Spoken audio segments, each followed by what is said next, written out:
Rooms where unnatural deaths occur are collectively referred to as haunted houses. These haunted houses are further categorized into two types: blue houses and red houses. Blue houses may host the living without incident, while red houses inevitably spell doom for their inhabitants. I'm a real estate agent, and by sheer chance, I sold a red house. Subsequently, I encountered terrifying occurrences. Chapter 1. I sold a haunted house. My name is Chun Mo. 2 years ago, after losing my job, I began working at my childhood friend's real estate agency. He operates 2 offices, and I am employed at one of them. Due to my eloquence and charm, I have managed to thrive in this field within my first year. I purchased a luxury car worth over $300,000, and by the second year I saved a considerable sum. I often pondered that if I continued on this path for another decade or so, I would surely reach the pinnacle of success. However, just recently, our office encountered a crisis. The trouble began with a property I had sold. Within less than 6 months, the couple who purchased it approached me, demanding to rescind the sale, claiming that I had sold them a haunted house. What constitutes a haunted house? Generally, a house is deemed haunted if an unnatural death has occurred within its walls, such as murder, suicide, or accidental demise.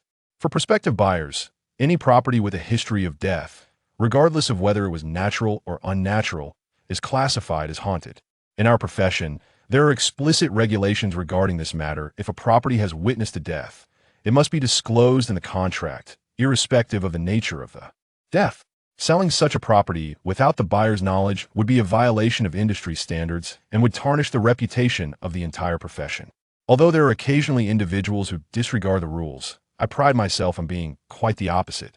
I repeatedly assured the couple of buyers that it was impossible for anyone to have died in that house. I even called the seller in their presence to seek confirmation. The seller affirmed that the property was not a haunted residence and that no one had died within its walls. However, the couple appeared to be somewhat unhinged, insisting that there must have been a death, claiming that during their slumber in the master bedroom, they felt an unsettling presence, as if they were being watched, which had led to nightmares plaguing them for the past 6 months. This couple incessantly caused disturbances in our shop, severely impacting our business, and ultimately compelled us to contact the police for assistance. Subsequently, I, along with my childhood friend Meng Yifan and the couple, visited the police station. The officers, upon hearing our account, were somewhat bemused. After all, the couple could not provide any evidence to substantiate their claims of a death occurring in the hoset. Their only argument was the sensation of being watched while they slept, due to the disruption to our business. Meng Yifan grew increasingly frustrated, suggesting that the couple might benefit from psychiatric evaluation. This led to a heated argument at the police station. The police, demonstrating their commitment, dispatched 2 officers to the vicinity to investigate whether anyone had indeed died in that house, while also checking their internal records for any homicides in the area. The conclusion drawn was that no fatalities had occurred in that house, nor had there been any murders in the surrounding area. I consider myself vindicated. The police have cautioned that couple against causing any further disturbances at our establishment. I had hoped that this farce would come to an end, yet within 2 days, the couple returned. They resorted to blatant intimidation, insisting that we refund their accommodation and compensate them for alleged emotional distress. This is absurd, truly absurd. We've encountered a pair of lunatics. Meng Yifan, infuriated, summoned us all, exclaiming, "We must devise a plan. If they continue to create chaos, our business will be jeopardized, and next month we shall all be left destitute." The colleagues at the store felt equally helpless. After all, even the police had intervened. What more could they do? It is fortunate that assault is illegal these days. Otherwise, this couple would have found themselves in an orthopedic ward by now. I proposed, since they claim that particular room is haunted, let us stay there for 2 nights. If we find nothing amiss, it will be clear that the house is not the issue, but rather the couple themselves. Upon hearing my suggestion, the others expressed their agreement. The second-in-command truly has a solution. Let's see how they react then. Meng Yifan concurred with my proposal, patting my shoulder and remarking, "Since it was you who sold the house, and this idea originated from you, the daunting task shall be entrusted to you, my second-in-command." I remained non-committal, feeling no trepidation whatsoever. Even if the house were indeed haunted, I held no fear. Ultimately, Meng Yifan managed to persuade the couple to allow us to stay for 2 nights after much negotiation. They appeared to exude an air of confidence, asserting that should any issues arise with the house, we would have to summon the seller and negotiate the matter of a potential refund. We, on our part, have prepared for the worst-case scenario if it comes to that. We would merely forfeit the agency fee, and I would relinquish my commission of 10,000 for. Allowing them to create such a commotion would only lead to greater losses on our side. Yet one aspect eludes my understanding. This couple's confidence is astonishing, as if our mere presence for 2 nights would inevitably lead to some paranormal occurrence. I pondered that even if we were to encounter something unusual, I would refrain from voicing it if I were to fabricate a tale. Wouldn't that prevent them from seeking a refund? Of course, given their verbal assurances, this situation is decidedly advantageous for us. I truly do not believe in the existence of any superstitious phenomena. That evening, Meng Yifan brought several high-definition cameras to the store. Since we intended to demonstrate that the house posed no issues, it was imperative to have evidence to substantiate our claims. The videos captured by these high-definition cameras would serve as proof not only are they of superior quality, but they also record sound. "Thank you for your efforts, my second-in-command," Meng Yifan remarked as he handed me the cameras, jesting, "If there are any ghostly disturbances, just give me a call, preferably a female ghost. Still rush over to handle it overnight." That my rapport with Meng Yifan surpasses that of his relationship with his girlfriend, hence our frequent banter. Moreover, he does not regard me merely as an employee. Otherwise, the staff wouldn't refer to me as a second-in-command. All right, what's so arduous about this? Just consider it a short vacation. I carried a bag filled with cameras and drove towards the house. The couple who had purchased the property moved out 2 weeks ago and had not returned since today. They entrusted the keys to us before their departure. Half an hour later, I arrived at the entrance of the community. This neighborhood is an older one, constructed 2 decades ago with a flat layout at that time. It was considered quite a desirable residence. Although it is a walk-up building, an elevator was installed a few years back, and the overall renovations have kept the community looking rather appealing. I found a suitable spot to park my vehicle before entering the neighborhood. The house in question is located on the 5th floor of Building 3, Unit 2. As I approached the entrance of Building 3, I noticed an elderly lady gazing at me intently. She appeared quite aged, leaning on a cane, and seemed genuinely curious about my presence.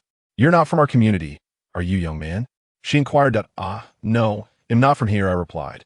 Out of professional habit, I was inclined to engage in conversation with her, so I explained, "There's a house here that I sold. The buyers insist there's an issue with the property, so I'm staying for a couple of nights to ascertain whether there is indeed a problem." The elderly lady paused, visibly taken aback, and asked which one. I raised my hand and pointed. "This building, Unit 5-2. Her expression shifted noticeably. She took a step back and scrutinized me. "Unit 5-2. Was that sold 6 months ago?" I nodded eagerly. "Yes, you've lived in this community for a while, haven't you? Are you familiar with that house?" The elderly lady was quite talkative, stating, "When this community was newly constructed, my husband and I moved in, and I have resided here for 2 decades. It appeared she was a long-time resident. I inquired, "Are you aware of any incidents that have occurred in this community? For instance, regarding the apartment on the 5th floor." The elderly woman glanced upward, seemingly looking at the 5th floor, then responded, "That apartment has been sold twice, once by you and once 15 years ago. After the first sale, no one has lived there since." I was taken aback. The apartment had already changed hands once. The previous seller had never mentioned this to me. Of course, it was their prerogative to disclose such information, as the history of the property's ownership does not impact subsequent transactions. Yet, why had the apartment remained unoccupied since its initial sale? Why buy a property and leave it vacant? "Madam, has the apartment ever been rented out?" I asked again. The elderly lady shook her head. "It has never been rented. It has always remained empty." "Young man, there is nothing worthwhile in that apartment. You should return home." With that, she departed, stepping into the elevator of the 4th unit. This added elevator was installed externally and was a transparent lift. I observed from below, noting that she also resided on the 5th floor. She entered the 4th unit while I proceeded to the 3rd. Chapter 2. The midnight knock. Upon opening the door to the room, a brilliant light flooded the space, revealing opulent decor. The expansive area of over 100 square meters was enough to evoke a twinge of envy within me. The layout of the house was quite admirable, square-shaped and tranquil both day and night, with scarcely a whisper of noise. The sole drawback lay in the subpar lighting, which accounted for the comparatively lower price of this building relative to others. I slipped into disposable slippers and proceeded to install the surveillance cameras, placing one in each room. Once I had calibrated the cameras, their feeds displayed seamlessly on my laptop. With the preparatory tasks completed, I found myself at a loss for what to do next. In a fit of boredom, I turned to the internet to investigate the phenomenon of feeling as though unseen eyes were watching me at home. To my surprise, I uncovered some intriguing insights. It was suggested that the sensation of being watched is not merely a figment of the imagination. Rather, it may stem from an entity observing from a different dimension, invisible to the human eye yet capable of perceiving us. Those with heightened intuition might sense this scrutiny. The term entity often refer to spirits. As I perused the various accounts online, some individuals claim that if one truly experiences this feeling of being watched, it is indicative of a past tragedy within the dwelling, specifically a violent death. Thus, after the hour of the rat, one should refrain from venturing outside or opening doors, lest misfortune befall them. Having absorbed these interpretations, I could only chuckle to myself. Had I encountered such tales in my youth, I might have believed them, perhaps embellishing the story for Meng Yi fun. However, as an adult, I found it impossible to subscribe to such nonsensical notions. After exiting the webpage, I indulged in several games until approximately 11 o'clock, at which point I resolved to retire to the master bedroom for slumber. I'm a person who enjoys restful sleep and am not particular about my sleeping environment. Within mere minutes of lying down, I succumbed to sleep. I am uncertain how long I dozed, but amidst a hazy stupor, I was roused by a persistent knocking at the door. For one who possesses such profound sleep, any sound upon slumber is easily ignored. I recall an instance from my childhood when my father returned home from a night shift, having forgotten his keys, and knocked for hours without my response. The following morning, upon letting him in, he expressed his displeasure with a rather vigorous reprimand before sending me off to school. However, tonight's knocking was alarmingly insistent, echoing with a fervor that suggested it would continue until dawn if I did not acquiesce. Reluctantly, I arose from my bed, irked, and made my way to the door. Who could it be at this late hour? Did they forget their keys? I instinctively called out, but as soon as the words escaped my lips, I was struck by a sudden realization. This was not my rented accommodation. It was someone else's home. Moreover, my own rented space comprised a single room and living area inhabited solely by myself. Who could possibly be knocking at this hour? Receiving no response from beyond the door, I hastily leaned toward the peephole to glimpse outside. To my astonishment, I beheld a young woman adorned in black attire, her feet graced by striking red high heels, and possessing an undeniable beauty.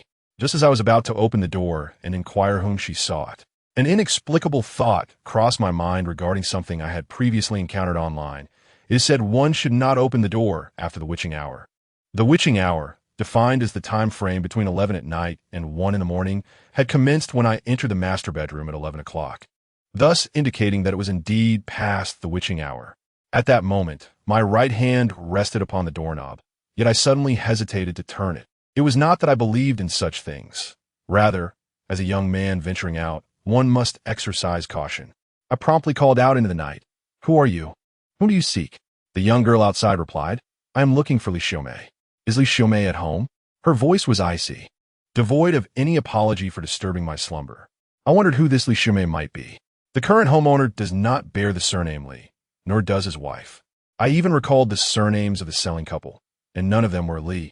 If this Li Xiaomei were a relative or friend of the current homeowner, it was hardly appropriate to call at such an ungodly hour. With my urgency to return to sleep, I responded, "You have a wrong place. There is no Li Xiaomei here." Suddenly, silence enveloped the exterior. I hurriedly crouched by the peephole to glance outside once more, discovering that the girl had not departed. She remained in her spot, fixated on the door. I confess, her behavior unnerved me. I felt something was amiss with her mind. Having stated she was at the wrong place, why did she not leave? I retreated to the master bedroom, took my phone and cigarettes, and spent a good 15 minutes in the restroom. Upon emerging after my business, I checked the peephole again and found that she had vanished. What kind of lunatic roams the streets at such an hour? I let out a sigh of relief and returned to the master bedroom, ready to resume my slumber. Although I had been awake for quite some time, I soon found myself drifting off again. The latter half of the night was restful, undisturbed by any further interruptions. I had slumbered for an extended period, only to be roused from my reverie by an urgent need to relieve myself. Yet, the urge to rise from my slumber eluded me. In a state of half-consciousness, I became aware of another sound. This sound was not a knock at the door. It resembled the distant murmur of a television. However, there was no television in the master bedroom, only in the living room. How could I possibly be hearing the television? Moreover, the bed in the master bedroom was rather firm, yet I found myself lying upon a surprisingly soft surface, akin to the comfort of the living room sofa. A sudden jolt of realization surged through me, and I sat upright, instantly alert. To my astonishment, I was not in the master bedroom at all, but sprawled on the living room sofa, with the television indeed aglow. My eyes widened in disbelief, as a wave of confusion and dread washed over me. I distinctly remembered drifting off in the master bedroom, and I had not turned on the television. Who could have done so? How had I fallen asleep and somehow ended up in the living room? Amidst the glow emitted by the television, I noticed several patches of damp cement on the floor, as if someone had tread upon it recently. The impressions bore an odd resemblance to shoe prints, characterized by a peculiar shape, one end rounded and the other pointed, reminiscent of high-heeled shoes. Following the trail of these prints, I discovered they extended to the threshold of the master bedroom, where the door stood ajar, the prints vanishing at its entrance. Gazing at the series of prints sent a shiver down my spine.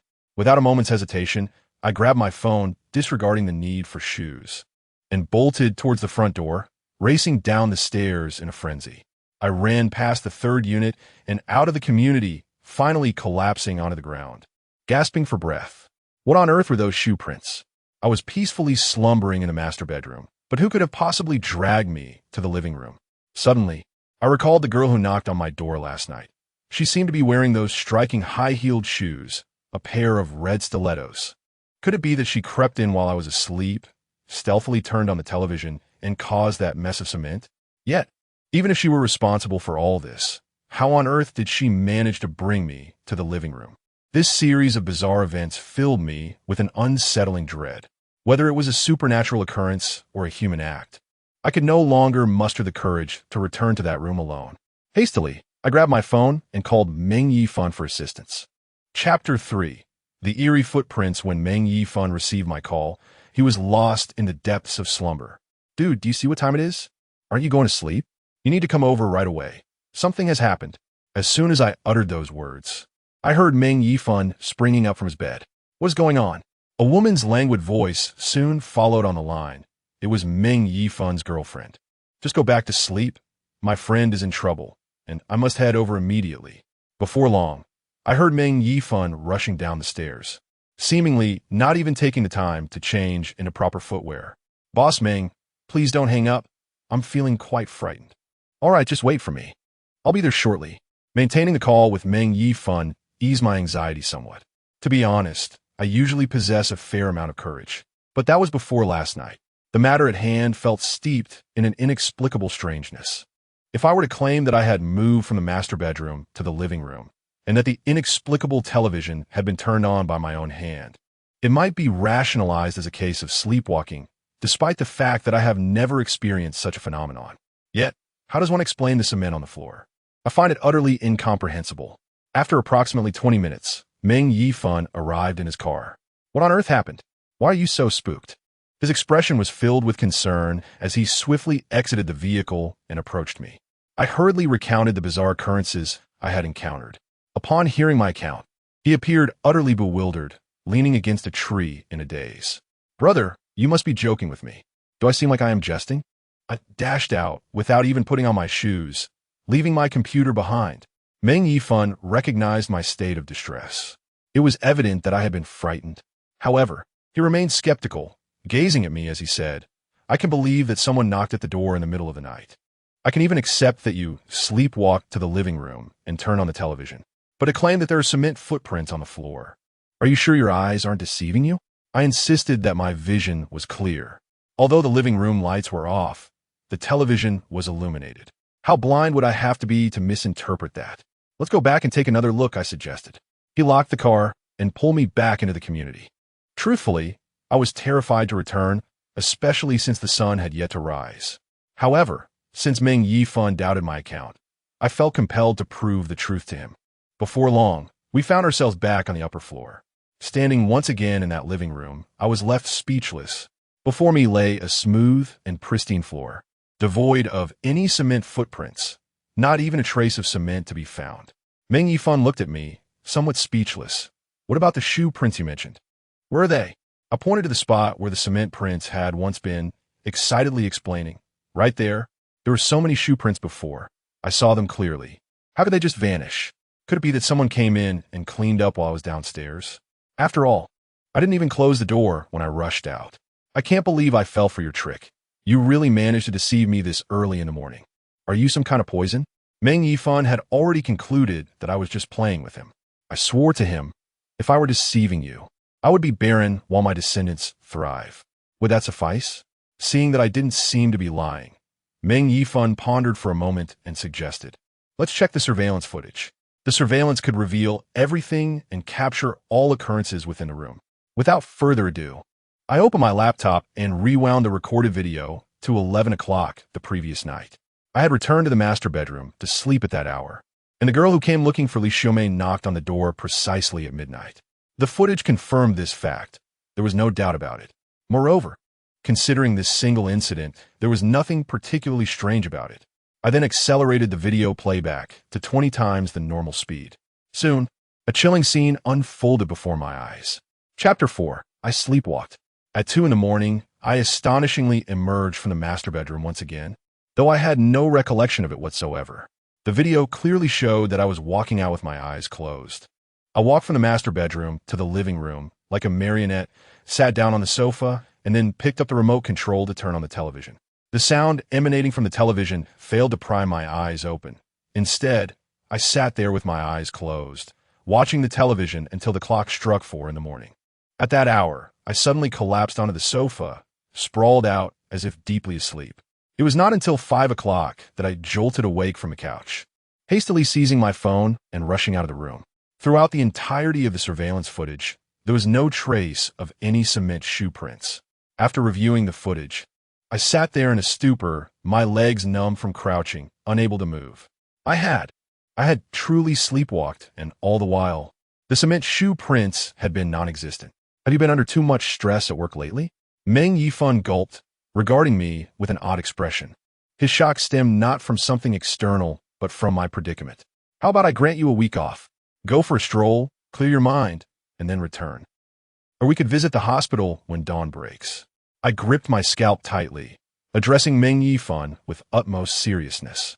I cannot pinpoint when I began to experience this sleepwalking affliction, but I swear to you, I truly saw those cement shoe prints, the kind left by high heels.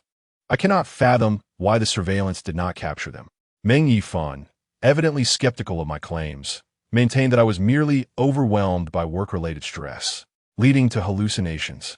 Let's do this. We told the landlord we would stay for 2 nights. Tonight, I will come over and sleep with you. If you can see the cement shoe prints, then I certainly will as well. All right? Meng Yifan, my steadfast friend, consistently looked after my emotional well-being. I nodded in acquiescence, refraining from refusal. Despite my burgeoning aversion to this room, I felt compelled to substantiate the existence of the cement shoe prints. Otherwise, I would be forced to concede that I ought to seek psychiatric assistance. Having scrutinized the surveillance footage until dawn's early light, Meng Yifan and I decided to temporarily vacate the premises.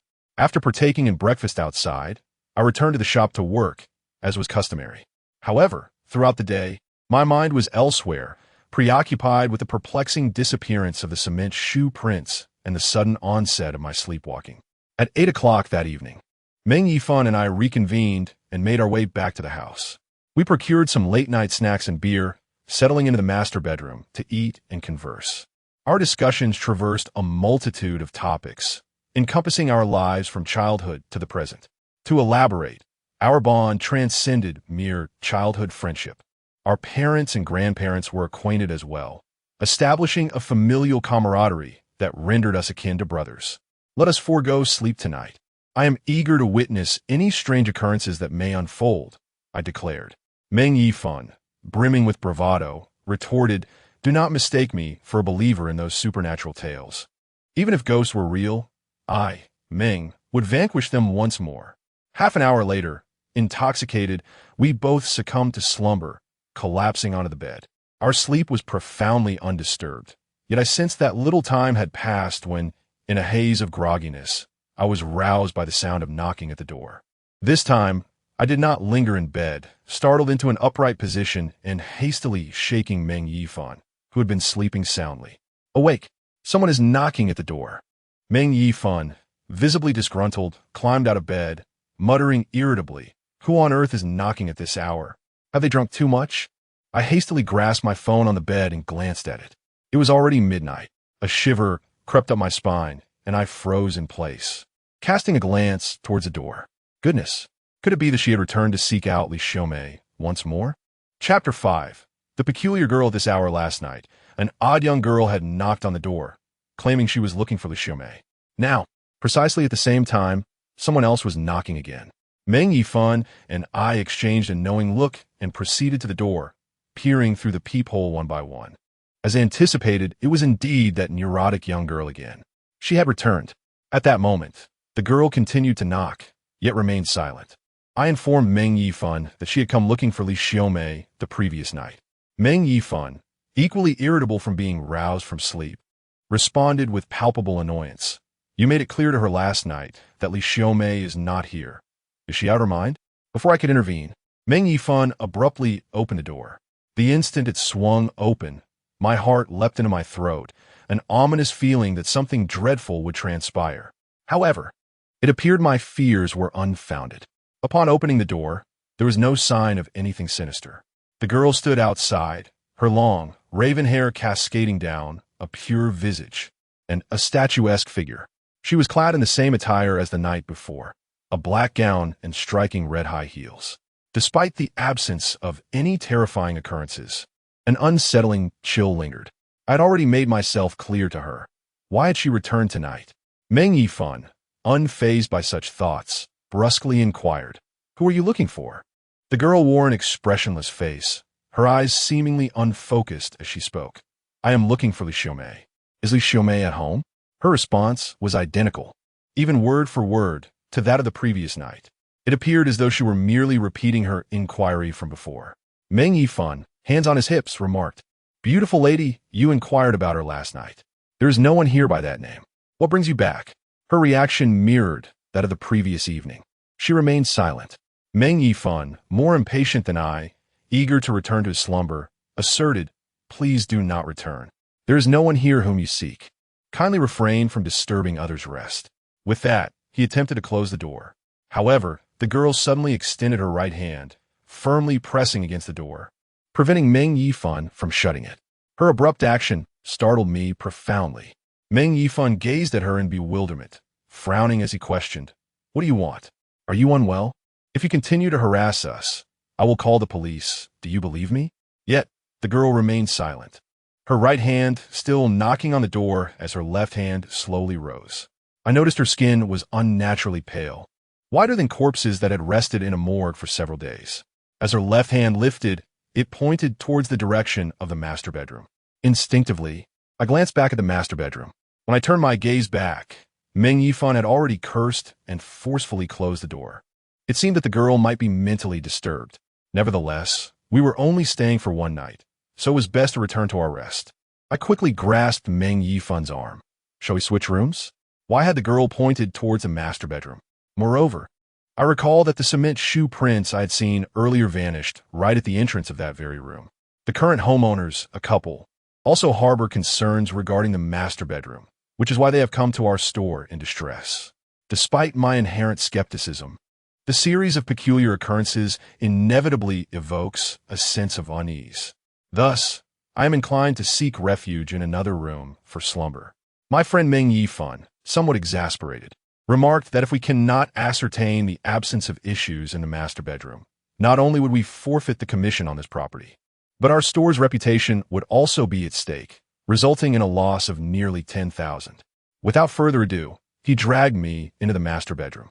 This fellow seemed utterly unperturbed, achieving a quality of sleep that rivaled my own, collapsing into slumber almost instantly. Yet, I felt a profound disquiet within me. After some contemplation, I rose to securely lock the master bedroom door before returning to bed. Had I been alone tonight, I would have never dared to continue sleeping in this room. However, the presence of a robust man beside me, towering at 6 feet tall, offered a modicum of solace. Perhaps due to having consumed an excess of alcohol earlier, I soon succumbed to sleep as well.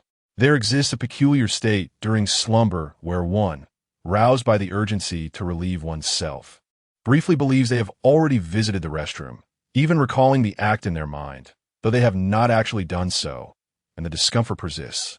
I currently find myself in this very condition. Uncertain whether I am dreaming or truly awake, I suddenly perceive a sound, thud, thud, thud. This noise resembles the sound of someone walking in high heels. Yet, I'm unable to discern whether I am ensnared in a dream or if someone is genuinely traversing the room. I find myself engulfed in a state of utter chaos. Beyond the persistent sound that surrounds me, another peculiar noise emerges, reminiscent of a mason diligently applying mortar to a wall. This strange sound resonates near my ear. Gradually, my consciousness sharpens, and I perceive yet another unsettling sound, a chilling echo. It is the television. The television has turned on once more. Startled, I bolt upright, just as I did the previous night, instantly alert. At this moment, I realize that I have once again succumbed to sleepwalking. The television in the living room is broadcasting a program, and the vanished cement footprints have reappeared in their original place. A wave of coldness surges up my spine, akin to the frigid winds of deep winter, pinning me firmly to the sofa. Yet, in this moment of terror, my foremost instinct is to summon Meng Yifan, to prove that I am not fabricating this reality. However, I soon encounter an even more horrifying sight. There sits Meng Yifan in the living room, positioned at the opposite end from me. He is seated upright, his eyes firmly shut, holding the television remote. He is watching television with his eyes closed. Chapter 6. The house is problematic. I have never been prone to sleepwalking. Yet, ever since I slumbered in the master bedroom of this house last night, I inexplicably began to wander in my sleep. Tonight, as I share this space with Meng Yifan, not only have I sleepwalked, but he too has begun to do so. Even as a skeptic, I cannot help but feel that this house is profoundly sinister. Coupled with the reappearance of the vanished cement shoe prints, my immediate reaction is to flee from this place. There is something amiss with this house. Yet Meng Yifan remained in a state of somnambulism, seemingly oblivious to the world around him.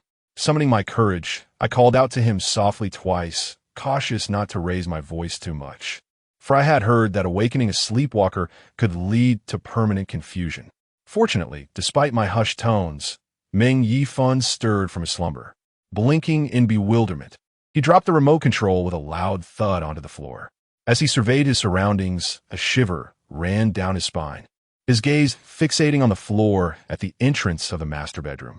The horrifying concrete footprints appeared to catch his attention. By heavens!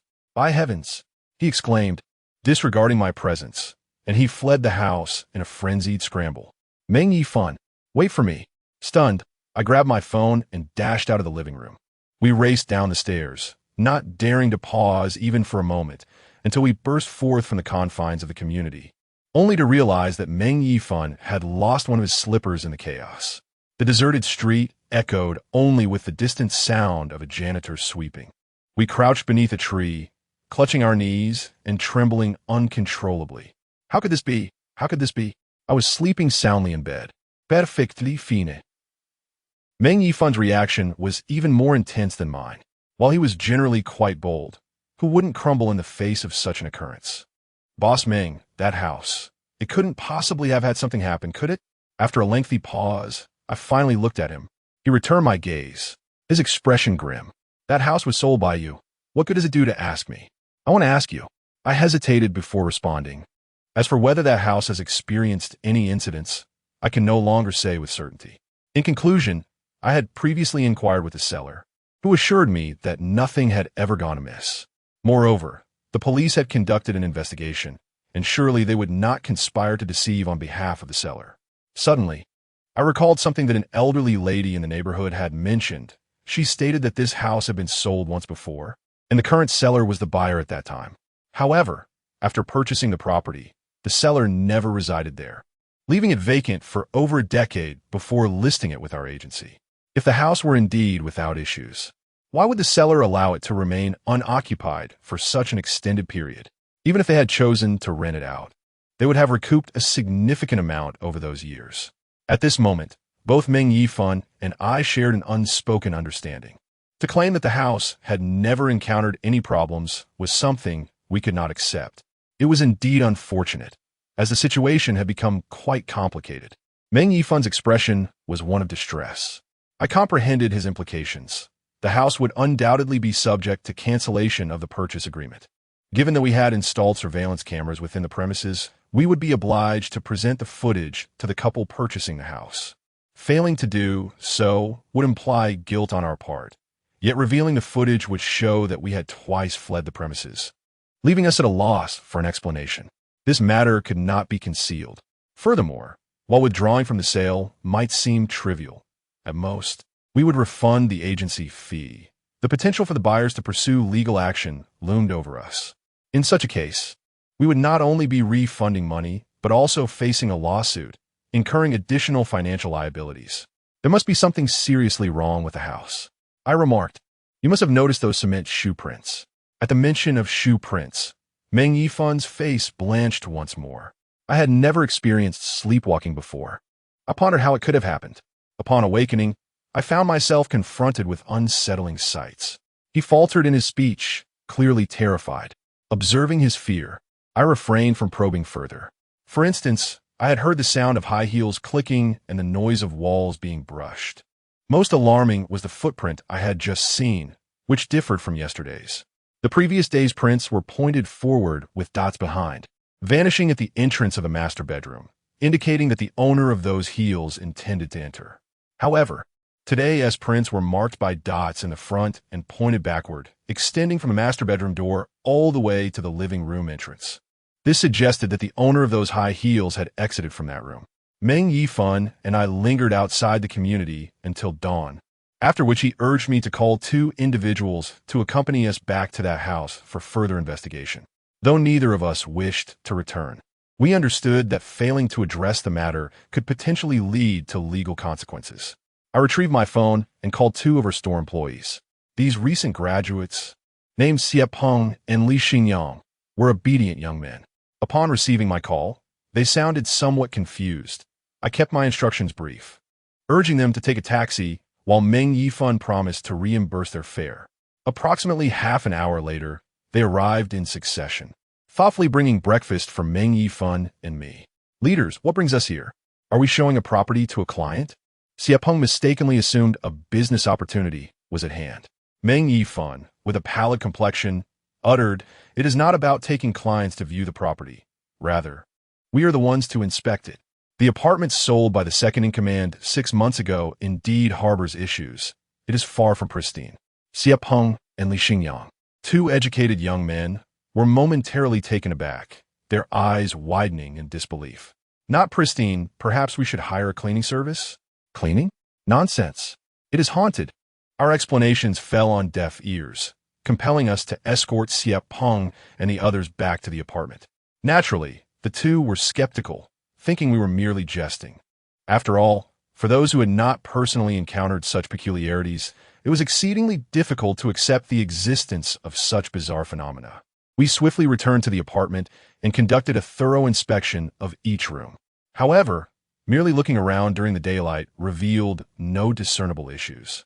Furthermore, just as it had been the previous day, upon our return after a brief exit, the cement shoe prints had vanished once more. Ultimately, we had no choice but to review the surveillance footage. The 4 of us gathered around the computer, commencing our examination from 11 o'clock the previous night. As the video reached the stroke of midnight, the unmistakable sound of knocking echoed through the surveillance feed. It was the girl who had come to seek Li Xiaomei. Returning for a second time, Meng Yifan and I initially regarded the knocking with indifference, the playback still set to an accelerated speed. Yet, As the footage captured the moment Meng Yifan opened the door, I hastily pressed the pause button, as if struck by lightning. Both Meng Yifan and I stared wide-eyed at each other, beads of cold sweat cascading down our faces. In the video, after Meng Yifan opened the door, there was absolutely no one outside.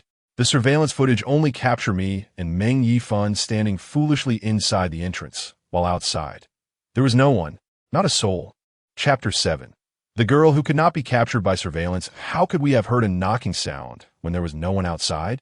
Li Xingyang gazed at the monitor in bewilderment. Xia Peng remarked, "Are you foolish? It must be some prankster who knocked and then ran away. Children often do that in our building. Yet if that were indeed the case, it would be a relief."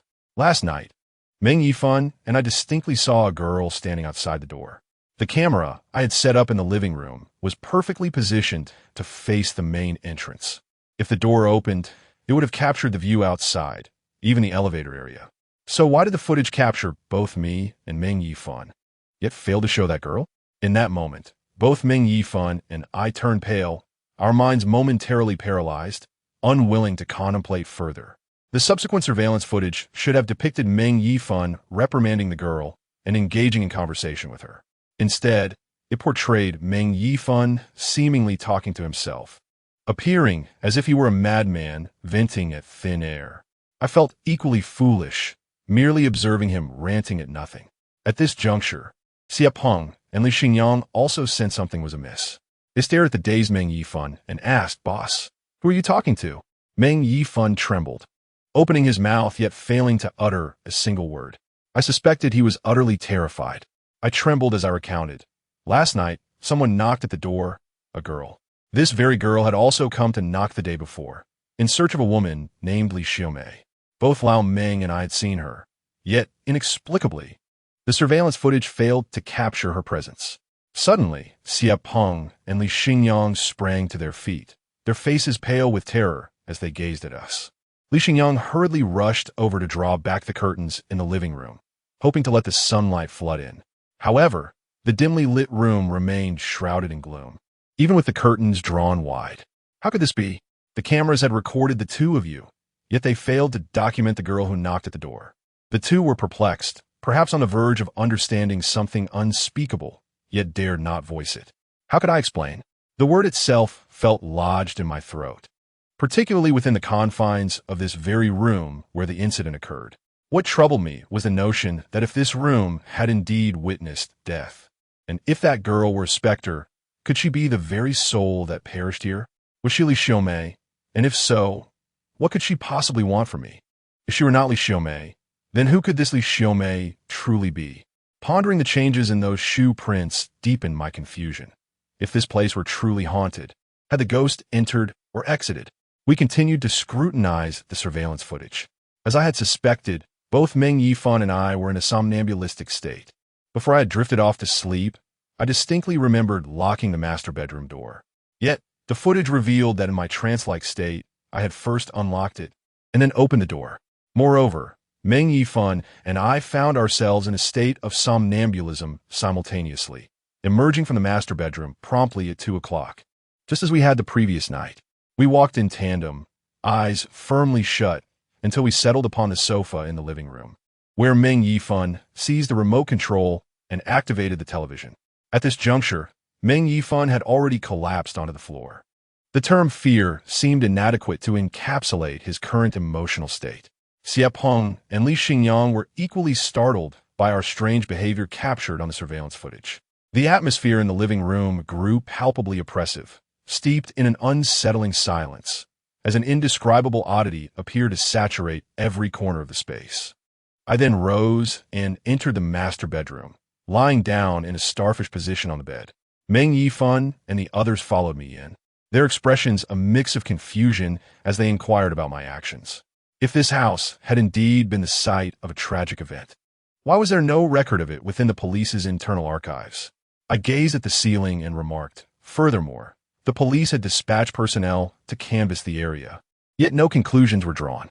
This leads to but one explanation. Someone must have perished here, though none are aware of it.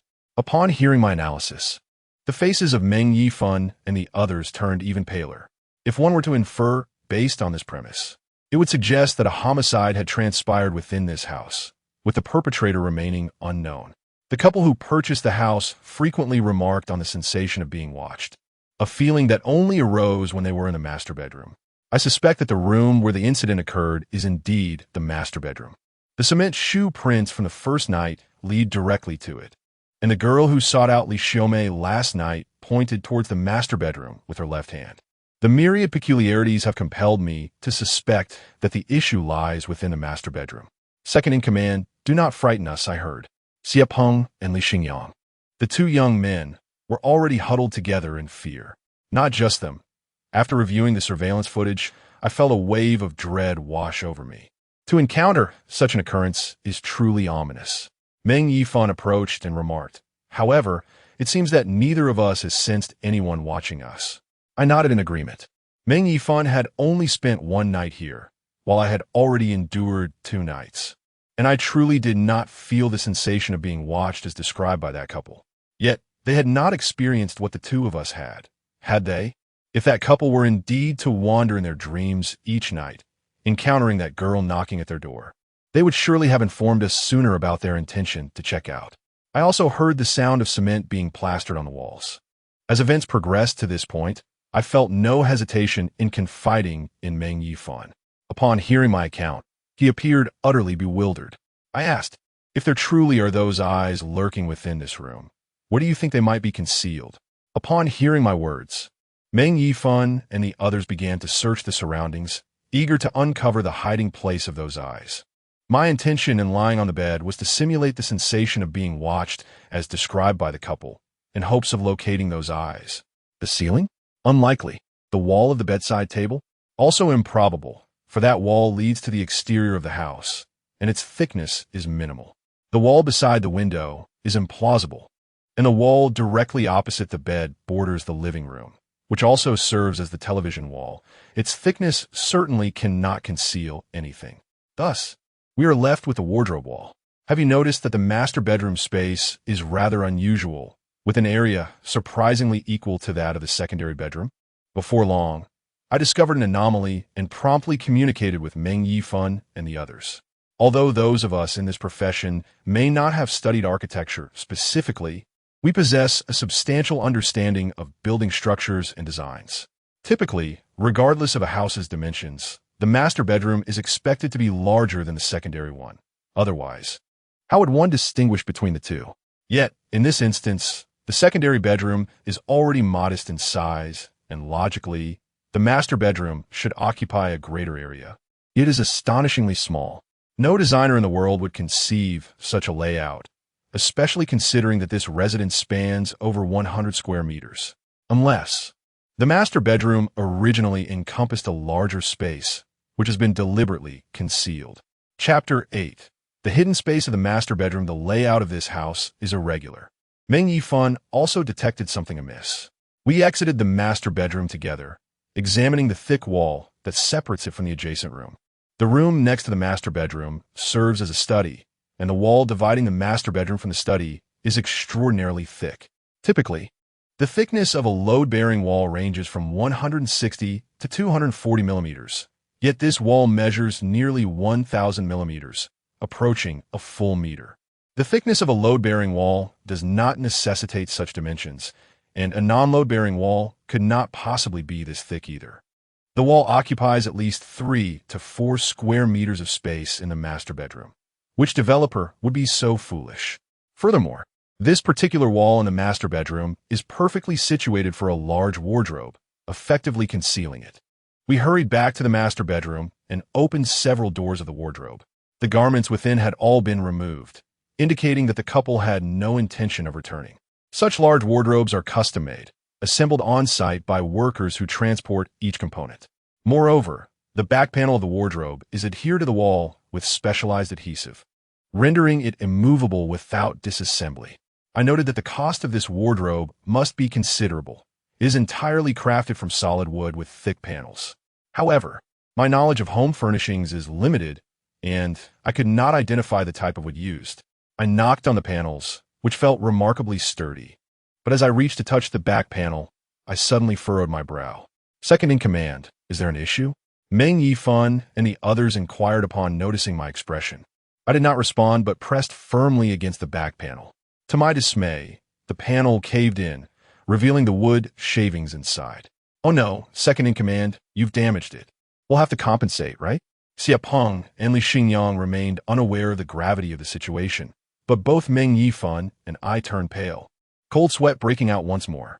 Within this wall, a peculiar substance has seeped through, corroding the back panel of the wardrobe.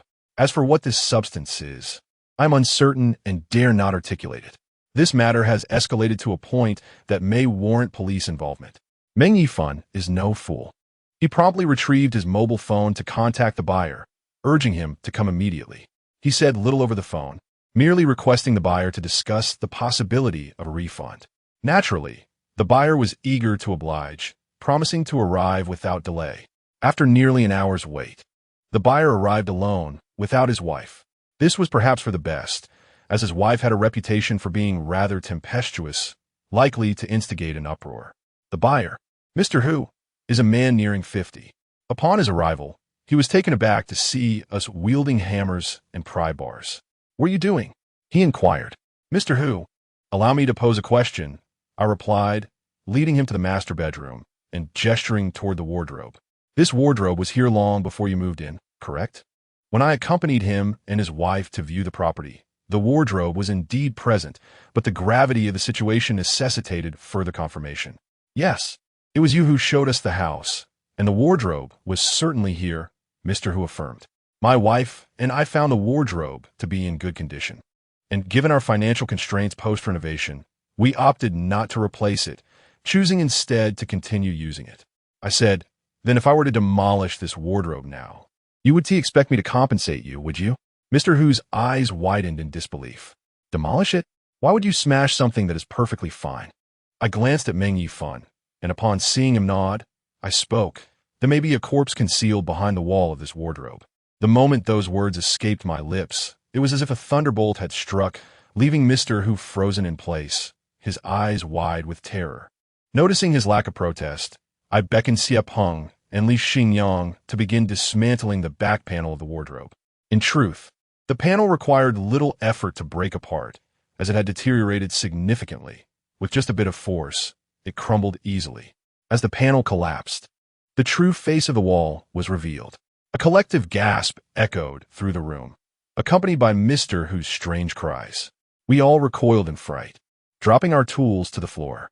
The wall behind the wardrobe, which had once been coated in white latex paint, now bulged grotesquely, as if it had been soaked in water. This swelling formed a distinct outline of a human figure. Indeed, there was a corpse hidden within that wall.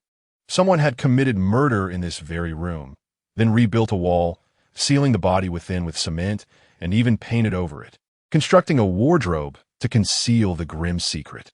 However, after years had passed, the corpse had decayed, and the body fluids seeped through the wall, tracing the outline of a figure, which had also corroded the back panel of the wardrobe. This demonstrated that the couple who purchased the home were not suffering from delusions. Rather, someone had been watching them from within that room all along. "Chen Montak." Meng Yifan swallowed hard, gripping my shoulder tightly. "Call the police." Quickly, I trembled as I retrieved my phone and hastily dialed the emergency number. Chapter 9. Facing a lawsuit. We had reported the incident, and the police arrived promptly. Homicides are typically significant cases, thus numerous officers were present, including forensic experts, crime scene investigators, and specialists equipped with various tools. They dismantled the wardrobe and even tore down the walls. We all stood at the scene, witnessing the entire process of wall demolition, and there, we beheld the humanoid figure. It was a woman, the duration of her demise indeterminate, though it was evident that she had been deceased for quite some time, as her remains had long since turned to skeletal form. The long hair, resembling withered grass, remained, allowing for the identification of her gender. When the desiccated corpse was removed, a foul stench permeated the room instantly. I had never encountered such an unbearable odor. It was beyond my capacity to describe, perhaps due to the cement. The clothing on the corpse was surprisingly well preserved. Upon seeing the attire of the cadaver, Meng Yifan and I were rendered paralyzed with fear. A black long dress and red high heels, Was this not precisely the same outfit worn by the girl who had knocked on our door? We rushed to the restroom, retching uncontrollably. The sole restroom was monopolized by the four of us, each taking turns to vomit. Meng Yifan and I were the most affected, not merely by the sight of the corpse, but by the revolting odor that assaulted our senses. More importantly, the owner of the cadaver had been deceased for many years, and it is quite possible that we encountered her just last night. A female corpse was unearthed at the scene, and Mr. Hu was both astonished and furious, erupting in a fit of rage and vehemently cursing us, claiming we lacked integrity for selling him such a sinister property. His tirade was profane, spanning generations of our ancestors, and even the police were unable to pacify him. To be frank, we felt quite wronged in this matter. We had no prior knowledge of any incidents associated with this house, let alone the existence of a hidden corpse within its walls. As real estate agents, our role is merely to facilitate connections between sellers and buyers, while we do bear the responsibility of disclosure. This obligation is predicated on our awareness of any past events related to the property. Ultimately, Mr. Hu's uproar drew the attention of nearby neighbors, and the police, unable to take our statements on site, instructed us to accompany them back to the station. That day, Meng Yifan and I were in a state of constant unrest. We first went to the police station to cooperate with the authorities in providing our statements. Initially, we were set to leave after completing the documentation. However, Mr. Hu was relentless. He had two demands. One, that we reverse the sale, and two, that we compensate him 200,000 yuan for his losses. This sum included the cost of renovations for the house, as well as compensation for the emotional distress suffered by him and his wife. There was no question about reversing the sale. Morally and ethically, the seller must refund him, as the property was indeed a haunted house. As intermediaries, we were also obliged to return our commission. However, Meng Yifan was adamant about refusing to compensate the 200,000 yuan, as it was, after all, a substantial amount. The police have completed the initial round of investigation and have tentatively ruled out the suspicions against us, including Mr. Hu. Consequently, we are no longer connected to this corpse concealment case. As for the disputes involving Mr. Hu in our store, they pertain to civil matters. Thus, the police have transferred the case to the local precinct for resolution. We had scarcely exited the police station when we found ourselves entering the precinct. The officers there mediated for an entire day, yet as night fell, no resolution was reached. The seller has now been summoned by the police, and should he be linked to the corpse case, it could complicate matters significantly for the buyer wishing to rescind the purchase. Upon leaving the precinct, Mr. Hu and his wife continued to berate us, exclaiming, "You unscrupulous agents, just wait. I will sue you. Tomorrow, I will take you to court." Watching the drive away, Meng Yifan's countenance darkened profoundly as he chain-smoked one cigarette after another. In truth, a rescind of the purchase would not incur substantial losses for us. Even if we were to compensate a sum of 10 to 20,000, it would be a mere trifle. However, we dread the prospect of facing a lawsuit, as such an event could tarnish our reputation, a potentially fatal blow to our business. My grandfather once told me that our family was ill-suited for commerce, that engaging in business would inevitably lead to trouble. I was skeptical then, but now I believe it wholeheartedly. Meng Yifan's expression was one of utter despair as he sighed. If this lawsuit ensues, we may very well have to close one of our stores. I found myself at a loss for how to comfort him, merely suggesting that we take one step at a time.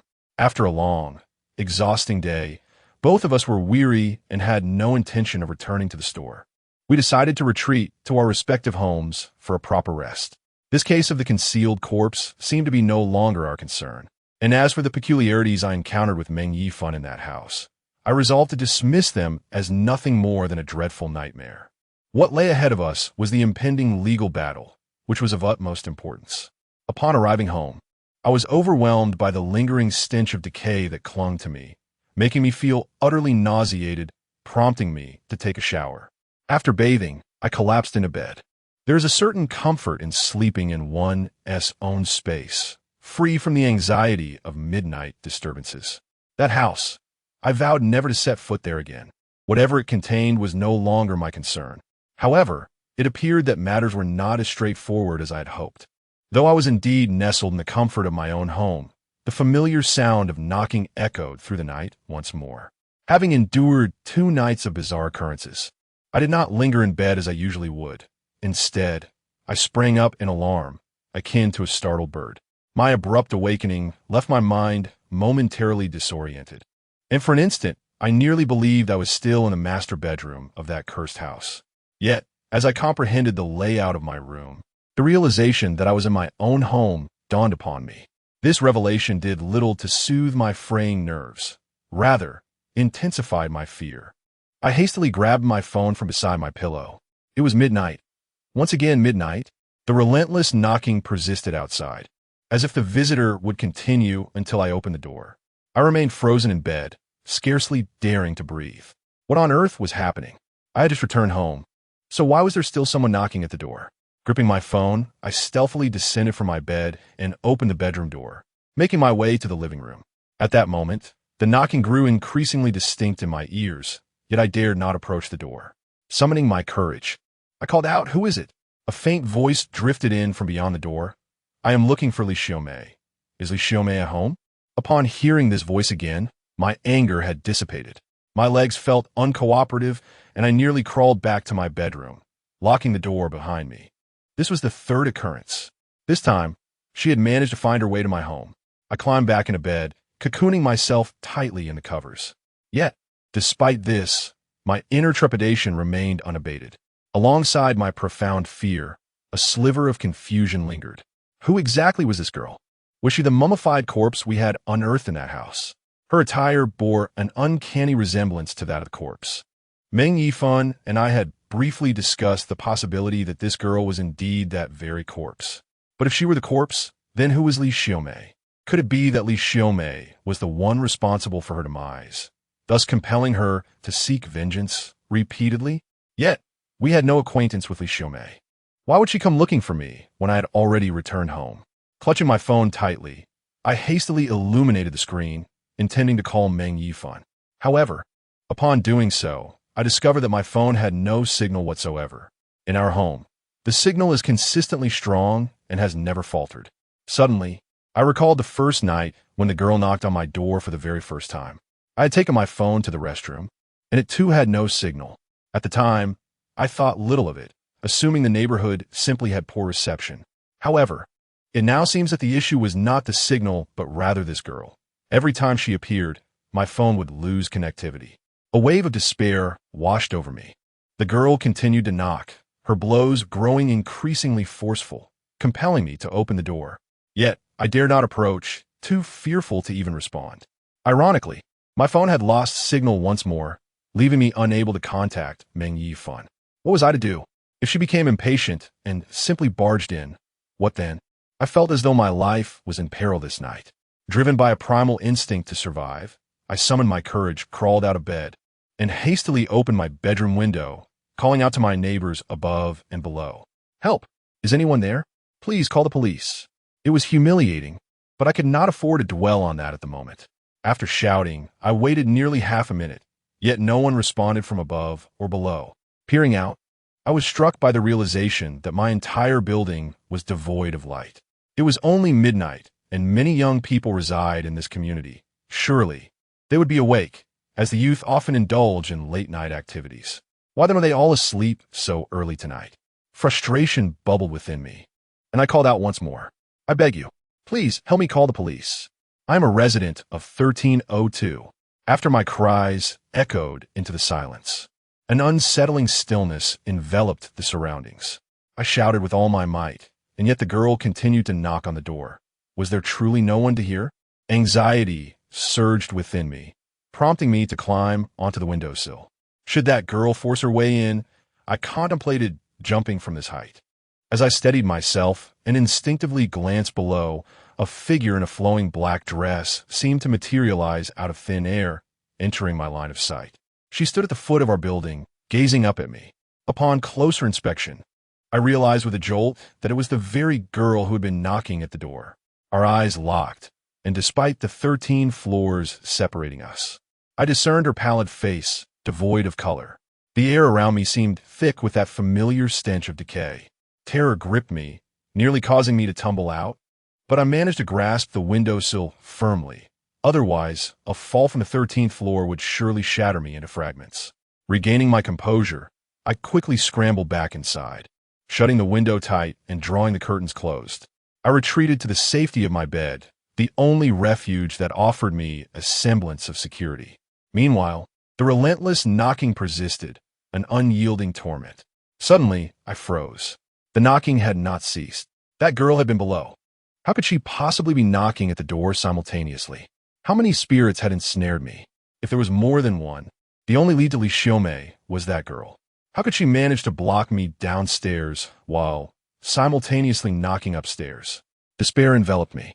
I huddled beneath the covers, praying for time to hasten its passage. The knocking continued unabated, tormenting me for several excruciating hours. At long last, I endured until dawn, although the light was still dim. The relentless knocking had finally ceased. I pulled back the covers, feeling as though I had been submerged in water. My pajamas were drenched in sweat.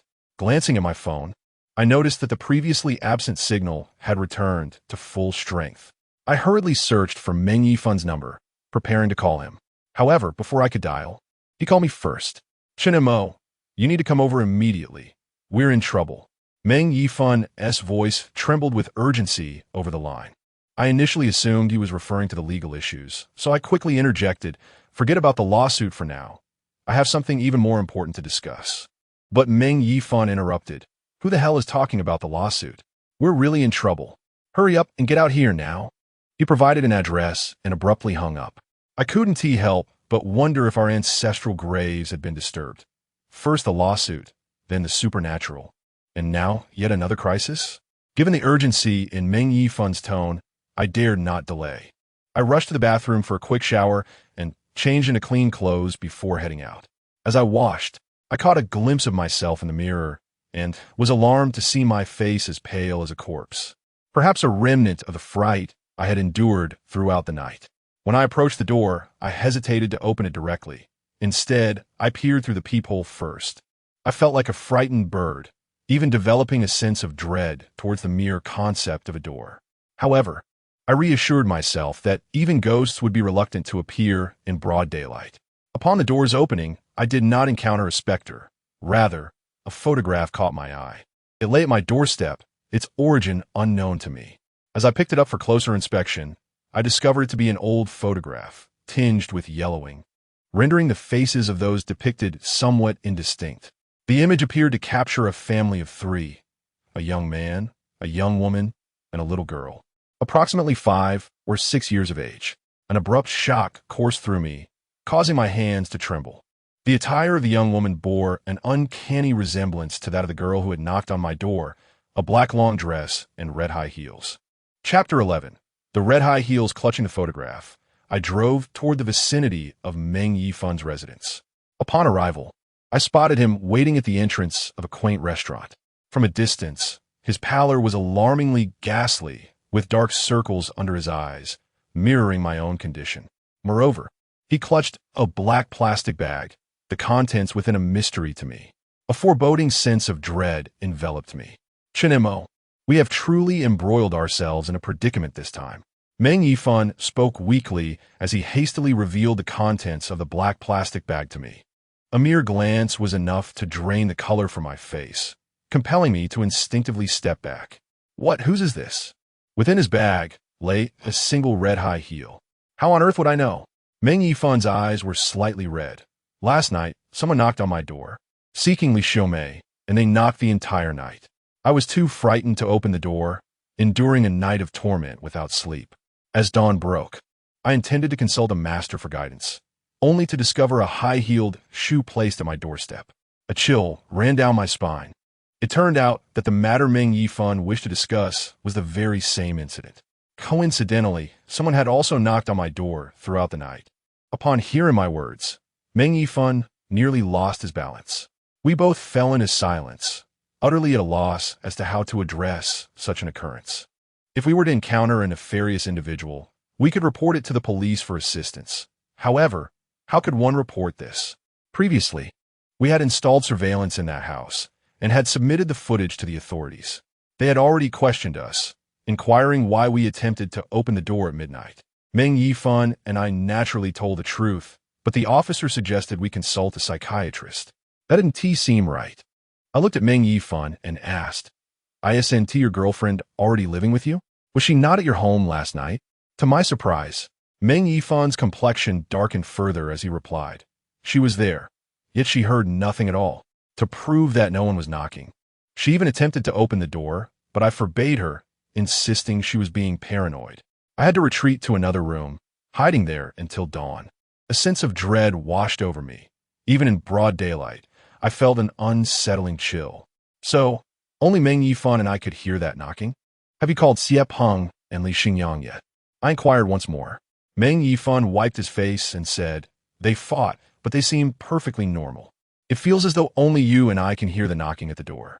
I suspect it was my decision to open the door that night, which led to this predicament. "Chinamo, what do you propose we do?" I replied, "This matter may not be as straightforward as it appears. Even if it was indeed your action of opening the door, we would merely have attracted the attention of spirit. How could this spirit possibly knock at two places simultaneously, and for an entire night?" As I spoke, I handed the photograph to Meng Yifan. His reaction mirrored mine. Upon seeing the woman's attire in the photo, he seemed electrified. With wide eyes, he inquired, "Where did this photograph come from?" "Like you, I discovered it on my doorstep," I sighed. "I fear we have truly encountered something malevolent. This spirit refuses to release us.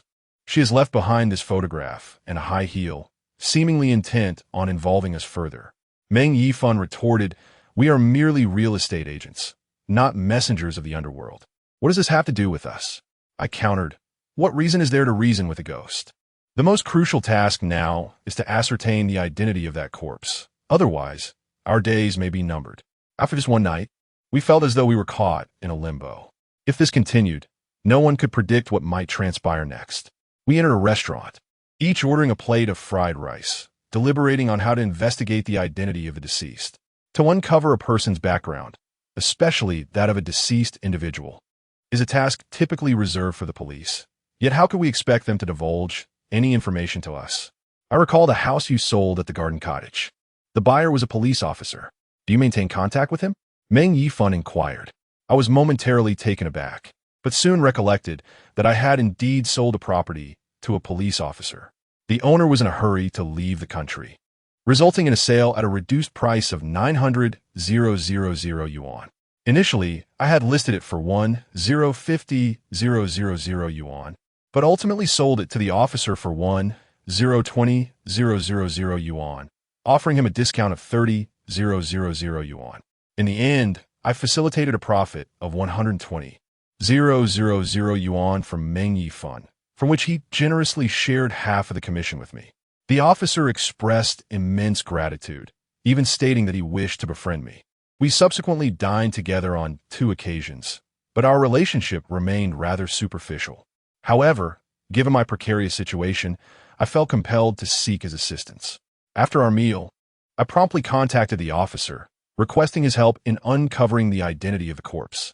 Although I hesitated to disclose the name, I referred to him as Brother Liu, as he possessed a modicum of influence within his department. Upon hearing my request, Brother Liu appeared somewhat conflicted and stated over the phone, "Brother, it's not that I am unwilling to assist you, but I am aware of the case you mentioned, which has already been filed. Any information related to the investigation that is leaked could lead to dismissal. However, as you are my brother, I will do my utmost to help, though I fear that some financial considerations may be necessary for the necessary arrangements." I was not naive and understood his implication. I assured him that finances were not an issue, and I was determined to ascertain the identity of the deceased. After exchanging pleasantries, I invited him to dinner that evening at Yuxiang Tower, a fine dining establishment. It seemed Brother Liu was quite seasoned and understood my intentions. That night, my companion Meng Yifan and I arrived at the restaurant first, waiting for over an hour before Lu Gu finally graced us with his presence. Among the myriad professions, none excels in the art of flattery, quite like our sales industry. Without hesitation, Meng Yifan produced a fine cigarette and respectfully offered it to Lu Gu, saying, "Lu Gu, I heard from Chun Mo that you have quite the affinity for smoking. As we embark on this friendship, I hope you won't mind this modest token of our meeting. Lu Gu accepted the cigarette, weighing it appreciatively in his hands, seemingly pleased with its heft. He chuckled and replied, "You're too kind. A friend of Chinamo is a friend of mine. The gift may be light, but the sentiment is profound. I shall gladly accept you as my brother." After taking the cigarette, he continued, "Regarding the matter you asked me to inquire about, I have gathered some information. However, I must caution you. This case is quite serious and bears a striking resemblance to a notorious incident from many years ago. Thus, I implore you, brothers, to keep this within your hearts. Otherwise, you may unwittingly bring harm upon me." Meng Yifan and I promptly assured him once we step outside, "Whatever Lu Gu has shared today will be a mere whisper lost to time." Lu Gu nodded, his expression suddenly turning grave. "The deceased woman you inquired about. Her name is Li Xiaomei. She was one of the perpetrators in a massacre that occurred 15 years ago. The police pursued her for a decade and a half, only to discover that she had perished long ago." Chapter 12. A shocking bloodbath. Lu Ji's revelation struck both Meng Yifan and me with considerable shock. We had finally uncovered the identity of Li Xiaomei, the very corpse unearthed from the wall. Yet, we were taken aback to learn that this lifeless body had once been a criminal, and not just any criminal, but one involved in a heinous crime. A woman, the perpetrator of a family massacre? 15 years ago, that case caused a sensation and even made headlines. Brother Lu looked at us and remarked, "Have you heard of the Qingdao family massacre?" Meng Yifan and I exchanged glances, both shaking our heads. We were merely 11 years old at the time. Children do not concern themselves with such matters, especially when the internet was not yet well developed. The case, when recounted, is indeed eerie. It stemmed from a conflict between a tenant and a landlord. The tenants were a young couple who, over a mere dispute regarding rent, brutally murdered the landlord and his family of 4. At the scene, 3 bodies were discovered, yet the 5-year-old daughter of the landlord was missing. To this day, the police have not uncovered the whereabouts of the little girl, leaving her fate uncertain, alive or deceased. As we dined, the meal halfway through and the wine just beginning to flow, Brother Lu gradually recounted the horrific events of that massacre. 15 years ago, in Qingdao, a young couple rented a room, but astonishingly, they had not paid any rent since moving in. Their excuse was simple. They were broke, having just arrived from the countryside and begun work without receiving their first paycheck. They promised the landlord that they would pay once they were compensated. Under such circumstances, it was nearly impossible for anyone to rent to them, yet the compassionate landlord, seeing the couple's humble background, allowed them to stay temporarily. A month passed swiftly, and the landlord went to collect the rent, expecting that the couple, having worked for a month, would have the means to pay. However, this couple concocted an excuse, claiming that an elderly family member was ill and that their wages were sent home for medical treatment, pleading with the landlord for an additional month's grace. Remarkably, the landlord, possessing an exceptionally kind heart, believed them once more. Over the following months, this couple fabricated an array of excuses, ultimately evading rent payments and residing in the property rent-free for half a year. Even the most benevolent of landlords began to sense something amiss. He suspected he had been duped by this couple. Consequently, he ceased to entertain any further excuses and confronted them in a heated argument, demanding that they settle their outstanding rent or face the police. Faced with the collapse of their deceit and the threat of police involvement, the couple reluctantly agreed to pay the rent, albeit with the stipulation that it would be the following day. The landlord, not pressed for time, chose not to insist further and awaited the next day to collect the rent. However, on the appointed day, the landlord was preoccupied with minor errands and sent his wife to collect the rent in his stead. Little did he know that this couple, akin to malevolent spirits, had already plotted a heinous act the night before. When the landlord's wife arrived to meet them, they swiftly bound her. Growing concerned over his wife's prolonged absence, the landlord dispatched his eldest son to check on her. Tragically, he too vanished without a trace, mirroring his mother's fate. Troubled by the unfolding events, the landlord decided to investigate personally. The family, reminiscent of the heroic tales of the Calabash brothers rescuing their grandfather, found themselves ensnared one after another, culminating in the binding of 3 family members within mere hours. The young couple seemed to have long since devised a plan to annihilate the landlord's family. They then proceeded to the landlord's residence, luring his 5-year-old daughter into their home. After binding the landlord and his family, they looted the household of all its cash and valuables. Ultimately, a horrific bloodbath ensued, resulting in the deaths of the landlord, his wife, and their eldest son within the confines of the couple's abode. In the aftermath, the police discovered the bodies of the 3 individuals at the scene, yet the body of the 5-year-old girl remained conspicuously absent. To this day, there exists no definitive conclusion regarding the whereabouts of the young girl, as she has neither been seen alive nor found deceased. Lou sighed and remarked that some believe the girl has perished, her body buried somewhere unknown, while others assert that she was abducted by the couple. This encapsulates the entirety of the massacre that transpired 15 years ago. One can still find reports about this case online. Meng Yifan and I were left speechless upon hearing this. The case is indeed uncanny, yet one must ponder the naivety of the landlord's family. Did they not harbor even the slightest sense of caution? It appears that one cannot be overly benevolent.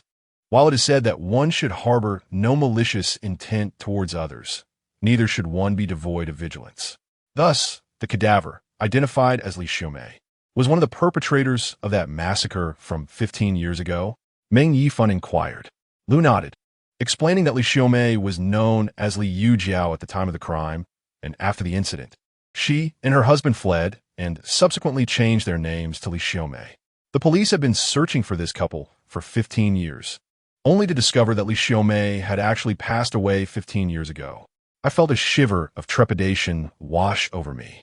Initially, I had assumed that Li Xiaomei was a victim, a tragic soul murdered and concealed within the walls for so long. However, it turns out she was a fiend. It appears she was slain shortly after committing that heinous crime, and I suspect her murderer was none other than her husband. Yet one question still lingered in my mind, prompting me to inquire of Brother Lu. Who was the original owner of the house where her body was discovered? Could it be that the owner was unaware of the corpse hidden within? Might the owner themselves be the perpetrator? Brother Lu sighed and replied, "The investigation is ongoing. We have looked into the various owners of the property. There have been 3 in total. The last owner, whose surname is Hu, is known to you and has virtually no suspicion cast upon him. As for the second owner, based on my experience, I deem his suspicion to be minimal as well. The individual with the most suspicion is the first owner. Just a few hours ago, we summoned him, yet we currently lack substantive evidence to incriminate him in Li Xiaomei's murder. In truth, the identity of Li Xiaomei's killer was not directly relevant to me or Meng Yifan, but we might now be ensnared by her vengeful spirit, compelling me to uncover the details. I felt it necessary to familiarize myself with all individuals connected to this case. Thus, I posed another question. What is the name of this first homeowner? Brother Lu pondered for a moment before responding. It seems he shares your surname. His name is Chen Guan.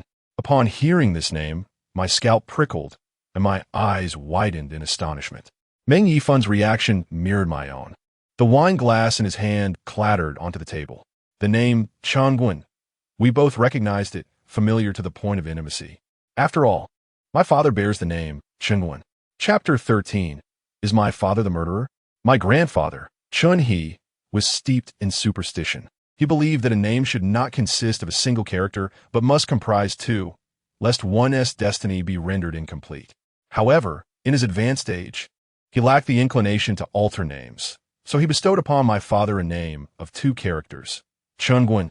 Initially, my name was not Chun Mo. I was called Chun Fu Wang. The reason for my change to Chun Mo stemmed from a grave illness in my childhood, which nearly claimed my life.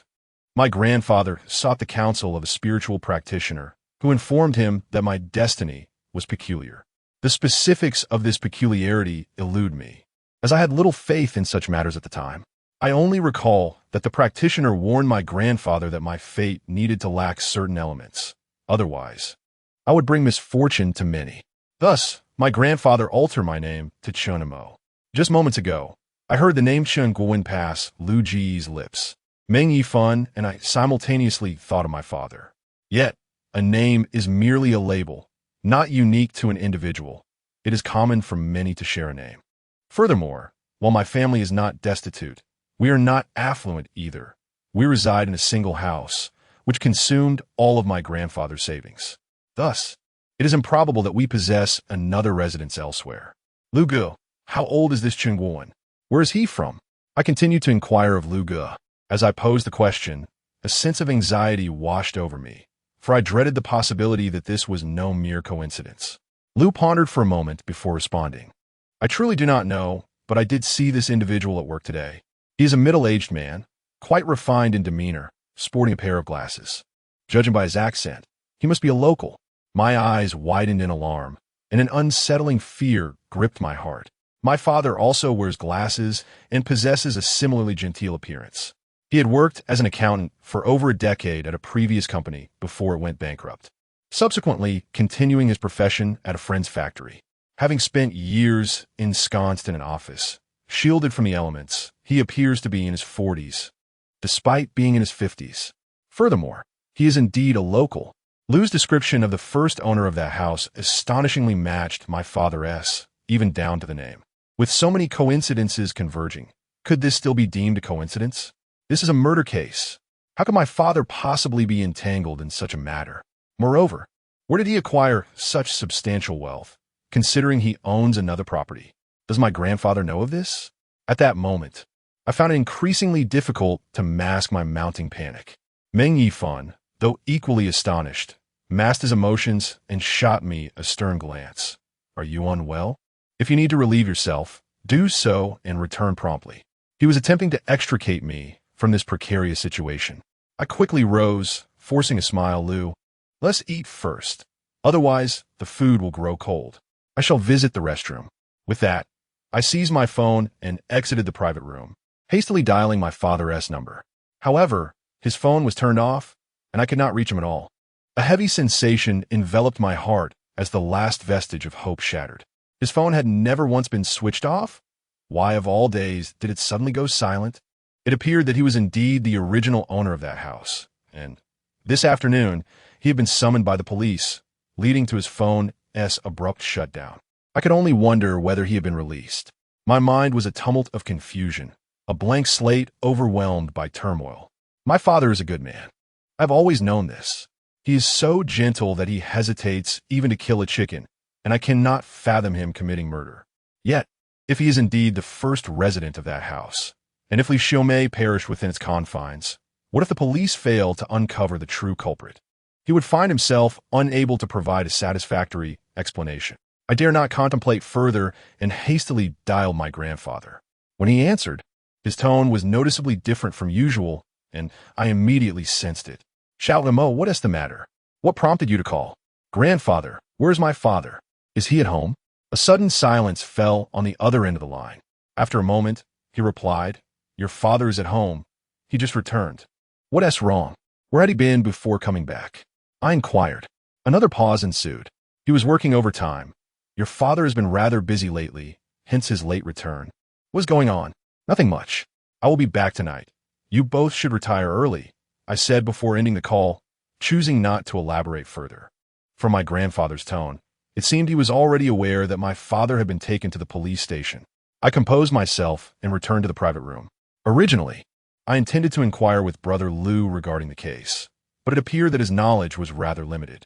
When that notorious family annihilation incident occurred 15 years ago, he had yet to graduate from the police academy. As for the recent corpse concealment case involving Li Xiaomei, he was not one of the investigators, and the body was only unearthed yesterday. Consequently, the investigative team had not yet uncovered substantial leads. Brother Lu, I kindly request that you keep a vigilant eye on these two cases.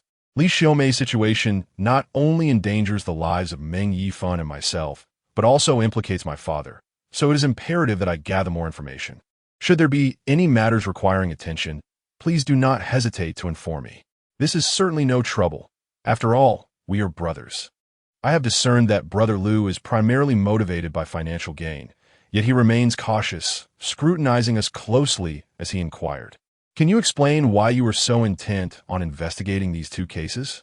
I must clarify this. Should anything untoward transpire, it would be detrimental for all involved.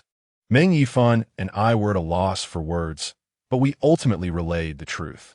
Brother Lu, you may find it hard to believe, but we are being haunted, And this specter is likely Li Xiaomei herself. Upon hearing this revelation, Brother Lu nearly dropped the small lobster he was holding in shock. He swallowed hard, staring at us in disbelief. I believe you. You truly believe us? Meng Yifan and I exchanged incredulous glances. Could a police officer genuinely accept such claims? Let me tell you, I have encountered such phenomena before. Lu Gu, in a spirited mood, recounted yet another intriguing case to us. During my early days as a police officer, I encountered a murder case involving a young man whose body was never discovered. Can you guess how we eventually located his remains? Chapter 14.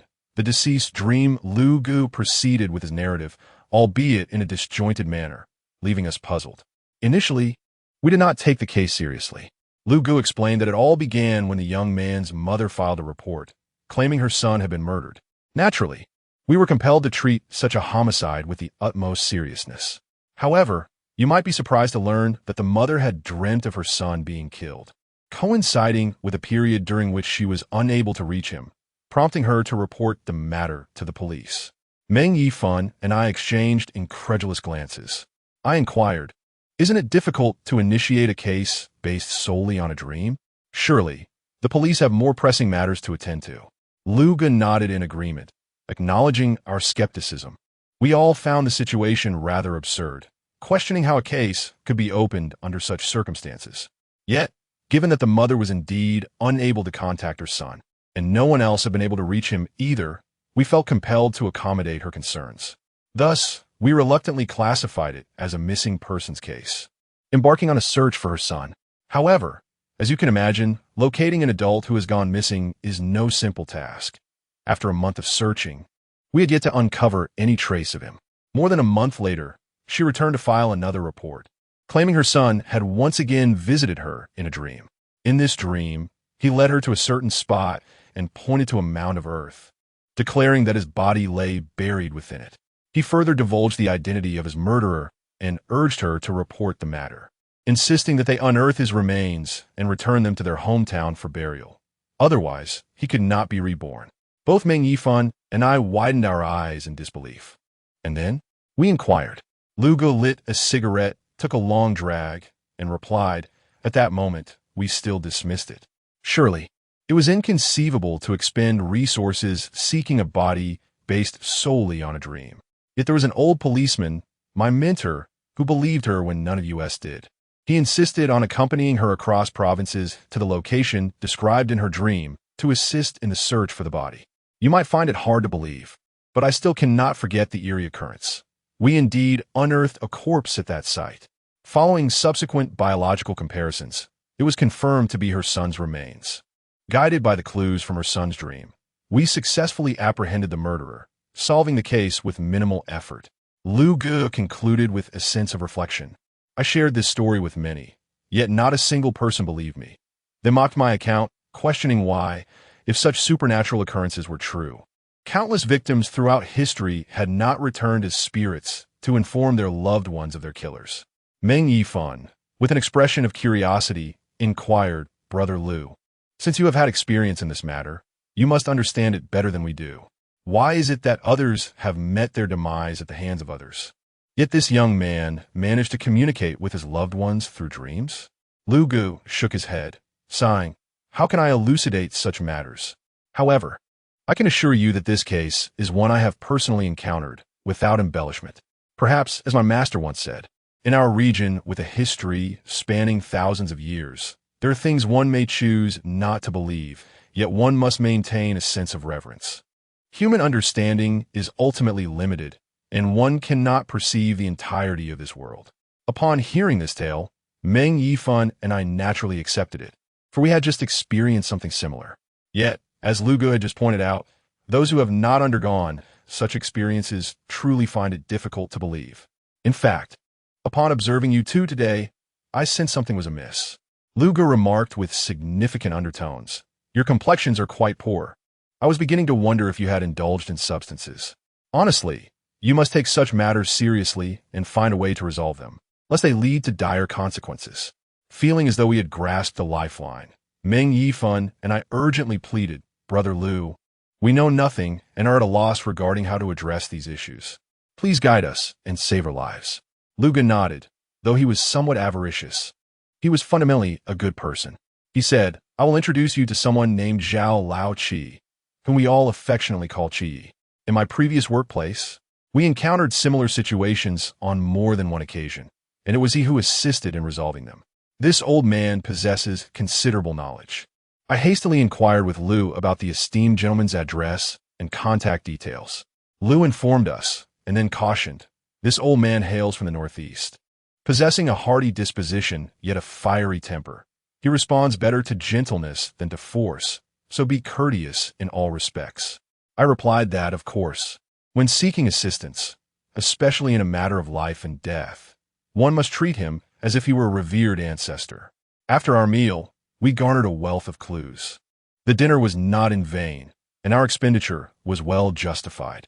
Just as we were about to depart, I nearly forgot to ask Liu if he had a photograph of Li Xiaomei. However, Liu explained that Li Xiaomei came from a rural background, and during that era, few rural children had their pictures taken. She had not returned home for many years, and her family possessed no photographs of her.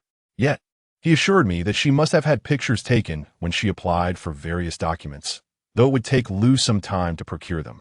Finally, as we exited the restaurant, Meng Yifan and I saw Liu off to his vehicle, marking the conclusion of our meeting. Chenemo, Meng Yifan said, a frown creasing his brow, the first registered owner of that house. Could he truly be our uncle, given the close ties between our families? His concern for my father was evident. If this matter were to unravel poorly, my father could find himself in serious trouble. I was uncertain, but it seemed highly likely. I mentioned that I had just spoken with my grandfather. There was something amiss in the old man's tone, leading me to fear that the Chengguan Liu referred to might indeed be my father, though I could not fathom him committing such an act. Meng Yifan sighed heavily. What a perplexing situation this is. We must not let Liu discover that Chengguan is your father. Otherwise, he will surely cease to provide us with further leads. I nodded, fully aware of the stakes involved. In the end, I arranged to meet Meng Yifan tomorrow to seek out the elusive Zhao Qiye. If this matter is not handled properly, my life may be at risk. Since both Meng Yifan and I had indulged in alcohol, we could not drive. So we each summoned a designated driver. Fearing to return home, Meng Yifan opted for a night at a bathing center, while I decided to make a brief visit home. I needed to clarify my father's relationship with Li Xiaomei.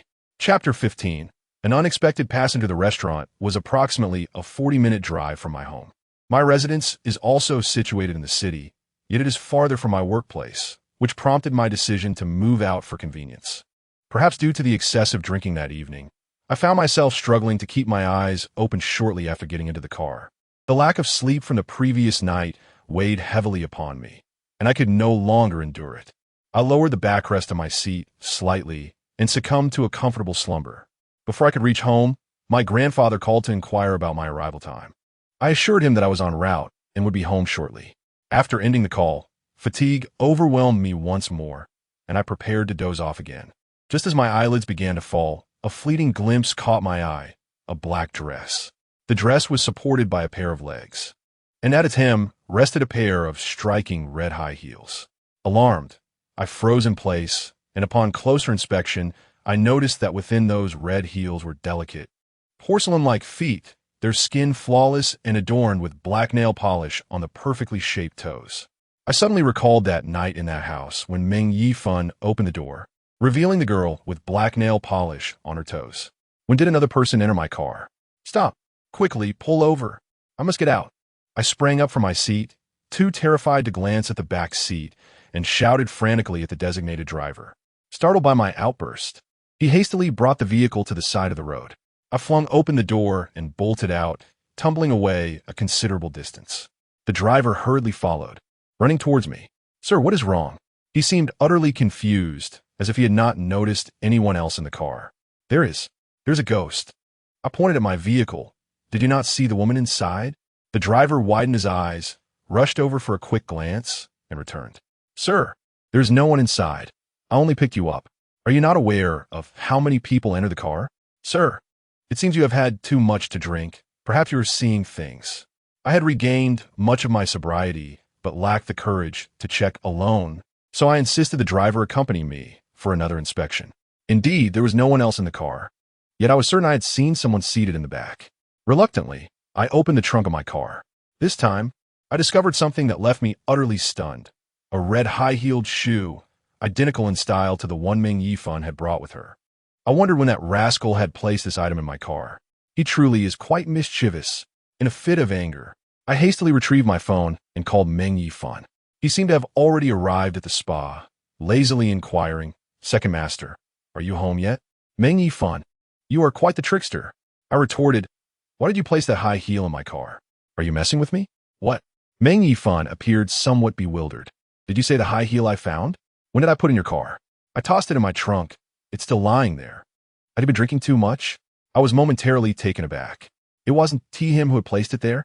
I also had a high heel in my trunk. I had seen that woman earlier in the car. Upon hearing my words, Meng Yifan fell silent. After a moment, he asked, "Are you going to sleep at home later?" I replied that I certainly would not sleep at home, as I feared this incident might implicate my father and grandfather. Meng Yifan suggested, "Then come over to my place. We can keep each other company and go find that Zhao Chie together tomorrow." After hanging up, I returned to the car, instructing the designated driver to continue taking me home. Once I left the house, I would definitely seek out Meng Yifan. I was too afraid to return alone to my rented apartment. In the meantime, I could not dare to sleep again. Fortunately, it wasn't long before the car arrived at my building. Upon returning home, I found my grandfather and father seated in the living room, both wearing somewhat gloomy expressions. My father appeared a bit anxious upon seeing me, a clear sign of his unease. "Dad, where did you go this afternoon?" I inquired. "Well, let's work overtime then. Did you end up at the police station due to your extra hours? It seems we have exchanged roles." He gazed at me with a hint of surprise. "How did you know?" I retorted with irritation. "I have a friend who is a police officer, and he disclosed everything to me." "When did you acquire a property outside that I was unaware of?" My father's expression darkened as he sighed. "I have already explained to the police. Indeed, I once had a property under my name, but it was never mine. It belonged to a young couple. This incident dates back 15 years. At that time, the couple was eager to buy a home, but they were indebted to others and could not proceed with the purchase. If it became known that they owned a property, they would face lawsuits, leading to the freezing and auctioning of their home by the court. They approached me with a sum of money, suggesting that I transfer the property to my name, rendering it legally mine, while in reality, it remained theirs. I listened in disbelief. It turned out that my father had become the nominal first owner of that property merely for financial gain. Yet, such a scenario seemed almost surreal. How could two strangers entrust a property worth hundreds of thousands to someone they barely knew? What if my father had taken advantage of the situation and claimed ownership? What recourse would the couple have against him? After all, the title deed bore my father's name, and even the best lawyers in the world would struggle to reclaim that property for them. Were you truly so desperate for money back then? I reproached him, while my grandfather, casting a disapproving glare at my father, remained silent. My father sighed, recalling that at the time, we had yet to purchase a home, and we were still short by 50,000. They just happened to offer me that amount. And I thought to myself that it was not an illicit act. Moreover, at that moment, your mother was about to leave us. And I believed that if I bought the house, she would choose to stay. I did not think too deeply about it. Hearing this stirred a mix of emotions within me.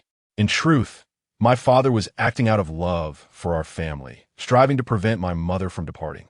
When my mother left, it was without warning. She abruptly abandoned both me and my father, seemingly forsaking her own son. After her departure, my father never uttered a single disparaging word about her in my presence. Yet I was acutely aware that she must have run off with another man. How could she possibly abandon her own son if it were not for a man? Throughout all these years, she never once came to see me. I softened my tone and said to my father, "Are you aware that someone died in that house? A body was hidden within its walls." My father nodded, visibly anxious, and replied, "I only learned today at the police station that Li Xiaomei has died, but I assure you, I did not kill her. I was completely unaware of her demise." Grasping my father's hand, I became agitated, asking, "Do you know Li Xiaomei? What was your relationship with her?" Chapter 16. The strange nightmare. My father, in his simplicity, possessed a certain naivety. From him, I learned that the couple who had given him 50,000 were named Li Xiaomei and L. Zhengxian. This man and woman were indeed husband and wife. It is now evident that Li Xiaomei was one of the perpetrators of the massacre in Qingdao 15 years ago, and without a doubt, so was Lu Zhengxian. This implies that my father had dealings with these cruel demons of murder. More absurdly, he did not even know these two individuals back then, yet he dared to accept their money. I only remember their names and had little personal acquaintance with them, having met only a handful of times. My father, with a face full of distress, recounted that he had only seen the man, Lu Zhengxian, who claimed that his wife had returned to her hometown to nurture their child, and that the couple intended to sell their house. I thought to myself how it was peculiar that they wished to sell the house merely 6 months after purchasing it. Yet it was their property, and how they managed it was solely their affair. Subsequently, Lu Zhengxian handed me 5,000 yuan, requesting my assistance in disposing of the property. Thus, I sold the house to a man named Ding, having taken only that 5,000, while the entire sum from the sale was entrusted to Lu Zhengxian. Upon hearing this, I pondered deeply. The second owner of that house bore the surname Ding. I had indeed met Mr. Ding. Initially, it was Mr. Ding who listed the property for sale at our agency, and then I sold it to a Mr. Hu.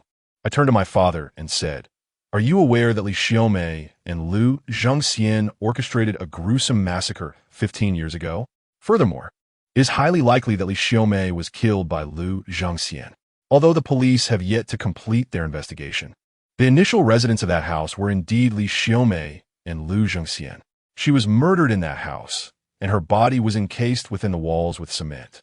The only person capable of such a silent and sinister act must be L. Zhengxian, who also resides there. A demon is indeed a demon, sparing not even his own kin."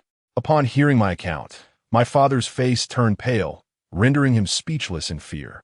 He likely never anticipated that the couple who had accepted his money could be so terrifying. "You, truly, have become blinded by greed." My grandfather, enraged, pointed at my father and scolded, "Now, someone has died in that house. Let's see how you will explain this to the police." My father, flustered, grasped my hand tightly. "Son, you know my character. I assure you, the death of Li Xiaomei has nothing to do with me. You must clarify this to your police friend." I sighed, attempting to soothe him. "In any case, do not lie to the police. Just speak the truth. As long as you are innocent, the law will not wrong you. However, as the nominal first owner of that house, you may bear some responsibility. But this is not a grave matter. At most, it will require some financial expenditure to smooth things over." I spoke the truth. In these times, money indeed holds considerable power. Hearing my words, my father felt somewhat reassured. Once I had grasped the situation, I prepared to depart. Being haunted by spirits, I dared not remain at home. It was one thing for me to face danger alone, but I could not allow my family to be drawn into it. Yet, my father and grandfather, unaware of the circumstances, wished to keep me at home. "It's late. Why not just stay here and sleep? You have a car. You can leave early tomorrow," my grandfather insisted. "Enough, Grandpa. There have been numerous issues at the shop these past few days." I deceitfully claimed that I was going to Meng Yifun's residence to discuss certain matters, assuring them that I would return when I found the time. Now that I have reached adulthood, they could not possibly retain me, and thus refrained from further inquiries. Just before my departure, my grandfather suddenly grasped my arm, seemingly discerning the pallor of my complexion. "Xiaomo, what troubles you of late? Why does your countenance appear so wan?" "I'm quite well, Grandpa. Perhaps I am merely fatigued from recent endeavors," I replied, cautious not to divulge the truth that might cause him undue worry. My grandfather's expression reflected concern. While earning a livelihood is important, one must also take care of one's health. Should your health deteriorate, all the earnings would merely go to the hospital. "Understood. I shall be mindful of that. You should retire early," I responded. Following our exchange, I descended the stairs with my father, who insisted on accompanying me.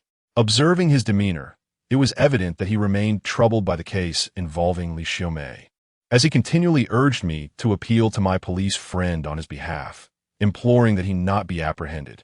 "Rest assured, Father, no one will arrest you. There is no need for such anxiety. I must take my leave now, to return home and rest early." With that, I entered the vehicle. The designated driver had been patiently waiting for me downstairs, and once I was settled in, I instructed him to drive to the bathing center. Through the rearview mirror, I noticed my father still standing at the foot of the stairs, gazing after my car. Reflecting upon the past 2 years since I began working for Meng Yifan, I realized I had seldom returned home due to the demands of my job. Today, upon my return, it struck me how much my father appeared to have aged. His back had begun to stoop. Raised by my father and grandfather, it is rather poignant that my mother departed from home precisely 15 years ago. Since her departure, my father has chosen not to remarry, fearing it might bring me distress. To me, my father is the finest person in the world. Therefore, I cannot bring myself to believe he would commit a crime. Before long, I arrived at the spa, indulging in a foot soak and a massage, which I deemed one of life's greatest pleasures. Overwhelmed by fatigue and lulled by the technician's skilled hands, I soon drifted into slumber. The establishment chosen by Meng Yifan proved to be quite reliable, bustling with patrons and offering a sense of safety superior to that of my own home, where I was spared from the incessant knocking that had plagued me previously. However, that night, I found myself ensnared in a nightmarish vision, returning to that house. Yet, in my dream, the abode appeared somewhat altered from my recent visit. Its decor was antiquated, and the furniture seemed to belong to an era long past, reminiscent of low-end furnishings from over a decade ago. My thoughts were clouded, consumed by curiosity as to why the house had transformed. At that moment, I discerned a disturbance emanating from the master bedroom. Straining to listen, I heard a faint shoo akin to the sound of cement being applied to walls. As I approached the doorway of the master bedroom, I beheld a man squatting there, tools in hand, engaged in the task of plastering the wall. Though he wore a hat and a work uniform obscuring his face, the nature of his actions rendered me frozen in place, flooding my mind with unsettling memories.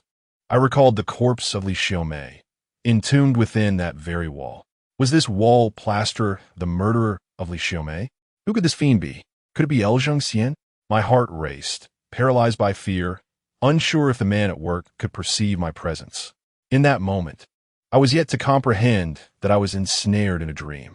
Just then, the individual engaged in wall plastering abruptly halted his actions, as if sensing a pair of eyes upon him. In that instant, a chill coursed through me, and I felt a menacing gaze slowly shifting in my direction. Soon enough, the plasterer turned his head, and that ominous glare pierced through me like a sharpened blade. My eyes widened in disbelief, as if struck by lightning, and I inhaled sharply. To my astonishment, the plasterer was none other than my father, yet he bore the visage of my father from over a decade ago. Chapter 17. The search for Zhao Qie. Upon awakening the following morning, my complexion was even graver than the previous day, and my spirit waned further. Meng Yifan, upon witnessing my state, was taken aback. What on earth? Did you not sleep well last night? How have you ended up like this? I remained frozen in bed, my mind struggling to process the events of the previous night, fixated on the dream I had experienced. The plasterer was the very person who had taken Li Xiaomei's life. Why then did he bear my father's face? Could it be that my father was Zhongxian? Unthinkable. Such a notion was utterly absurd. After all, it was merely a dream. How could I take it seriously? Perhaps my father's summons by the police had instilled worry within me, manifesting in this dream. Dreams are inherently illogical. I had previously experienced an even more nonsensical dream in which my father committed numerous murders, claiming he did so to extend my life. Thus, dreams should not be taken to heart. It was probably just a nightmare from last night. I chose not to disclose the contents of my dream to Meng Yifan, deeming it unnecessary. After we changed our clothes, we departed from the bathing center, grabbed a light breakfast, and prepared to embark on our quest to find Zhao Qie. The location where Master Zhao Qie resides is rather exquisite, situated at Huangshiku. I had heard of this place long ago, colloquially referred to as Superstition Street in our area. Why is it dubbed Superstition Street? This locale primarily engages in two types of commerce: antiques and metaphysics. The latter encompasses practices such as feng shui, fortune-telling, palmistry, divination, and exorcism. Those who dismiss metaphysics naturally label it as superstition. Yet, a considerable number of individuals ardently believe in it and flock there incessantly. It is a place of remarkable intrigue. I visited once before and was taken aback by the sheer number of believers even in this modern age. At that time, my ignorance blinded me to the reality. However, After experiencing it firsthand, I have come to believe that it is not merely a street of superstition, but rather a gathering of masters. With Meng Yifan, I drove there and arrived swiftly. Huangshiku resembles an old street, typically bustling with life, making it quite challenging to find a parking spot. After much effort, we finally located one. Upon exiting the vehicle, I discovered that Meng Yifan was embroiled in a dispute with an elderly man. The man appeared to be in his 50s, with graying hair, yet his visage bore a youthful quality. Nevertheless, his physique was quite robust, towering over Meng Yifan, who stands at an impressive height of 1.8 meters. Old man, do you understand the concept of first come, first served? I spotted this parking space first. Youth, do you comprehend the virtues of respecting the elderly and cherishing the young? It matters little that you saw it first. I was the one who maneuvered my car here. Meng Yifan, already in a foul mood, was quickly provoked. Look at your physique. Do you even have the audacity? Do not dare to disrespect me here. Move your car immediately, for I have important matters to attend to. The old man chuckled, leaning against the door of his Mercedes, completely disregarding Meng Yifan. I was well aware of Meng Yifan's temper. When enraged, he would not hesitate to confront the old man physically. I hurried over to dissuade him, saying, "Let it go. There are other parking spaces available, and we must prioritize our urgent business." He cast a furious glare at the old man before reluctantly seeking another parking spot. After exiting the vehicle, he continued to grumble irritably. If it weren't for our pressing matters, I would have surely dealt with that old fool. I remained silent. In this day and age, resorting to violence only leads to incarceration. If he acted on his anger, he would likely find himself embroiled in legal troubles. Upon reaching Huangshiku, we were met with throngs of people both inside and out. This area, comprising several streets, was compact yet bustling, evoking a sense of wonder. Perhaps, as Lu Gu had remarked, that which has withstood the test of 5 millennia and continues to be passed down holds its own significance. However, Meng Yifan and I had urgent tasks to attend to and no time to indulge in such reflections. We proceeded directly with the address provided by Lu Gu, inquiring about the elusive master Zhao Qi. I had anticipated that Lu Ji's acquaintance would be a person of considerable stature, likely holding a prominent position in this hub of masters. While I did not expect him to own a grand establishment renowned throughout the city, I presumed he would at least possess a modest yet bustling shop. To my surprise, Master Zhao Qi was nowhere to be found within the confines of Huangshiku. Near the Huangshe, there exists a quaint little park, adjacent to which are numerous self-built residences, modest apartment buildings that form part of the residential area. Meng Yifan, filled with curiosity, pondered, why would such a master display his sign not in the bustling streets, but rather in a residential neighborhood? Surely, this must affect his business. I chuckled softly and remarked, great talents often conceal themselves in plain sight. Perhaps this esteemed individual is indifferent to such matters. At long last, we located the residence of the esteemed Zhao Qiye. It was a 3-story self-constructed house, devoid of any signage at the entrance. Had I not cross-referenced the address, I would have found it hard to believe that the illustrious Zhao Qiye resided here. Moreover, in the courtyard outside, an elderly man was washing vegetables. The moment I laid eyes on him, a wave of unease washed over me, for we had encountered him earlier, and Meng Yifan had nearly come to blows with him. At that moment, the old man noticed us, momentarily taken aback, squinting as he scrutinized us from head to toe. Meng Yifan was visibly stunned, while I summoned my courage to step forward and politely inquired, "May I ask, are you Zhao Qiye?" He wore a sardonic smile and retorted, "What is it? Have you come all the way to my home to confront me?" My heart sank in despair. What sort of predicament is this? The coincidence was not just remarkable. It was downright absurd. "No, esteemed Zhao, there's been a misunderstanding between my companion and yourself." I quickly adopted a conciliatory tone. Offering my apologies, I sincerely beg your pardon. Please do not hold it against him. We have come seeking your assistance. Assistance? Zhao Qiye, still irate, regarded us with mockery. Go to hell. I shall not offer my help. I thought to myself, Lu Gu was absolutely correct. This old man truly possessed a rather foul temperament. Meng Yifan's face turned pale, utterly mortified, For him to apologize was more unbearable than consuming excrement. I, being rather thick-skinned, cast aside my reservations and urgently implored, "Master Chi, if you do not come to our aid, we shall surely perish. We have entangled ourselves with malevolent forces, and you are our only hope." Master Zhao Qi cast a sidelong glance at me and retorted, "Am I your father? I am neither your progenitor nor a benevolent deity. Whether you live or die is of little concern to me." I thought to myself, oh dear, this old man is truly something else. Realizing that he would likely not offer us assistance, I turned to Meng Yifan and prepared to depart. If need be, we could seek help from other eminent figures. There were numerous masters in Huangshiku. Surely one could lend us aid. Just as we were about to leave, Master Zhao Qi unexpectedly called out to us. We exchanged glances, and he remarked coolly, "I was merely jesting. Young people today lack a sense of humor. Come inside." Chapter 18. The little girl in the photograph in the living room on the first floor, Meng Yifan, was behaving submissively, pouring tea from Master Zhao Qi. "Master Qi, I spoke out of turn earlier. Please forgive my impertinence." He chuckled nervously. After all, when one's life is at stake, pride holds little value. The temperament of these masters is often quite peculiar. They had just told us to leave, yet now they were inviting us in. Glancing at Meng Yifan, he scoffed.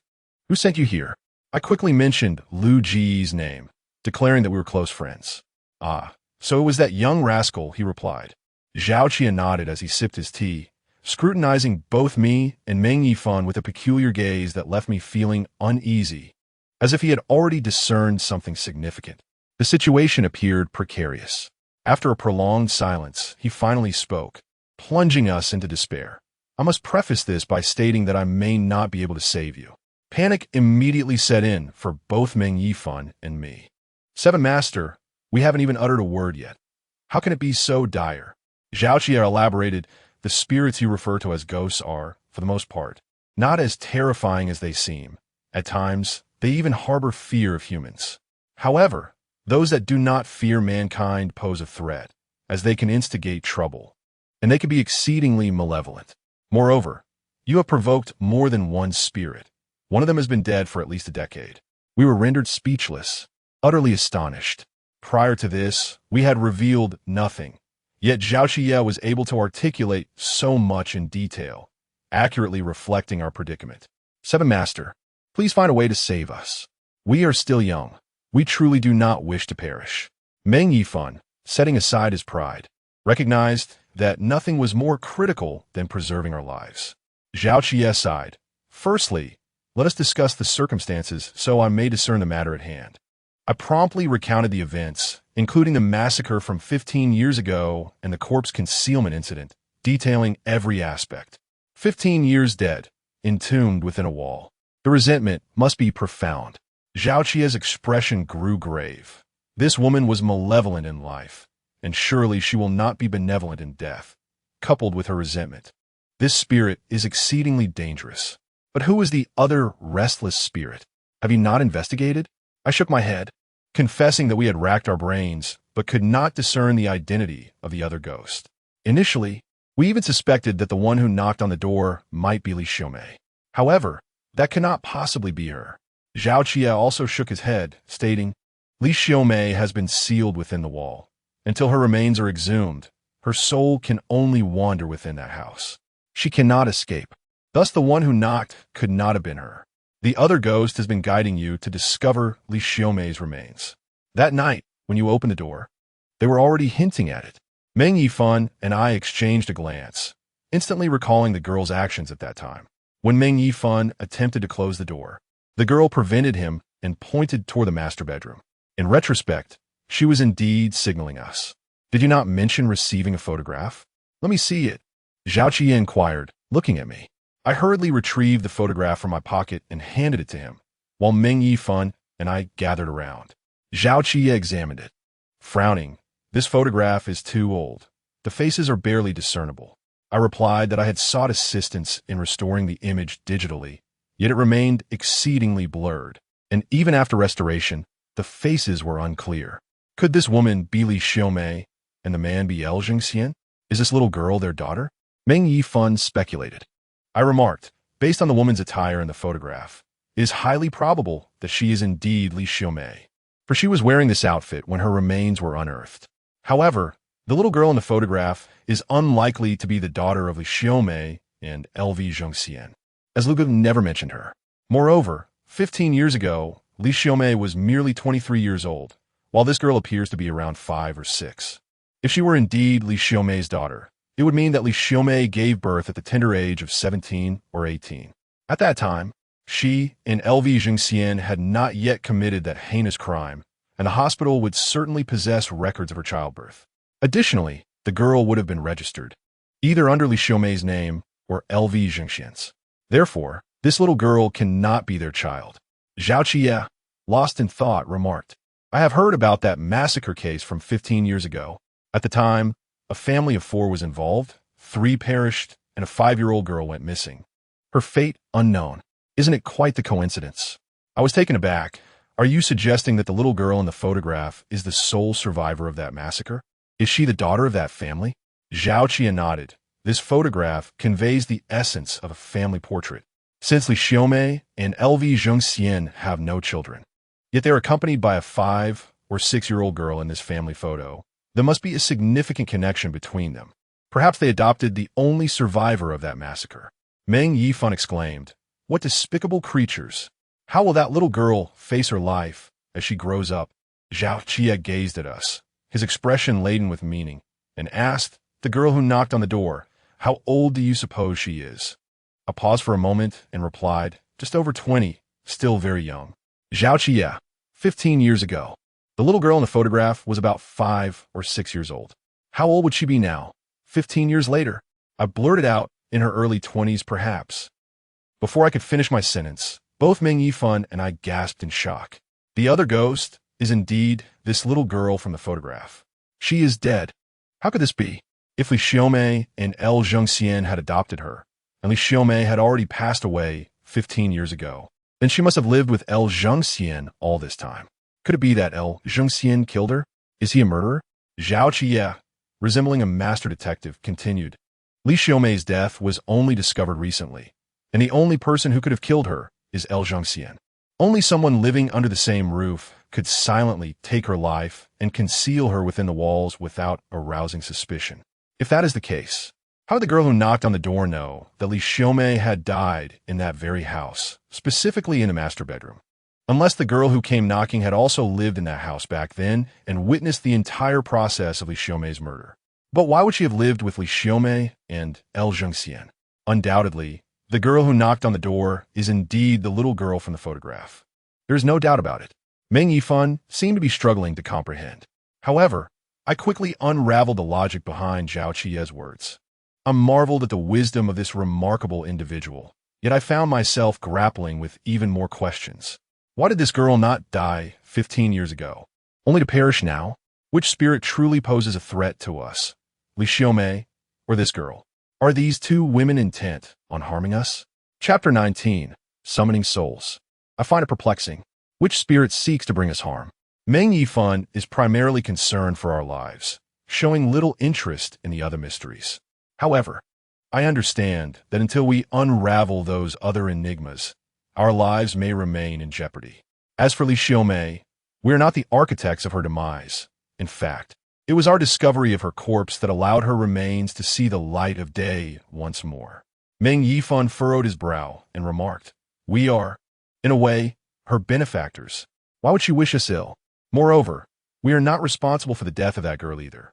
She ought to seek vengeance against her true assailants. We have done nothing to deserve this torment." Zhao Qie chuckled lightly, as if such matters were nothing new to him. If spirits adhered to reason, they would not inflict harm upon the living. Furthermore, Li Xiaomei was devoid of humanity in life. Do you expect her to possess any in death? Ordinary spirits rarely cause harm.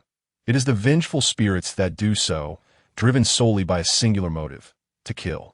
I inquired of Zhao Qie, considering these 2 spirits, regardless of which one it may be, if they truly desire our lives, why have they not ended us already?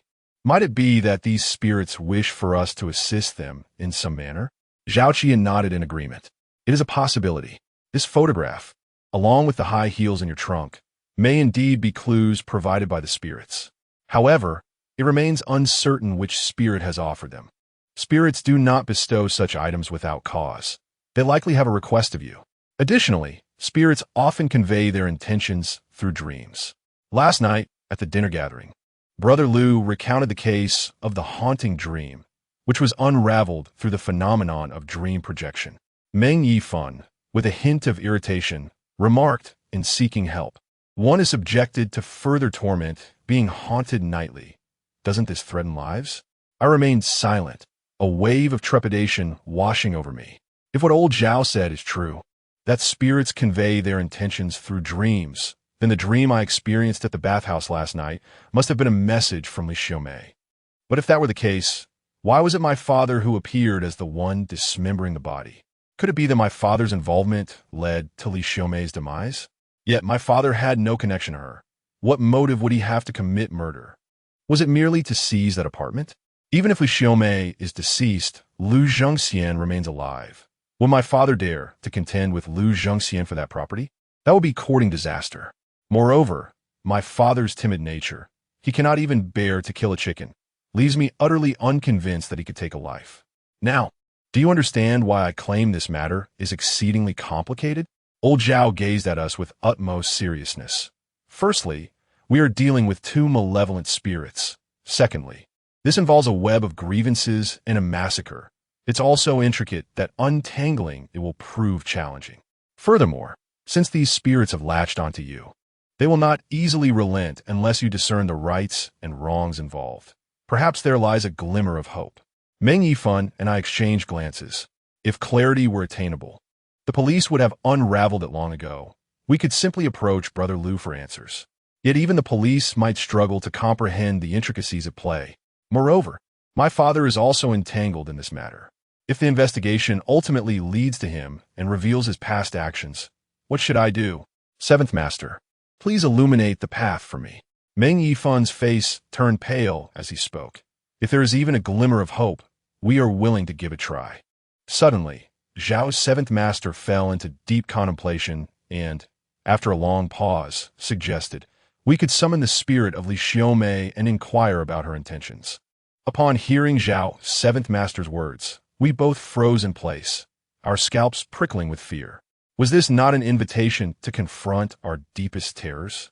While facing a vicious adversary would not intimidate us, the prospect of confronting a ghost made me fear I might soil myself. These two spirits have not explicitly demanded your lives, yet they persistently torment you, indicating their urgency. Perhaps they have already provided ample hints, but you have failed to grasp their meaning. Zhao, seventh master, looked at us and stated, there are no other options available. We must question the spirit involved, and then everything will become clear. I glanced at Meng Yifan, seeking his thoughts. Though we are comrades, he is my superior at work, and I usually follow his lead. However, in this instance, Meng Yifan appeared utterly powerless and said, don't look at me. I will follow your lead. After a moment of reflection, I resolved to abandon my reservations. In matters such as this, we must heed the wise. Whatever the sage advises, we shall follow, intent solely on preserving our lives. Seventh Master, will you accompany us when the time comes? I inquired. Zhao, seventh master, nodded. Summoning spirits is not something to be taken lightly. Mishandling it could lead to dire consequences. So I shall accompany you, offering guidance from the sidelines. We are truly grateful. Meng Yifan, possessing a keen sense of propriety, hastily remarked, we have little to offer in return for your assistance, and to suggest we become your servants would be insincere.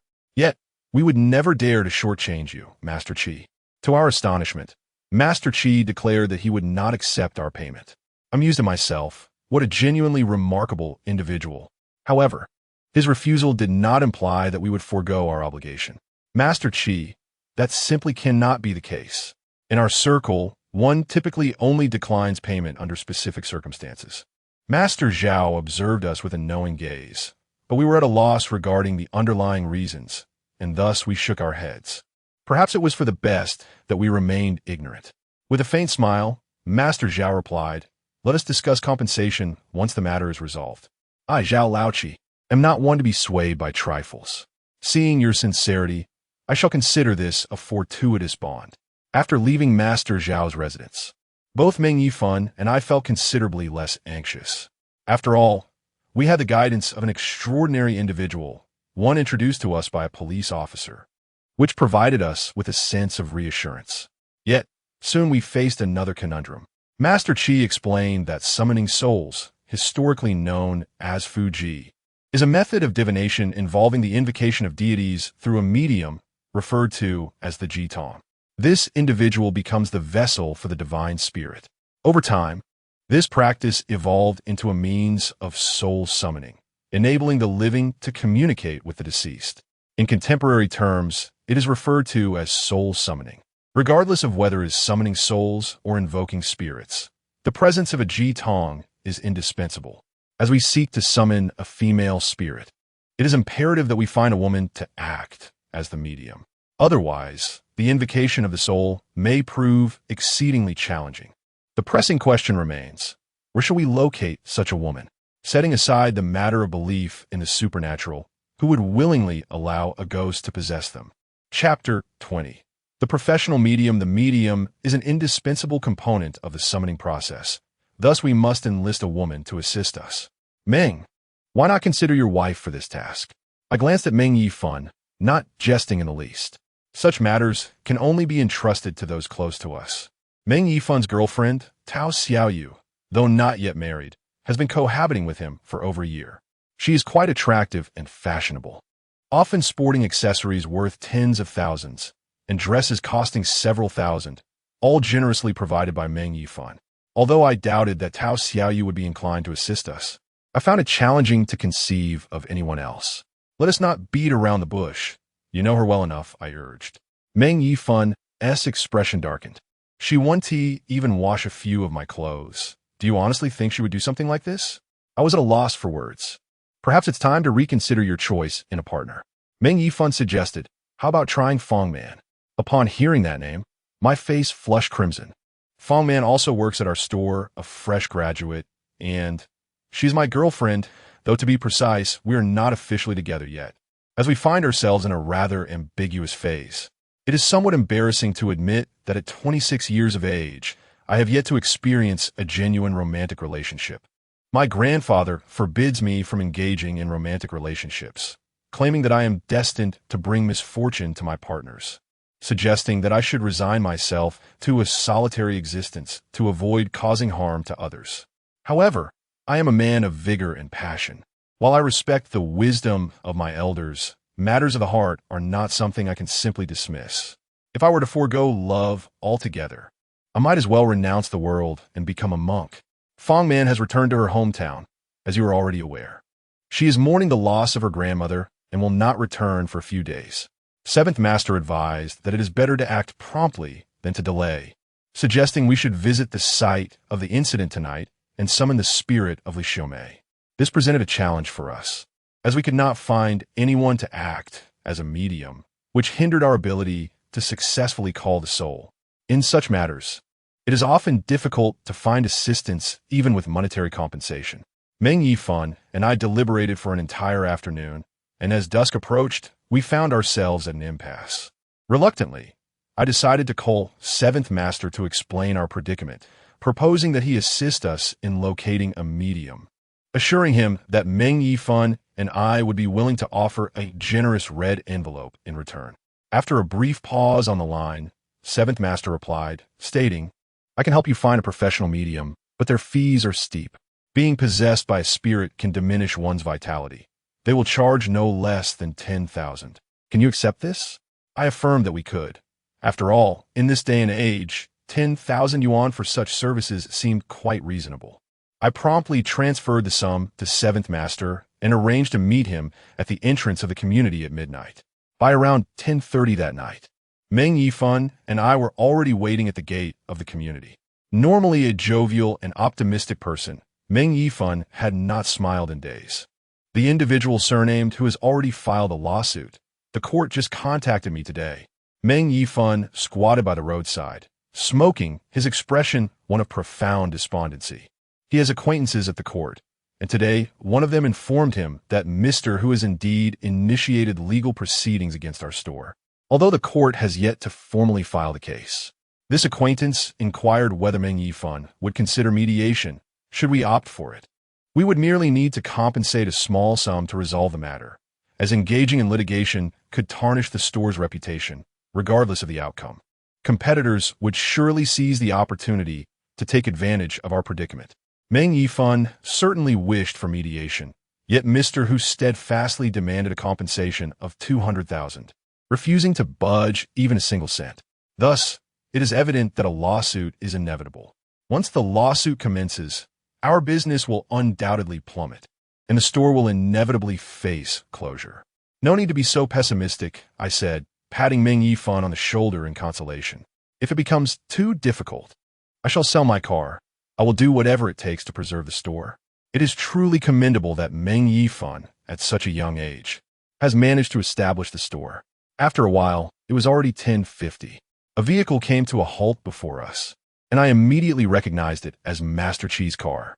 A young woman, appearing to be in her 20s, sat in the passenger seat. She was delicate and fair, yet her complexion was notably pale, reminiscent of the fragile Lin Daiyu. Master Chi conversed with the girl inside the car before stepping out, while she remained seated. We quickly rose to greet Master Chi.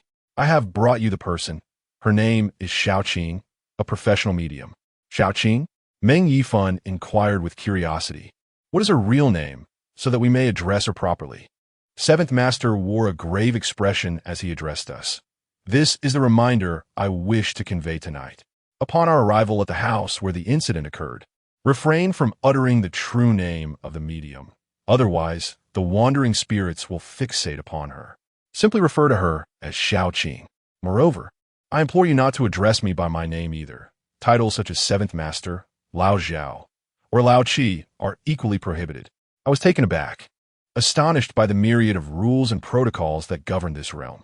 I inquired, "How then shall we address you?" After a moment's contemplation, Seventh Master replied, "You may call me Yin Zhu." I stifled a laugh, finding his demeanor amusing. Even Meng Yifan was entertained by it. "Seventh Master, what is this Xiaoqing doing in the car?" Meng Yifan asked, curiosity evident in his tone. Seventh Master explained, "She is preparing herself in a vehicle.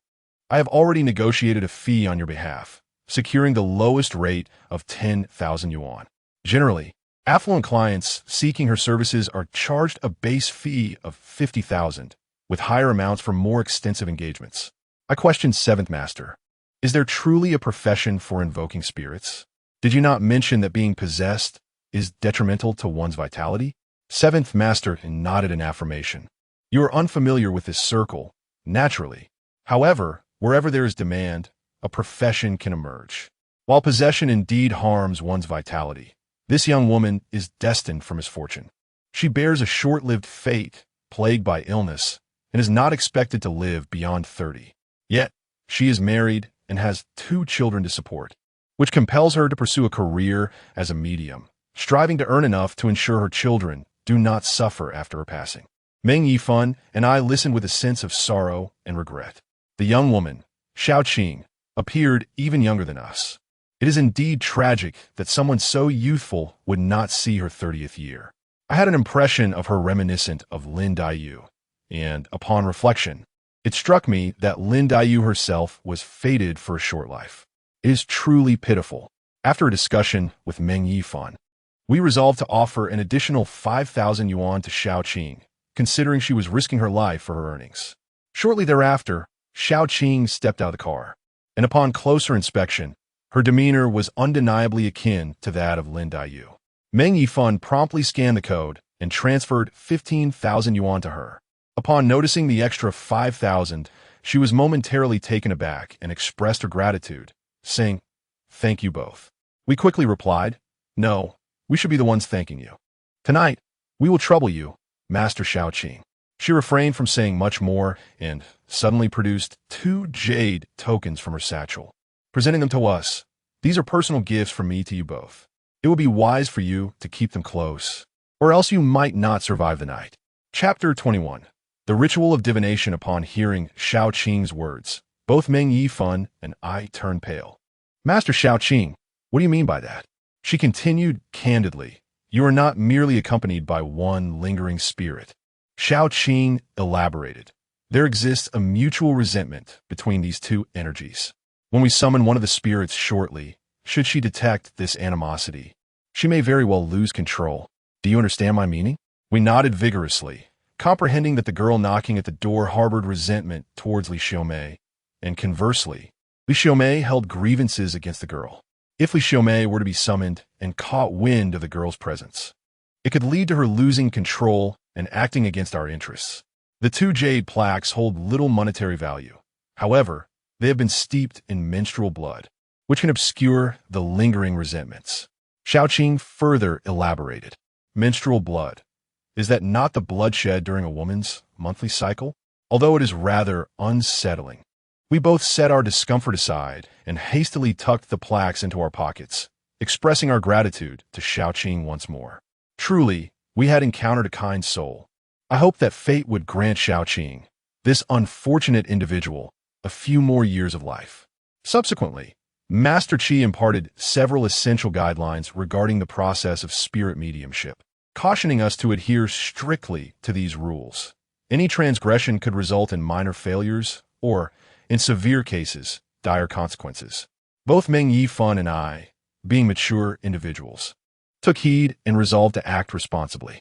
After discussing the precautions, we proceeded into the residential complex.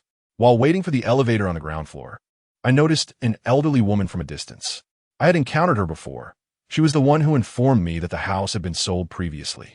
Upon recognizing us, she hastily departed, as though we were harbingers of misfortune. Preoccupied with my own urgent matters, I did not approach her to exchange pleasantries. Yet I sensed that she might possess knowledge about the house, albeit reluctant to share it. When time permits, I must pay her a visit to inquire further. Before long, the elevator arrived, and we ascended directly to the 5th floor. Upon returning to the house, both Meng Yifan and I felt an overwhelming sense of anxiety. The house has been temporarily sealed off, and it was inappropriate for us to enter. Hence, we dared not make sound. Upon entering, we ensured that all doors and windows were securely closed.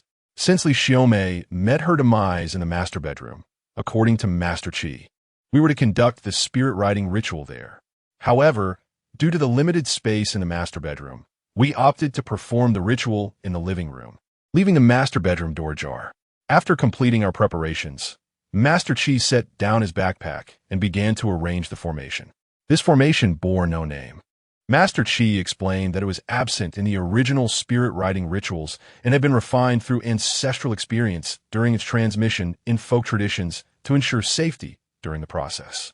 Modern spirit writing rituals, such as summoning the pen fairy or the disc fairy, are essentially simplified versions of ancient practices, characterized by lower success rates and higher incidence of misfortune following successful attempts. Meng Yifan and I were perplexed by these intricacies, observing as Master Qi produced 8 flags of various colors from his backpack, positioning them at the 8 cardinal points before connecting them with a red string. Xiaoqing elucidated that the placement of the flags represented the post-heavenly Bagua directions, which hold immense significance in metaphysics. Additionally, Master Qi lit 64 white candles around the flags, 8 of which were placed adjacent to the respective flags. It is said that these 64 candles symbolize the 64 hexagrams of the One Wang, which collectively represent the essence of all things. The composition of this formation can be perceived as a holographic microcosm, isolating the interior from the exterior to prevent any unforeseen incidents that may arise should a restless spirit be summoned, thus safeguarding the innocent. To put simply, it is designed to ensure that whatever is summoned can be returned in kind. This formation serves a protective function while also facilitating our communication with the spirits. The arrangement was swiftly completed, and Meng Yifan, Xiaoqing, and I took our seats within the formation, assuming positions of great significance.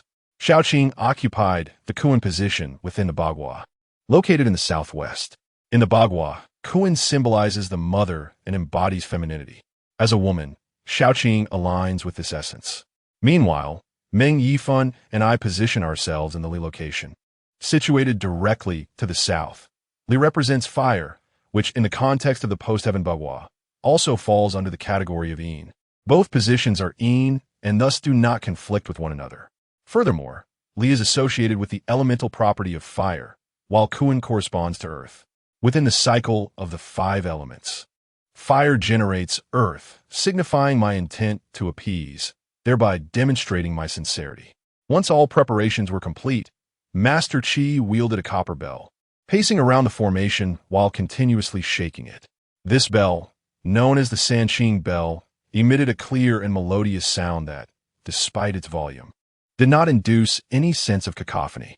Master Qi explained that the sound of the bell was intended to prevent the spirits from ensnaring our minds, allowing us to maintain clarity of thought. In addition to the bell's chime, Master Qi also chanted incomprehensible scriptures from an unknown religion. Meanwhile, Meng Yifan and I sat within the formation, with a fire basin placed before us, into which we continually cast yellow paper offerings. As instructed by Master Qi, we must persist in incinerating these yellow papers until the summoned spirit departs, ensuring no interruption mid-process. Subsequently, we shall commence the formal soul-summoning ritual. Celestial nets and infernal fiends.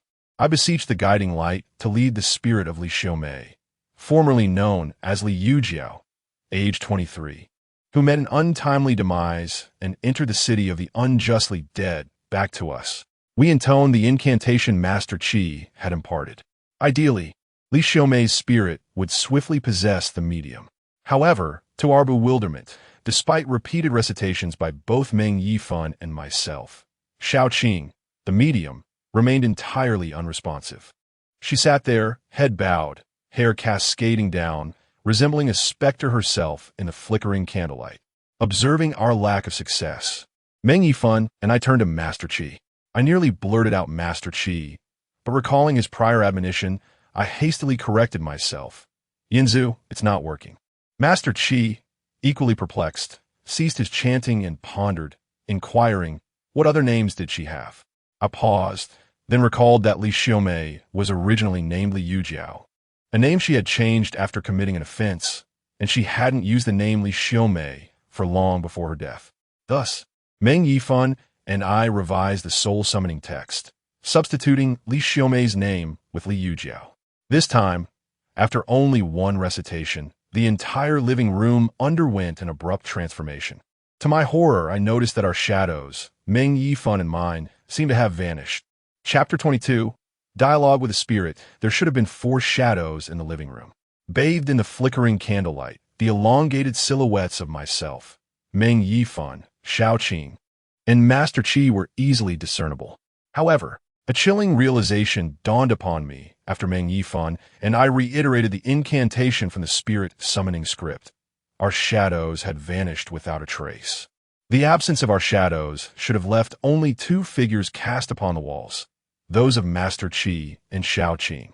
Yet, to my astonishment, a new shadow had materialized in the room, mirroring Shaoqing's long hair and inching closer to her silhouette, as if seeking to merge with it. I could hear Meng Yifan audibly gulp, his unease palpable. At that moment, Master Qi cleared his throat, a prearranged signal. A single cough signified the arrival of the spirit, while 2 indicated that it was beyond control and imminent danger necessitated our immediate flight from the house. Upon hearing Master Qi's cough, the message was instantly clear. The spirit had been summoned.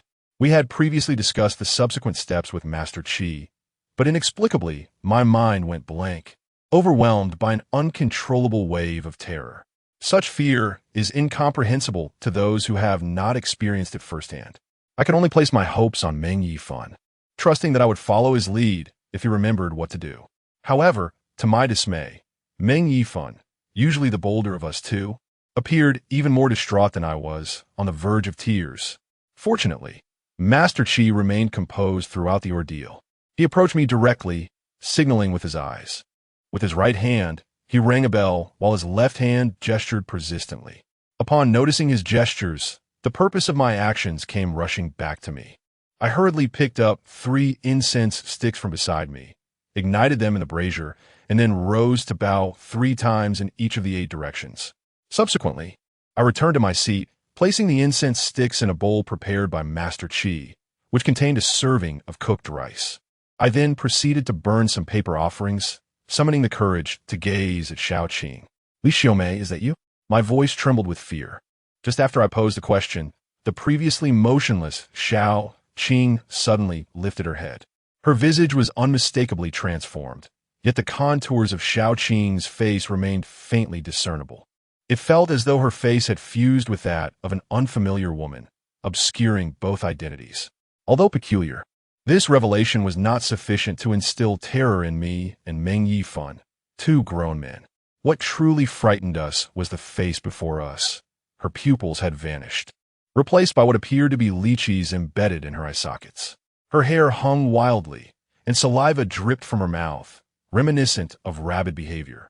As she howled at Meng Yifan and me, we had never encountered such a sight. It felt akin to being trapped in a cage with a Siberian tiger.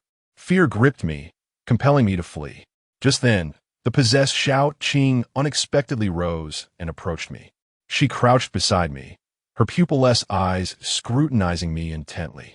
She approached me like a creature, drawing near and inhaling deeply, as if attempting to discern the scent that lingered upon me.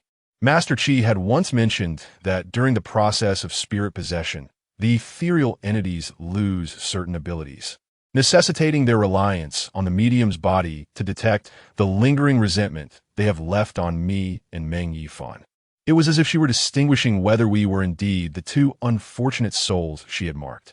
I sat there, my hands stiffly tossing yellow paper into the fire pit. In truth, I yearned to flee. My legs ached to escape this room. Yet, I was acutely aware that should I run, my only chance of survival would vanish, and even Master Qi would be powerless to aid me. Thus I steel myself, enduring the scrutiny of Xiao Qing. After she had finished examining me, she turned her attention to Meng Yifan. He, opting for a more resigned approach, closed his eyes, choosing not to witness the unfolding events. Once Xiao Qing had completed her assessment of us both, her expression suddenly shifted to one of bewilderment, fixating intently on the fire pit. Lost in thought, observing her, it seemed as though she had relinquished her own consciousness, her mind now wholly possessed by Li Xiaomei. With no turning back from this point, having summoned the spirit, it was imperative that we uncover the truth. Summoning my courage, I inquired, "Are you Li Xiaomei? If so, please nod." The once bewildered Xiao Qing turned her gaze towards me again, nodding slightly, producing a series of ka sounds, as though something were lodged in her throat. Although I could not comprehend her intended message, I was profoundly shaken. It was astonishing to think that a person who had passed away over a decade ago was truly communicating with me. Throughout the entire dialogue, Seventh Master cautioned us, emphasizing the importance of avoiding direct inquiries into the circumstances surrounding Li Xiaomei's demise, as it is a grave taboo in planchette divination. A malevolent spirit, by its very nature, possesses a higher degree of sentience than ordinary specters. Consequently, it is cognizant of its own wrongful death and subsequent transformation into a ghost. To directly question it about the manner of its demise would be tantamount to provoking it. Therefore, if we sought to ascertain the cause of Li Xiaomei's death, we had to employ subtlety and circumlocution, refraining from direct interrogation. Moreover, throughout the entire interaction, we were to adopt a conciliatory and ingratiating approach. Irrespective of Li Xiaomei's actions during her lifetime, we were forbidden from censuring her. On the contrary, we were to align ourselves with her, conveying the impression that we were there to assist her. Thus, I had meticulously formulated my line of questioning well in advance. Li Xiaomei, we are here to assist you. We sincerely empathize with your plight and desire to help you avenge yourself. However, we are unaware of the identity of the perpetrator. Could you possibly divulge the name of the murderer? Upon uttering these words, my heart pounded in my chest, fearing that I might have inadvertently provoked her. The identity of her killer was the most crucial question, an unavoidable aspect of our inquiry. As soon as I had posed the question, Xiao Qing, who was possessed, experienced a sudden twitching in her neck, an incessant spasm that indicated an emotional disturbance.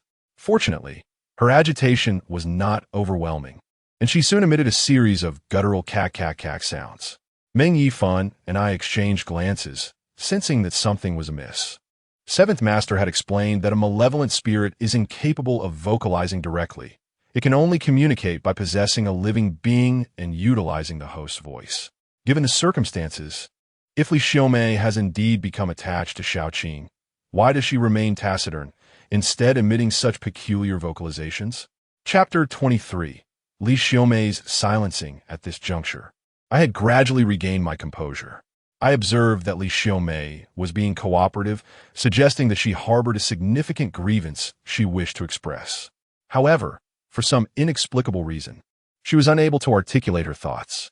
She continued to emit those strange sounds, perhaps driven by an intense desire to communicate. She inexplicably disgorged a copious amount of cement from her mouth, which gushed forth in a torrent. Both Meng Yifan and I were nearly startled out of our wits. And even the usually composed seventh master, who was in the midst of chanting scriptures, widened his eyes in astonishment. Although Xiaoqing was currently possessed by a vengeful spirit, she was, in essence, merely a vessel for this entity. Her physical form remained alive. How could a living person possibly expel cement from their mouth? I recalled seventh master's earlier explanation that vengeful spirits are, in reality, a form of energy field, lacking physical substance. They inflict harm by influencing a person's brain function through this magnetic field, thereby inducing hallucinations.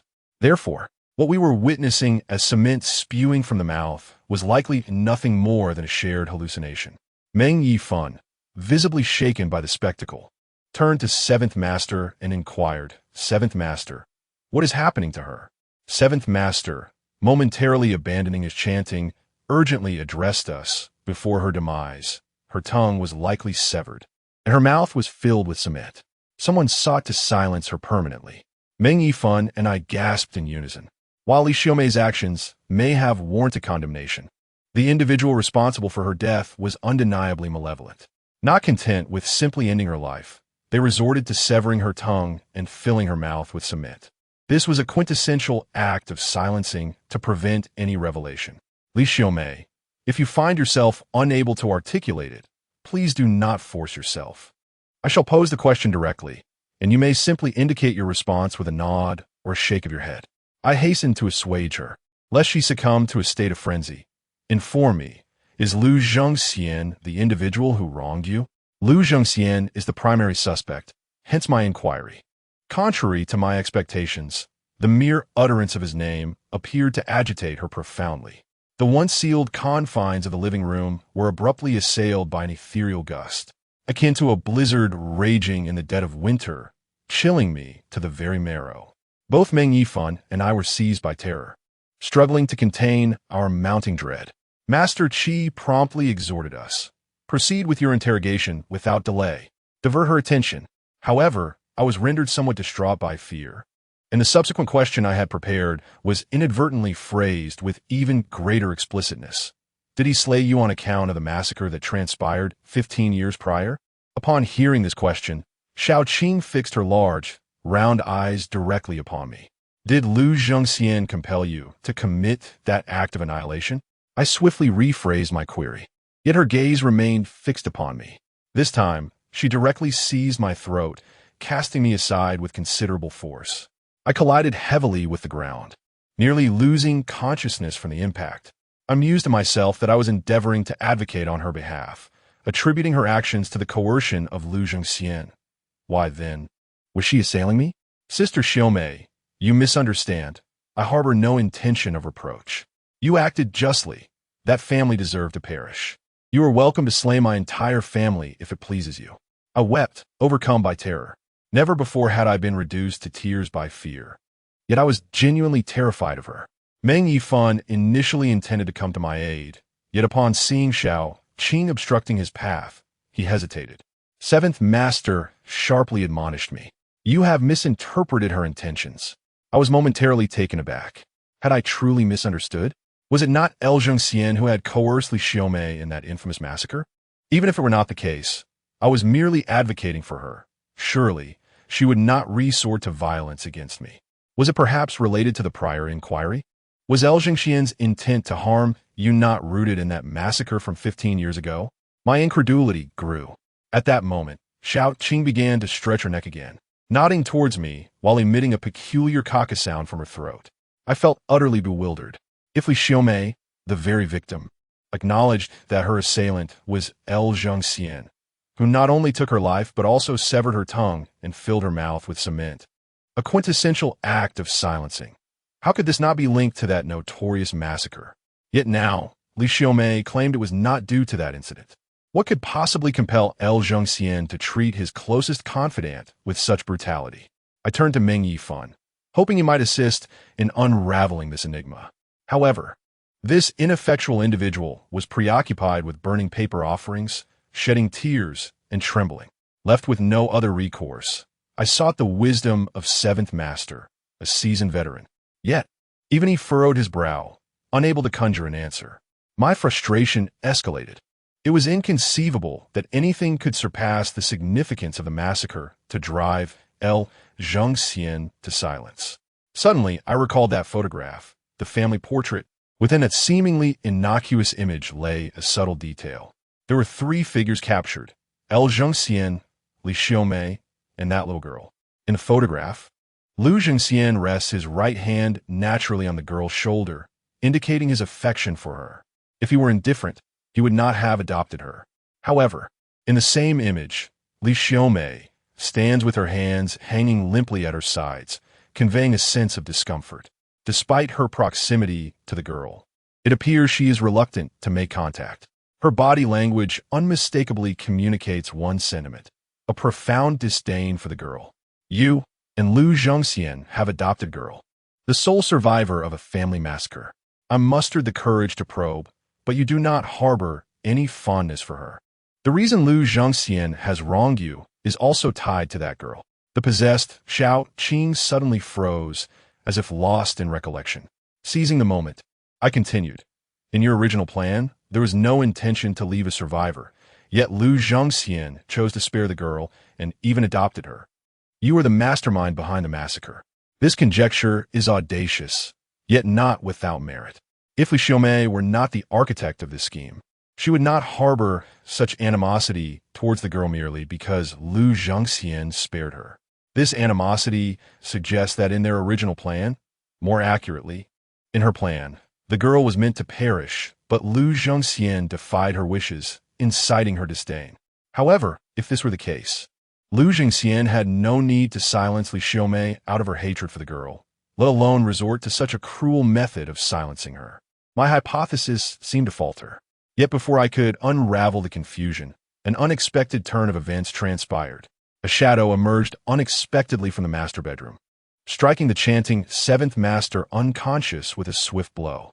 In a flash, it kicked over several command flags and a majority of the candles. After executing these acts, the figure prepared to flee. Quick as a flash, I seized one of its legs, causing it to stumble to the ground. Yet, its reflexes were equally sharp, and it retaliated with a kick that sent me sprawling. By the time I regained my footing, the shadow had vanished. I stood there in bewilderment, staring at its retreating figure, utterly perplexed as to how it had appeared in the master bedroom. My instinct was to pursue it, but circumstances forbade me from doing so, as the possessed Xiaoqing had completely spiraled out of control. Chapter 24. An unexpected turn of events before the summoning of spirits.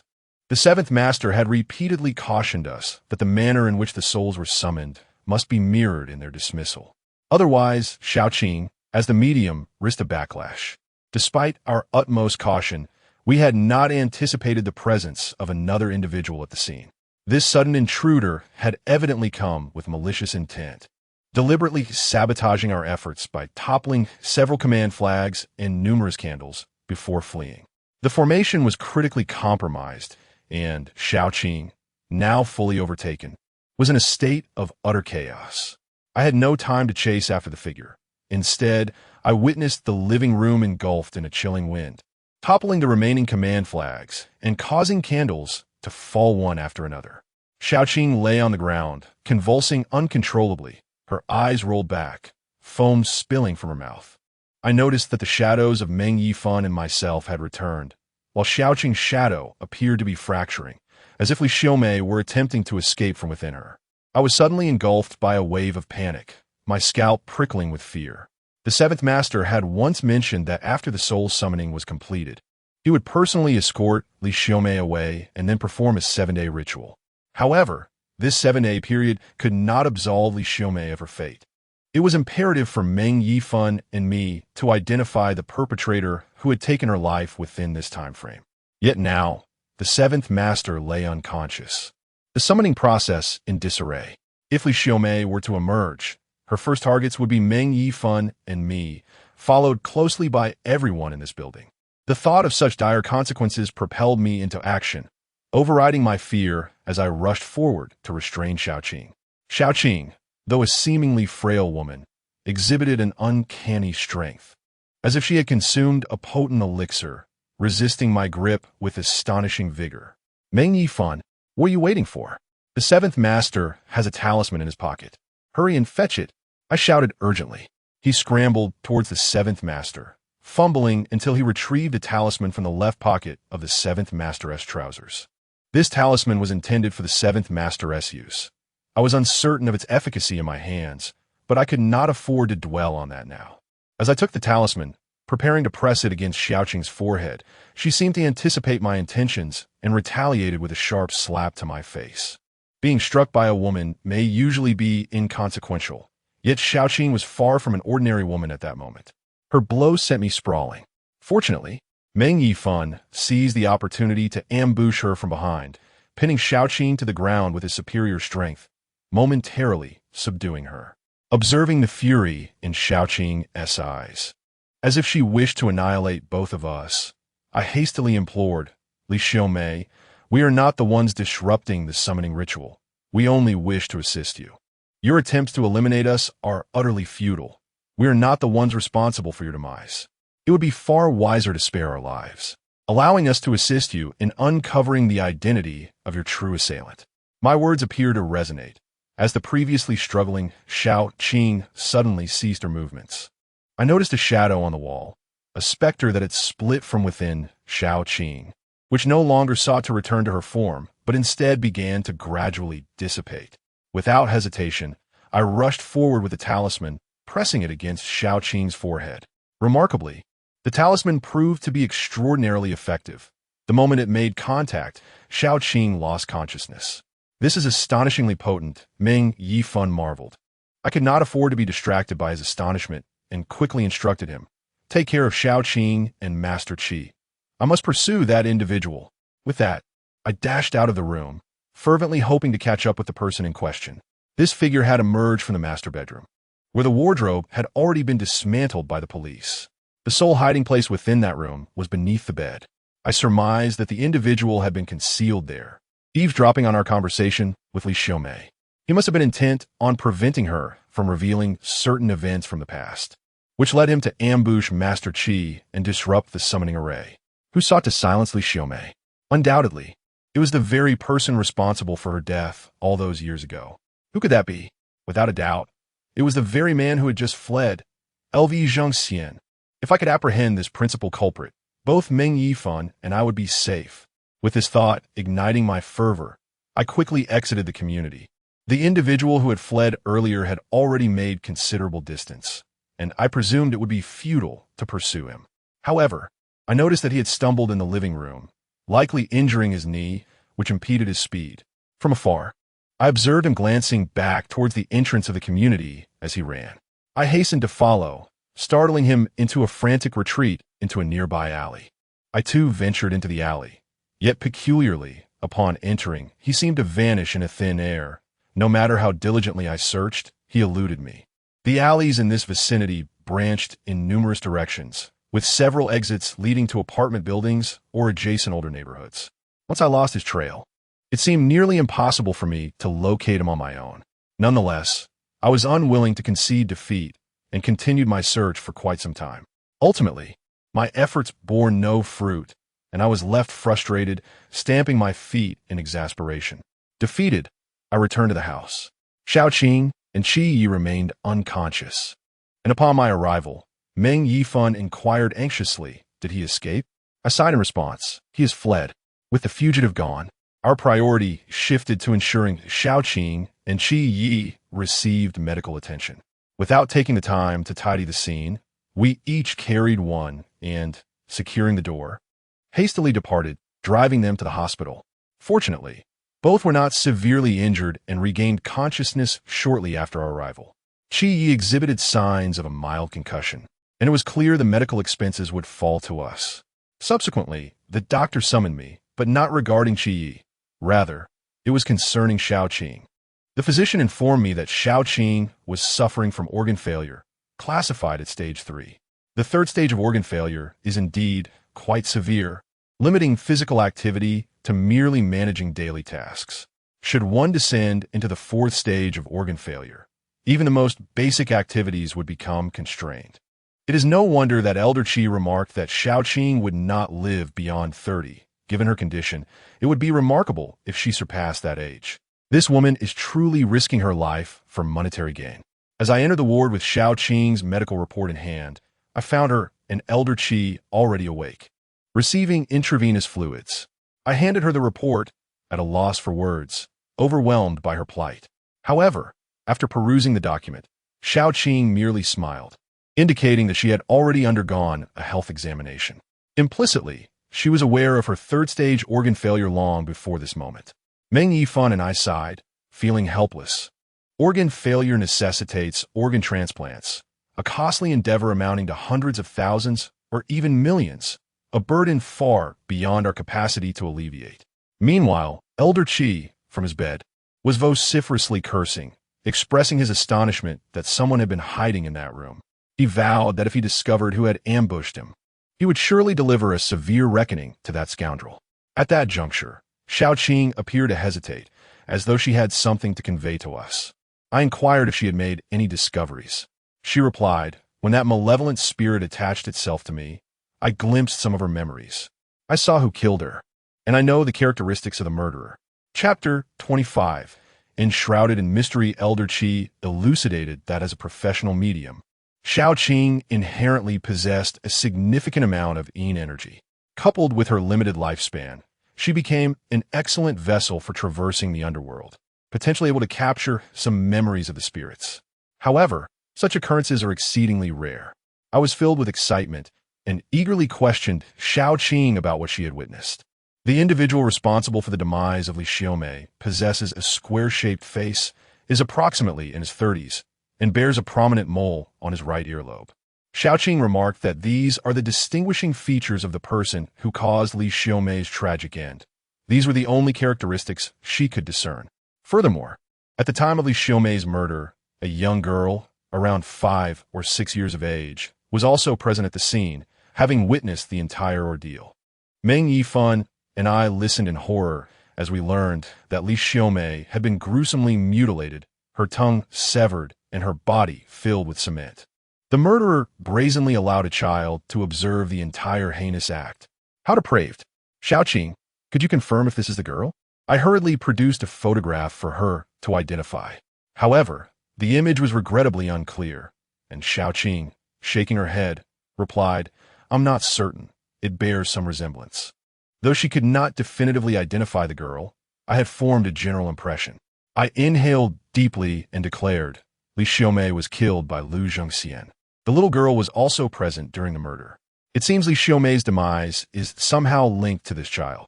What feelings could Lu Zhengxian possibly harbor for this girl? He viciously slayed his own companion for her sake. Yet, if he truly cared for her, why would he subject her to such a horrific spectacle at such a tender age? I pondered this conundrum exhaustively, exhausting all my knowledge. Yet I could not fathom Lu Zhengxian's depravity. Meng Yifan interjected, what I find most absurd is the motive behind Li Xiaomei and Lu Zhengxian's decision to eliminate that family. Was it merely for the sake of rent? Moreover, if Li Xiaomei were indeed the mastermind, one must ponder the extent of madness that would compel a woman to annihilate an entire family, sparing not even the innocent child. Their rationale for orchestrating such a massacre is undeniably far-fetched. However, the notion that Li Xiaomei is the architect of this heinous crime is merely conjecture on my part, and I cannot ascertain its validity. Regardless, the notion that a dispute over rent could culminate in such an atrocity is utterly untenable. It appears that there may be deeper motives at play in this massacre. Seventh Master, what is your perspective? Though our acquaintance has been brief, I am profoundly impressed by the sagacity of this seasoned veteran. His vast experience suggests he possesses knowledge that surpasses our own. Yet, Seventh Master merely cast a glance in my direction and retorted, I have a concussion. What more is there for me to observe? Besides, I have no significant connection to either of these cases, and my understanding is not greater than yours. So why do you persist in seeking my opinion? He then added, however, the individual who incapacitated me tonight is likely not L.V. Zhengxian. If it were indeed L.V. Zhengxian, how would he have known of our intentions to conduct A.S. ants this evening? Unless, of course, this L.V. Zhengxian is among you, fully aware of your plans. I was taken aback by this revelation. Should this be true, it is indeed terrifying. In the past few days, Meng Yifan and I have had no contact with anyone apart from Seventh Master, Lu Ge, and a brief visit to my father and grandfather. Seventh Master and Lu Ge could not possibly be L.V. Zhengxian, primarily due to the discrepancy in age. As for my father and grandfather, given my grandfather's advanced age, it is improbable for him to be L.V. Zhengxian. This leaves only my father.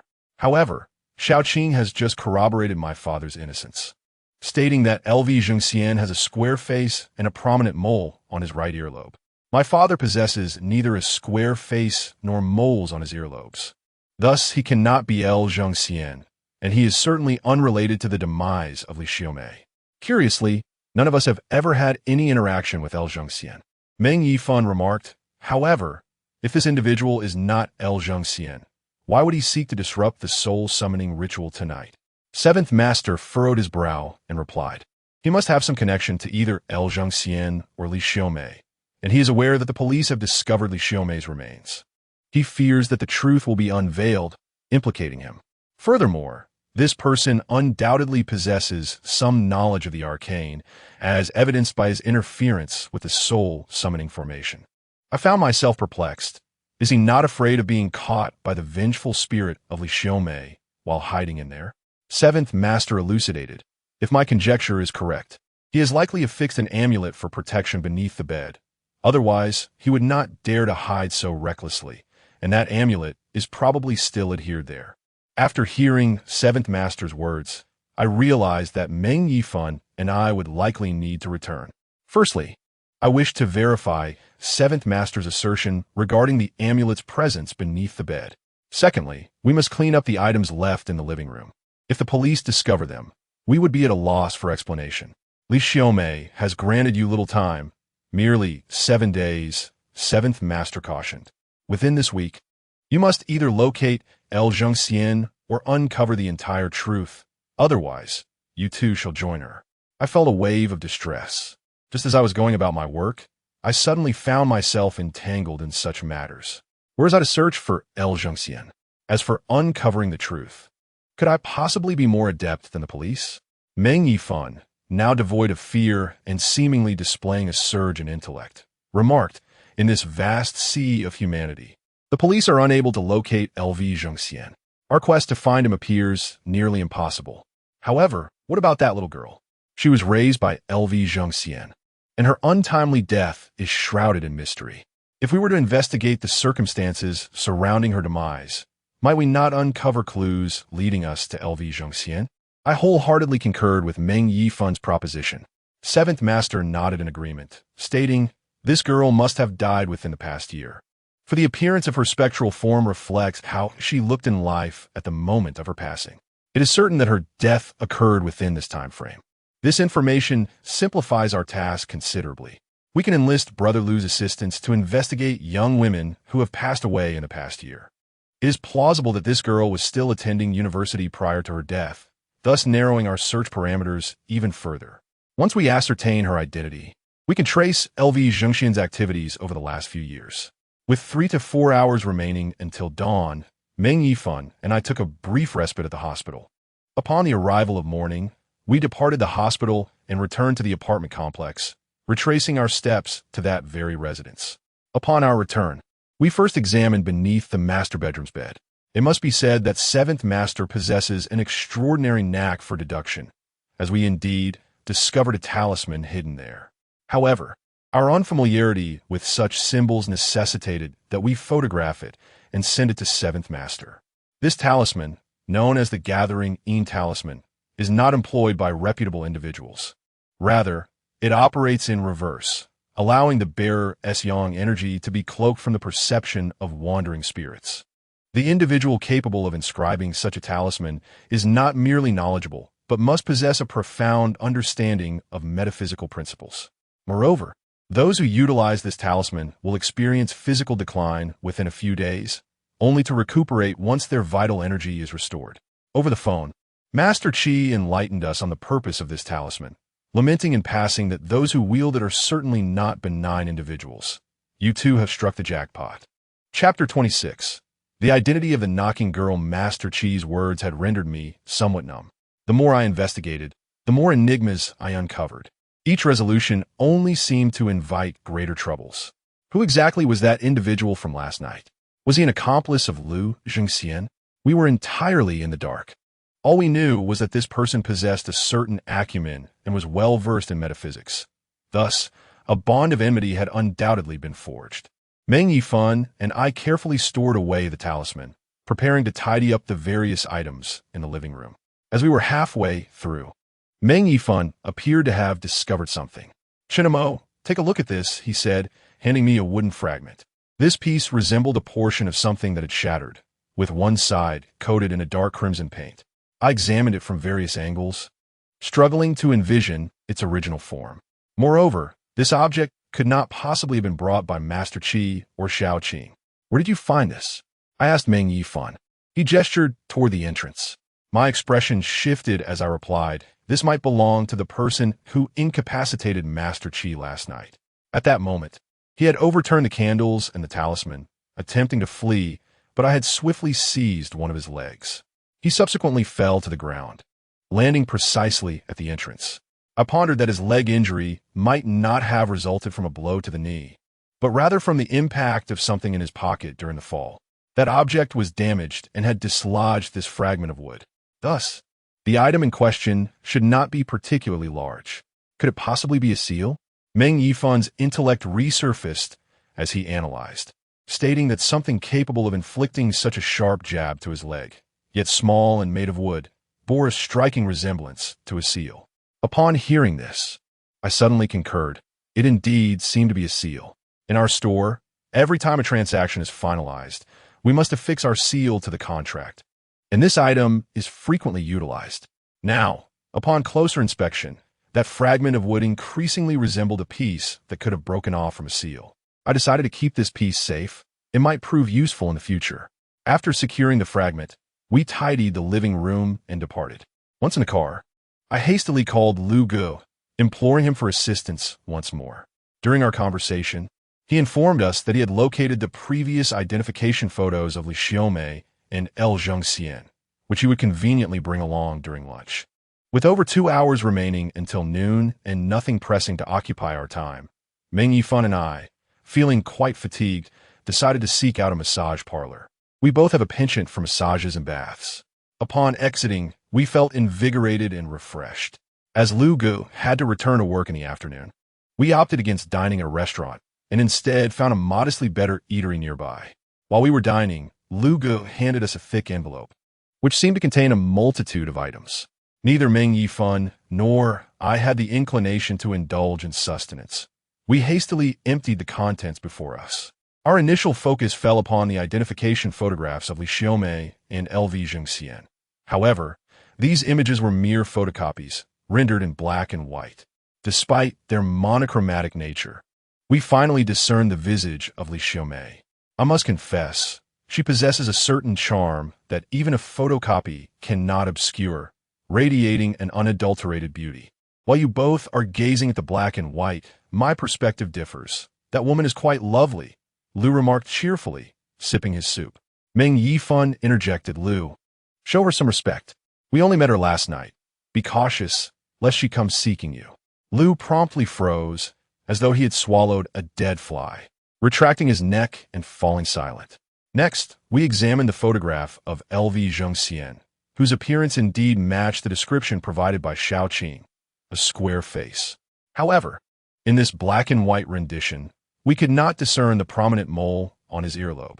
I inquired of Lu. This LV Zhengxian was identified by the police as the perpetrator of a massacre 15 years ago. How has he evaded capture for so long? Lu chuckled, responding.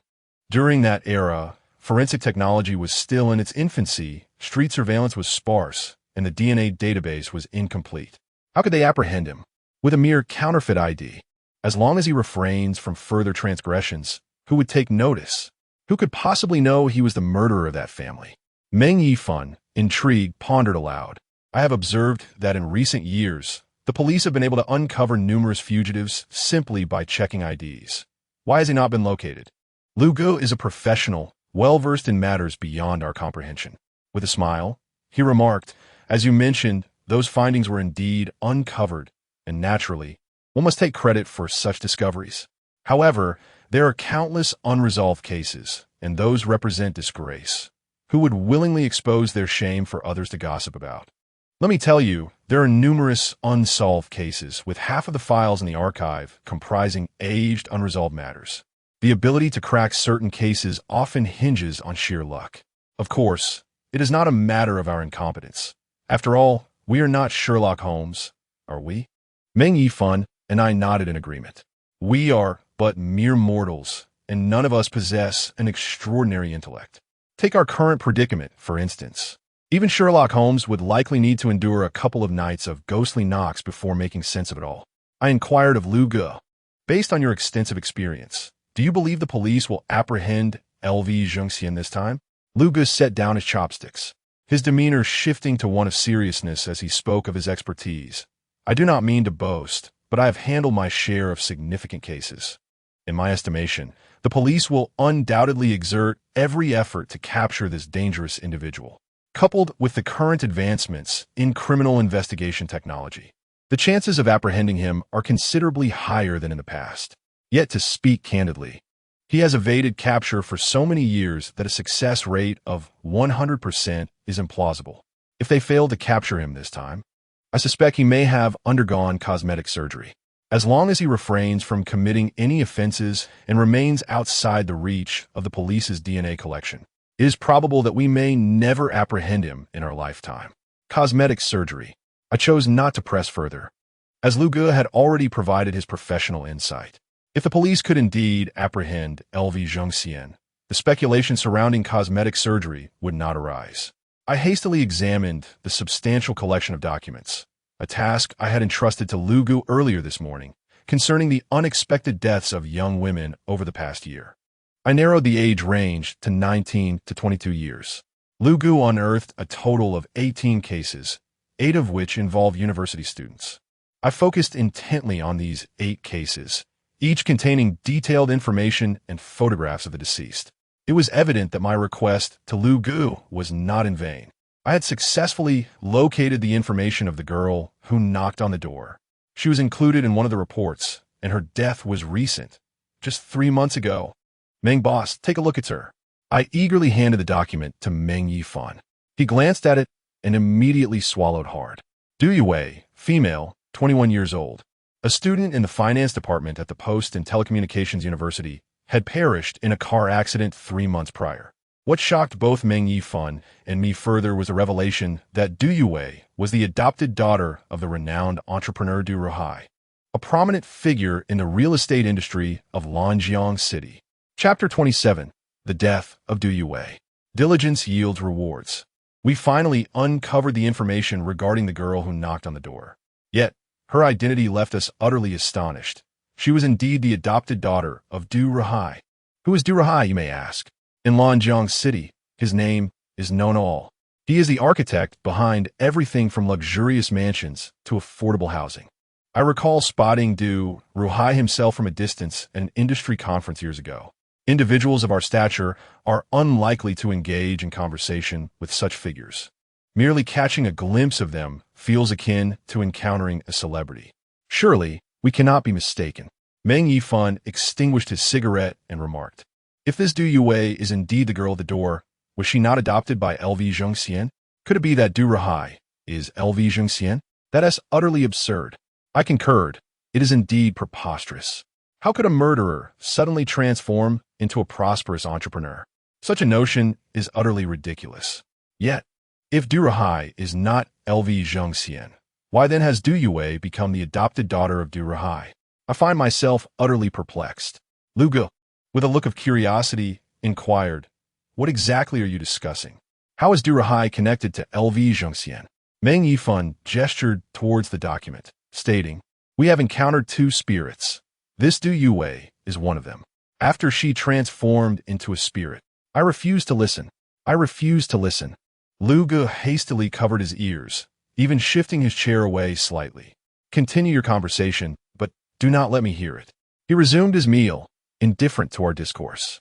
Those who genuinely believe in such matters tend to keep their distance, aware that once entangled with such entities, no one can offer salvation. Even the police would be powerless to avenge your demise. Meng Yifan and I could only exchange our thoughts. From the information we have gathered, we can ascertain that the girl at the door is the sole survivor of the massacre that occurred 15 years ago, and she was indeed adopted by LV Zhongxian and Li Xiaomei. Furthermore, we have obtained her identity from this document. Her name is Du Yue. However, the enigma remains. Why has she become the adopted daughter of the affluent entrepreneur Du Rahai? By logical deduction, either Du Rahai is El Zhongxian, or El Zhongxian has entrusted Du Yue to Du Rahai, thus enabling her to become his adopted daughter. I believe these are the only two plausible explanations. It is quite perplexing. Meng Yifan appeared utterly bewildered. This El Zhongxian, willing to silence Li Xiaomei for Du Yue, could he truly part with her to another? El Zhongxian's reasoning is indeed beyond the comprehension of ordinary minds. I turned to Lu Ge and inquired, "Lu Ge, let's discuss something else. How did Du Yue meet her demise? Why is there such detailed information about others, yet hers is merely noted as an accident? What exactly transpired?" Lu Ge laid down his chopsticks and replied, "Do not forget who her father is, Du Rahai. The death of his daughter must have been a profound sorrow for him. And moreover, the circumstances surrounding her demise are rather unsavory." With a mere wave of his hand, he ensures that any necessary silencing is executed and information is eradicated. Meng Yifan and I were taken aback. It seems Du Yue's death was not as straightforward as a mere car accident. There was more to the story. What could possibly be so disreputable? "I can divulge this information, but you must not speak of it," Lu Ge cautioned. "This matter could tarnish Du Rahai's reputation. I fear the potential repercussions. Should he discover that I leaked this information, I might find myself out of job by tomorrow." We nodded vigorously. No one could keep a secret better than us. Du Rahai's daughter, Du Yue, had engaged in a confrontation with another girl motivated by matters of the heart, a love triangle. To put it bluntly, two women found themselves enamored with the same man, with Du Yue assuming the role of the interloper. She sought to persuade the other woman to relinquish her boyfriend, yet it seemed inconceivable that anyone would acquiesce to such a demand.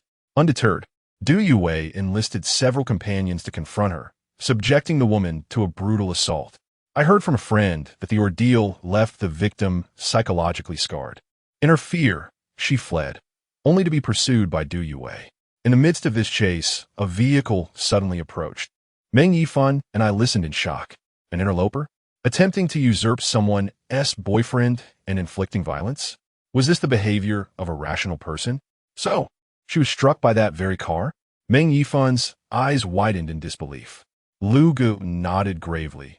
It is said she died on the spot, though truth be told, her actions were somewhat reckless.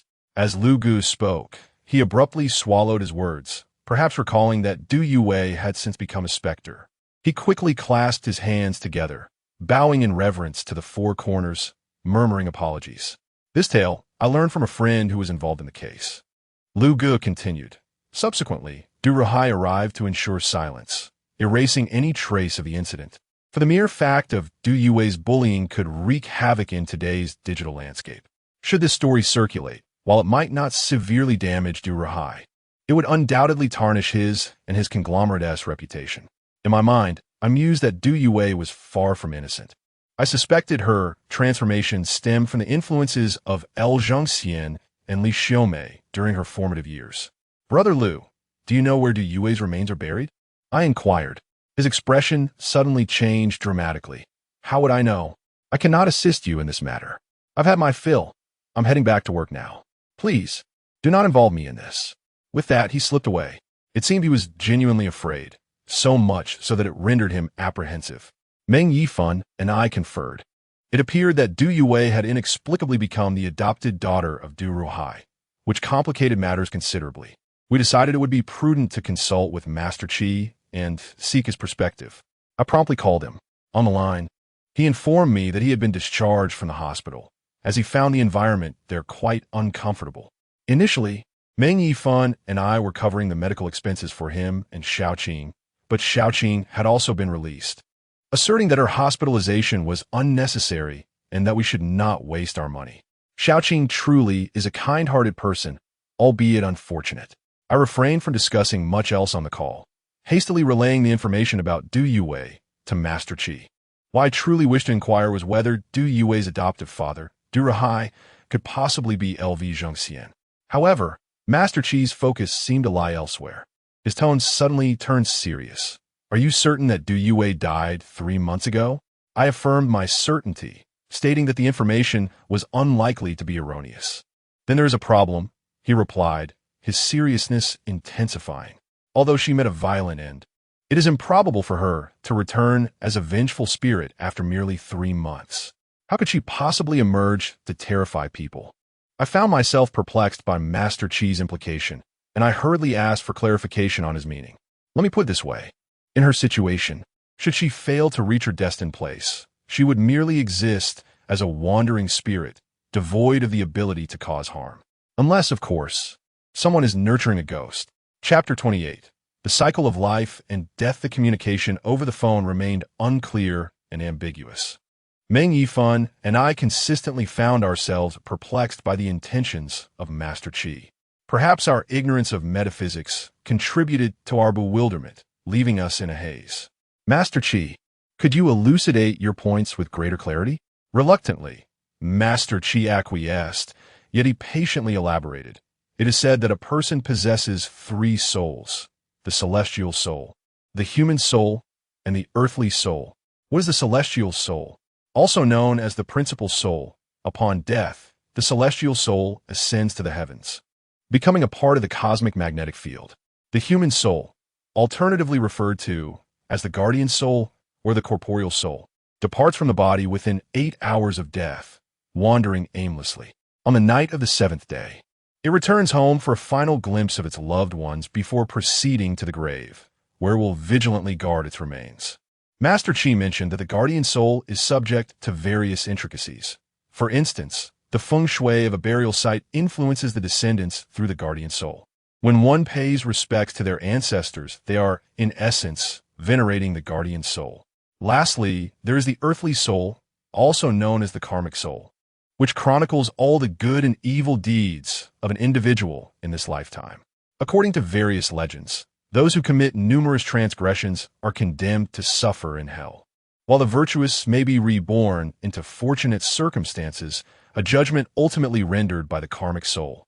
Upon the acceptance of judgment by the karmic soul, when the time for reincarnation arrives, both the celestial and human souls will reunite, culminating in the merging of the 3 souls into one, giving rise to new 7 spirits, heralding the birth of a new life.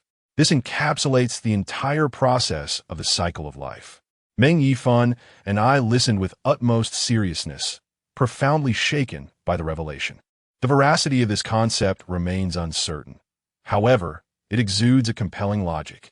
The principle behind malevolent spirits harming the living lies in the overwhelming resentment harbored by souls post-mortem, which causes the karmic and corpse-guarding souls to congregate once more. Yet, devoid of the celestial soul's restraint, their thoughts converge predominantly on fulfilling their earthly desires or seeking vengeance.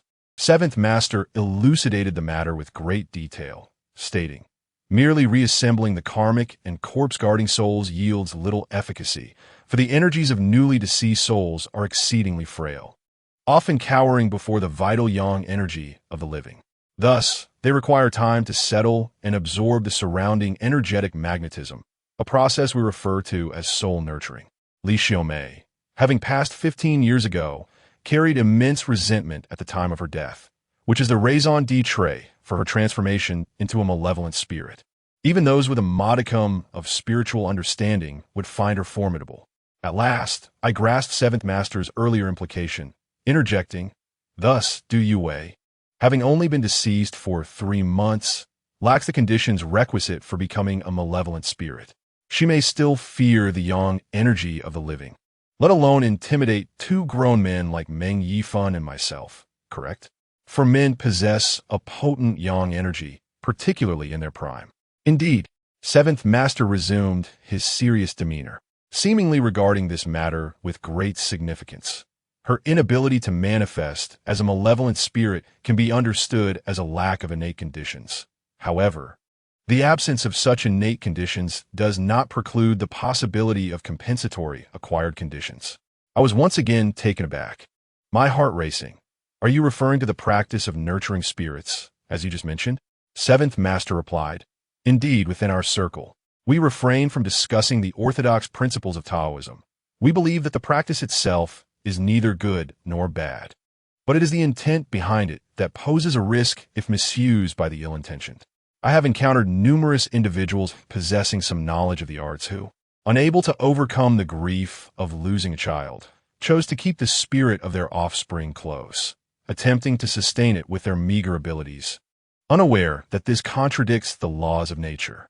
Such feeble powers can easily backfire, leading to disastrous consequences, a fate I have witnessed all too often. Meng Yifan and I shuddered at the thought. Once one enters this realm, one encounters all manner of bizarre tales. Yet, such actions seem to be a common human response. I remarked, if my father and grandfather were to pass away, I might resort to such measures myself. Seventh Master scoffed. Truly, you are a devoted son. Meng Yifan leaned in and inquired. So, who exactly is nurturing the spirit? Is it Du Rahai or El Zhongxian? Seventh Master replied, that remains uncertain. However, it is highly probable that the person tending to the spirit is someone very close to her, especially since she is currently regarded as Du Rahai's adopted daughter. To nurture a spirit, one must first acquire her ashes, but who would dare disturb them? No one would dare to touch the ashes of Du Rahai's adopted daughter, unless that person were Du Rahai himself or El Zhongxian. Seventh Master sighed. Yet, this is not the gravest concern. The primary harm from nurturing a spirit generally befalls only the practitioner and their family. However, such endeavors often lead to other nefarious activities. My curiosity piqued. I eagerly asked, what kind of activities? However, Seventh Master was reluctant to elaborate further. From his words, I discerned that another consequence stemming from the practice of raising spirits might be rather grave. At present, the utmost priority is to locate Du Yue's ashes. Seventh Master remarked that she had only recently passed, making her less challenging to handle than Li Xiaomei. As long as we can find her ashes, I possess a means to guide her soul to rest. I expressed my concerns that Lu Gu was unwilling to assist us, rendering it exceedingly difficult to ascertain the location of Du Yue's burial. Longjing City is vast, with an indeterminate number of cemeteries and columbaria. Should we attempt to search each one, it would likely take no less than 10 days to a fortnight. By the time we conclude our search, Meng Yifan and I might well have transformed into ashes ourselves. Seventh Master suggested that he could inquire within his circle, since the cremation of remains is unavoidable. Du Rahai, being a person of renown, would facilitate the investigation. Thus, we arranged to meet Seventh Master for dinner. He assured us that he would likely uncover the location of Du Yue's burial by then. However, when we convened with him at 6 o'clock that evening, he bore news that was less than favorable. Despite enlisting numerous friends to inquire about Du Yue's final resting place, he found that none of the myriad funeral homes and crematoriums in Longjing City had received her remains. They were even unaware that there had been a death in Du Rahai's family. This was exceedingly puzzling. Ever since the implementation of the cremation policy, it has been mandatory in Longjing City to cremate the deceased. Burial is no longer permitted, even if Du Rahai holds significant power and influence. Should he wish to bury Du Yue, there would surely need to be a professional team to transport the body. However, Seventh Master remarked, in the past 3 months, no one has taken over the Du family's business. If someone had, Du Rahai, being a notable figure, would have made headlines in our circles long ago. Meng Yifan appeared utterly astonished. There was neither cremation nor burial. Could he have done it at home? I was somewhat at a loss for words. Do you think it's like roasting a whole lamb? It's not something one can do alone. I suspect Du Ruhai never intended to handle Du Yue's remains. Yet, the person has passed away. If he neglects the body, what is his intention? Does he plan to keep it at home? At this moment, all the dishes had been served, yet Seventh Master displayed no appetite whatsoever. His brow furrowed as he gazed at us. This is my greatest concern. Those who raise ghosts often engage in other dangerous behaviors. Meng Yifan and I immediately felt a wave of tension. What behavior could he be unveiling to us now? Then, he uttered a chilling phrase that sent shivers down our spines. Borrowing a corpse to return to life. Chapter 29. Borrowing a corpse to return to life. The concept of borrowing a corpse to return to life was something I had only encountered in films. I never imagined it was a reality. Seventh Master, please do not frighten me. Meng Yifan, who was particularly averse to such matters, exclaimed, but Chinamo and I are men. Even if she intends to borrow a corpse to return to life, why would she target us? Does she wish to experience the joys of being a man in her new existence? Seventh Master cast a sidelong glance at him, stating, the notion of borrowing a corpse to return to life is not as you perceive it. Taken literally, it implies resurrecting an individual using their corpse. However, upon closer inspection, this premise is fundamentally flawed. Upon the demise of an individual, their organs cease to function. Even if someone were able to resurrect the deceased, how could they revitalize this lifeless body, restoring it to a state of normalcy? The true essence of resurrection, articulated in Taoist terminology, is referred to as possession. Possession entails a soul inhabiting the body of another, yet this body must be alive.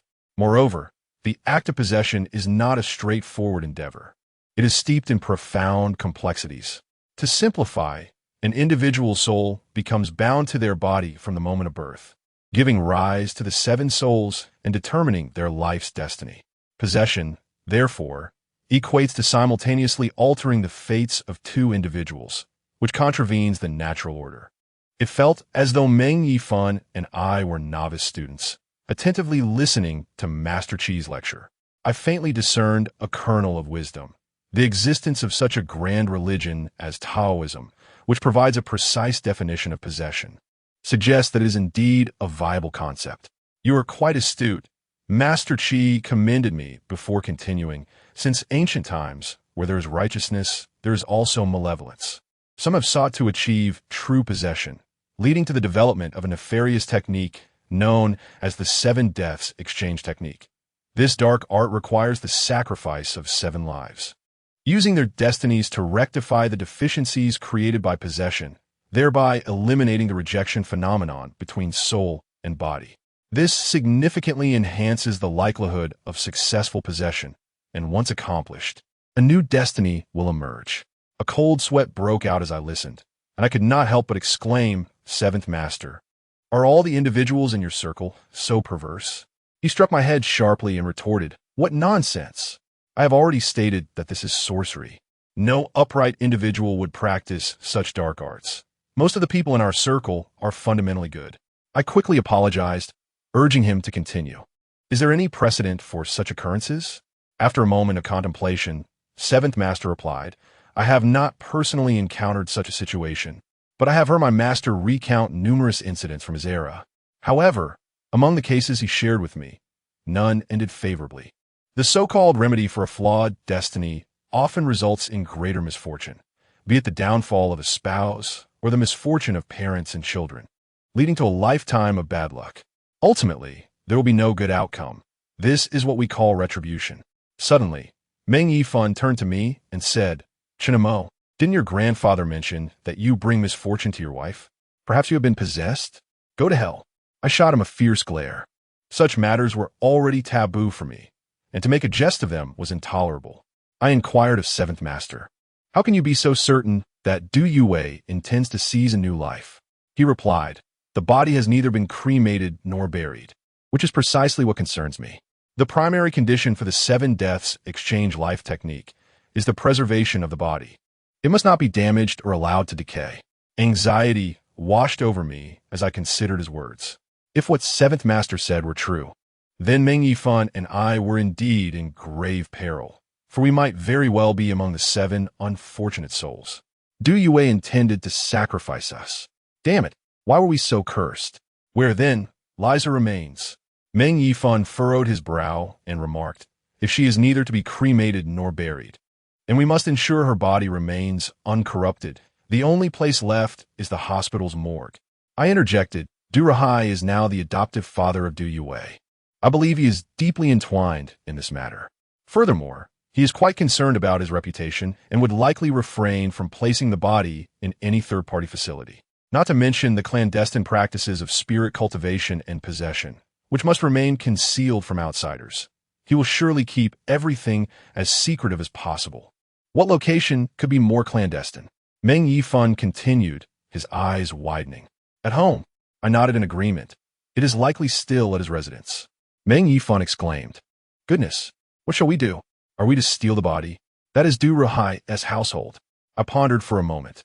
Indeed, this was a challenging predicament. Trespassing in a private residence is inherently illegal and carries substantial consequences. However, given the stakes involved, we must proceed. I resolved firmly, without venturing into the tiger's den. How can one catch the cub? We must go forth. The matter must be resolved. Yet, Meng Yifan hesitated. Should we go by day or by night? The neighborhood is bustling with people during the day, and Du Rahai will be home at night. Do you think this is a film set, like The Matrix? I pulled out my phone and revealed a news article. Du Rahai has traveled to another province for an event. He will be absent from home at least tonight. This presents us with a prime opportunity. If we wait for his return, we may lose our chance entirely. Meng Yifan was quickly swayed by my words. I then turned to Qi Yi, urging him to accompany us. Seventh Master shuddered and looked at me in alarm, exclaiming, "Are you out of your mind? Do you have any idea how trespassing into someone's home is judged? At my age, if you compel me to engage in such antics, what will become of my reputation?" I was acutely aware that this undertaking bore its risks, and I could not force him into it. However, if he refused, what if both of us were caught red-handed by Du Yue? I resolved to employ moral persuasion. Seventh Master, if she seeks to seize a new life, it entails the demise of 7 individuals. As a person of such integrity, how could you allow her to wreak havoc upon the innocent? This is not in alignment with your noble character. My words rendered Seventh Master silent. After some contemplation, he remained resolute, asserting, "No way. You are treating me as a fool. I stand to gain nothing while you drag me into this perilous endeavor. Do you take me for a simpleton? Cease your coaxing. I will not consent." Later that night, at the hour of the rat, Meng Yifan, Seventh Master, and I stood by the roadside, gazing across the street. Opposite us lay a piece of land worth its weight in gold, adorned with opulent villas, home to the affluent. Ultimately, we managed to persuade Seventh Master to join us, though he appeared distinctly displeased. "Oh, my head aches. I suspect I still suffer from a concussion." "Hurry, call 120, Seventh Master declared, feigning a collapse. Meng Yifan and I quickly supported him, urging, "Seventh Master, stop pretending. We've come this far. Why continue the charade?" He shot us an indignant glare, crossing his arms and sulking. I chose to ignore his tantrum for the moment, my gaze fixated on the villa district across the street. Meng Yifan, puffing on a cigarette, inquired, "We have arrived, but how do we gain entry?" Do not assume that even a moderately upscale community is easily accessible. I have previously visited such places, and regardless of the surveillance or security measures in place, the likelihood of infiltrating them is nearly non-existent. I reassured calmly, "Rest assured, I have devised a plan for entry." Chapter 30. The midnight grave robbery. In many instances, the role of a security guard is merely ornamental. Even in a commercial building, the night shift typically consists of just 1 or 2 personnel. Similarly, a high-end residential area might only have a single guard on duty. While this villa district surely employs more than just a couple of guards, the number is unlikely to exceed 3 or 4. What is your plan for entry? Meng Yifan inquired, his curiosity piqued. The previously irritable Seventh Master also drew near. Before I could respond to Meng Yifan's question, a van approached and halted at the roadside. The door swung open, and 5 or 6 scruffy youths emerged. These delinquents appeared quite juvenile, some perhaps only 16 or 17 years of age. "Which one of you is Boss Chun?" The leader of the group stepped forward. I waved him over and handed him the prepared cash of 1,000 yuan, stating, "I appreciate your efforts tonight. I clearly outlined the task in my text message, and I trust you all to fulfill it satisfactorily." 1,000 yuan may not seem like a substantial amount, but for these young men who would struggle to scrape together enough for a pack of cigarettes, it represented a small fortune. Upon receiving the money, the leader's eyes sparkled with excitement as he chuckled, "Don't worry, boss. It's not a significant matter. We will handle it for you without fail."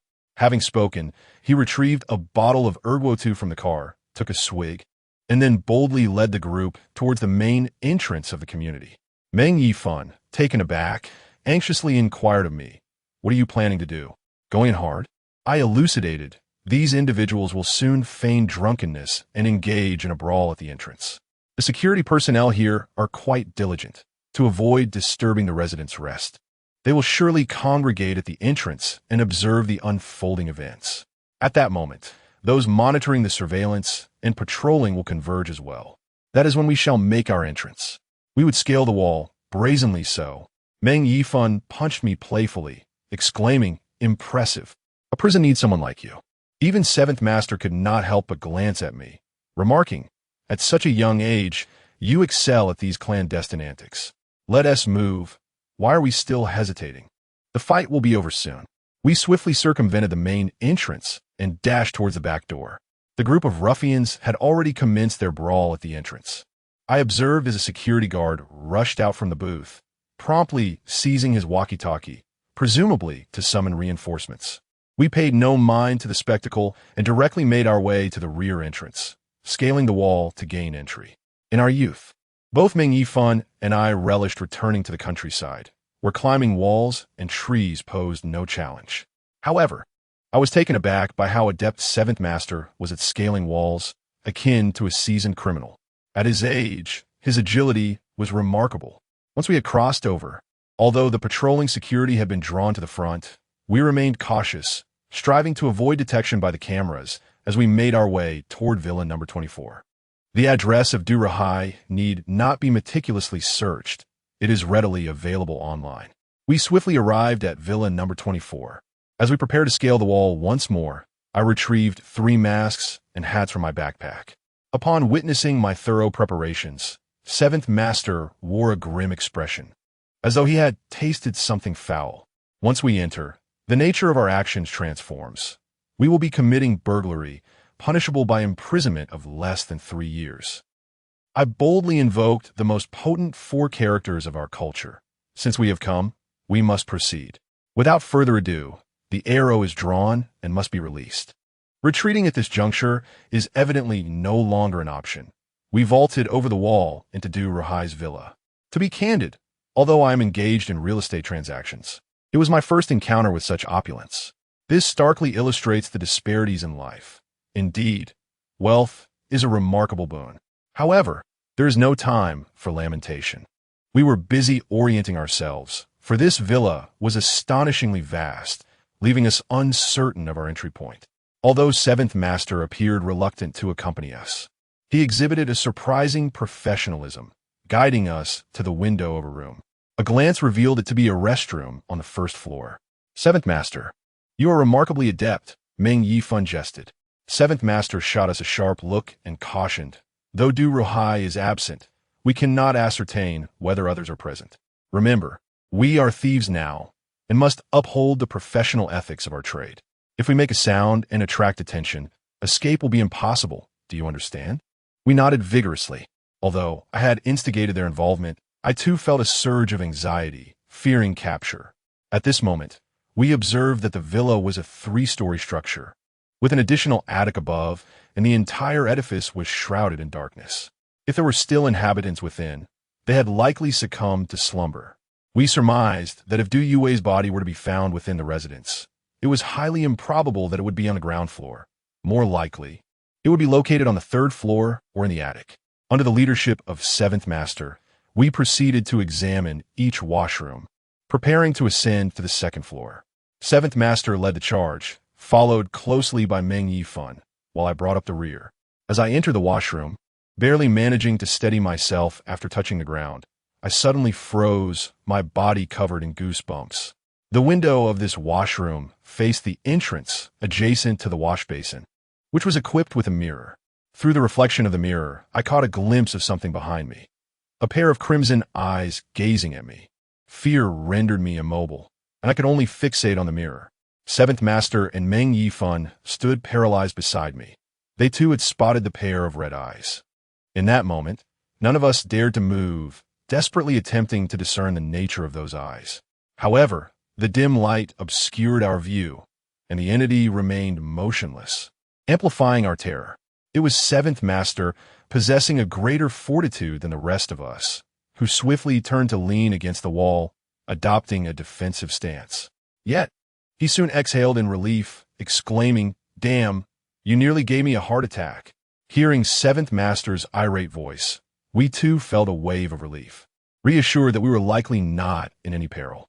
Indeed, those so-called red eyes were, in fact, two large crimson candles, already burnt down to less than a tenth of their original height.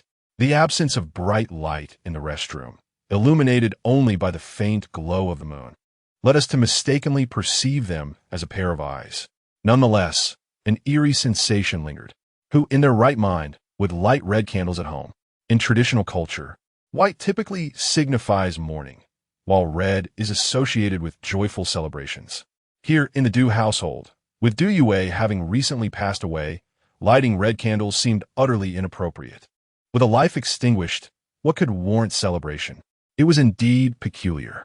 Seventh Master lowered his voice and remarked with a furrowed brow, "These are only lit during ancient weddings." Meng Yifun and I exchanged bewildered glances. A wedding? Du Yue had barely been gone for a while, and now someone was getting married? Who could be so carefree and unrestrained? Chapter 31. The Sinister Painting Two Nearly Extinguished Red Candles. I had initially thought someone in the Du family had a penchant for such things. Yet, I was taken aback to learn that these were only lit for weddings, and moreover, for those of ancient times. In such an unsettling environment, I could not shake the feeling of strangeness. "Be cautious," Seventh Master cautioned in a hushed tone. "This villa is quite peculiar, steeped in a heavy aura of negativity. Du Yue's remains should be here." Upon hearing his words, the fear that had gripped Meng Yifun and me began to dissipate significantly. Our purpose for coming here was to seek out Du Yue. If her body was indeed present, our journey would not have been in vain. Exiting the restroom, we found ourselves in the expansive first-floor living room, which was significantly larger than my own. The furnishings in the living room, along with various antique ornaments, appear to be of considerable value. I surmise that collectively, they could purchase an entire residence for my family.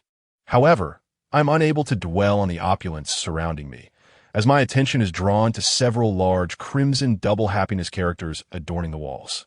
This symbol, well known even to children, signifies matrimonial celebrations. I ponder the fact that someone must indeed be getting married. Although my understanding of traditional culture is limited, I recall my grandfather mentioning that families who have experienced a bereavement in the same year should refrain from hosting joyous occasions, as it is deemed inauspicious and fraught with taboos. If this were an occasion meant to lift spirits, the practice would not align with such circumstances. Traditionally, it is said that when an elderly person is nearing death, their descendants might hastily marry to bring joy to the ailing, potentially extending their lifespan. Yet, Du Yue is already deceased. Can such a celebration truly breathe life back into her? At that moment, my gaze is drawn to a painting hanging on one wall. The artwork depicts a wedding scene, though not of a Western style. Rather, it is distinctly traditional Chinese. The painting features a bride and groom, with the newlyweds positioned above and guests below. Rendered in oils, the image is somewhat obscured by dim lighting and from a distance. I cannot discern the identity of the groom. I step closer for a better view, revealing the bride clad in a vibrant red wedding gown, her face concealed beneath a crimson veil. The groom, appearing to be in his 40s, nearly 50, wears traditional wedding attire adorned with a bright red flower pinned to his chest. As I scrutinize his visage, I am struck with astonishment. This face is strikingly familiar. It belongs to the prominent entrepreneur, Du Rahai. To my astonishment, it is indeed Du Rahai who is marrying. His adopted daughter has only been deceased for 3 months, and yet he is eager to take a bride? I hastily waved over Meng Yifun, beckoning him to come closer. and then pointed at the painting for him to observe. He too recognized the figures depicted and was immediately taken aback, staring incredulously at the artwork.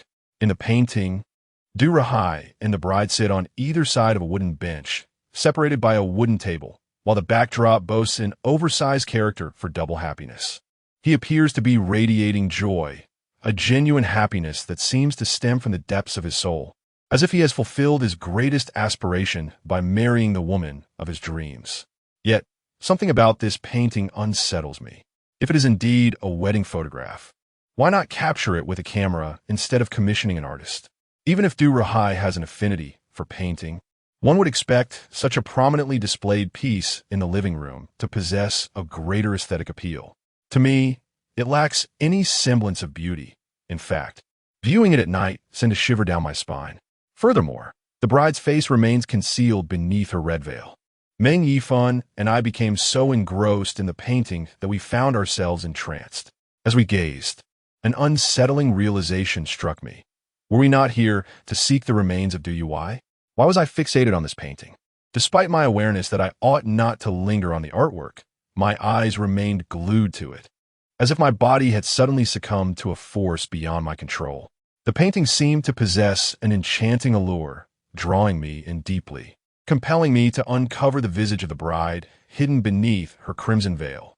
I yearned to discern the visage of this bride. Yet the more I strive to see clearly, the more my vision becomes obscured. My mind races with a myriad of peculiar fragments. I find myself in a confined chamber, awash in a sea of red. The vibrant crimson double happiness character, the scarlet drapes, all around me. The groom and bride sit poised upon their chairs, separated by a square table, with a grand double happiness character looming behind them. This scene, astonishingly, mirrors that of a painting. At this moment, I stand below the stage, flanked by guests who have come to extend their congratulations to the newlyweds. However, these guests are rather peculiar. Though they are here to celebrate, their faces bear no expression. Their complexions ghostly pale, reminiscent of paper effigies from a joss shop. The groom above, fixated upon me, is none other than Durahai, once adorned with a smile. His countenance swiftly darkens upon my arrival. It is then that I realize I have positioned myself incorrectly. The guests are arrayed on either side, while I stand alone in the center. How impolite. Overcome with embarrassment, I instinctively desire to blend into the crowd. Just as I lift my foot to move, a large hand suddenly covers my eyes. Do not look. A familiar voice whispers in my ear. A shiver runs down my spine as I instantly recognize it as Seventh Master's voice. Return to your senses, awaken swiftly. His voice rings out once more. No sooner has he spoken than I feel a heavy slap on the back of my head. I stagger, nearly collapsing, and in that instant I awaken. Upon reopening my eyes, I find myself once more in the living room of the villa, devoid of those guests and the stage with the bride and groom. I exchanged a glance with Meng Yifan, and it seemed he too had witnessed those bizarre fragments moments ago. For reasons unknown, we instinctively raised our heads to gaze at the wall once more. To our dismay, we were caught. Seventh Master seized our ears, twisting our heads away. Haven't seen enough. Have you? Terror-stricken, we glanced at Seventh Master and hurriedly inquired about what had just transpired. This painting is crafted from corpse oil. It is an ominous work. Seventh Master glared at us fiercely. If you keep looking, the guests in that painting will have 2 more fools added to their ranks. Do you understand? We shuddered in fear and quickly explained to Seventh Master that we had witnessed the scenes depicted in the painting, that they were indeed real. His response was cold. You too were ensnared by this painting. Your celestial souls nearly departed. Had I not called you back, your souls would have been forever trapped within that canvas. Meng Yifan swallowed hard. What would happen if we lost our celestial souls? Seventh Master replied, the celestial soul is the principal spirit of the 3 souls. Without it, one would become a mere shell, akin to a vegetative state. Those in such a state in hospitals would be your fate. I was nearly paralyzed with fear. To think that merely gazing at a painting could lead one to such a fate. What on earth was Durahai thinking, hanging such a sinister piece in his home? Moreover, Seventh Master mentioned that this painting was created with corpse oil. Whose oil could it possibly be? Chapter 32. Durahai's Bride. We dared not gaze at the painting any longer. Yet, I remained curious about the identity of the bride depicted in the artwork. Rumor has it that Du Rahai's wife passed away many years ago, and he has not remarried since. However, all of this is merely hearsay. As for whether Du Rahai has any children, it appears that no one has ever mentioned it. Were it not for our investigation into the girl who knocked on the door, we would have remained oblivious to the fact that Du Rahai has an adopted daughter. This suggests that Du Rahai has effectively safeguarded his privacy, as well as that of Dui Wei. Even his recent marriage was conducted in such secrecy that no one in the industry was aware of it. One would expect that a prominent businessman like him would at least make local headlines upon his nuptials. At that moment, Seventh Master turned his head, surveying the entire living room before stating, "This villa bears the mark of Du Rahai's solitary existence. There is no evidence of another person." Upon hearing this, we found ourselves puzzled. What about his wife? Meng Yifan exclaimed, "He has married a new bride. Does he not live with her?" Seventh Master shook his head, indicating his own uncertainty. In truth, after listening to Seventh Master's earlier remarks, I had begun to form a bold conjecture. I suspected I might know the identity of the new bride, though I hesitated to voice it. A normal person would not hang a sinister painting in their home. Seventh Master frowned and remarked, "Du Rahai is likely more than just a businessman. There's something uncanny about him, so exercise caution." After reiterating his warning, Seventh Master led us directly upstairs. He speculated that this villa bore the sole traces of Du Rahai's habitation, and since Du Rahai was currently in another province, it was reasonable to assume that no one else resided here. Thus, we felt less inclined to harbor any guilt. We thoroughly inspected all the rooms on the second floor, and indeed, there was no one living there. Though no one was present, the body of Du Wei had not been discovered. Now, only the third floor and the attic above it remained. Seventh Master led the way, guiding us to the third floor. As I observed his silhouette, an unsettling notion washed over me. It felt as though he had been here before. He appeared remarkably familiar with everything in this place, particularly when we had just entered the villa, struggling to discern our bearings. Yet he effortlessly directed us to the restroom on the first floor. It was not merely a product of my suspicious nature. I genuinely believed he had visited this location previously. A shiver coursed through me as a chilling thought emerged. Could it be that Seventh Master was acquainted with Du Rahai? However, upon further reflection, I realized that even if Seventh Master possessed extraordinary abilities, he was, at his core, just an ordinary person like us, residing in a modest apartment. Was it plausible for him to have any connections with a businessman of Du Rahai's caliber? I reassured myself that I was overthinking. Seventh Master had consistently aided both Meng Yifan and me, so how could I harbor doubts about him? Moreover, he was recommended by Lu Ge. He surely would not conspire against us. Before long, we arrived at the third floor. The layout of the third floor differed somewhat from that of the second. The second floor housed 7 rooms, comprising bedrooms and studies. In contrast, the third floor contained only 1 room, with the remaining space dedicated to a spacious living area. Our observations indicated that the living room occupied less than half of the third floor, while the majority of the space was claimed by that solitary room. Consequently, that room must be quite expansive, yet it was secured with a lock, preventing our entry for the time being. Every room on the second floor was unlocked, save for this one. I gazed at Seventh Master and Meng Yifan, pondering what could be locked inside that was of considerable importance to Du Rahai. Meng Yifan's eyes brightened with a realization. Could Du Wei's body be contained within? I remarked that the door was secured with an external lock, rendering us unable to open it. Forcibly dismantling it would require hydraulic shears, but where could we possibly procure such a tool? At that moment, Seventh Master unexpectedly pulled us apart and produced a piece of iron wire from his pocket. With astonishing dexterity, he inserted the wire into the keyhole, executing the movement with remarkable skill. Seventh Master, what did you do in the past? Both Meng Yifan and I were filled with curiosity. As he worked the lock, his furtive glances to the left and right revealed a hint of mischief. I learned locksmithing for 2 years in my youth, he confessed.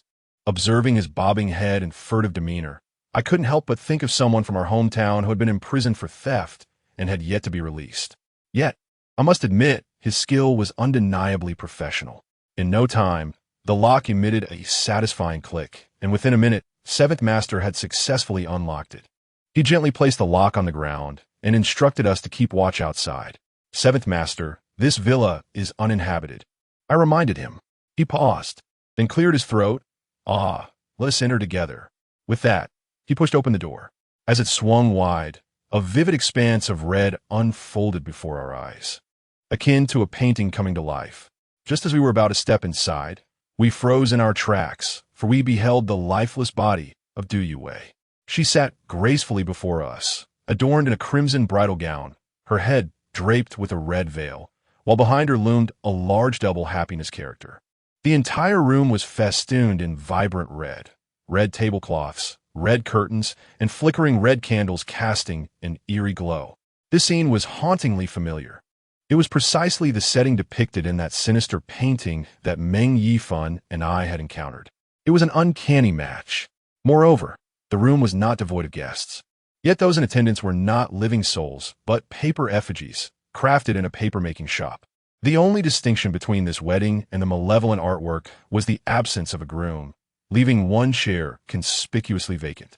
As I beheld this bizarre tableau, my legs quivered with trepidation. So, that painting had portrayed this very place. Was his bride not Du Rahai's newlywed? Had his wife also met her demise? Meng Yifan appeared stunned by the surreal sight, seemingly oblivious to the identity of the bride. It was evident that she was a corpse. Despite the veil obscuring her features, the hands that emerged were already a shade of purplish blue. Observing Seventh Master's expression, I discerned that he, too, had unraveled the mystery of the bride's identity. His courage surpassed ours. After a brief hesitation, he strode forward and lifted the bride's veil with his right hand. A lifeless visage swiftly came into view. Upon recognizing the bride's countenance, Meng Yifan nearly collapsed in shock, clutching my shoulder tightly. This bride was none other than the girl who had knocked on our door earlier. It is Du Yue. Chapter 33. A terrifying truth. Even though I had mentally prepared myself, I was still utterly astonished to discover that the bride was Du Yue. I could not comprehend the nature of the relationship between Du Rahai and Du Yue. How could these two individuals possibly unite in matrimony? At this moment, the three of us had approached Du Yue. The first time I encountered this girl, she appeared indistinguishable from a living person. Yet then, she was but a wraith. Now, however, she lay before us as a corpse, deceased for 3 months. We were at a loss as to how Du Rahai had managed to preserve her body from decay. Nevertheless, the preservation of her remains did not imply that her body had remained unaltered. Her skin exhibited an unsettling purplish hue, rendering her appearance truly horrific, as if she had succumbed to poison. To speak candidly, she was strikingly beautiful. A woman is at her most exquisite when adorned in bridal attire. Yet in this ghastly scene, witnessing her countenance filled me with dread. How could Du Rahai's bride be her? Meng Yifan was even more taken aback than I. What on earth was the nature of their connection? Elder Qi remained silent, his expression mirroring our own bewilderment. If we found it difficult to grasp this absurdity, it was likely that he, with his advanced age, struggled even more with such a preposterous situation. In fact, when I was downstairs earlier, I had contemplated voicing my suspicions, but I hesitated, fearing that Elder Qi and Meng Yifan would deem me perverse. My earlier conjectures were not baseless. After all, as Seventh Master once mentioned, this villa bears the unmistakable marks of Du Rahai's solitary existence. However, considering that Du Rahai has taken a new wife, one must ponder why there are no traces of a woman's presence here. The answer lies in the tragic fact that the woman has long since departed from this world, having succumbed to death 3 months prior. Furthermore, regarding that ominous painting, upon my initial glance, I sensed an unsettling peculiarity about it, devoid of any aesthetic appeal, yet I could not articulate the source of my discomfort. Now, clarity dawns upon me. The painting does not depict a conventional wedding scene. Du Rahai did not merely marry Du Yue. He wed her posthumously. To what depths of abnormality must a person sink? In that eerie chamber, the atmosphere turned palpably awkward. I decided to shatter the silence. I believe I have discerned the whereabouts of LV Zhengxian. Upon hearing this, both Seventh Master and Meng Yifan turned their gazes toward me in unison. I stated, he is attending an event in another province. Meng Yifan, taken aback, exclaimed, "Are you suggesting that Du Rahai is indeed LV Zhengxian?" I nodded and proceeded to elucidate my reasoning. Both Du Rahai and LV Zhengxian share a singular trait in their affection for Du Yue, a sentiment that borders on the abnormal. Consider this. What could have driven LV Zhengxian to eliminate Li Xiaomei? Although Li Xiaomei's spirit explicitly confessed that her demise was at the hands of LV Zhengxian due to Du Yue, upon closer reflection, it becomes evident that Li Xiaomei merely harbored disdain for Du Yue. Was it truly warranted for LV Zhengxian to resort to murder? Upon reflection, it is evident that L Zhengxian and Li Xiaomei are indeed a couple, and their bond should be profoundly deeper.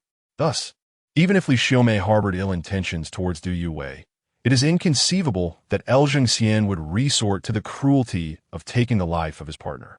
The only plausible explanation is that L Zhengxian's affections have waned for Li Xiaomei, having shifted towards another, Du Yue. How could Li Xiaomei possibly come to terms with such a reality? She would undoubtedly reject it. What then is to be done by L Zhengxian? He, being inherently ruthless, would find himself compelled to eliminate Li Xiaomei, bringing an end to their entanglement, and in a grim twist, sever her tongue and fill her mouth with cement, ensuring that even in death, she could not divulge his secrets. This elucidates L Zhengxian's aberrant feelings towards Du Yue. Moreover, we find ourselves in this room, now aware that Du Rahai's bride is none other than Du Yue. Hence, Du Rahai and L Zhengxian may indeed be regarded as one and the same. Additionally, given L Zhengxian's evident affections for Du Yue, it is unfathomable that he would allow anyone else to adopt her. The sole explanation lies in the fact that he did not permit Du Rahai to adopt Du Yue. He is Du Rahai, and Du Rahai is he. After absorbing my analysis, Meng Yifan appeared utterly stunned. I surmised at that moment he was not preoccupied with marveling at my intellect, but rather grappling with the unsettling nature of L Zhengxian. Furthermore, one must ponder how L Zhengxian could so seamlessly transform into the entrepreneur Du Rahai. Even the seventh master found it difficult to comprehend, inquiring, how could a ruthless murderer possibly transform into a billionaire entrepreneur of considerable repute? To my knowledge, Du Rahai's Weihai group was inherited from his father, who was already quite renowned in our era. Could it be that the father failed to recognize his own son? Upon hearing the seventh master's perplexity, I surmised he was astounded by this absurd romantic entanglement, failing to connect the dots as to why Du Rahai was, in fact, L Zhengxian. I remarked, "Have you forgotten the concept of possession that you previously shared with us?" I believe those two words can wholly elucidate why L Zhengxian assumed the identity of Du Rahai. Meng Yifan swiftly interjected, "L Zhengxian possessed the real Du Rahai." The seventh master then slapped his forehead, a look of realization dawning upon him. Indeed, possession necessitates the 7 death for life exchange technique as its foundation. The massacre from 15 years prior was, in itself, rather ludicrous. All this for mere rent? Such a rationale holds no water. It appears L Zhengxian and Li Xiaomei did not commit murder over rent. Rather, they were preparing for the 7 death for life exchange technique. It stands to reason that more than just that one family perished. Ultimately, they must have killed 7 individuals. I nodded in agreement.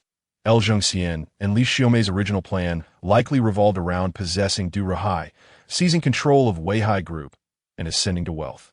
However, L Zhengxian's decision to spare the young Du Yue disrupted this scheme, which explains Li Xiaomei's disdain for her. Subsequently, L Zhengxian eliminated Li Xiaomei, thereby ensuring that there was one less individual privy to his schemes. Moreover, he could continue to revel in a world of intimacy with Du Yue. For him, this was a most advantageous outcome, rendering Li Xiaomei's demise a foregone conclusion. The seventh master wore a grim expression. The fact that he could usurp Du Rahai indicated that he had previously employed the 7 death for life technique and had succeeded. Now, with the death of his beloved, he would undoubtedly seek a means to resurrect Du Yue. Thus, he would resort to this malevolent sorcery once more. Meng Yifan and I were likely among the new sacrificial offerings for this dark art. Once invoked, this sorcery demanded the lives of 7 individuals, which elucidated why Du Yue had set her sights on us. Chapter 34. The ashes beneath the bed tonight's endeavor proved to be far from futile. Initially, our sole intention was to locate Du Yu's remains and facilitate her transcendence through the seventh master. However, we not only found her, but we also unraveled numerous truths along the way. We uncovered the genuine cause of Li Xiaomei's death, discerned Jingxian's current whereabouts, and uncovered the truth behind the massacre that transpired 15 years ago. Remarkably, all these events were inextricably linked to Jingxian, who orchestrated them with meticulous planning. Even more disturbingly, he had the audacity to marry Du Yui. I surmised that should he meet his end, he would plummet to the depths of the 18 layers of hell. The police have now resumed their investigation into the massacre from 15 years ago and issued a new warrant for Jingxian. Yet, I suspect this warrant serves merely as a facade, for in this world, Jingxian has ceased to exist. Only Du Ruhai remains. Seventh Master, with a grim expression, stated. Moreover, a new round of the 7 lives for a life has already commenced. As he spoke, he approached the wedding bed situated in the spacious room, which was meticulously furnished, complete with a wedding bed. However, we could scarcely fathom the purpose for which Lu Zhongxian had prepared this bed. Could it be that he sleeps here every night, cradling a corpse? The mere thought sent shivers down my spine. I observed as Seventh Master knelt before the wedding bed, reaching beneath it for something. Soon, he retrieved 2 objects resembling ceramic jars. As Meng Yifan and I focused closely, our expressions transformed in shock. These were not ordinary jars. They were urns, clearly marked with the character Dian. Are you not curious about the origin of the corpse oil depicted in that sinister painting? Seventh Master remarked, tapping the 2 urns. I suspect it originates from here. The new round of the 7 lives for a life has already claimed 2 victims. Gazing at those urns felt as if I were staring into a grim reflection of our future home. Perhaps, in a not-so-distant future, we too might find ourselves resting within. Meng Yifan, in a fit of exasperation, exclaimed, "He speaks of murders so casually. Is there no law left? We should take these urns and report him. The evidence is irrefutable. I refuse to believe no one can bring him to justice." I cautioned him, it would be wiser not to act rashly. Reporting him would equate to confessing our own guilt. In the end, it would be us who are apprehended. If the police inquire about the origin of these urns, what shall we say? That we stole them from Du Ruhai's residence? Such an admission would lead to our own arrest. Seventh Master sighed and said, "Do not underestimate the complexity of this situation. Based on my extensive experience navigating the world, should you choose to report this, the outcome would likely unfold as follows. The moment your report is filed, Du Ruhai will be alerted. He will swiftly dispatch individuals to remove everything from this room. In that scenario, we would find ourselves imprisoned, possibly perishing within those walls, while Du Ruhai would continue his machinations, forever shrouded in anonymity as Zhongxian. While the truth is undeniably harsh, it is indeed the reality we face." Meng Yifan instantly appeared dejected. Though we are but the common folk, we possess a modicum of insight beyond that of others. The methods employed by the affluent mirror those depicted in films and dramas with unsettling accuracy. Seventh Master was certainly not indulging in alarmist rhetoric. I proposed, since we have located Du Yui's remains, let us perform a ritual to guide her spirit. Once she is at peace, Du Ruhai would no longer have the need to pursue his grim exchange of lives. This would ensure our safety and prevent further loss of life, a dual triumph. After all, it was Seventh Master who asserted that he could perform the rite as long as we found Du Yui's body. To my astonishment, Seventh Master delivered a devastating blow to both Meng Yifan and me. I cannot perform the rite. If the exchange of lives had not commenced, I could have helped. But now that 2 lives have been lost, the grim cycle has begun, and I am powerless to guide her spirit. His words pierced our hearts like a sharpened blade, leaving me despondent. Seventh Master, is there truly no alternative? I inquired. Seventh Master pondered for a moment before stating, there is indeed a solution, but it necessitates the birth date and time of Du Yui. Do you happen to know it? I suspect even Du Ruhai is unaware. I let out a long sigh, feeling a chill in my heart. Du Yui is the sole survivor of the massacre. Her family has already fallen victim to Du Ruhai's hands. It is highly improbable that Du Rahai would possess knowledge of Du Yue's birth details, unless she had disclosed it to him herself. Yet at the time of the tragedy, Du Yue was merely 5 or 6 years old.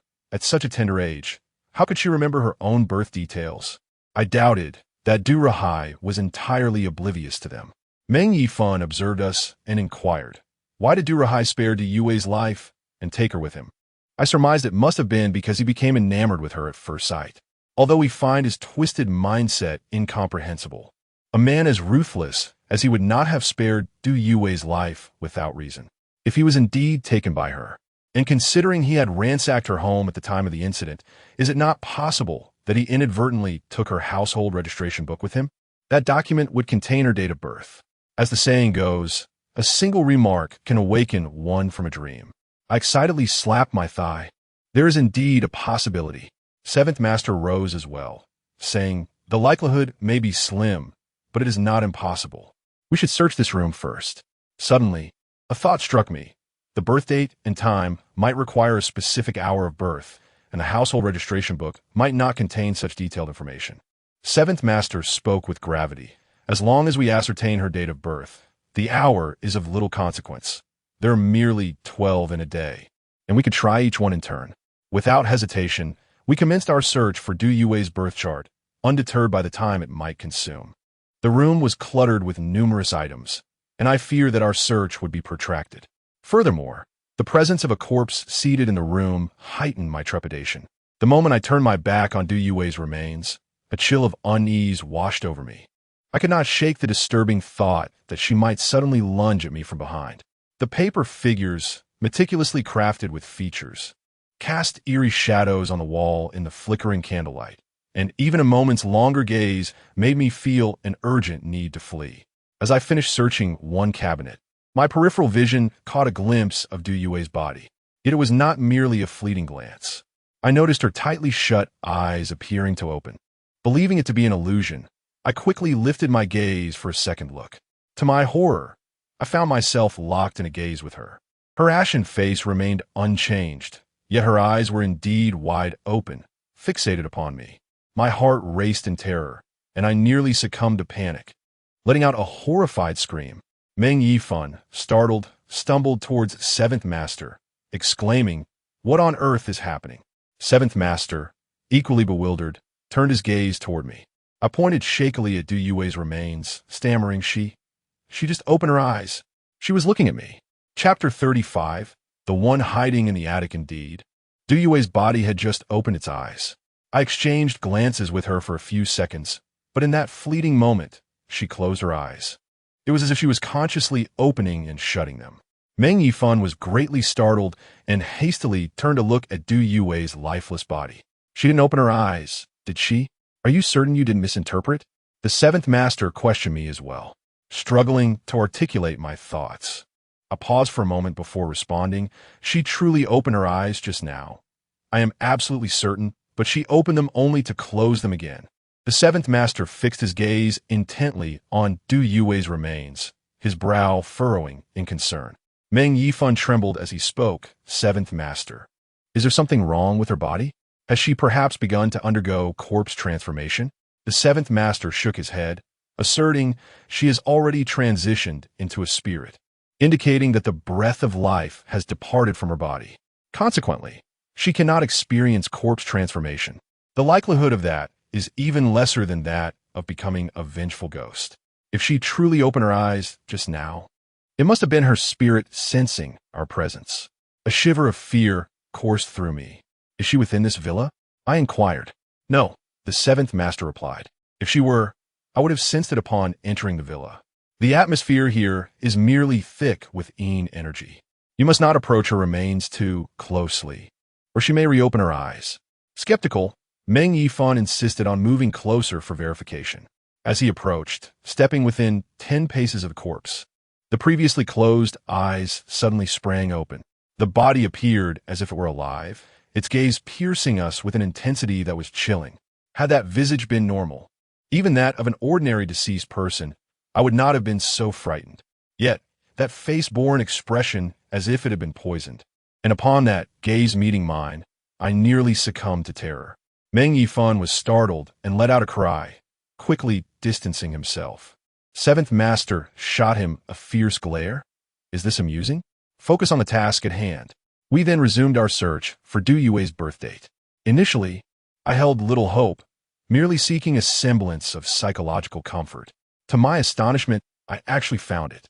It was a marriage certificate, which not only contained Du Yue's birth date, but also that of Du Ruhai. At that moment, I could hardly contain my excitement and shouted to Seventh Master and the others. I found it. The contents of this marriage certificate sent shivers down my spine. A single piece of parchment proclaiming to the heavens above and to the underworld below, invoking the presence of celestial deities as witnesses. Should the groom betray his beloved, it would be a transgression against heaven, a sin that would condemn him to death and eternal oblivion, devoid of reincarnation. The words were imbued with profound affection, indeed evoking admiration for the groom's sincerity. Yet, upon reflecting on the identity of the groom, I found the document somewhat unsettling. You see, below were the birth dates, including that of Du Ruhai. This might signify that Meng Yifan and I were destined to survive. Fate had decreed that we must endure, which is why I discovered this marriage certificate. It seemed we no longer faced death. Meng Yifan was equally exhilarated. Now that we have the birth dates, we can perform the rites for Du Yue and then inform Li Xiaomei of El Zhengxin's whereabouts. That would resolve the matter. I turned to Seventh Master, seeking confirmation. Now that we have Du Yue's birth date, we should be able to perform the rites, right? I need to verify this with him once more. Seventh Master remarked, it seems that you two are indeed fated to survive. Now, we must simply remove Du Yue's corpse and find a place to incinerate it. With her birth date and time, I shall perform a ritual to guide her spirit, ensuring she will no longer disturb you. Upon hearing his words, I felt a wave of relief wash over me. However, before he could finish, a shadow suddenly flickered against the wall. The silhouette, elongated by the candlelight, quickly captured my attention. A detail struck me, a detail we should have noticed upon entering. If Du Ruhai was not home, then why were there lit candles in this room? Who had ignited them? Caution! I shouted, swiftly kicking Meng Yifan beside me. My foot connected with him, causing both him and Seventh Master to tumble to the ground. A large machete swung perilously close to my nose, and I could distinctly feel the cold blade's presence.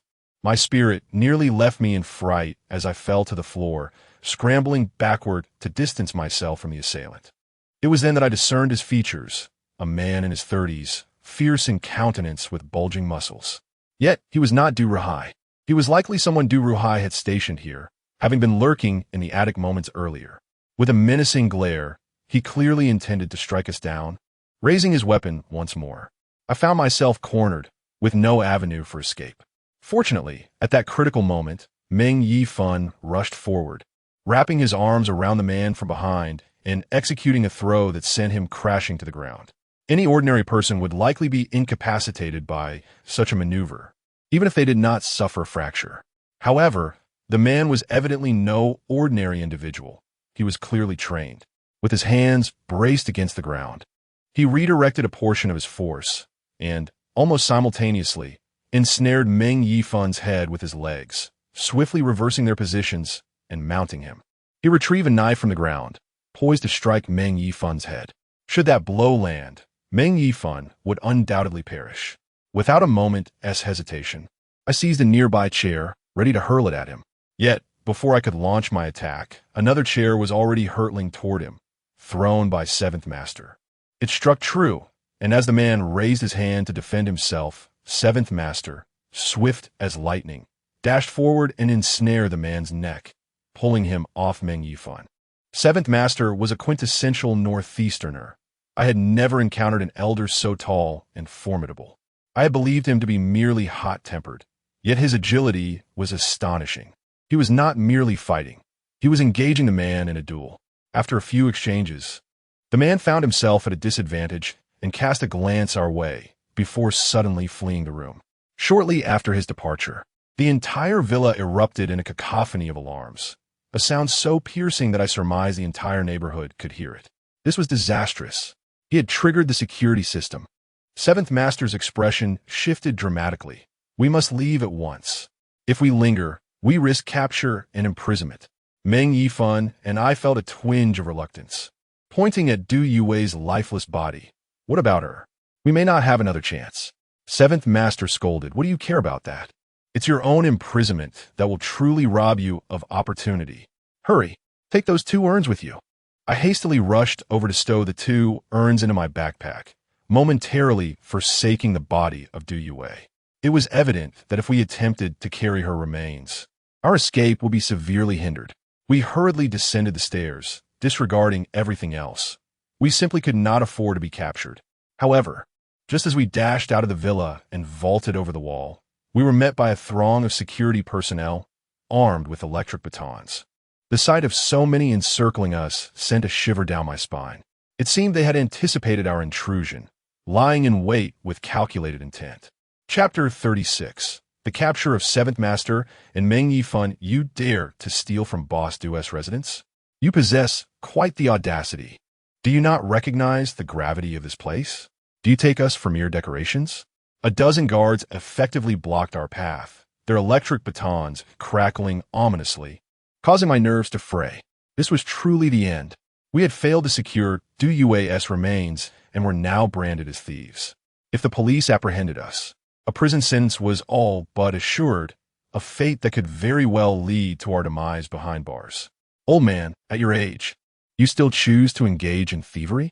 Have you no shame? I advise you to relinquish the contents of your backpack and take a seat on the ground while you await the police. Do not provoke me. Meng Yifan and I swiftly glanced at 7th Master. In every respect, he possessed more experience than we did. More importantly, he was a skilled fighter. I felt he might just lead us to safety. We could not all be captured. 7th Master gritted his teeth, declaring, if we are all caught, there will be no one left to rescue us. Upon hearing his tone, an ominous realization dawned upon me. The 3 of us are likely to be apprehended. If even one can escape, it would be a stroke of luck. Just as Elder Chi finished speaking, he abruptly charged towards the group of security guards. The guards, seemingly hesitant to use their tasers on the elderly man for fear of repercussions, instinctively recoiled.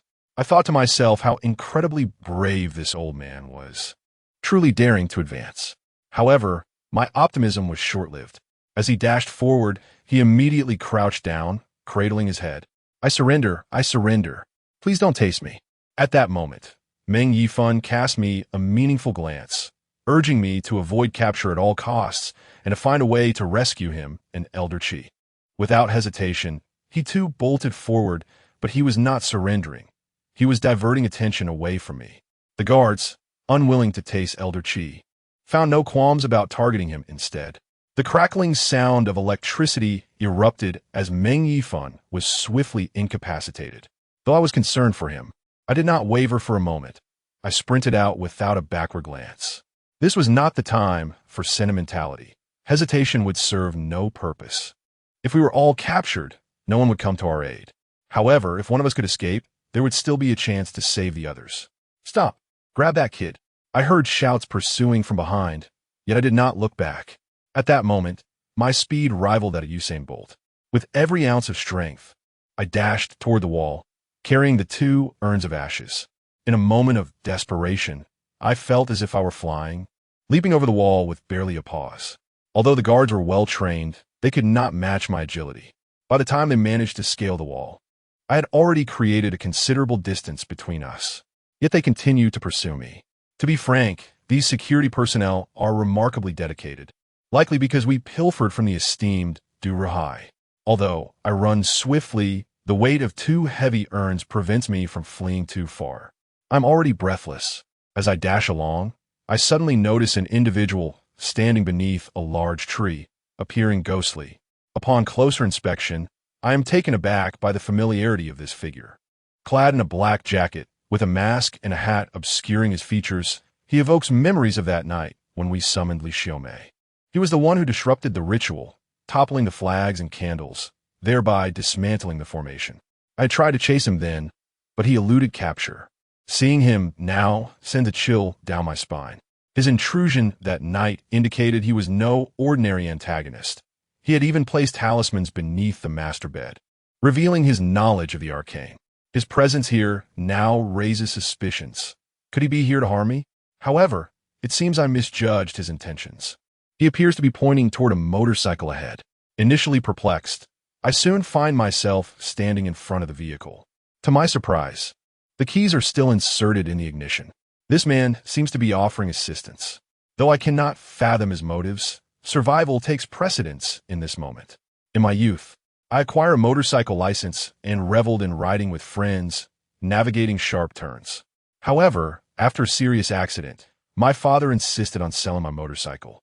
Although years have passed since I last rode, I swiftly regained my proficiency, twisting the throttle and speeding away.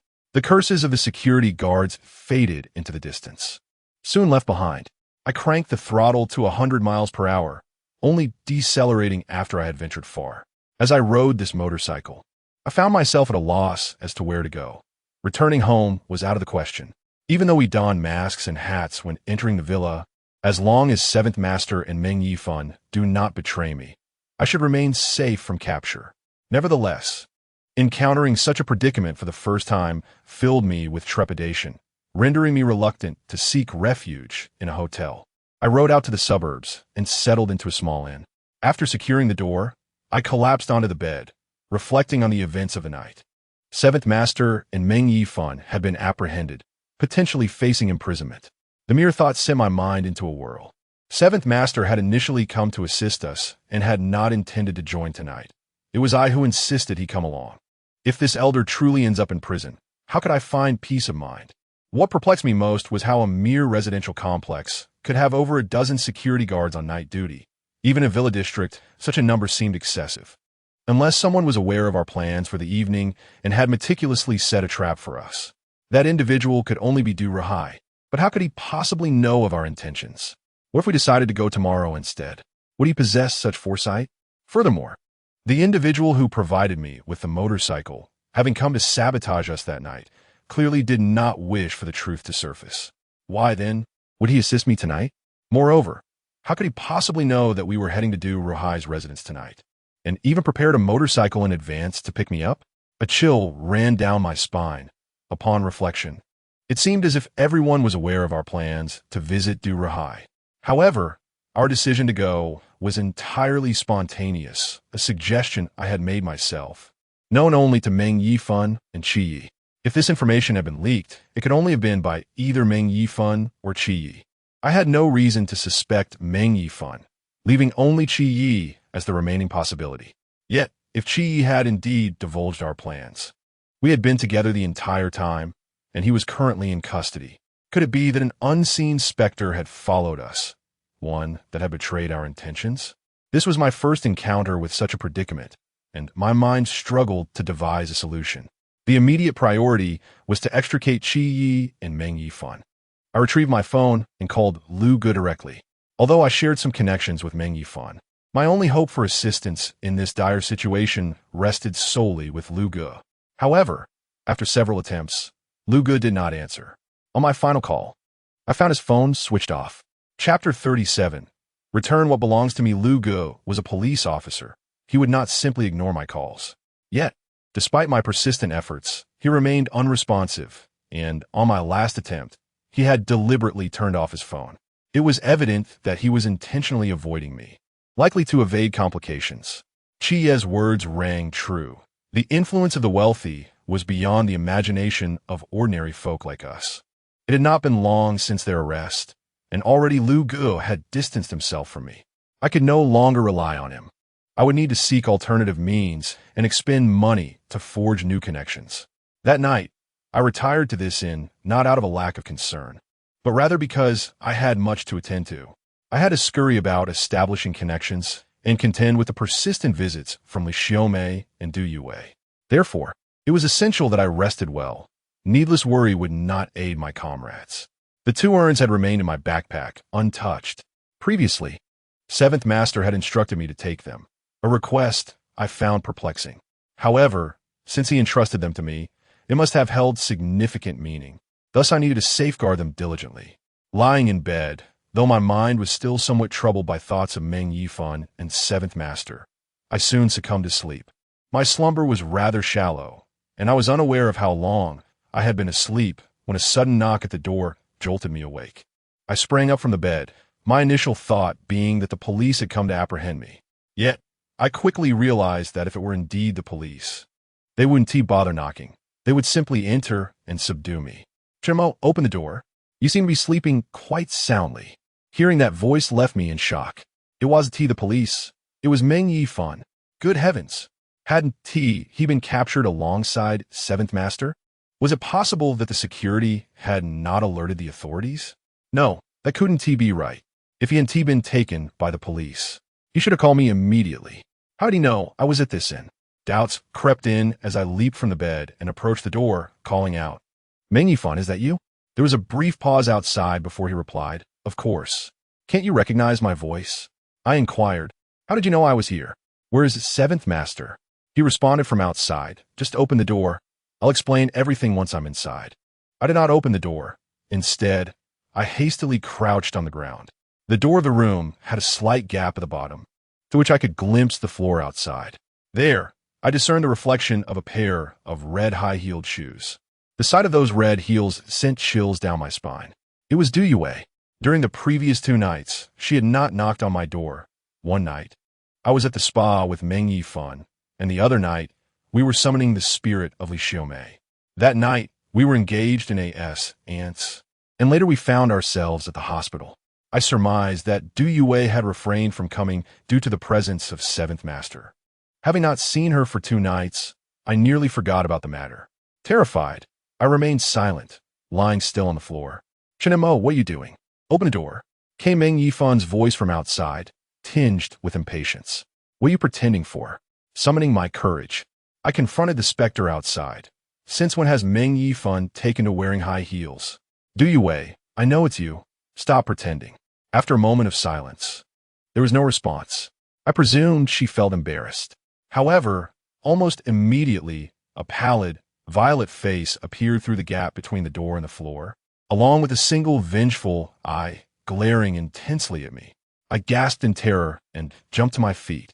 Bang, bang, bang. The knocking resumed outside. Following this, a cold, emotionless voice echoed in. Return what you have taken. Return what you have taken. What have I taken? I cried out in fear. I haven't taken anything from you. Return what you have taken. Return what you have taken, she incessantly repeated. I was seized by terror, my hairs standing on end as I meticulously recalled what I had taken from her. Soon, clarity struck. It was the 2 urns. These 2 urns contained the ashes of the latest victims in the cycle of death and resurrection, essential for Du Yue's revival. At last, I comprehended why Seventh Master insisted I take these urns. They were of paramount importance to Du Yue, and Du Rahai was fervently eager for her resurrection. Should I fail to rescue Seventh Master and Meng Yifan, I could leverage these urns to coerce Du Rahai into releasing them. Thus, these urns became my sole bargaining chips, and I resolved not to relinquish them. Regardless of her incessant knocking, I chose to remain silent. Return what is mine. Return what is mine, she monotonously repeated, akin to a machine. The sound grated on my ears. Yet, I discerned a pattern. No matter how fervently she knocked, as long as I refrained from opening the door, she could not enter. If she had the means to breach my sanctuary, she would not resort to such polite knocking. It appeared that Seventh Master was indeed correct. Du Yue had not been dead for long and lacked the power to harm me from within. I endured the relentless knocking for approximately 3 to 4 hours, her rhythmic rapping and muttering continuing until dawn, when at last the noise ceased. Realizing she had departed, I made my way to the restroom to splash some water on my face. Gazing into the mirror, I noted my complexion had worsened. I recalled Seventh Master remarking that if Du Yue persisted in her torment, even without taking any action, her ceaseless knocking would one day render Meng Yifan and me eternally asleep. Upon exiting the restroom, I picked up my phone and dialed Xie Peng's number. He is an employee at our store, and Meng Yifan and I have not visited the establishment for several days. Once the call connected, Xie Peng inquired about our prolonged absence, expressing concern that something may have happened. I refrained from divulging too much information, merely asking if the police had visited. The police? Why would the police come? Xie Peng questioned, his tone tinged with apprehension. Second in command. What on earth has transpired between you and the boss to attract the attention of law enforcement? With a heavy sigh, I replied, "We have encountered a bit of trouble. For now, do not ask too many questions. Please inform the senior employees to keep a vigilant eye on the store. As the boss, and I may not return for the foreseeable future. If the police arrive and inquire, simply provide them with truthful answers." Siapeng fell silent for a few seconds before voicing a concern. "What if the police ask whether you have called me? How should I respond?" After contemplating for a moment, I instructed him, "Be honest with them. Ultimately, this matter does not concern you. However, if the police attempt to coax you into deceiving me, when you call, just clear your throat first." "Understood," he acknowledged before adding, "There's one more thing. Fong Man has returned. She is asking about you instantly." I furrowed my brow. Fong Man is my girlfriend, and her grandmother recently passed away, prompting her to take leave to attend the funeral. Given the current predicament I find myself in, I cannot risk meeting her. With a multitude of troubles I am entangled in, the last thing I want is to endanger her. Yet a thought struck me. One of Fong Man's relatives is a police officer. With Lu Gu distancing himself from me, I must devise a plan to extricate Meng Yifan and Qi Yi from this situation. It seems I will indeed need to meet with Fong Man. Chapter 38. Seeking Fong Man's assistance upon vacating my apartment, I promptly dialed Fong Man. The call connected swiftly, yet I could discern a hint of displeasure in her tone. How infuriating it was that she hadn't reached out to me in such a long time, especially regarding the incidents at the store. Man, I find myself in a predicament," I quickly explained. After all, it had been a challenge to finally secure a girlfriend. If it weren't for the haunting presence that had entwined itself in my life, I would never have neglected to contact her. "Meng Yifan has been apprehended by the police." "What?" Fong Man exclaimed, her voice lowering in alarm. "What happened to the boss? Why are the police after him?" I replied, "It's a long story that I cannot elucidate at the moment. My immediate concern is to extricate him from the situation. I recall you mentioning a relative of yours in the police force. Could you possibly arrange a meeting with him over a meal? I would greatly appreciate his assistance." Without hesitation, Fong Man responded, "Absolutely, that is my older brother, and he has a good rapport with our family. He should be willing to help. I will arrange for us to meet at noon." After finalizing the details of our rendezvous, I ended the call. I needed to return home to retrieve some funds.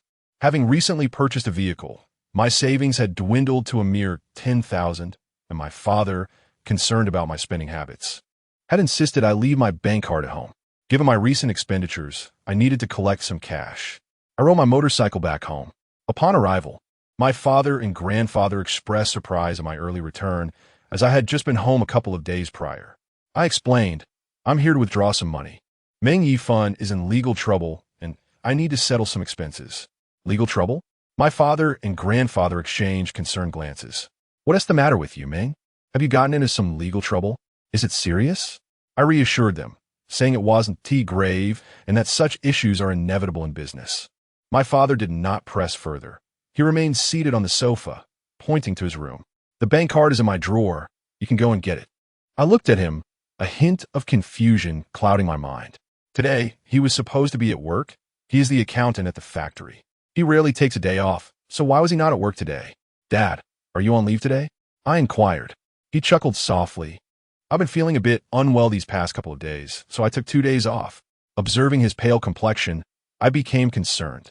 "Is it serious? Have you seen a doctor?" He replied, "No need for that. It's a minor issue. What's the point of going to the hospital? Hurry and take the bank card to withdraw some money. We have important matters to attend to." With his words, I decided not to dwell on it further, as I indeed had pressing matters to address. I entered his room and found the bank card in the drawer. However, I also stumbled upon an intriguing item, a book titled The Divine Mechanism of 6 Lines. I casually flipped through it, only to find the content obscure and seemingly related to mysticism. Frowning, I pondered when my father had started to indulge in such superstitions like my grandfather. I emerged from the room, holding the book, and asked him, "Dad, what is this? Are you interested in these things?" He paused, adjusted his glasses, and smiled. "I've merely been influenced by your grandfather. I was just perusing it. However, my comprehension is lacking, and I can't make sense of it." So I left it in the drawer. My grandfather chuckled, saying, "If you are interested, you may take it back to examine." I replied that I would not look at it, as I currently had an aversion to such things. I refrained from lingering at home. For noon was approaching, and I needed to meet Fong Man. Just as I was about to leave, I noticed my father still seated on the sofa, showing no intention of rising to see me off. Suddenly, an unsettling thought struck me. Could it be that my father had sustained an injury to his leg? The mere contemplation made me swallow hard as I gazed intently at him. To my astonishment, I realized he bore a striking resemblance to the individual who had given me a ride on the motorcycle the previous night, at least an 80 to 90% likeness. Furthermore, that same individual had been the one to disrupt the divination ceremony that evening. More importantly, that person had also suffered a leg injury. "Father, would you accompany me for a moment? I wish to chat," I said, looking at him. He paused momentarily. "Aren't you in a hurry to withdraw some money to send to Xiaoming? You're grown now. There's no need for sending off." I insisted, "Please, just walk with me. I do like to talk." He said nothing further and finally rose from the sofa, taking a few steps forward. I fixated on his legs and observed that he appeared perfectly fine, showing no signs of a limp or injury. Just as he approached me, my grandfather suddenly interjected, "This child is so inconsiderate. Your father is unwell and feeling dizzy. You should promptly attend to your matters." I offered an embarrassed smile. "All right then, you rest. I shall be on my way." With that, I departed from the house. Recently, I have been exceedingly on edge, to the extent that I found myself questioning my father's integrity. Given his timid nature, having once taken him to a haunted house that he refused to enter, it is implausible for him to linger in a haunted place for an extended period. Moreover, his legs are uninjured, indicating he is not the individual in question. After leaving home, I rode my bicycle to meet Fong Man. At 23 years old and freshly graduated from university, she is not only beautiful, but also possesses an innocent charm, which makes me cherish our relationship deeply. Regardless of my grandfather's approval, as long as we remain steadfast, I am determined to marry her. Approaching the restaurant, I spotted her from a distance. She was donned in a white t-shirt, blue jeans, and white sneakers, exuding an aura of youthful vitality. Just as I parked my bike, she sprinted towards me and leaped into my embrace. Previously, we had only held hands, so her sudden action left me momentarily flustered. "I've missed you," she playfully pouted, a gesture that was utterly irresistible. I could not help but hold her tightly, contemplating that perhaps she had been feeling vulnerable due to her grandmother's recent passing. After a brief embrace, we made our way to the private dining room of the restaurant. "Where is your brother?" I inquired. "He'll be here shortly," she replied, glancing at her watch. Then, with a hint of concern, she asked, "What exactly happened to the boss? Why was he arrested by the police?" I cleared my throat awkwardly and suggested, "Let's wait for your brother to arrive before I elaborate. Otherwise, I will have to repeat myself." Before long, Fong Man's stepbrother arrived. The moment I laid eyes on Song Xiaotian, an unsettling chill coursed through me. I have never encountered a police officer with such long hair who deliberately styles a lock at the forehead and occasionally tosses it aside. When he entered, I initially thought a local thug had mistakenly wandered into the wrong compartment. After a brief exchange of pleasantries and introductions, I was reluctant to squander time and thus delved directly into the matter at hand. If he could assist me, I would be relieved. If not, I would need to seek help elsewhere immediately after our meal. Song Xiaotian regarded me and flicked his head. "Brother, I understand your meaning. You wish for me to help you bail someone out, correct? Let me tell you, I was dismissed from the police force not long ago." Chapter 39. Difficult to bail out, I had little hope for Song Xiaotian, yet he proved to be even more outrageous than I had anticipated. To my astonishment, he had indeed been dismissed. Both I and Fong Man widened our eyes in disbelief, seemingly unaware of his dismissal. "Brother, when were you dismissed? Does your godfather know?" "I don't know," Song Xiaotian replied, shaking his head. "If he knew, he would surely be furious. I'll keep this under wraps for as long as possible. Xiaoman, please do not mention this matter to him." Fong Man was rendered speechless. "The key point is that you were dismissed. You could have mentioned it earlier. What is the point of having this meal? This is a waste of time. My brother is still detained at the station. He was caught red-handed, and prosecution will follow swiftly. I must act quickly to secure his release." However, since Song Xiaotian was Fong Man's godbrother, I found it difficult to express my frustration. "Tiange, do you know anyone who could assist in getting my brother out?" I clung to my last shred of hope. Song Xiaotian gazed at me with a puzzled expression. "Brother, Since you've come to me for help, why involve others? Although I've been dismissed, I can still assist you. I chuckled, a jailbreak, perhaps? He responded with utmost seriousness. My grandfather served in the army, as did my father. His comrades have all achieved remarkable feats. I could easily call any of my uncles, and they would help you extricate your friend.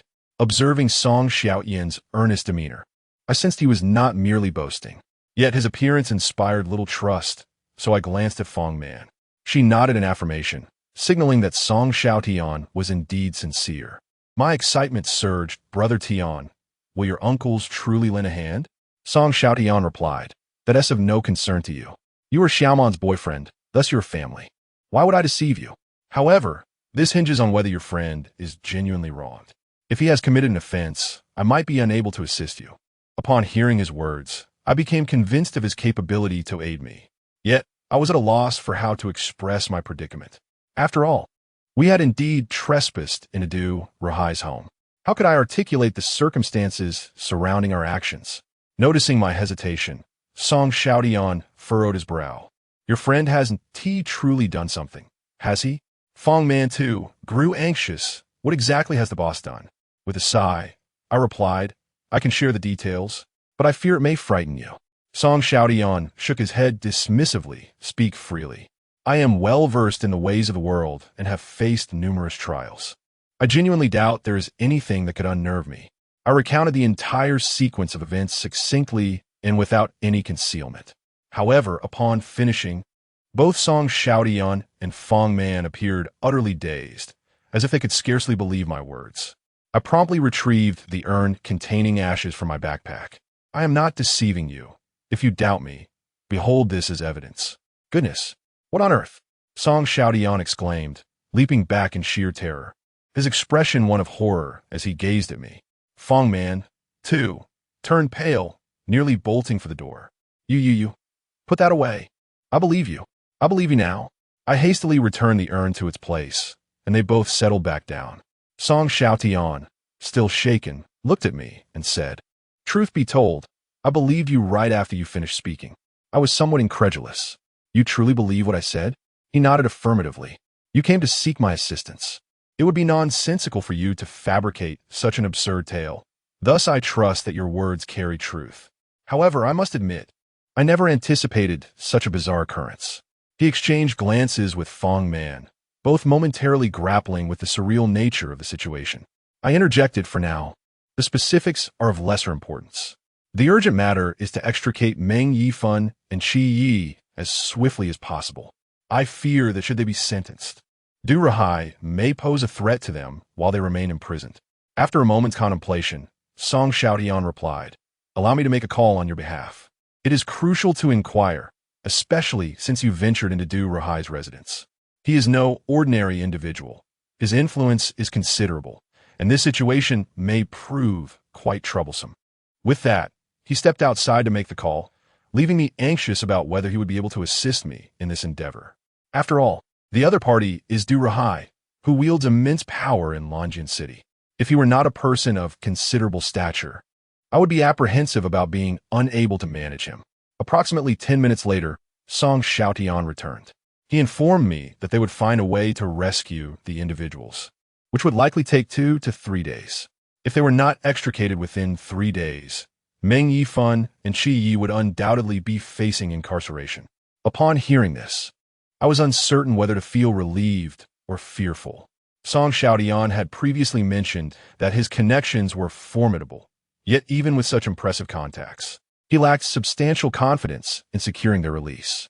I couldn't shake the feeling that Meng Yifan and Qi Yi were in grave peril. For the moment, however, I could only await updates from Song Xiaotian, as I could find no one else to assist. After dining, as we exited the restaurant, Fong Man expressed her reluctance to return to the store. She wished to remain with me. However, I was resolute in my decision.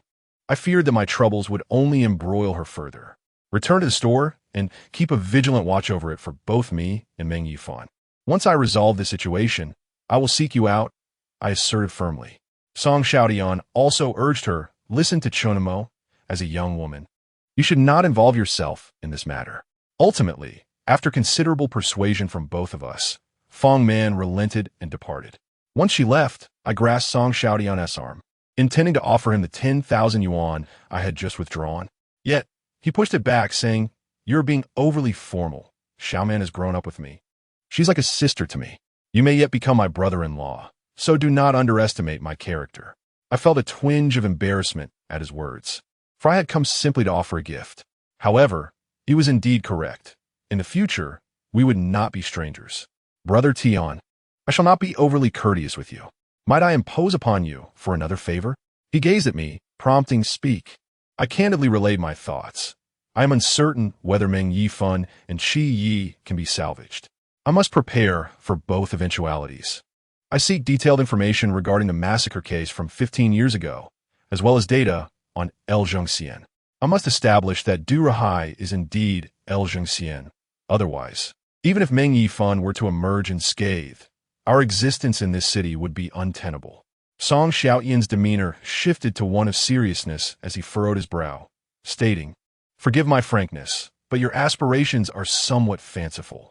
Regardless of whether Du Rahai is El Zhengxian, his current identity is that of Du Rahai, a figure of immense power. Attempting to topple him is akin to throwing eggs against a stone." I acknowledged his words, fully aware of my insignificance. Yet, I must acquire some leverage, for we have already trespassed by visiting Du Rahai's villa. He will soon discern who has intruded upon his domain, and thus we have incurred his wrath. If I am without some form of incriminating evidence against him, it is entirely possible that both Meng Yifan and I could find ourselves in dire straits. Chapter 40. The one who hired El Zhengxian Song Xiaotian and I sat in a tea house, waiting for approximately an hour. He then transmitted a plethora of electronic documents to my phone. Upon reviewing one of the files, I was taken aback. An hour, such swiftness. He had sent me all the information I requested. "Brother Tian, how did you procure these documents?" I inquired. He had merely indulged in tea with me, having made only 2 phone calls, indicating that he had sought assistance from others. Yet, had he not been dismissed? In that moment, I realized I had fallen prey to superficial judgments. Song Xiaotian is indeed remarkable. Do not concern yourself with the trivialities for now. He tossed his head, seemingly addicted to the gesture. "The documents have already been sent. You may peruse them at your leisure." Nodding in acknowledgement, I began to meticulously examine all the materials. The records were detailed, chronicling the entirety of the case involving the massacre, along with comprehensive conclusions. It was evident that the investigators of that time were exceedingly diligent and responsible. They had identified the culprits, namely Li Xiaomei and El Zhengxian. Regrettably, those investigators were unable to apprehend these 2 murderers back then. I noticed certain details that reshaped my perception of El Zhengxian. Among the records, it was stated that one of the victims was Du Yue's mother, who had suffered violations prior to her death. Additionally, the documents contained photographs of Du Yue's mother from her lifetime, revealing her striking beauty, which bore a remarkable resemblance to Du Yue, approximately 70 to 80% alike. Du Yue had inherited her mother's allure. At this point, I was convinced of El Zhengxian's utter lack of humanity. He was a true embodiment of a psychopath. Another detail caught my attention. The documents indicated that the cause of death for Du Yue's family was asphyxiation, yet a murder weapon was found at the scene, presumably left by the perpetrator. The peculiarity lies in the fact that the assailant clearly possessed a knife, which would have allowed for a swifter and more efficient means of murder, yet chose the most cumbersome method of suffocating the family. According to the records, the assailant had utilized a piece of white cloth, which remained at the scene. The investigators further noted that it is not an easy task to suffocate an individual. During the struggle, the victim would undoubtedly resist, cry out, and create a considerable commotion, easily disturbing nearby residents.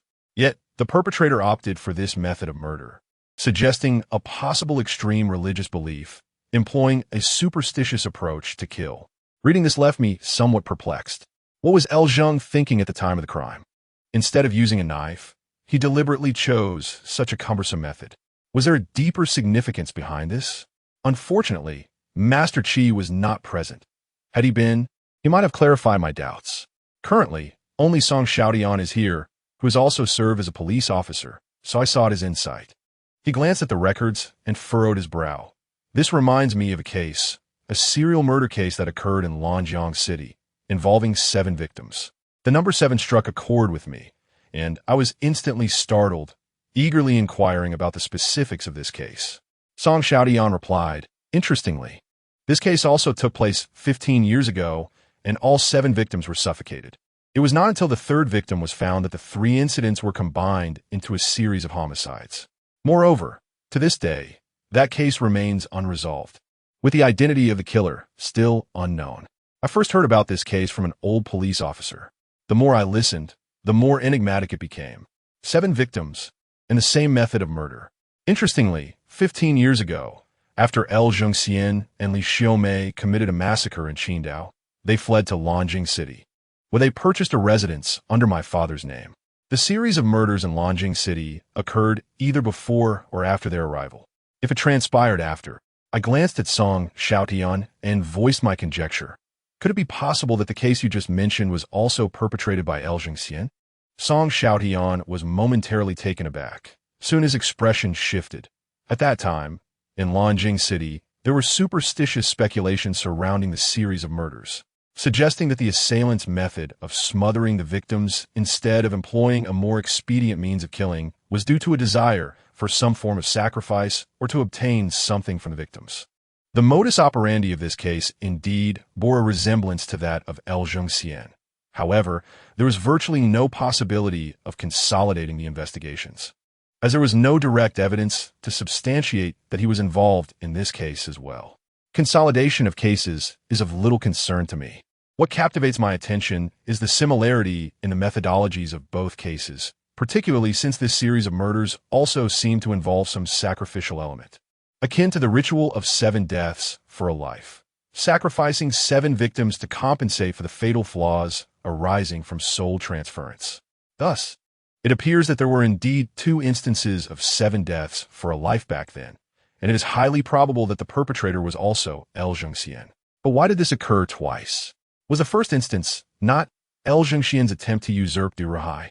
What then was the motivation behind the second? Or could it be that the second instance was indeed aimed at seizing Du Ruhai's essence? I continued to peruse the remaining materials, hoping they would provide clarity. Soon, I became aware of another detail. During the investigation, the case handlers discovered that, in the month preceding the massacre, a substantial sum of money, amounting to 90,000 yuan, suddenly appeared in Li Xiaomei's household. While 90,000 yuan may seem insignificant in today's context, it was a considerable fortune back then. Moreover, records indicated that Li Xiaomei's family was impoverished. Her brother suffered from a severe illness, and they lacked the funds for his treatment. It was only after receiving that 90,000 yuan that her brother's ailment was addressed. Thus, for a family as destitute as Li Xiaomei's, that sum indeed represented a windfall. However, the question arises, where did this money originate? Neither Li Xiaomei nor L. Zhengxian held legitimate employment. When that 90,000 yuan was sent back to her family, they had not yet orchestrated the massacre or plundered the victim's home. Therefore, it stands to reason that this money could not have been sent by them. At that moment, Song Xiaotian was also examining the materials with me. He stroked his chin and remarked, based on my experience, this 90,000 yuan is likely a form of remuneration, essentially a hiring fee. Instantly, I was struck with clarity. It dawned on me that someone had employed Li Xiaomei and L. Zhengxian with that sum to execute the massacre, to annihilate Du Yue and her entire family. Thus, the initial 7 deaths in exchange for a life were not a scheme devised by Li Xiaomei and L. Zhengxian. They were merely hired hands. If this is the case, then the identity of the individual who disrupted the ants that night becomes clear. He is most likely the one who contracted Li Xiaomei and L. Zhengxian. Chapter 41. Returning to Li Xiaomei's hometown, having perused all the case files, the speculations I previously shared with Qi Yi must now be reconsidered. For instance, the initial criminal acts of L. Zhengxian and Li Xiaomei were motivated by financial gain. They were hired by someone else who is, in fact, the perpetrator of the original 7 deaths for a life case. The reason L. Zhengxian and Li Xiaomei accepted payment for their deeds was to fund medical treatment for Li Xiaomei's gravely ill brother. This marked the first instance of 7 deaths for a life, and the true beneficiary remains unknown, potentially the original perpetrator or those in his close circle. Subsequently, Zhongxian and Li Xiaomei fled to Nanjing City, where yet another case of 7 deaths for a life transpired that same year. From that point onward, Zhongxian adopted the identity of Du Rahai, establishing himself as a powerful figure in Nanjing City. This indicates that the second instance of 7 deaths for a life was likely orchestrated by Zhongxian, aimed at usurping the true Du Rahai. However, the dark art of 7 deaths for a life is known to be obscure and exceedingly difficult to master. The original perpetrator may have possessed knowledge of this arcane practice, opting to hire Zhongxian to execute his plans. Yet, given that Zhongxian was merely a hired assassin, it begs the question of how he could possibly understand the intricate processes and procedures of 7 deaths for a life, and subsequently carry out a second instance in Nanjing City, successfully supplanting Du Rahai. I ponder whether the original perpetrator fully imparted this sinister knowledge to Zhongxian. Thus, the relationship between the original perpetrator and Zhongxian might be far more complex than it appears. This also sheds light on the identity of the individual who disrupted our events that night. At that time, I presumed that the individual was dispatched by Zhongxian to prevent the malevolent spirit of Li Xiaomei from leaking information. However, Seventh Master suggested that the person might not have been sent by Zhongxian, yet he shared a certain connection with both Zhongxian and Li Xiaomei, perhaps as an accomplice in the case. At that moment, we were unaware of the multitude of details, merely speculating. Yet now, the identity of that individual could indeed coincide with that of the primary suspect from 15 years ago. This raises a new question. If that person was indeed the primary suspect from the case of the 7 deaths exchanged for a life on that fateful night, why did he come to my aid after my escape from the villa last night? Did he not wish for me to be captured? What rift had developed between him and Zhongxian? Had he not intervened, I surely would have been apprehended by those security guards. I pondered that perhaps I ought to visit the hometowns of Li Xiaomei and Zhongxian. I shared my thoughts with Song Xiaotian, seeking his counsel. Song Xiaotian looked at me and inquired, "Do you intend to visit the hometowns of these 2 individuals to inquire about who hired Zhongxian and Li Xiaomei back in the day?" I nodded in affirmation. At the very least, Li Xiaomei's family might have encountered that employer who provided Li Xiaomei's family with 90,000 yuan, enabling her brother to afford medical treatment. Song Xiaotian tapped the table, chuckling. If you could discover the identity of that employer, surely the investigators from back then would have already unearthed it. Do you see any mention of it in the documents? I paused, realizing that the documents certainly contained no such information. How could I have been so foolish? Given the magnitude of that case, the investigators were undoubtedly experts in criminal investigation, far more knowledgeable than I. If they could not uncover it, how could I possibly succeed? Furthermore, the employer is certainly not foolish enough to meet with Li Xiaomei's family, as that would only invite trouble upon himself. Song Xiaotian, having been a police officer, swiftly pointed out the folly of my intentions. Yet, I still felt compelled to make the journey. I remarked, although Zhongxian has transformed into Du Rahai, even the most nefarious individuals harbor a sliver of tenderness for their kin. He must have returned to his hometown at some point over the years. Perhaps a visit could yield some valuable clues. Song Xiaotian nodded thoughtfully. Perhaps, but this trip of yours may not be without unforeseen consequences. If Zhongxian has indeed returned to his hometown, he may still be concerned for his family. Should he discover your presence there, you could find yourself in a precarious situation. I responded, there's no other option.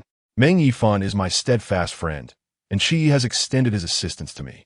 He is entirely innocent in this matter. Regardless of the risks, I must undertake this journey. You certainly value loyalty, Song Xiaotian noted, shaking his head. In this world, one must adhere to principles of brotherhood. I admire your resolve. I will accompany you on this endeavor. If anything were to befall you, I would find it difficult to explain to Xiaoman. Having a companion for the journey was indeed a welcome relief. However, I felt a twinge of guilt in constantly burdening him. I pressed several thousand yuan into Song Xiaotian's hands, recognizing that he had been dismissed from the police force and was without an income. While loyalty is commendable, it should not serve as a pretext for exploitative behavior. After finalizing our plans, we promptly purchased tickets to Qingdao. The massacre that occurred 15 years prior took place in Qingdao. which is also the hometown of both LV Zhengxian and Li Xiaomei. I first rode my bicycle back to my rented accommodation to pack my belongings, and then accompanied Song Xiaotian to the airport. The flight was swift, lasting merely 2 hours. However, upon our arrival at the airport, we had to take a shuttle bus. As both Li Xiaomei and L Zhengxian hail from rural origins in impoverished regions, accessible only by such transport, the journey was bumpy, and after several hours, we arrived when night had already fallen. Li Xiaomei and L Zhengxian's ancestral homes are located in the same township, yet not in the same village. The two villages are in close proximity. One is Lijia village, and the other is El Jiago. According to records, the round trip between the two villages takes less than 40 minutes. After deliberating with Song Xiaotian, we decided to visit Lijia village first, the very village where Li Xiaomei resides. To be candid, the mountain roads were quite treacherous. Although many rural areas have been connected by wide roads in recent times, certain regions still languish in poverty.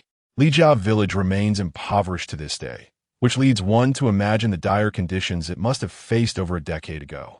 It took nearly an hour to reach this village, and as we gazed ahead, we discovered that it was not insignificant in size, with numerous houses constructed. Yet, those houses appeared dilapidated, and less than half of them were illuminated. Overall, the village lacked vitality, likely because the youth had sought employment elsewhere. I resolved to inquire at a nearby household about the direction to Li Xiaomei's home, and also to seek a place to stay for the night. At that moment, we happened upon an abandoned low-rise building. This structure, 2 stories high, clearly bore the marks of neglect over many years. Its walls were cloaked in moss, exuding a rather eerie ambience.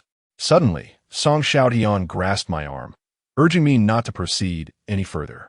I inquired about his condition, to which he trembled and replied, "Do you think anyone still resides in this house?" I paused for a moment, then remarked, "Given its dilapidated state, it is certain that no one lives here." "Then why is there a person over there?" Song Xiaotian gestured in a specific direction. He was indicating the area outside the front entrance on the first floor. Upon closer inspection, I was startled to see what indeed appeared to be a person lying there, seemingly an elderly man. However, the old man was pinned down by a fallen door panel. I was taken aback once more, for if this old man were alive, why did he not call out? Chapter 42. The mysterious old man Song Xiaotian and I stood frozen in place, neither daring to approach nor to retreat. In the absence of light, we could not ascertain whether the figure was deceased or alive.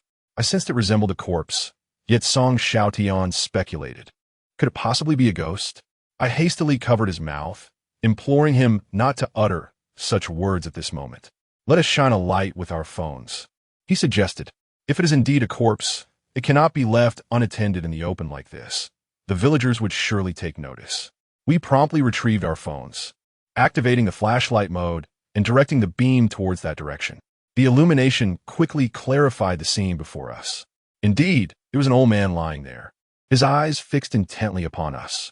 We were both thoroughly frightened, nearly dropping our phones in shock. He was alive. Goodness, that old man startled me. Without hesitation, Song Xiaotian grasped my arm and moved towards him, intent on lifting the door panel to rescue the elderly man. I exclaimed, "Old sir, you see that someone is coming? Why do you not call out?" As I and Song Xiaotian lifted the door panel, I inquired of the elderly man. To be candid, the door panel was hardly heavy. It bore almost no weight at all. However, perhaps due to the old man's frail legs, he seemed unable to rise after his fall. I noticed an image of a door god affixed to the panel. Could it be that this deity had somehow pinned him down? To my astonishment, as we managed to shift the panel, the old man surprisingly climbed to his feet unaided, yet he appeared apprehensive of our presence, promptly distancing himself from us. Song Xiaotian and I exchanged bewildered glances, struggling to comprehend the old man's behavior. "Thank you, young people. You must be from outside, right?" The old man finally spoke, expressing his gratitude. "Indeed, we have come from afar. Are you all right?" Song Xiaotian offered to assist him. Yet, the old man vehemently refused our approach. I pondered to myself, at his age, could he truly still be shy? He seemed rather peculiar. "Please do not come closer. I prefer not to interact with outsiders," the elderly man declared, steadying himself while scrutinizing us. "You are from outside. What brings you to our village at this late hour? What are your intentions? I sense he regarded us as potential thieves and hastily clarified, we have come from the city to search for someone. The old man narrowed his eyes. Who are you looking for? Li Xiaomei. I'm seeking her home. Do you happen to know where she resides? The old man pondered for a moment, his brow furrowing in thought.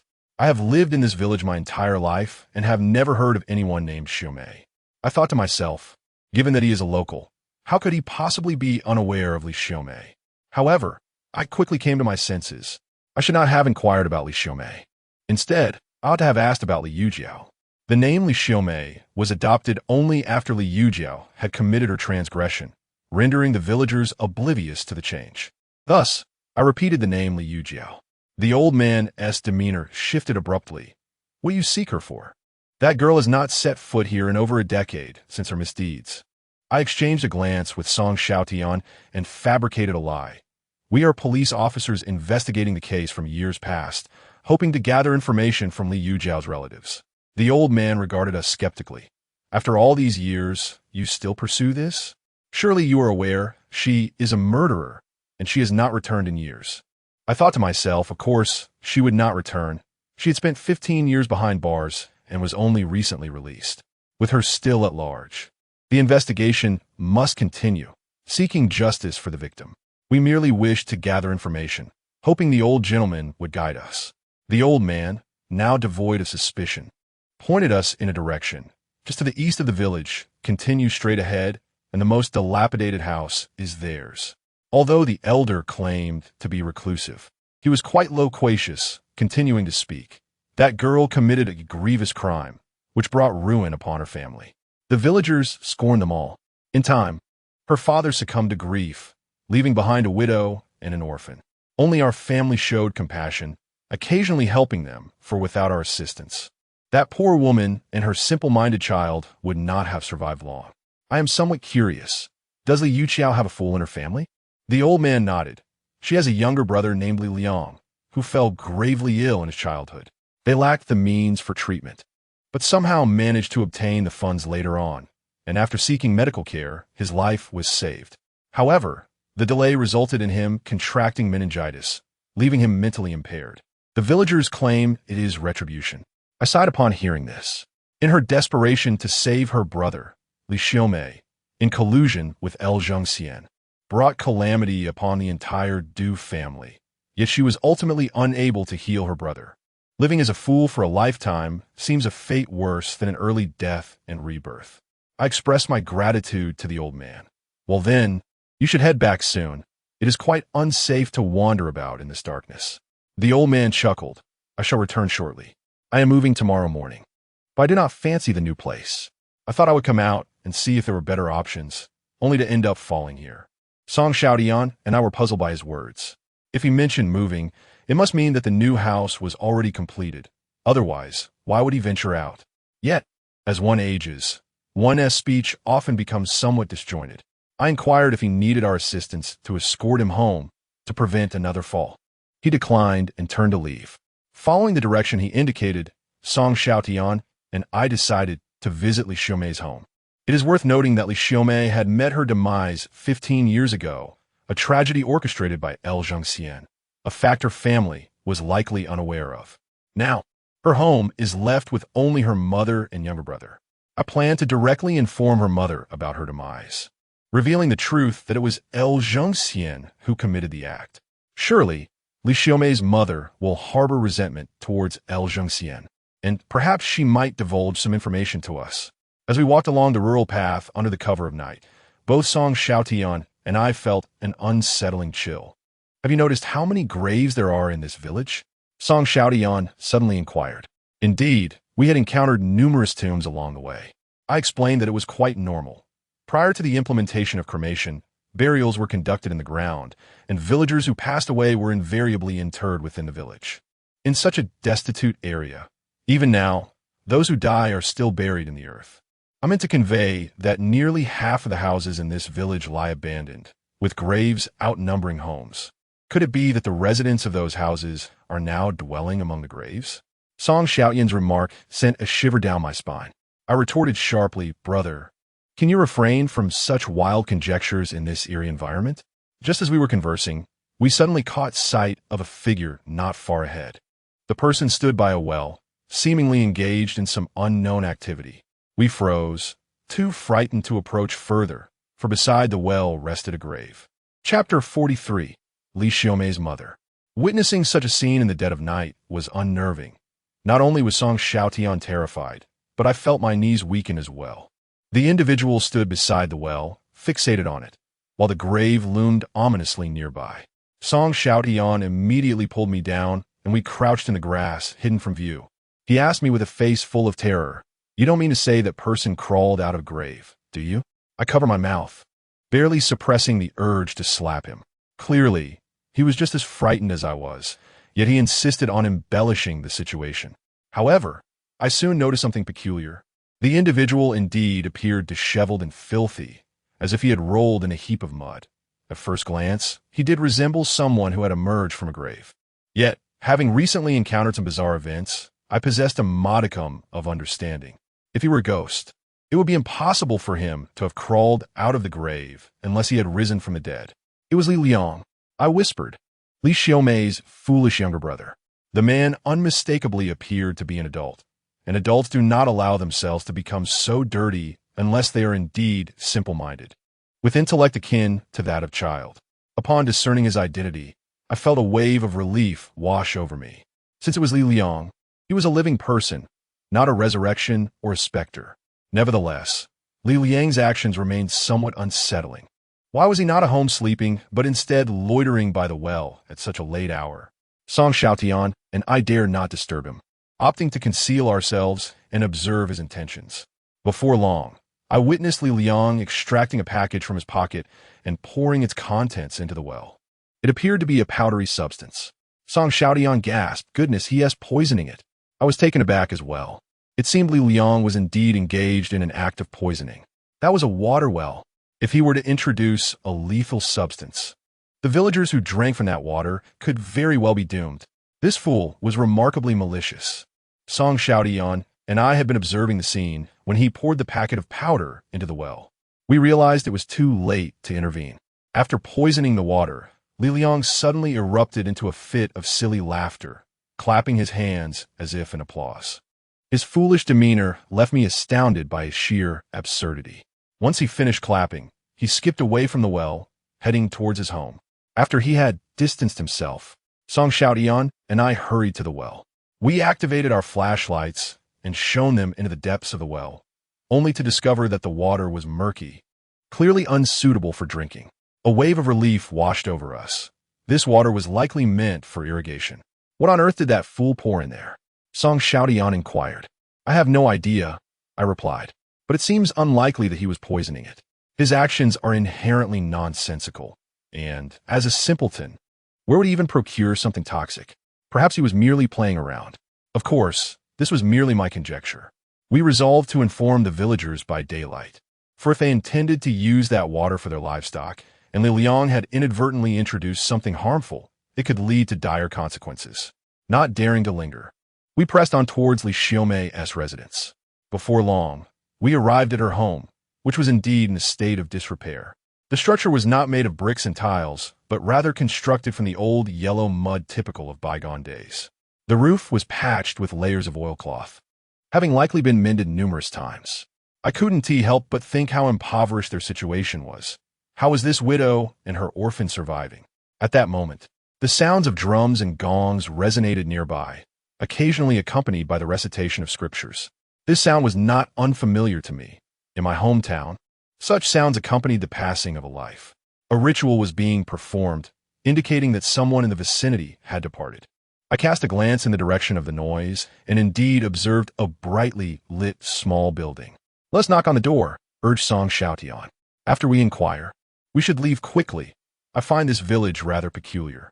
I nodded in agreement and approached the door, rapping thrice upon its surface.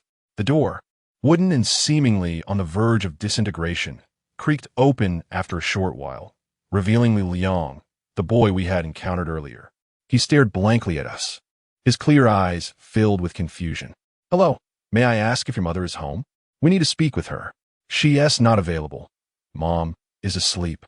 Don't bother her. Li Liang, though somewhat dazed, managed to communicate, but he attempted to shut the door. I swiftly braced against it, preventing him from closing it. Could you please call your mother? We have something important to discuss with her. Li Liang's demeanor shifted to one of displeasure, akin to a petulant child. He mimicked a sleeping gesture and said, Mom is ill and needs to rest. You should leave, or I will poison you. In response, I quickly instructed Song Xiaotian to retrieve 2 loaves of bread from his backpack and handed them. The sound of the cough was faint, revealing a clear indication of illness. Liangzi, who is it? Li Liang cast a glance at me and replied, just a fool, haha, beside us. Song Xiaotian couldn't suppress a chuckle. I felt a twinge of embarrassment. How could this fool dare to label me as such? Yet, considering his own foolishness, I decided it was not worth my while to engage with him. In due course, an elderly woman emerged, leaning heavily on a cane. Her visage bore the marks of illness. Her complexion darkened, and she radiated an aura of gloom. Her eyes were red, as if she had been weeping recently. Upon reaching the threshold, she scrutinized us and inquired, You are not from the village. What do you want with our family? I cut straight to the point. Good day. May I ask if you're the mother of Li Yujiao? At the mention of Li Yujiao, her murky eyes seemed to flicker with recognition, instantly turning vigilant. Who are you? I introduced ourselves as police officers investigating the case involving Li Yujiao from years past, seeking to gather some information. To my surprise, the old woman became agitated. Why are you still asking? What is there to inquire about? It has been so many years. Will you not leave us in peace? Your kind of police have caused my husband's demise. Leave, get out. As she cursed, she raised her cane as if to strike us. Song Xiaotian and I instinctively retreated, taken aback by her sudden outburst. Madam, please calm down for your health. We are merely asking a few questions. Ask your mother. Get out. The elderly woman erupted with profanity, directing her ire at her son. Li Liang, Liangzi, make them leave. Although Li Liang may seem like a fool, he is remarkably obedient to the elderly lady's commands. He immediately retrieved a kitchen knife from within the house and brandished it menacingly towards us. Chapter 44. A Night of Terror despite his apparent foolishness. Li Liang's sudden ferocity genuinely startled me. He was not merely trying to intimidate. He genuinely intended to harm us. By heavens! Exclaimed Song Xiaotian, pulling me aside just in time. The blade descended swiftly, striking the very spot where I had just stood. The sheer audacity of a fool left my legs trembling. Good heavens, old woman, is this really necessary? We merely inquired about something, and you incite your son to commit violence. The elderly lady seemed impervious to reason, dismissing our pleas entirely. With a fierce command directed at Li Liang, she ordered, Liangzi, kill them. Your father and sister were driven to their deaths by these monsters. Upon hearing this, Li Liang's vacant expression morphed into a grotesque mask of rage. Father, sister, villains, I shall slay you. He swung the kitchen knife wildly, relentlessly aiming it at us. I dodged several blows, narrowly escaping his lethal intent. Witnessing the escalating chaos, Song Xiaotian urgently urged, Run. What more is there to ask? This entire family has lost their wits. Heeding his advice, I wasted no time in fleeing. Ultimately, Li Liang's foolishness worked to our advantage. After a brief chase, he ceased pursuit, unable to keep up with us. Once we had distanced ourselves, Song Xiaotian and I leaned against a tree by the roadside, gasping for breath while lamenting the madness of the elderly lady. How outrageous it was that she not only refused to speak, but also incited her son to violence. I speculated that her intense hatred for the police must be linked to the demise of her late husband. The elderly man remarked that after Li Xiaomei committed murder, her family faced considerable hardship within the village. In such close-knit communities, social circles are confined to the locality, and it is likely that Li Xiaomei's family was ostracized, enduring frequent bullying. Her father, unable to bear the isolation and harassment, ultimately took his own life. Following his death, the lives of the elderly woman and Li Liang undoubtedly became even more difficult. However, it is unjust to place blame on the police. Song Xiaotian commented, It was the police who caused her father's demise. If she seeks someone to blame, it should be the villagers. Moreover, The root of this situation stems from her daughter's heinous actions. I truly failed to comprehend her reasoning. I sighed, recognizing that some individuals simply refuse to reason, leaving one powerless. Had I known, I would not have posed as a police officer. However, from the elderly woman's earlier remarks, I discerned a crucial detail. Tiange, that elderly lady, mentioned to Li Liang that his father and sister were both driven to death by the police. It seems she is aware that Li Xiaomei has passed away. This revelation struck me as peculiar. But that's impossible, Song Xiaotian interjected. Wasn't Li Xiaomei's body just excavated recently? How could she know from such a distance? I suggested that there might be something amiss, indicating that we would need to return tomorrow. Song Xiaotian widened his eyes in disbelief. You want to go back? Aren't you afraid her son will attack you? Besides, given her animosity towards the police, do you think she will be willing to engage in conversation? I sighed once more, deciding we would reassess the situation tomorrow. As it was late, finding a place to stay for the night took precedence. This evening, let us take refuge in this village and refrain from venturing to others. Just as we prepared to depart, we happened upon the house where tragedy had struck. I observed a mourning pavilion erected in their courtyard, where only a handful of souls lingered. Though there were vigil keepers present, they were slumbering upon the tables, leaving only a few mediums striking gongs and reciting prayers. Among them, I recognized a familiar face, the elderly gentleman whom Song Xiaotian and I had assisted at the village entrance. He was tenderly draping a garment over a sleeping child, seemingly concerned for the little one's comfort. At that moment, the old man noticed us and offered a distant smile, a gesture of greeting. We reciprocated with a wave, but chose not to approach further. Given the somber nature of the occasion and the hour, it seemed prudent to maintain our distance. After wandering for a while longer, we sought a residence with a flickering light to request lodging. Our primary concern was to find a house of quality, conducive to restful slumber. Upon knocking, the door opened to reveal a man in his 50s, his expression one of suspicion as he scrutinized both Song Xiaotian and me. "Who are you?" he inquired. Initially, I intended to forego any pretense of authority and simply offer payment.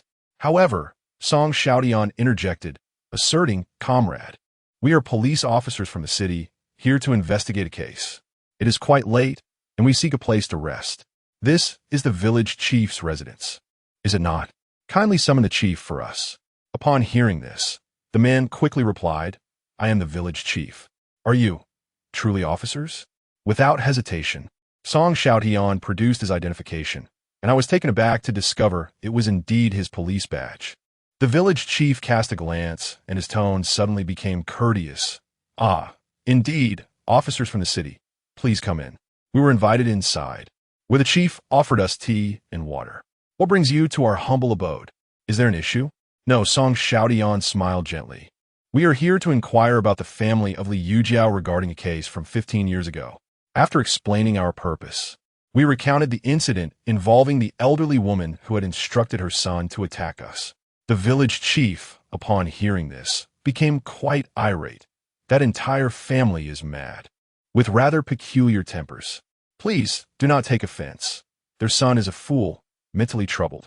If you're upset, I shall reprimand them tomorrow. I quickly replied that it was unnecessary. We merely wished to gather some information. Please speak to the elderly woman tomorrow and advise her to remain calm. We will finish our inquiries and depart. There is no need for you to scold her. The village chief nodded in agreement. No problem. After all, I am the village chief. She ought to show me some respect. After conversing for a while, the chief arranged for us to have a room, which was surprisingly clean. Once inside, my curiosity piqued. I asked Song Xiaotian how he knew this was the chief's home. He chuckled and replied, "In such a poor village, this house is remarkably well kept, with tiled walls. It can only belong to the village chief." I suddenly understood and inquired about his police identification, given that he had been dismissed from the force. Song Xiaotian replied, "I kept it secretly for convenience in carrying out my duties. Now let us rest. We have to visit the home of LV Zhengxian tomorrow." I thought to myself, this person is not to be underestimated. How dare he act in such a manner? The hour was late, and so I lay down with Song Xiaotian to sleep. However, during the day, perhaps due to excessive water intake, I found myself unable to hold my bladder in the latter part of the night. I decided to rise and relieve myself. As I got up, I instinctively glanced at my phone to check the time, only to discover it was a mere 3 in the morning. Groggy, I stumbled out of the room, taking a moment to orient myself towards the bathroom. Upon arriving, I removed my trousers and began my business. Just as I was in the midst of this, I unexpectedly caught sight of someone standing outside the bathroom. Through the frosted glass window, I was paralyzed with fear, nearly halting my flow. Upon closer inspection, I realized it was Li Xiaomei's brother, standing there with a knife, his gaze fixated upon me as if I were the nemesis of his father. Chapter 45. The graveyard of the confounded ghosts may not necessarily frighten someone to death on the spot, yet a person can easily drive another to madness, especially if that individual is simple-minded. At that moment, Li Liang stood outside, knife in hand. His eyes locked onto me with an intensity that suggested I was his sworn enemy. I was so terrified that I collapsed to the floor, not even having the chance to pull up my trousers.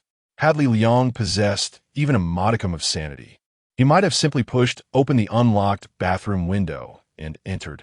If I had not been in urgent need of relief tonight and had slept as soundly as usual, I could have easily found myself a victim of his wrath.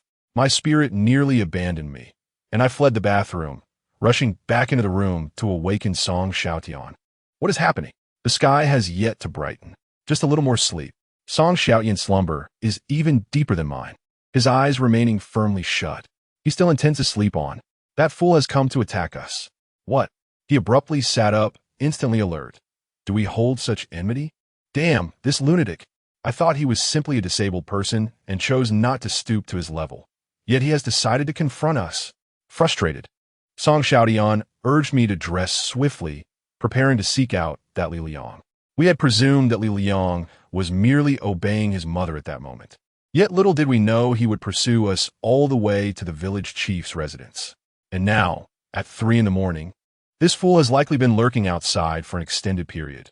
The mere thought sends chills down my spine. Song Xiaotian and I hurried to the restroom, immediately spotting Li Liang turning to flee. We flung open the window and vaulted out, hot on his heels. Li Liang, halt at once.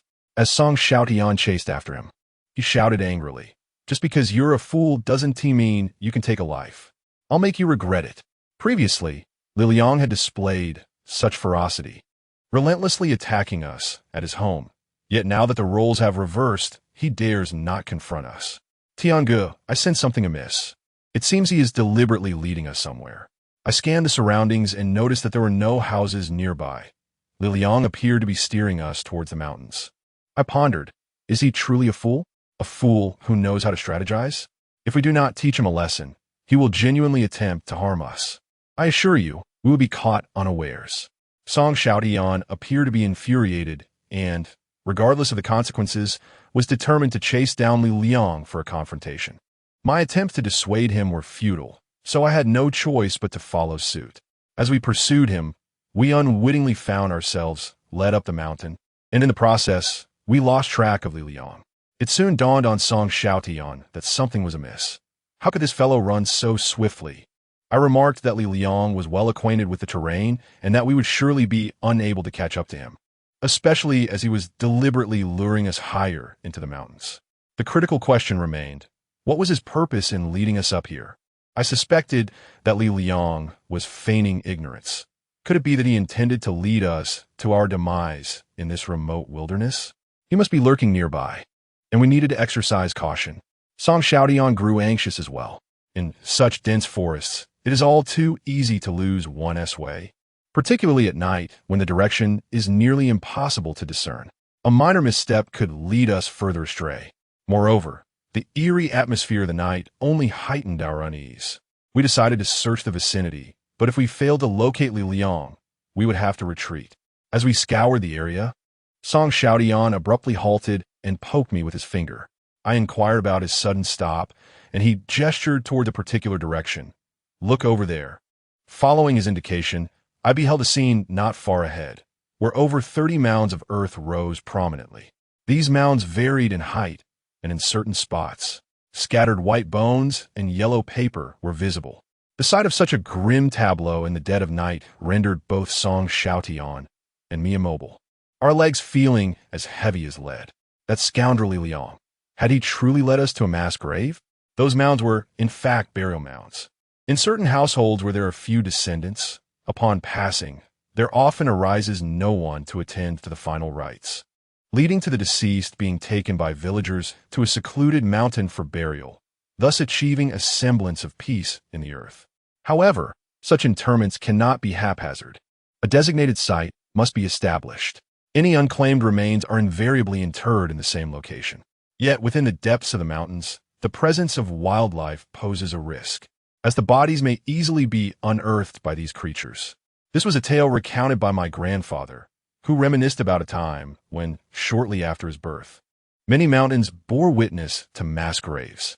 On that fateful night, as we approached a site of such graves, my companion Song Xiaotian and I were already enveloped in a tumult of emotions.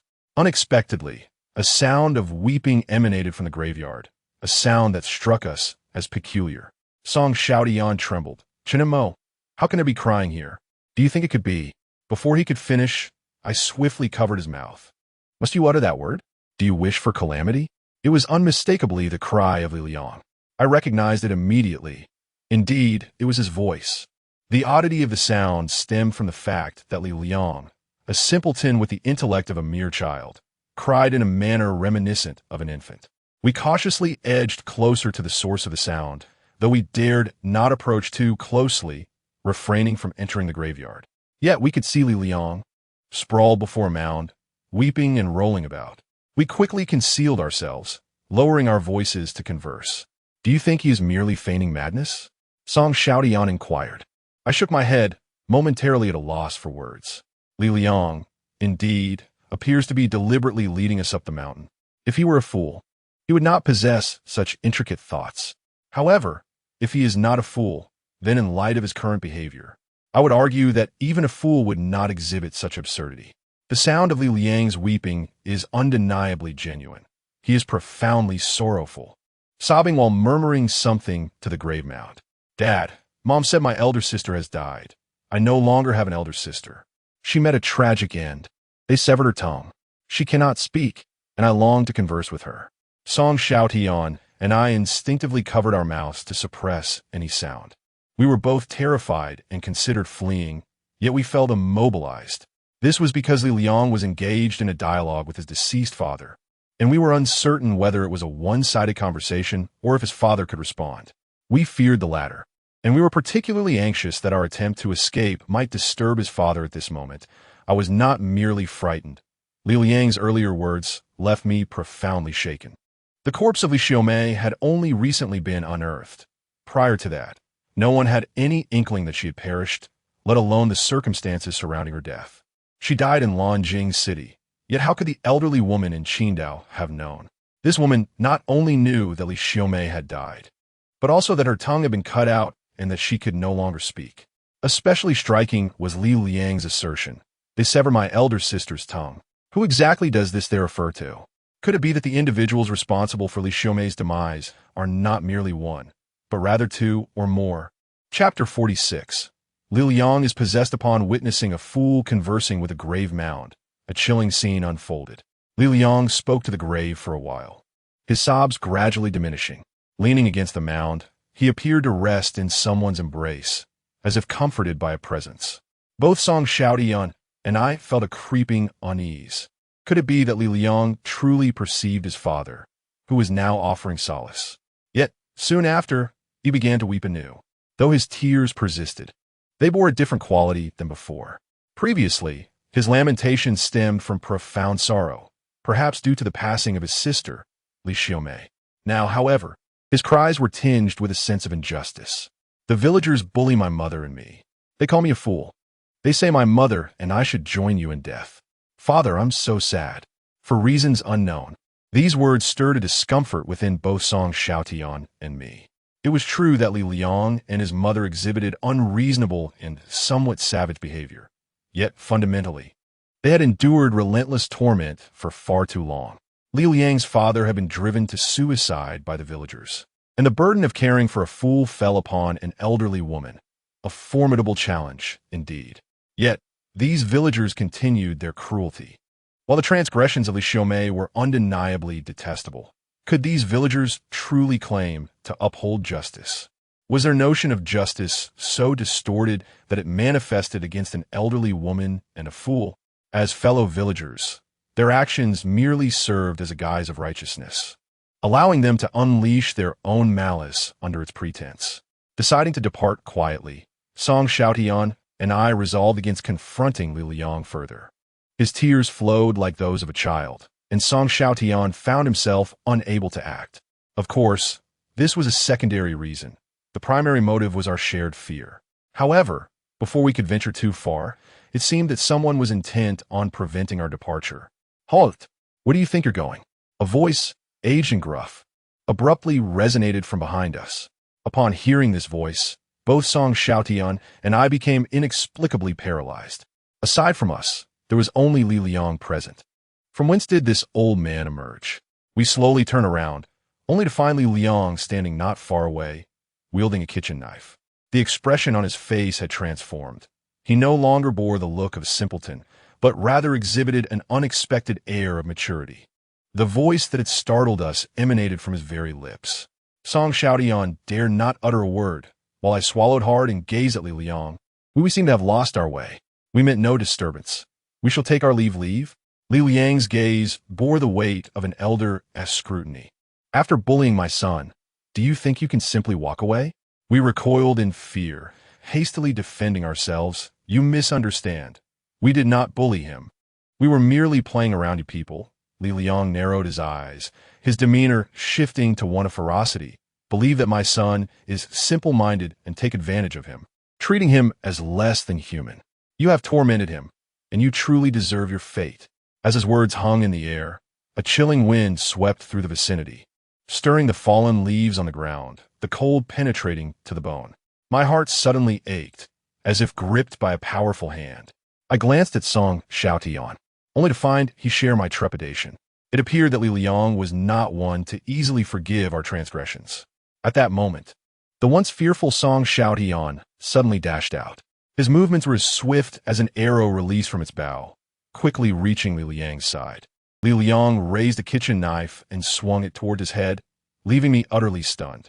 "Tiange, be careful." However, the strike missed its mark. Song Xiaotian's agility resembled that of an eel, and he swiftly executed a grappling maneuver, seizing Li Liang's knife-wielding hand. With a single palm strike, he sent the knife flying and then knocked Li Liang aside. Li Liang struggled to rise, but before he could regain his footing, Song Xiaotian, showing no mercy, charged forward and delivered a flying kick that sent Li Liang crashing onto a grave mound. I was astounded. I had always perceived Song Xiaotian as an ordinary police officer, perhaps possessing only a few flashy moves. Yet, what he exhibited was an exceptionally professional level of grappling combat. "This guy is incredible. Run." After kicking Li Liang away, he did not linger, pulling me along as we fled.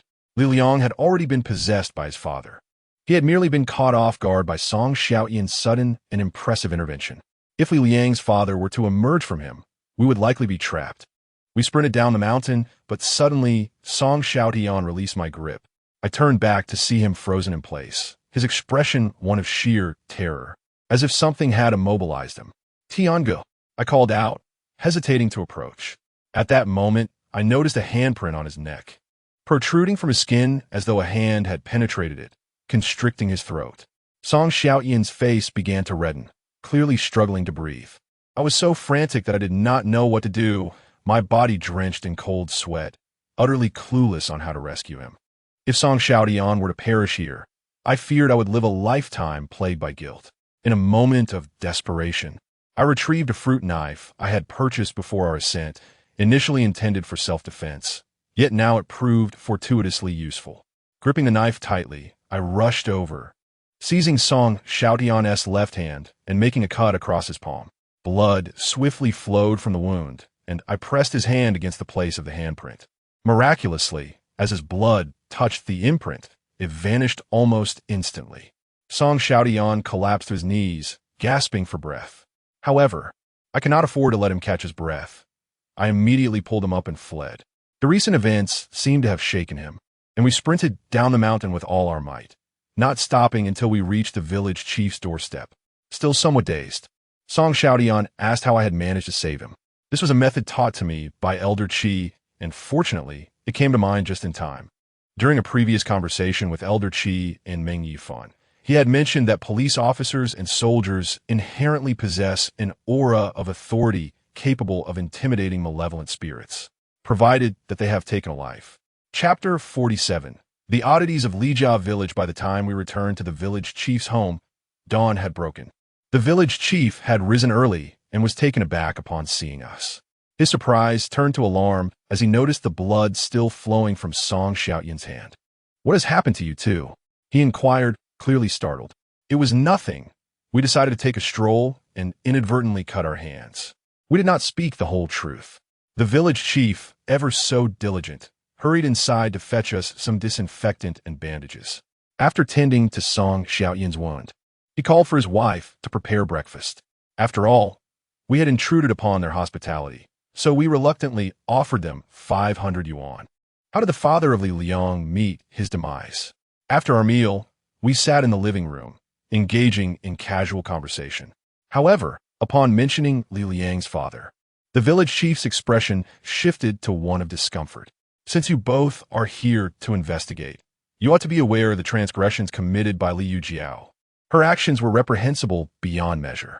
She, along with her husband, slaughtered an entire family and even abducted a young child.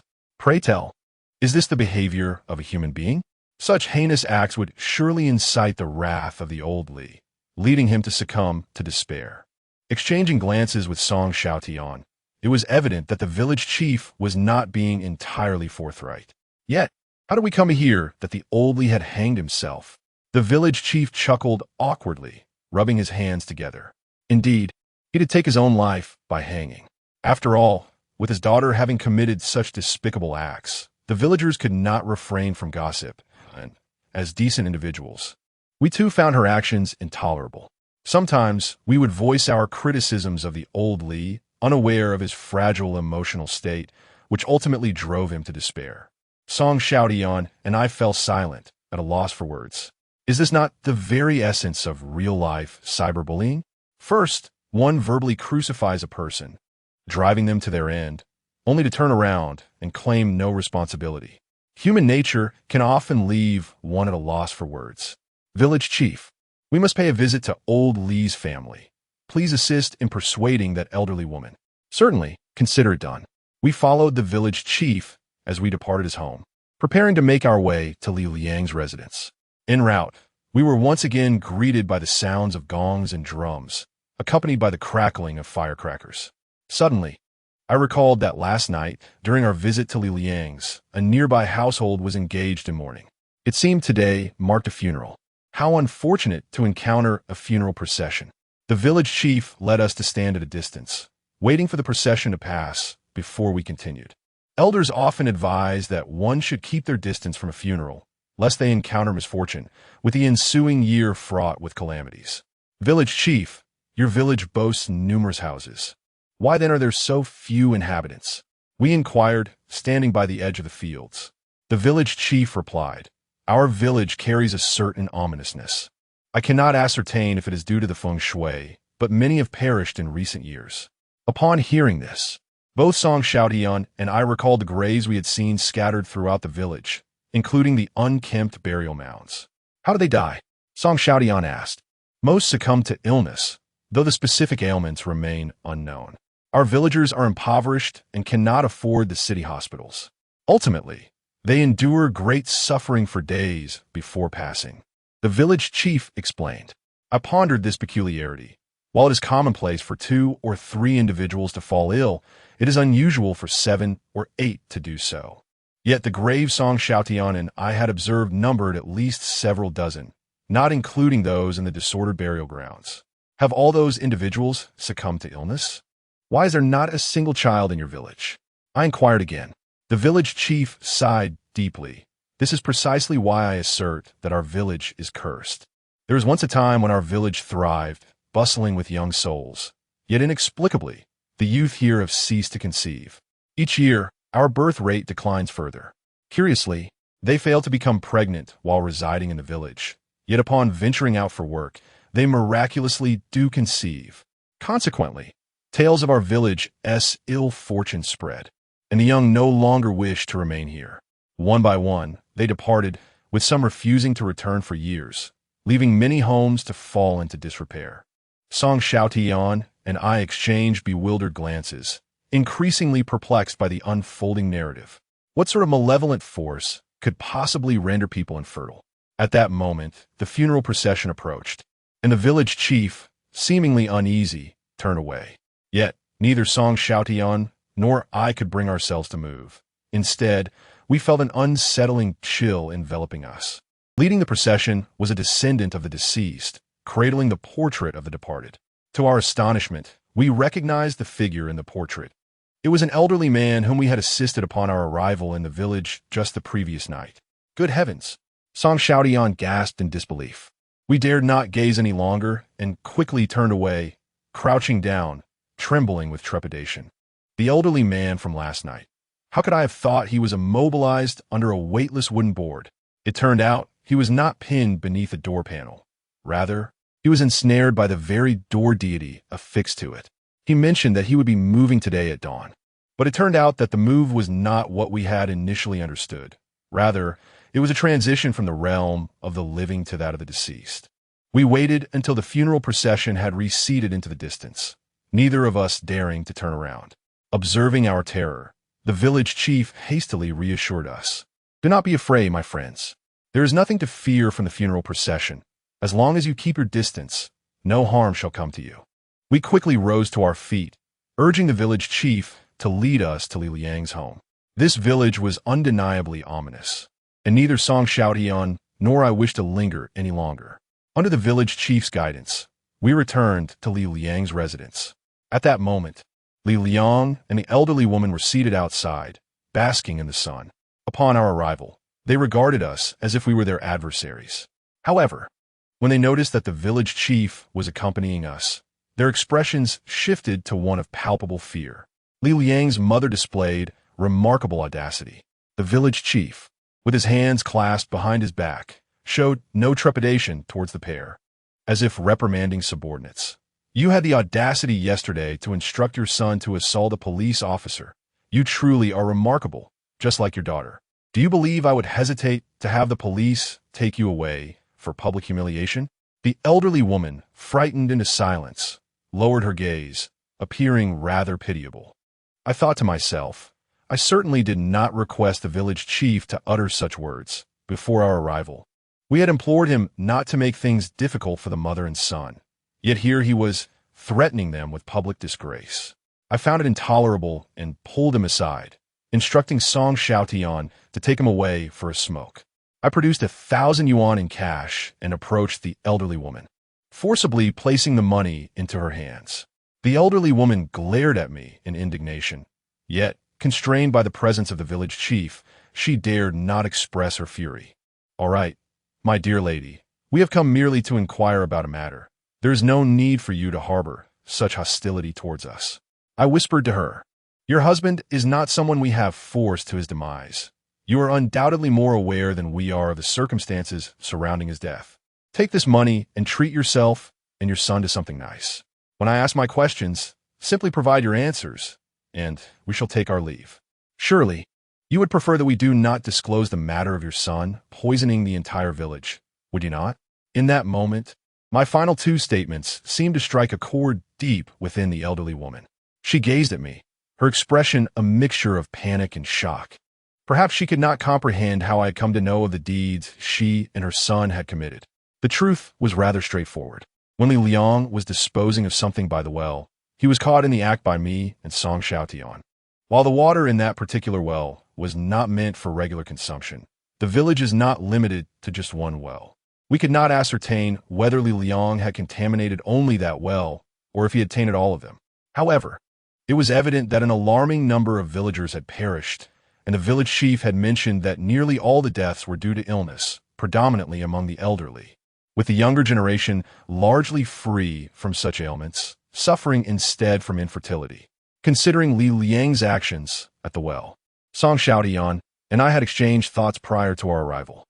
It seemed highly probable that Li Liang had introduced a chronic poison into the water supply, though we were unaware of the specific toxin involved. The villagers, having consumed water laced with this slow-acting poison over an extended period, found their elderly unable to withstand its effects, leading to agonizing deaths as their internal organs deteriorated. The youth, possessing robust health, might have suffered only minor toxicity, merely affecting their reproductive functions. Subsequently, they relocated to the city, refraining from consuming the village water, and with time, their health was restored. As for the commencement of Li Liang's poisoning actions, I surmise it likely began following the death of his father. Li Liang is rather simple-minded. He lacks knowledge of poisons and their concoction, leading one to ponder the origin of his toxins. It is evident that he must have been manipulated by someone, and that individual could only be his mother. Having lost her spouse, who was, regrettably, driven to death by the villagers, she and her son frequently suffered at the hands of the village folk. Hence, her profound animosity towards the villagers is entirely justifiable. I also inquired with the village chief regarding the old woman's medical knowledge.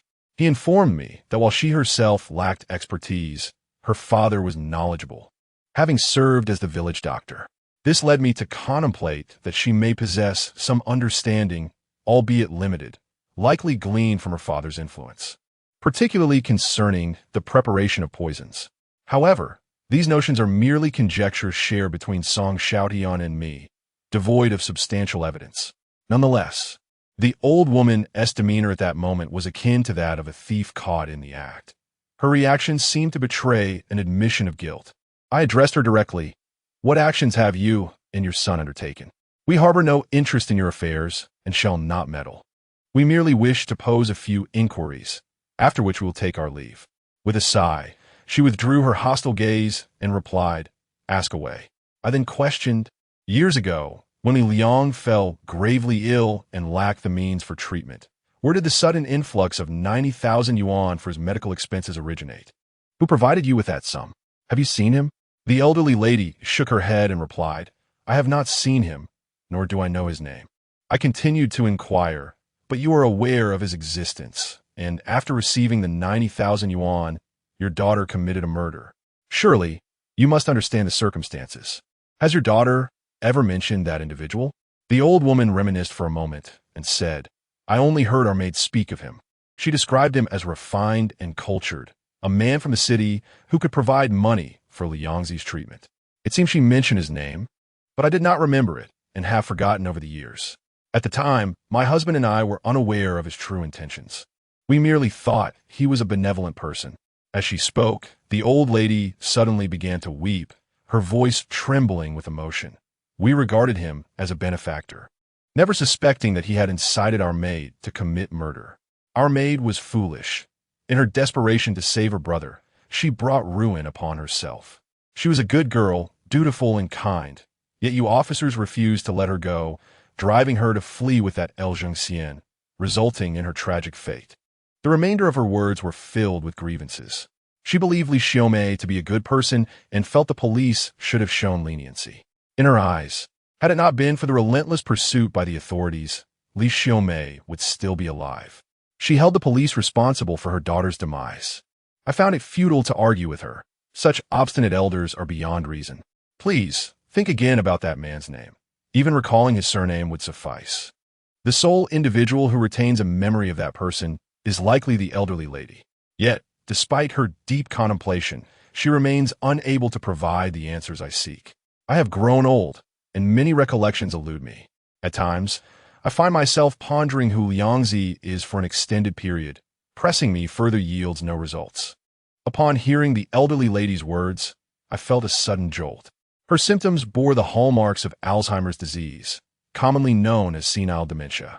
Noticing her struggle to recall, I refrained from further inquiries. Instead, I pose another question. "Madam, how did you come to know of your daughter's passing?" The elderly lady was momentarily taken aback, tears streaming down her cheeks. It was through a dream sent by my daughter. A spectral visitation in a dream. I swallowed hard and asked, "What did she convey in that dream?" The elderly lady choked back her sobs as she replied. "She told me she had died 15 years ago, entombed within a wall, and only recently released. She said she could not return to care for me in my old age and urged me to take good care of myself. I recalled that Seventh Master had mentioned that the realm of the spirit's activity is limited. One remains bound to the city of their demise unless their ashes are transported elsewhere. Did she mention who was responsible for her death? I inquired. She did. The elderly lady said through gritted teeth, stamping her foot in indignation. It was that Liu Zhengxian, along with the person you inquired about earlier. They conspired together to take my daughter's life. I inhaled sharply, a wave of unease washing over me. Li Shimei. It turned out she had been colluded against by Liu Zhengxian and the prime suspect. Previously, I could not fathom why that primary suspect would come to my aid. Now, I find myself even more perplexed. I have posed all the questions I needed to ask, and I once again produced 1,000 yuan in cash to offer to the elderly woman. She gazed at me, her expression a mixture of disbelief, as tears began to flow unbidden down her cheeks. Her weeping was of a nature so profoundly distressed that she dared not let a sound escape her lips. I understood that ever since Li Xiaomei's demise, she had been relentlessly tormented by the villagers, and perhaps for the past decade and more, she had never experienced kindness. I urged her to desist, to prevent her son from resorting to poisoning. You have already caused the demise of many. Should you persist in this path, the deeds you have committed will inevitably be uncovered. At that point, your son will meet his ruin. After delivering my counsel to the elderly woman, I refrained from further discussion. Song Xiaotian and I departed from that place, intending to head to the neighboring Lujia Valley. Chapter 49. A distinct Lujia Valley after leaving Lijia Village. Song Xiaotian and I set our sights on Lujia Valley. Lujia Valley is the ancestral home of El Zhengxian, and the two villages are not far apart.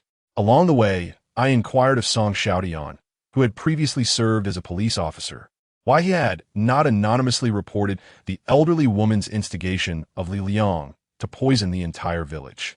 The inhabitants of Lijia village predominantly rely on well water. Thus, the entire village must have been poisoned. The mother and son duo has likely caused the deaths of numerous individuals. If this matter were to be disclosed, it would undoubtedly become a significant social scandal. You have mentioned that I was once a police officer, yet I am no longer in that capacity. Song Xiaotian remained calm. If I were still a police officer, out of a sense of duty to my profession, I would undoubtedly report them. But now, I am just an ordinary citizen. Why should I concern myself with such matters? I jested. It seems your sense of social responsibility is somewhat lacking. Song Xiaotian chuckled. I'm 29 this year, approaching my 30s, and I have served as a police officer for many years, handling various cases. Many years ago, I encountered a particularly memorable case. A young man committed murder, and he was sentenced to death. However, his parents, who hailed from a rural background and were educated as village teachers, faced scorn from the entire village after their son has crime. Their plight was reminiscent of that of Li Liang and his mother.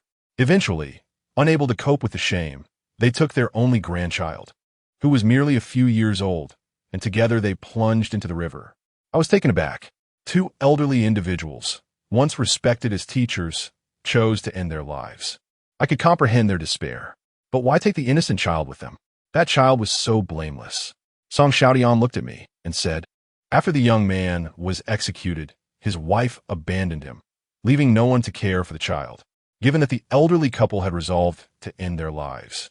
One can only imagine the grim future that awaited that child. He would likely have endured a life of sorrow from a tender age. It seems they decided to take him along so the family could reunite beneath the water. My heart felt heavy with sorrow. Such occurrences are nothing short of tragic. The villagers in question certainly seem to possess their own peculiarities. Even those living on the fringes understand that misfortune should not extend to one's family. Why then does he take it upon himself to torment the families of others? I cannot refrain from expressing my disdain. Song Xiaotian chuckled resignedly, stating, as long as you exist in this world, regardless of your integrity, there will always be those who cast aspersions upon you. Yet, their criticisms do not stem from our transgressions. Rather, it is their condemnation that serves to elevate their own perceived virtue. I have encountered countless individuals who have engaged in reprehensible acts. Yet, from a legal standpoint, they remain unpunished, leaving us powerless to adjudicate their actions. Once, I identified as an atheist, yet I still believe in the law of cause and effect. These individuals are indeed afflicted, preying upon the vulnerable and even driving the elderly to their demise. If they were not engaged in such nefarious deeds, would they truly be subjected to such malevolence? They ought to be held accountable. Song Xiaoyan's tone nearly brought a smile to my face, yet I must admit, his words carried a profound truth. He struck me as a man of genuine character, not resembling the scoundrels often found within the police force. My curiosity got the better of me, and I could not help but inquire, Brother Tian, I mean no offense, but I am curious. How were you dismissed from your position? With a knowing smile, Song Xiaoyan replied enigmatically, take a guess. I ventured, were you caught in a prostitution sting by your colleagues? To which he exclaimed, you've got to be kidding. Upon our arrival at Lujiago, I noted the stark contrast between the two villages. Though they were not far apart, they were worlds apart. Lijia village resembled a ghost town, impoverished save for the village chief's household. In contrast, Lujiago boasted well-maintained homes, with even a road leading directly to the town.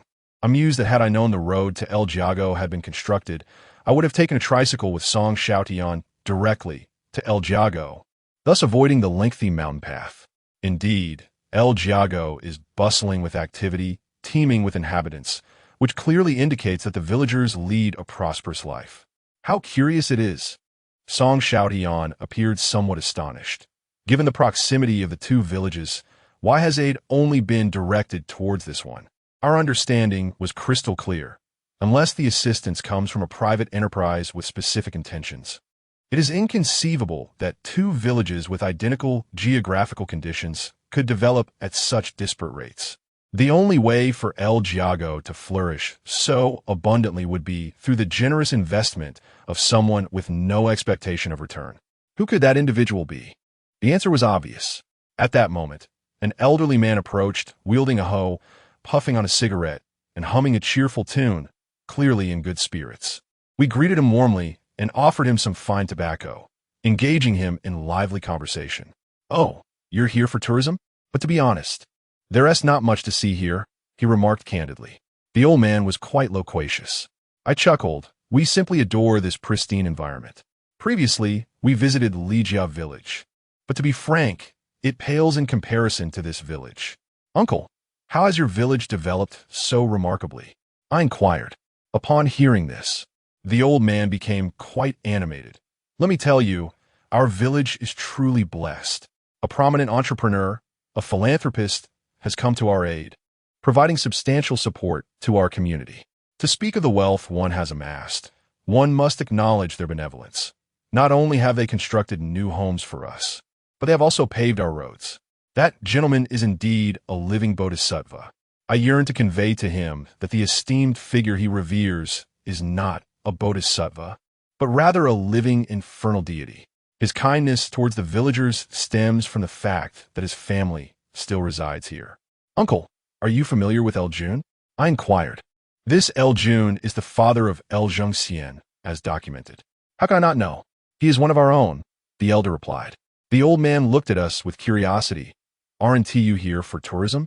What interest do you have in him? Song Xiaotian, quick to respond, said we are journalists. Our visit serves the dual purpose of tourism and conducting an interview with El Jun, related to the incident involving his son 15 years ago. The elder was momentarily taken aback. You mean the incident involving that scoundrel El Zhongxian? The misdeeds he committed back then were quite significant. I'm aware of this. If you wish to gather information from me, what is in it for me? I perceived the elder's evident greed and promptly produced 200 yuan for him. Upon receiving the money, his smile widened even further. Song Xiaotian took out his phone, feigning to capture footage, while I pretended to interview the old man. This elder was exceptionally loquacious. He spoke at length, leaving me with little opportunity to interject. And much of what he relayed was trivial or information we were already privy to. However, one detail stirred my spirit. This elder, now 51 years of age, was 36 15 years ago, and he was 6 years the senior of El Zhongxian. They had been close friends, having grown up together. He was quite familiar with LV Zhongxian. I inquired, since you are well acquainted with this LV Zhongxian, Could you enlighten me about his distinctive traits? Are there any characteristics or habits that would enable one to easily recognize him as LV Zhengxian? In Chapter 50, The Seventh Master Betrays Me, the elder remarked, "This LV Zhengxian is left-handed. When he was a child, I used to jest about him, noting that he was unlike us, eating with his left hand and writing with it as well. I pondered to myself that left-handed individuals are often more intelligent than their right-handed counterparts.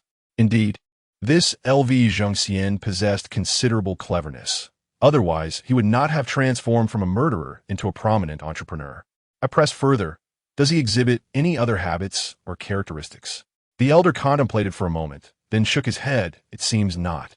After all these years, who can remember so much? All I know is that this rascal has yet to be apprehended and has not even returned to visit his family.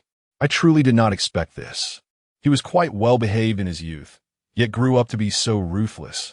Noticing that the elder was veering off topic, I hastily asked, "Given the heinous crimes committed by LV Zhengxian, the villagers must harbor ill feelings towards his family, correct?" The elder regarded me with a puzzled expression. "Your statement is misguided.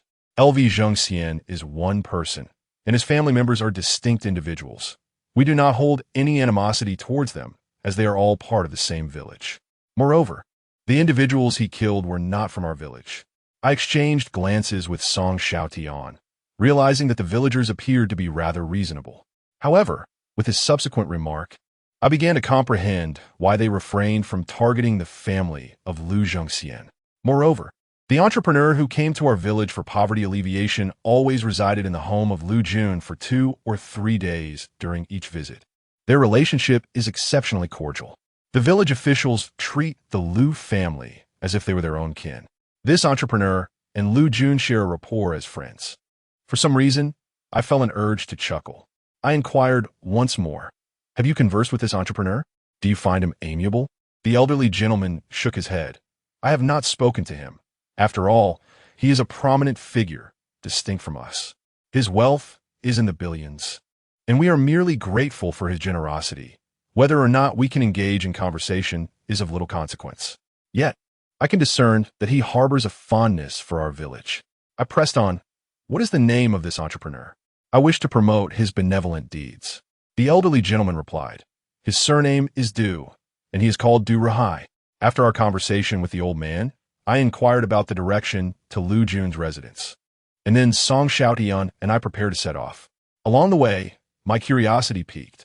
"Does Lu Jun know that Du Rahai is his son Lu Zhengxian?" Song Xiaotian replied, "Perhaps he knows, perhaps he does not." I remarked, "Your answer is as good as none." Song Xiaotian continued, "Individuals like Lu Zhengxian, in the parlance of our police, are born criminals, intelligent, cunning, and merciless. I doubt he would divulge his affairs to his father, even if that father were indeed his own. He trusted only himself. However, whether his father could discern that it was his son, LV Zhengxian, through Du Rahai's habits and behaviors remained uncertain. Moreover, even if one were to gather ample evidence proving that Du Rahai was indeed LV Zhengxian, it would be futile to bring him down." Song Xiaotian regarded me and said, "If you present that evidence to the police or a judge, claiming that LV Zhengxian has usurped Du Rahai, do you think they will believe you?" I sighed, suddenly feeling that this journey might have been in vain. Even if I were to uncover all the truths, what would it matter? If I could not topple Du Rahai, these revelations would merely satiate my curiosity and resolve my inner doubts. Beyond that, the truth would serve no purpose. So the question arose, how could I bring down Du Rahai? I dared not even dream of such a feat at that moment. We had arrived near LV Jun's home. From a distance, we could see it bustling with activity, perhaps with distant relatives or village officials. Just as that elderly gentleman had remarked.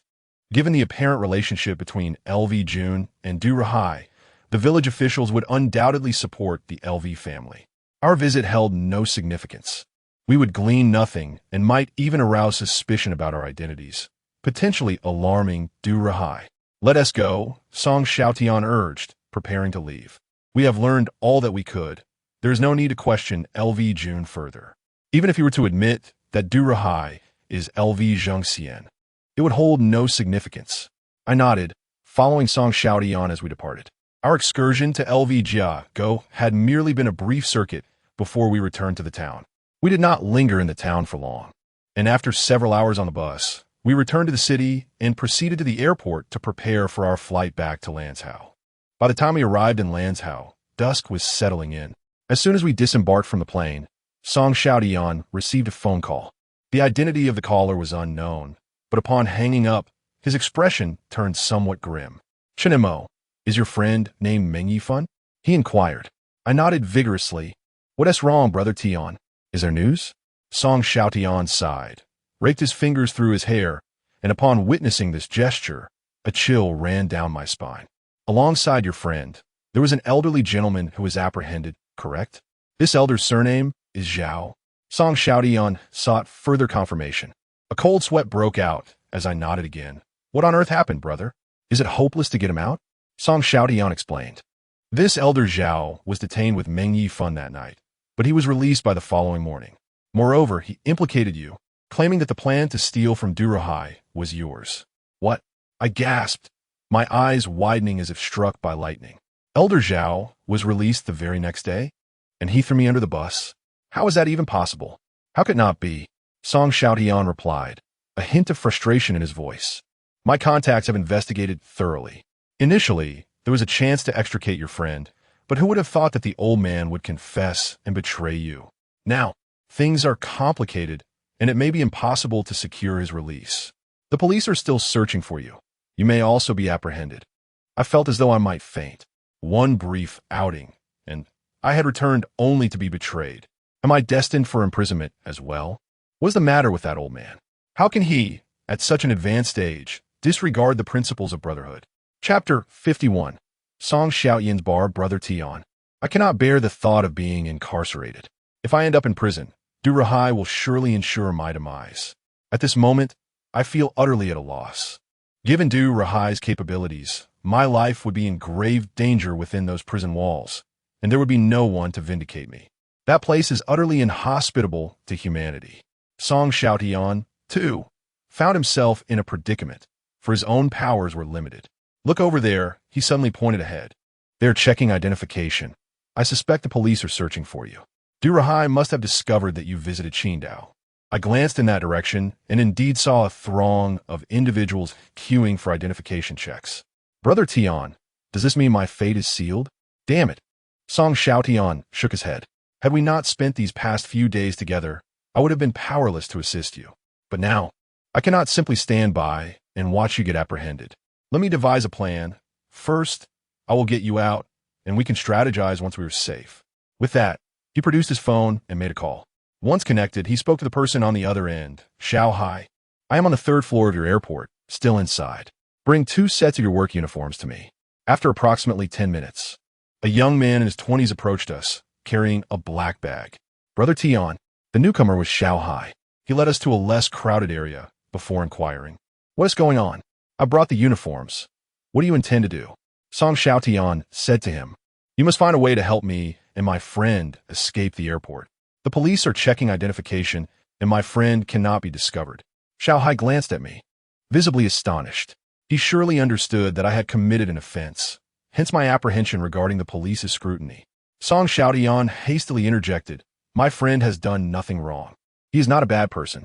Xiao Hai responded, "No need for explanations. I trust you, Brother Tian. I would be more than willing to assist you. Quickly, change your clothes in the restroom. I will escort you through the staff exit shortly." With that, he handed us a black bag.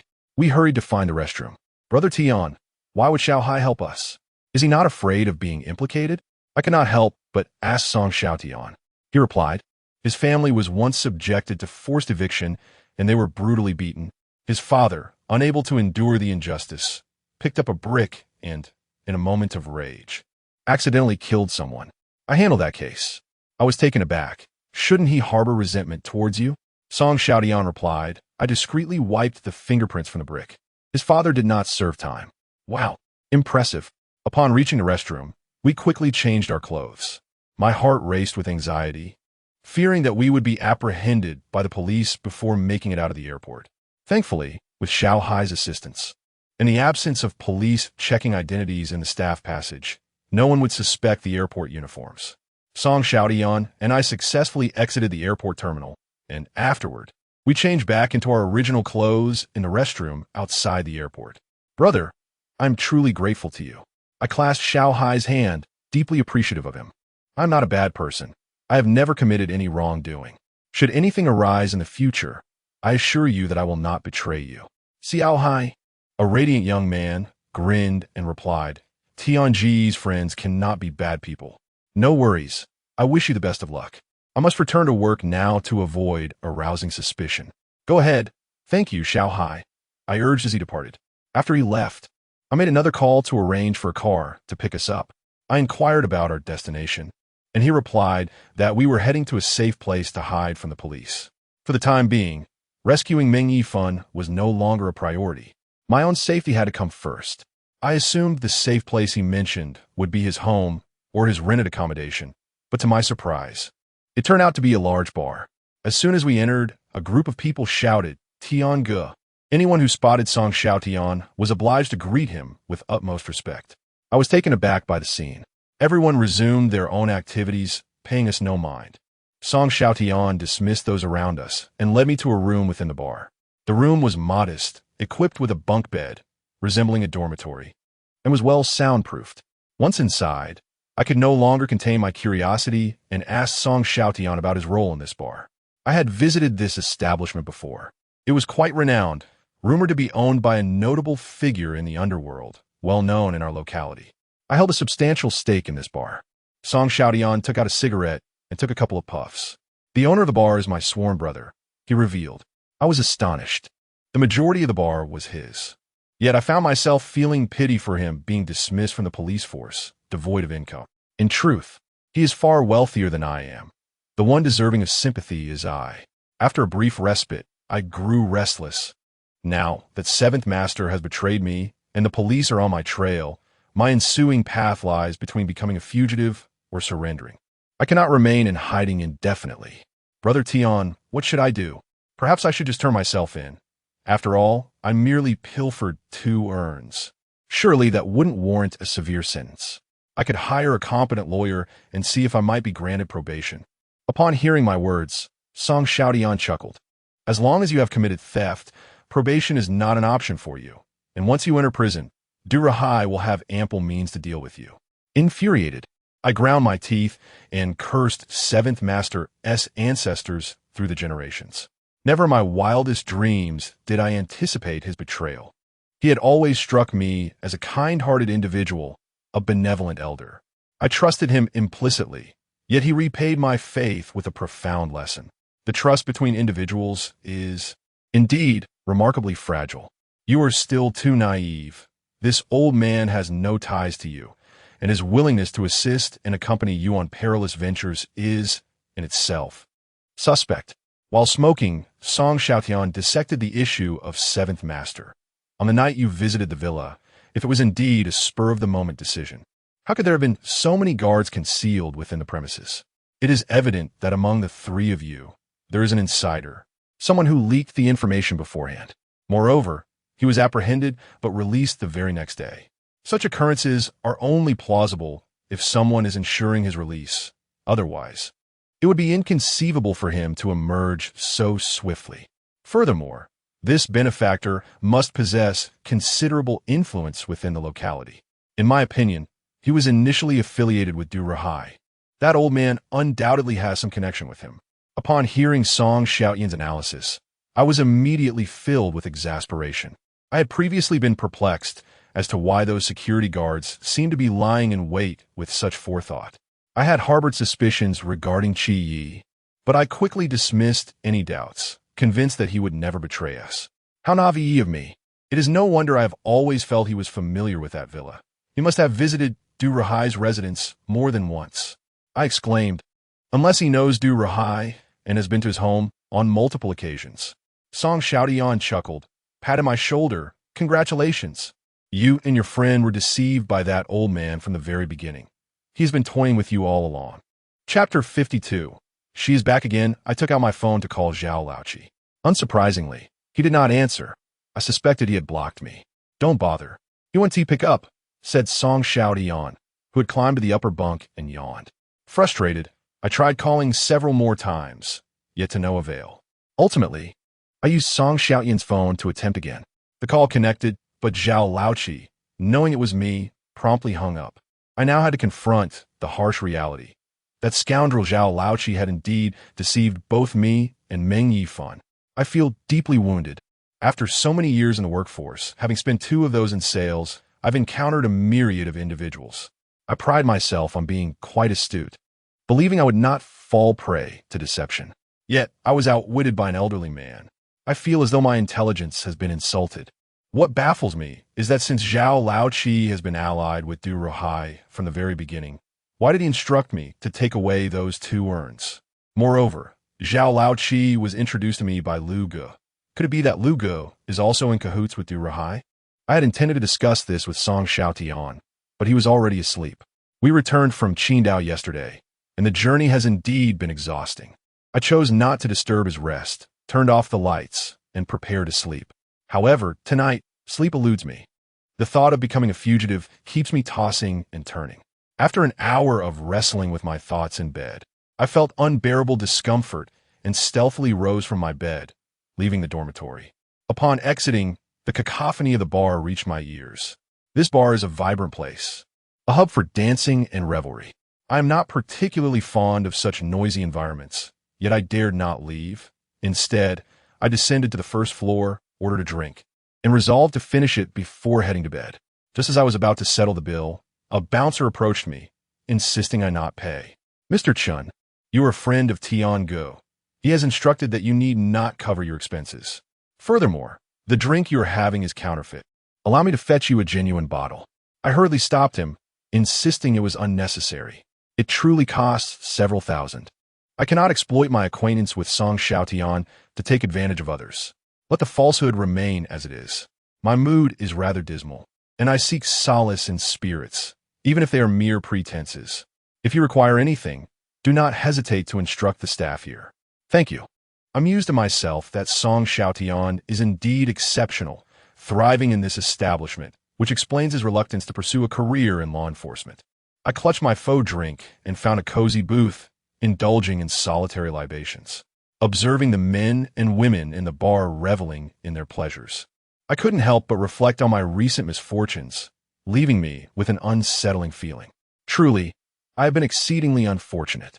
Not only can I not rescue Meng Yifan, but I may also face imprisonment. The mere thought of it brought tears to my eyes.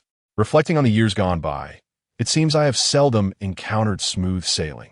During my college entrance examination, I had performed brilliantly, confident of securing a place in a prestigious university. Yet, I fell short, and my scores were inexplicably low. After failing, I lacked the courage and determination to retake the exams, eventually enrolling in the same university as Meng Yifan, where we would spend our days in each other's company. For 3 years, we indulged in a life of leisure, working part-time jobs to fund our travels. Upon graduating, Meng Yifan, with some financial backing from his family, learned the trade of business from his relatives.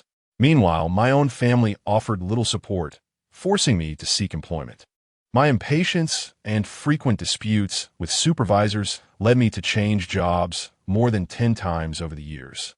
Eventually, Meng Yifan established a real estate agency, encompassing 2 storefronts, and he did not forget his brother.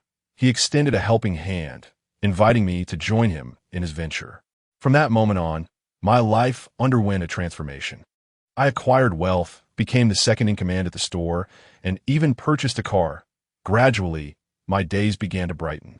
However, those good times have come to an abrupt end, as I now find myself entangled in a legal predicament. It seems as though fate has conspired against my happiness, determined to thwart my joy. The mere thought of this brings tears to my eyes. I swiftly drained a glass of counterfeit liquor, preparing to refill it. At that moment, a woman in the crowd caught my attention. Though I lacked the inclination to admire beauty, this woman, she donned a long black dress and red high heels. Most striking was her face. I would recognize it even in ashes. I was momentarily dazed, suspecting I had indulged too much in the fake liquor and was hallucinating. Rubbing my eyes, I looked again and confirmed that she was still there. Moreover, it seemed she had already spotted me. My glass slipped from my hands. shattering into pieces upon impact with the floor. The security guard, who had approached to inquire about my distress, was disregarded as I fled the scene, scrambling up the stairs in a panic. As I ran, I shouted, bursting into the dormitory to rouse Song Xiaotian. "Brother Tian, wake up! You must wake up! Du Yue is here." Song Xiaotian, disturbed from his slumber, grumbled in irritation. "Who? Your wife? Isn't your wife my sister?" With that, he turned over. Growing frantic, I exclaimed, "It's Du Yue, the adopted daughter of Du Rahai. That specter." "What?" Song Xiaotian shot upright, terror written across his face. "Dudu, isn't she dead?" "Indeed. I just saw her downstairs." To my astonishment, Song Xiaotian was so startled that he tumbled down from the upper bunk, slipping and landing directly on the floor. He barely had time to don his clothes before he scrambled to drag me along, eager to investigate. However, upon reaching the staircase, he suddenly hesitated, gripped by fear. I felt a twinge of apprehension as well. Perhaps we should simply head to the surveillance room instead. We swiftly arrived at the surveillance room, where 2 subordinates were stationed. Upon seeing Song Xiaotian, they promptly greeted him as Brother Tian. "You may step outside for now. I will call you back in shortly," he instructed, dismissing them. Once the subordinates were gone, we immediately focused on the surveillance footage. The video feed rewound to just a few minutes prior, revealing a crowded bar, making it difficult to distinguish faces. I quickly mentioned the number of the booth I had occupied, and Song Xiaotian soon spotted me on the screen. Once I was located, it would be a simple task to trace Du Yue's previous position. Indeed, we soon found her in the footage. Her attire, perpetually unchanged, and that familiar face were unmistakable. After confirming her presence on the monitor, I felt a wave of dread wash over me. She had actually followed me to the bar. Could it be that she was incensed because I had taken those 2 urns and failed to return them? Song Xiaotian nearly lost his balance, clutching the chair, his eyes wide with terror as he exclaimed, "This ghost has even come to the bar after me?" My mind was a blank, rendering me incapable of responding. That night, when Meng Yifan and I were asleep in that room, Du Yue had knocked on the door, and Meng Yifan had let her in. Yet the next day, when we reviewed the surveillance, there was no footage of her at all. Why, then, had the bar's cameras captured her? Chapter 53. A letter from Du Rahai. I conveyed to Song Xiaotian that ghosts are imperceptible to surveillance cameras. Previously, I had verified with Meng Yifan. So, why is the surveillance here able to capture it? Song Xiaotian looked at me with skepticism. I replied, "Has the surveillance here been tampered with?" "What nonsense! You say this ghost was previously undetectable, yet now it is visible. It couldn't possibly have evolved, could it?" Song Xiaotian appeared to be even more frightened than I was. Moreover, during our time in Lijia village, he had been seized by the ghost of Li Liang's father. He now carried the weight of that experience. I shook my head, admitting my ignorance. My limited knowledge was gleaned from Zhao Laoqi. It was impossible for me to call him now, and besides, he wouldn't answer my calls anyway. The footage showed that after I rushed upstairs, Du Yue's spirit departed. However, it remained uncertain whether she had left the bar. Feeling uneasy, Song Xiaotian instructed the 2 henchmen to review the surveillance and then sent them to the first floor to search for Du Yue. The 2 henchmen obediently descended and searched for over 10 minutes. Upon their return, they reported that they had not seen the woman captured in the footage. With no other choice, Song Xiaotian and I exited the surveillance room and returned to our dormitory. Song Xiaotian's expression was somewhat grim. It seemed he was genuinely frightened. In truth, my predicament had no bearing on him. He was merely helping me out of consideration for Fong Man. He had already extended so much assistance. And during our ordeal in Lijia village, he had nearly been killed by a ghost. It was certainly unfair for him to endure such terror. I felt compelled to apologize. "I'm sorry, Brother Tian. I should leave this place. The ghost seeks me." Song Xiaotian grasped my arm, his expression fraught with concern. "I am my parents' only son. If anything were to happen to me, it would be too late for them to have another child. Yet, if I allow you to go out alone, it would be tantamount to inviting death. Let us leave this place for now. I am not brave enough to remain here." He swiftly led me, along with over 10 of his companions, out of the bar and to a nearby hotel, where he reserved several rooms. He took it upon himself to secure an entire floor, assigning his men to reside there, while designating 2 to keep watch on the ground floor. This way, I can rest easy, he declared. We settled into one of the rooms. Let us sleep now. With so many men here, the atmosphere is far too vibrant for any specter to dare approach. We shall address any issues tomorrow. Exhausted, Song Xiaotian lay down beside me and quickly drifted off. The effects of the alcohol began to take hold, and soon I succumbed to slumber as well.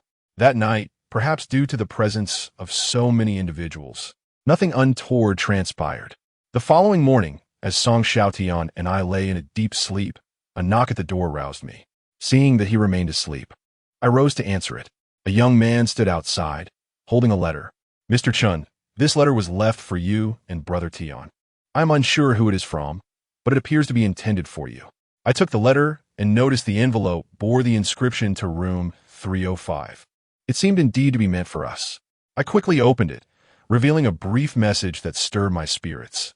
If you wish to rescue Meng Yifan, please call this number. The entire letter consisted of just these 2 sentences, followed by a string of local mobile phone numbers. I hurriedly asked the young man, who delivered this letter? He replied, the 2 guards downstairs took a brief nap at dawn, and upon waking, they discovered this letter.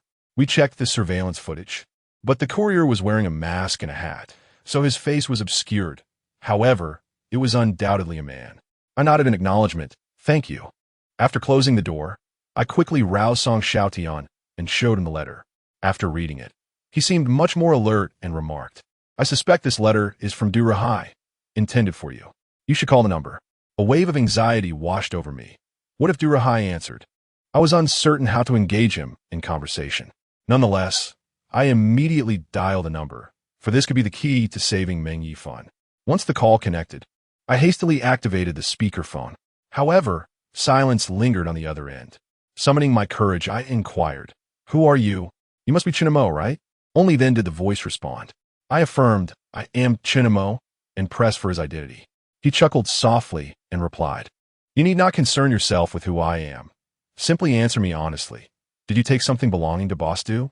A wave of tension surged through me. Indeed, the person on the line was affiliated with Du Rahai. Yet, I was not foolish enough to admit to theft. Instead, I countered, What do you intend to do? He answered succinctly, It is quite simple. Since you have taken something that belongs to someone else, it must be returned, and then your friend can be released. Neither of you need face the consequences of imprisonment. Do you understand my meaning? I was momentarily taken aback. Were they suggesting that I exchange the urns for Meng Yifan? This transaction certainly appeared advantageous. Those 2 urns were of no use to me. Noticing my silence, the voice on the other end continued. If you've made your decision, we can arrange a time and place. Bring the items, and you and your friend will be safe, understood? I was about to acquiesce, but before I could utter a word, Song Xiaotian snatched my phone and abruptly terminated the call. Bewildered, I stared at him. Brother Tian, what are you doing? He sighed. You fool. Did you not hear what he just said? He wants you to bring the items over, and then you and Meng Yifan will be safe. Let me ask you, once you hand over the items, what leverage will you have? What if they refuse to let it go? Do not relinquish control to them. You must retain the initiative. That individual will undoubtedly call again, and when he does, tell him to release the person first. Only after you see Meng Yifan should you hand over the items. A wave of realization washed over me, accompanied by a tinge of embarrassment. My lack of social experience had nearly led me to fall into their trap. After all, I had stolen something from a significant figure. If I were in their position, I would certainly seek retribution. I hurriedly formulated my response for when they called back. Song Xiaotian lit a cigarette and sat there sipping tea, seemingly confident that the caller would ring again. However, after an interminable wait, my phone remained silent. Growing restless, I found it increasingly difficult to remain still. Just as Song Xiaotian finished his cigarette and was extinguishing the butt, my phone finally rang. Upon answering the call, I discovered it was indeed the individual from earlier. Once connected, his anger was palpable. How dare you hang up on me? Do you not wish to save your friend? I assured him, of course I do. However, you must release him first. Once I confirm Meng Yifan's safety, I shall deliver the items to you. He chuckled derisively. You still dare to negotiate? Do you comprehend who you are dealing with? I replied, I am fully aware, precisely because I know I must see him first. You need not fear that I will deceive you. unless I have no regard for my own life. After a lengthy silence, he finally stated, "Your friend shall be released at 1 o'clock this afternoon." Chapter 54. The Rescue of Meng Yifan at 1 o'clock in the afternoon. I indeed received a call from Meng Yifan. My heart raced with excitement, and I could hear the tremor in his voice, likely a reflection of his belief that he might never escape. "How did you manage to get me out? How much did it cost?" Meng Yifan was still preoccupied with the matter of money. Our conversation was brief. I merely explained that I had been contacted by individuals associated with Du Rahai and that I had negotiated his release using an urn. "You cannot go. It would be dangerous," he exclaimed. "Those people are truly despicable." His tone bore traces of anger, and I realized he had been assaulted during his time in detention. "If you go, it will surely end badly. Du Rahai will not let us off easily." There was no alternative. The urn must be returned. Sighing, I replied, "Now that you are free, if I do not return it, they will come after us overnight. You need not worry about my side of things." I instructed Meng Yifan not to come over just yet and to return to the store instead, as both of us had been absent for some time, undoubtedly leaving him with numerous matters to address. After hanging up the phone, I felt a considerable weight lift from my heart. However, while Meng Yifan was safe, I found myself in a precarious situation. Those 2 urns of ashes, do I truly have to return them? Song Xiaotian gazed at me and remarked, "When a person dies, their family can't even reclaim the ashes." I sighed and replied, "I wish to return them to the family, but this matter is beyond my control. With so much evidence emerging, I find myself powerless against Du Rahai. Yet, with a mere word from them, I could very well meet an untimely demise on the street. Struck down by a vehicle without warning. I possess principles of conduct, but they must not come at the expense of my own life. If I were to perish, what value would those principles hold?" Song Xiaotian nodded in agreement, stating, "I shall accompany you to deliver them. Otherwise, you might vanish without a trace." That individual sent me a text, confirming the time and location. While the hour was not late, the place was rather secluded, distant from the city center. If it were merely a matter of delivering an item, there would be no need to choose such a remote locale. Song Xiaotian was correct. The risk of disappearing was indeed significant. At 6 o'clock in the evening, Song Xiaotian drove me to the destination. In the car, I remained silent, lost in thought. Song Xiaotian inquired about my musings. I said, if Zhao Laoqi and Du Rahai are in cahoots, why would he instruct me to take these 2 urns? It seems he anticipates that Du Rahai would use Meng Yifan to negotiate for these items. If they are allies, does it not contradict his actions that undermine Du Rahai's interests? Indeed suspicious. Song Xiaotian remarked. However, it is a fact that he has manipulated you. Regardless of his intentions, he is exploiting you. Those who can be used are inherently untrustworthy. He will sacrifice others at any moment to serve his own purposes. I nodded, remaining silent. In any case, I would no longer associate with Zhao Laoqi. This individual is utterly insincere. Had he not leaked information in advance, Meng Yifan would not have been apprehended. The vehicle traveled for nearly an hour before halting near a dilapidated building on the outskirts. I grasped my backpack and entered the structure, with Song Xiaotian beside me, ensuring my safety. Inside the abandoned building, there were 3 individuals, 1 in a suit and 2 who appear to be thugs. Observing the small number of people, I surmised they merely intended to teach me a lesson. "Chinamo, is it?" the suited man inquired. "Yes, it is I. I have brought the items." As I spoke, I handed over my backpack. The man in the suit opened it to inspect its contents and nodded. "You show some understanding of the situation. The items have been delivered to you." I feigned humility, expressing sincere regret. Previously, we took something belonging to Boss Du, which was our fault.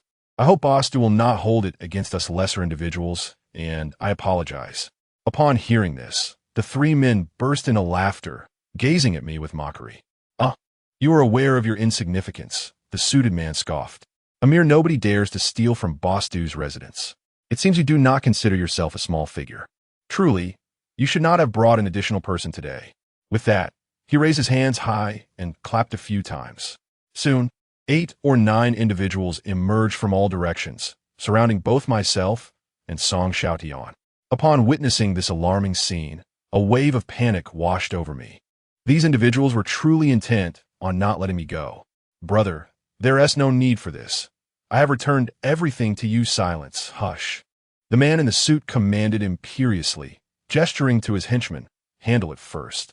I thought to myself, these people are utterly reckless. Do they intend to maim or even kill me? With so many of them, it seemed that Song Xiaotian would also suffer the consequences. I was on the verge of urging him to flee, as this matter had no bearing on him. However, to my astonishment, amidst such a multitude, Song Xiaotian suddenly produced a short baton from his sleeve, pointing it menacingly at the man in the suit. I have no interest in your affairs, but he is my brother-in-law. Should anyone lay a finger on him today, I assure you, none of you will leave here unscathed. His tone was even more audacious than that of the suited man, leaving me utterly astounded. This was not mere bravado. He was genuinely threatening everyone present, radiating an air of defiance. The man in the suit was momentarily taken aback, the smile vanishing from his face. I believe you are courting death, he retorted. No sooner had he spoken than Song Xiaotian, with a smirk, struck the nearest individual with his baton. The dull thud echoed, revealing that the baton was made of iron, and the struck individual collapsed to the ground instantly. Damn it! The others immediately erupted in fury. Unfazed, Song Xiaotian declared, whoever dares to move again will meet their demise today. He pointed at the man in the suit. I used to be a police officer. I know your family situation inside out. Do you believe I wouldn't hesitate to bring ruin to your parents? The man in the suit stood frozen in place. His face flushed crimson, suddenly rendered incapable of arrogance. Not only him, but everyone present seemed too intimidated to advance. Where's your mother? Song Xiaotian abruptly pointed at another individual, who immediately lowered his head in submission. To be honest, I was also taken aback by Song Xiaotian's display of dominance, nearly mistaking him for a foe. Such audacity, such bravado. The man in the suit suddenly burst into laughter, gesturing to his entourage. Let them go. They are not worth the trouble. Impressive. Chapter 55. True despair under ordinary circumstances, I would have surely met my demise today. Yet I was unscathed, as those individuals dared not lay a finger on me. Song Xiaotian single-handedly intimidated them all. We emerged unscathed and made our way to the car, which drove off into the distance. Even after we had traveled a considerable way, I remained in a state of shock, trembling. Brother Tian, are you not worried that the man in the suit will prevent our departure? What is there to fear? Song Xiaotian shook his head. I have been fighting since I was 6 and engaging in brawls throughout elementary school. What can he possibly do to intimidate me? If anyone had dared to strike today, they would have been carried off to the hospital. I found myself suddenly admiring him. In the midst of such a crowd, he had incapacitated one of them, while the rest dared not utter a word. My car is out of gas. Please check if there is a gas station nearby. I quickly opened my phone and discovered a gas station approximately a kilometer away. We headed directly there and arrived swiftly. I felt a pressing urge to relieve myself. Goodness, the amount of waste. I went to purchase a pack of cigarettes, urging you to return quickly, for there was a possibility that those individuals might call for reinforcements against us. After Song Xiaotian cautioned me, he headed to the convenience store at the gas station while I went to the restroom. Once inside, I found myself somewhat distracted as I relieved myself. Although I felt safe for the moment, I was anxious about the potential for retaliation from that group. It was impractical for me to remain constantly by Song Xiaotian's side, as he had his own affairs to attend to. As I finished and prepared to adjust my trousers, the door to the stall behind me suddenly swung open. A person rushed out and seized my hair, forcefully propelling me towards the urinal. I was taken completely by surprise, and my head struck the urinal with a resounding thud, rendering me incapable of resistance, even of calling out for help. In that moment, a singular thought pierced my mind. It was all over for me. The assailant was undoubtedly one of Du Rohai's men, who had no intention of letting me escape. Noticing I had not yet lost consciousness, the assailant yanked my hair again, thrusting me against the urinal once more. This time, darkness enveloped me, and I succumbed to unconsciousness. I had no way of knowing how long I remained in that state. When I finally regained awareness, I was met with utter darkness, unable to see anything at all. The pain in my head jolted me awake, causing me to gasp for breath. Instinctively, I extended my limbs, quickly encountering something akin to wooden planks. The space was confined, surrounded entirely by wood. A surge of alarm coursed through me. Where on earth was I? In an instant, clarity began to return, and a profound sense of dread gripped my heart as I frantically felt my surroundings. It soon became evident that I was confined within a wooden box, and there was not a whisper of sound to be heard. I had been buried alive. Help! Help! Let me out! I shouted at the top of my lungs, my head throbbing as if it might burst from the strain. Despite my desperate cries echoing for what felt like ages, there was no response from the surroundings. The silence was ominous, indicating that I had been buried deep. Frantically, I searched my pockets and soon found my wallet, yet my phone was nowhere to be found. It was certain that my phone had been taken from me. Without it, I had no means to reach out to the outside world. No one was aware of my dire situation, and thus, no one would come to my rescue. This time I was doomed. It was no wonder that the man in the suit had allowed me to leave, and why he had even chuckled as I departed. He was not concerned about my escape. They had meticulously arranged everything, resolute in their intent to see me perish. Previously, Meng Yifan and I had visited that villa and uncovered many secrets about Du Rahai. I had even ventured to Du Rahai's hometown. How could he possibly feel at ease? This was a matter of silencing me. Lying in the box, I pounded on its sides, imagining I could somehow push it open and crawl out. However, I was clearly deluding myself. After struggling for what felt like an eternity, I had failed to budge the box even slightly. I estimated that I was buried quite deeply, with damp earth weighing heavily upon it. The moisture's weight, combined with its adhesive quality, rendered human effort utterly futile. Despair enveloped me. If that man had simply killed me outright, it would have been a swift conclusion. But instead, he had chosen to bury me alive, forcing me to endure the suffocation and claustrophobia before I succumbed to death. The oppressive quiet of this confined space was driving me to madness. Like a deranged soul, I howled and screamed within a box, struggling for what seemed like an eternity.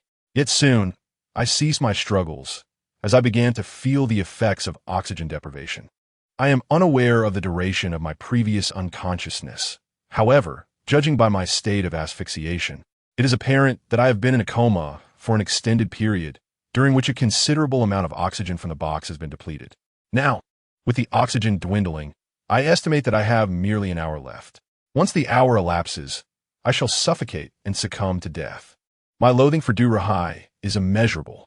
That wretched creature, who has decreed my demise, has buried me alive without a second thought. Should I perish, I vow to return as a vengeful spirit to seek retribution upon him. Not only him, but also Zhao Laoqi, as well as the two despicable women, Li Xiaomei and Du Yue. I am determined to confront these individuals for my vengeance. Damn, this bunch of scoundrels.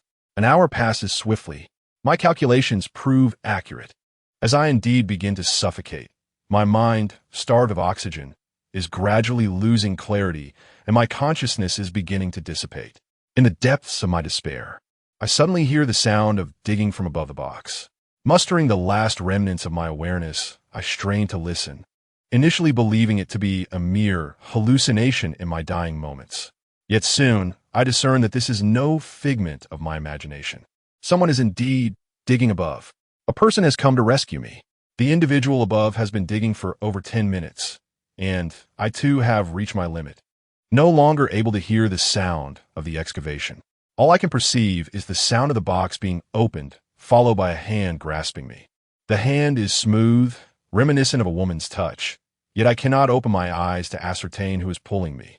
It seems she is exerting considerable effort, as it takes her a while to finally drag me out of the box.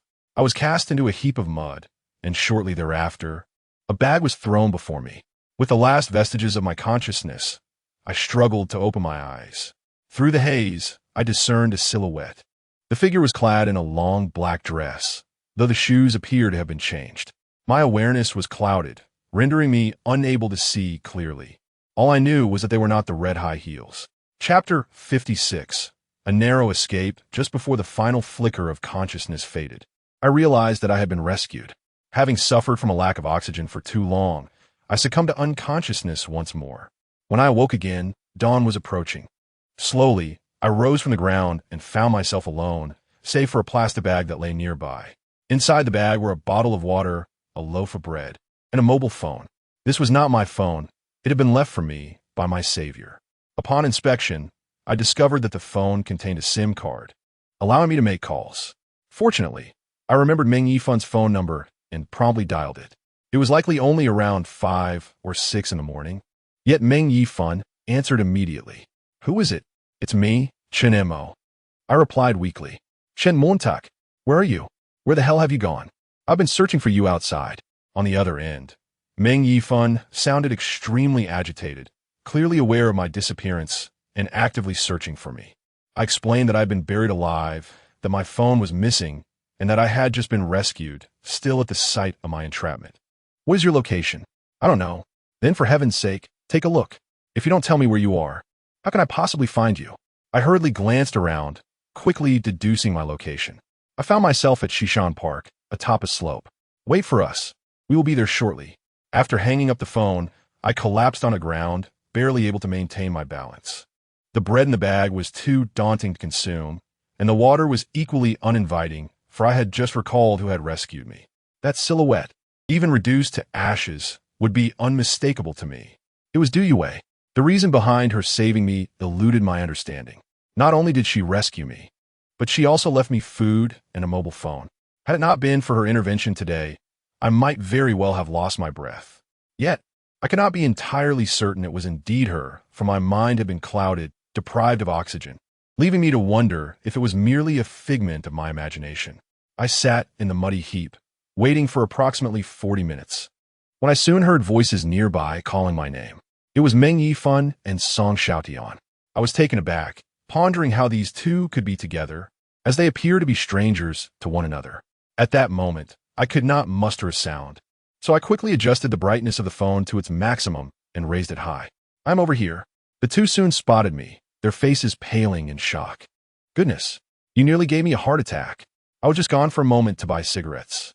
Song Xiaotian seemed even more anxious than Meng Yifun. I surmised that upon returning from his errand, he must have been thoroughly alarmed to find me missing.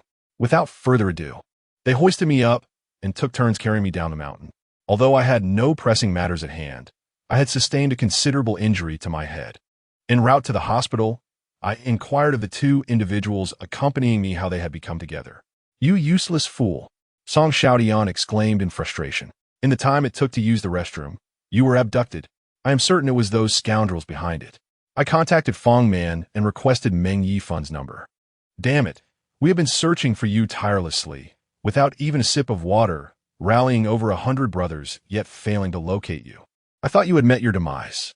His scathing words rendered my face crimson, yet I felt a profound sense of gratitude. He must have mobilized all his underlings, scouring the city for my whereabouts. Throughout my life, I have only had Meng Yifun as a steadfast friend, and now I have gained another. It is hardly my fault. Who could have anticipated that a mere trip to the restroom would result in an ambush? I hurriedly recounted the details of my assault to them. The assailant had likely been lying in wait. Yet, I found myself perplexed. How could he have known we would undoubtedly stop at the gas station? And how could he have predicted my need to relieve myself? It only dawned on me after my abduction that I had recently filled my car with fuel and had not been driving much. Song Xiaotian's expression darkened as he said, "When we entered to deliver the urn, someone must have siphoned the gas from my vehicle, which is why we would have to head to the nearest gas station. As for your need to urinate, they could not have anticipated it. However, even if you had not gone, the incident would have merely been delayed. Du Rahai was resolutely intent on silencing you, for you not only visited his villa, but also ventured to his hometown." Meng Yifun's eyes reddened with rage. He believes that whoever he wishes dead must perish. Is wealth a license for unbridled tyranny? At worst, I would exhaust my fortune to hire someone to eliminate him. Meng Yifun bore wounds upon his visage. During his days in confinement, he likely endured considerable suffering. I understood his words were fueled by anger. He would never dare commit murder. If he refrained, I certainly would not. The atmosphere grew oppressive. Suddenly, Song Xiaotian inquired, "You still haven't revealed who saved you? Which kind-hearted soul performed a noble deed without leaving a name, only to vanish after rescuing you?" I opened my mouth to disclose that it was Du Yue who had come to my aid. However, after a moment's contemplation, I decided against revealing it. Let us head to the hospital first. I'll tell you once we arrive. Song Xiaotian harbored a fear of ghosts, and I feared that voicing the name might tempt fate and provoke an accident. Before long, we arrived at the hospital. I was swiftly wheeled into the emergency room, and the treatment of my wounds extended over an hour, with nearly 30 stitches adorning my scalp. Beyond the visible injuries, I also suffered a mild concussion. In the hospital ward, as I received intravenous fluids, dawn broke. Meng Yifan answered a phone call from an unknown caller, his expression darkening throughout the conversation. Moments later, he erupted in fury. I did not steal your belongings. Don't you dare lecture me. You are nothing but a dog trained by Du Rahai.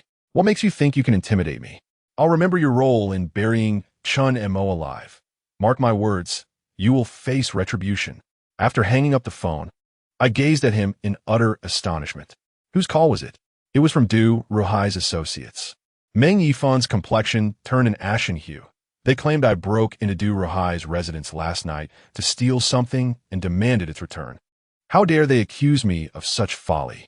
I am not so foolish as to commit theft at his home. I was so taken aback that I sat upright on the bed, my head spinning painfully from the sudden movement. So, Du Rahai's house has been burglarized again? Song Xiaotian couldn't help but chuckle. Indeed, Boss Du's residence seems to attract thieves, one after another. Meng Yifan retorted, how peculiar. Who besides us would dare to steal from Du Rahai? Who would be reckless enough? Song Xiaotian replied, what he lost must be of great significance. Otherwise, he wouldn't have contacted you. Moreover, he likely believes you broke in to rescue Chen Mo, thinking that the stolen item could be exchanged for Chen Mo's life. After a moment of contemplation, a name suddenly surfaced in my mind. I felt strongly that this individual was indeed the one responsible for the theft. I turned to Song Xiaotian and Meng Yifan, saying, could it possibly be Zhao Lao Qi? Chapter 57. The Stockholm Syndrome. We cannot definitively ascertain whether Zhao Lao Qi and Du Rahai are in cahoots. However, those two urns of ashes were indeed entrusted to me by him to retrieve from Du Rahai's abode. His actions undoubtedly undermined Du Rahai's interests. It was precisely because of these urns that I managed to secure Meng Yifan's release. Now, with yet another burglary at Du Rahai's residence, I can think of no one else, aside from Zhao Lao Qi, who would dare to pilfer from Du Rahai. But I cannot comprehend what exactly he stole that could provoke such agitation in Du Rahai. It matters not whether this old man is the thief. Meng Yifan exclaimed. Yet Du Rahai now believes I am the culprit. That wretched old man is utterly malevolent, even betraying us. He is already aware of Zhao Laoqi's treachery against us. Regardless of Zhao Laoqi's intentions, the mere fact that he has betrayed us is utterly repulsive. By the way, who is it that rescued you? Song Xiaotian gazed at me with curiosity. You've made it so mysterious. Weren't you going to tell us in the hospital? You may disclose it now. I replied, it was a ghost that saved me. Song Xiaotian and Meng Yifan stood there, utterly dumbfounded. That ghost was Du Yue. The two of them nearly leapt out of the hospital room in shock. How could it be her who saved you? How is that even possible? I was just as bewildered as they were. At that moment, I was in a daze and couldn't discern reality from illusion, but the silhouette I beheld. Was unten iabli Du Yue? Song Xiaotian, with a serious demeanor, speculated, could it be an unfinished business between the living and the dead? Has she fallen in love with you? Meng Yifan countered, Brother Tian. Du Yue is already Du Rahai's wife. They're a legitimate couple. Song Xiaotian retorted, what legitimate couple? What about our sense of propriety and righteousness? One is a human, the other a ghost, and they are considered legitimate? I am aware that Song Xiaotian is jesting. Yet how could Du Yue, who is so distant from me, possibly harbor feelings for me? Moreover, our only connection lies in her desire for my demise. While I contemplate seeking a way to help her soul find peace, I furrow my brow and remarked, we have been investigating Du Rahai and Li Xiaomei, yet we have overlooked Du Yue. Additionally, we have naively assumed that Du Rahai possesses a nearly twisted affection for Du Yue. But what of Du Yue? Is it certain that she loves Du Rahai? It seems we have forgotten the circumstances surrounding Du Yue's demise. Previously, we consulted Lu Gu regarding Du Yue. In her lifetime, she fell for the same man as another woman, and she was the mistress in the affair. The other woman was the rightful partner. What is even more shocking is that she orchestrated bullying against the rightful partner, and tragically, on the day of the bullying, she met with an untimely death. If she truly loved Du Rahai, how could she possibly have feelings for someone else? She even went so far as to bully the rightful partner for another man. To me, there appears to be no affection for Du Rahai on her part. Furthermore, Du Yue's background is inherently sensitive. She is the sole survivor of a massacre that occurred 15 years ago, and Du Rahai, also known as El Zhengxian, is her father and mother's murderer. Could she truly love her archenemy? She must harbor a profound hatred for Du Rahai. Song Xiaotian interjected, "Your words evoke thoughts of Stockholm Syndrome, a condition also known as hostage syndrome, which essentially refers to the phenomenon where victims develop emotional bonds, dependency, and even assist their captors in committing crimes. The existence of this affliction stems from the fact that the victim's life and death are in the hands of the perpetrator. If the perpetrator allows the victim to survive, the victim may feel overwhelming gratitude, even going so far as to seek the perpetrator's approval. Over time, this can cultivate a pathological bond between the two. I, along with Meng Yifan, can certainly comprehend what Song Xiaotian refers to as Stockholm Syndrome. This condition has been depicted in numerous films and television dramas, so most individuals should be familiar with it. Are you suggesting that Du Weiwei might develop Stockholm Syndrome towards Du Rahai? I inquired. Song Xiaotian shook his head, asserting it is not a possibility but an inevitability. At the time of the incident, Du Weiwei was merely 5 years old, an age far more helpless than that of an adult. With her parents murdered and herself falling into the hands of two ruthless individuals, what could she possibly do? Regardless of internal or external factors, she would inevitably develop Stockholm Syndrome. This is beyond dispute. No matter the truth, this assertion cannot be overturned. Having been a police officer, I cannot question Song Xiaotian's expertise. However, the reality is that Du Weiwei has indeed fallen in love with another man. How does one explain that? Meng Yifan remarked, her parents and brother were murdered by El Zhengxian. Could she truly develop feelings for him? Song Xiaotian replied soberly, you can be certain that she witnessed El Zhengxian kill Li Xiaomei, but you cannot ascertain whether she actually saw her family being murdered by him, thus leaving this matter in doubt. Moreover, even if she truly witnessed it herself, imagine the horror. Her parents and elder brother brutally murdered when she was merely 5 years old. Could she possibly comprehend such a scene? The trauma inflicted upon her must have been immense. She would either be driven to madness by the terror or resort to selective amnesia, unable to bear the weight of those memories. If she did not forget, she would surely lose her sanity. Hence, I believe she remains oblivious to the fact that Du Rahai is her nemesis. She only witnessed how he took the life of Li Xiaomei. Furthermore, if Du Rahai harbors twisted feelings for her, why would he force her to behold such a gruesome spectacle? His intention must be to induce in her a form of Stockholm Syndrome. For as long as she succumbs to this condition, he could act upon her without fear of resistance. The very thought sends chills down my spine, raising the hairs on my neck. The human heart can sometimes be more difficult to confront than the sun itself. How then can we explain her affection for another man? Meng Yifan voiced my confusion. Song Xiaotian pondered for a moment and, after considerable reflection, shook his head and replied, you must ask her that. I suggested, what if, after her death, she regained the memories of her parents' demise and came to realize that Du Rahai is her adversary? Song Xiaotian cleared his throat a couple of times and remarked, that exceeds my expertise. I was a police officer, not a Taoist priest. However, I have grasped something profoundly significant. I remarked, this Du Yue, when she initially approached us, would knock on our door each night in search of Li Xiaomei. She even directly indicated the location of Li Xiaomei's concealed remains within that master bedroom. Since she was already aware that Li Xiaomei had been murdered by El Zhengxian, what purpose did her search serve? Unless, of course, she was not seeking Li Xiaomei at all, but rather attempting to inform us that Li Xiaomei's body lay within. She wished for us to comprehend the identity of Li Xiaomei's killer. Chapter 58. Confronting Du Rahai we may have misunderstood from the very beginning. Du Yue did not intend to harm us. She sought our assistance. She aimed to reveal that Li Xiaomei's body resided in the master bedroom, prompting us to discover the remains and uncover the truth of her murder.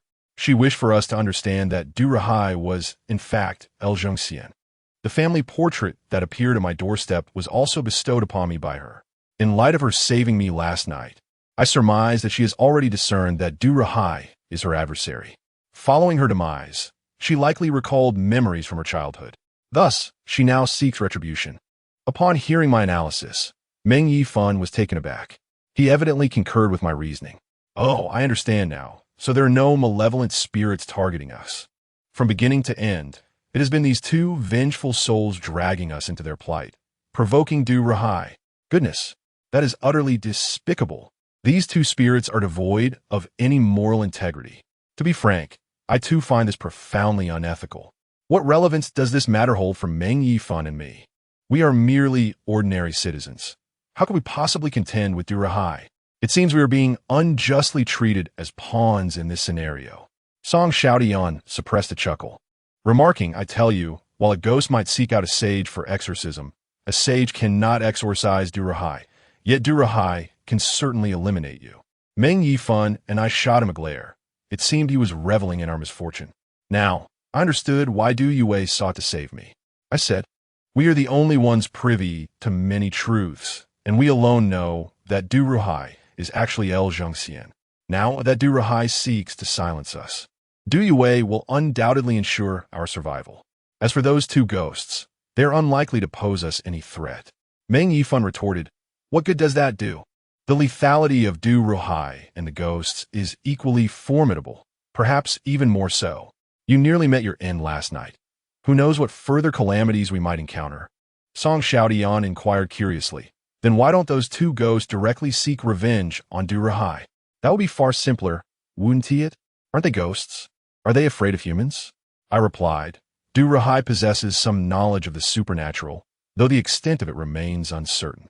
However, a person of his stature is not lacking in resources, and he could easily afford to hire a sage to strategize and protect him. Wait. Meng Yifan and I exclaimed in unison, Zhao Lao Qi. It all makes sense now. Zhao Lao Qi is indeed that sage. So, the one providing counsel to Du Rahai has been Zhao Lao Qi. But why would Zhao Lao Qi engage in actions detrimental to Du Rahai's interests? What could possibly be the reason? I inquired of Meng Yifan. With my intellect, what value do my answers hold? How could I possibly fathom the reasons behind it? Song Xiaotian interjected, I am merely an observer in this matter. I sighed, perhaps due to my head injury. My thoughts were tumultuous, and a sudden headache surged through me.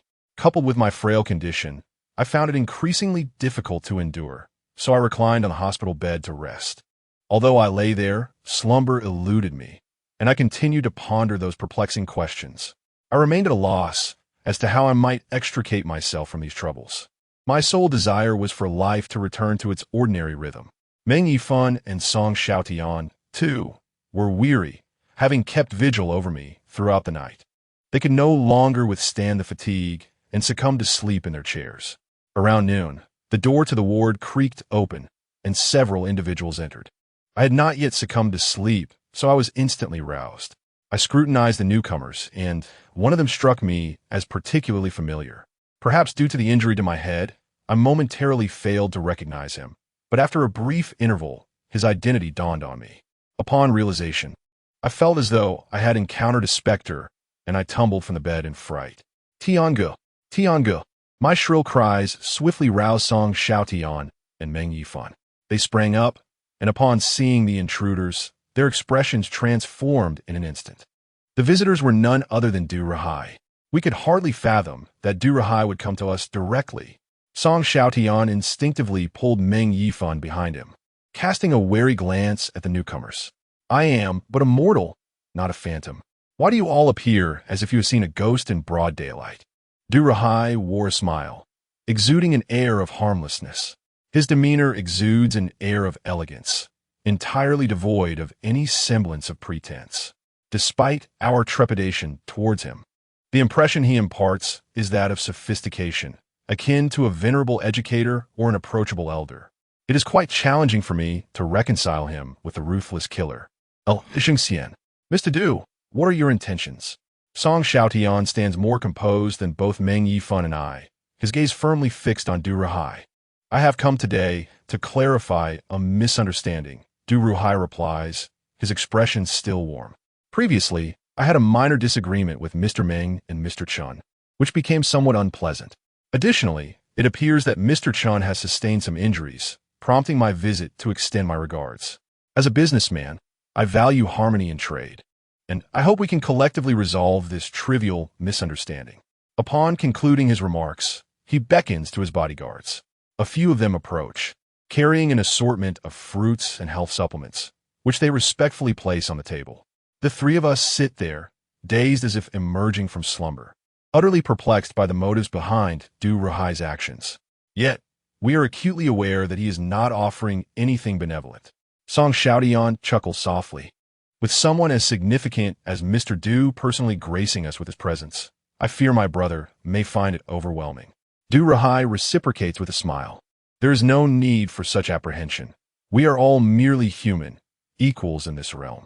My modest wealth does not elevate my status above anyone else, and I trust you can perceive my sincerity. In just a few exchanges, I discern the chasm that lies between us and Du Ruhai. He is a man of profound cunning and insidious intentions.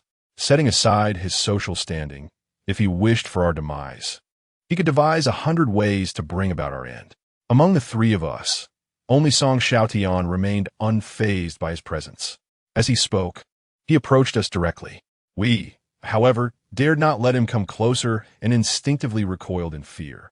Sensing the discomfort of both Meng Yifan and myself, Du Ruhai, much like a confidant, halted his advance and extended his right hand towards us from a distance, seeking to shake hands. Mr. Meng, I apologize for having put you in a difficult position for several days.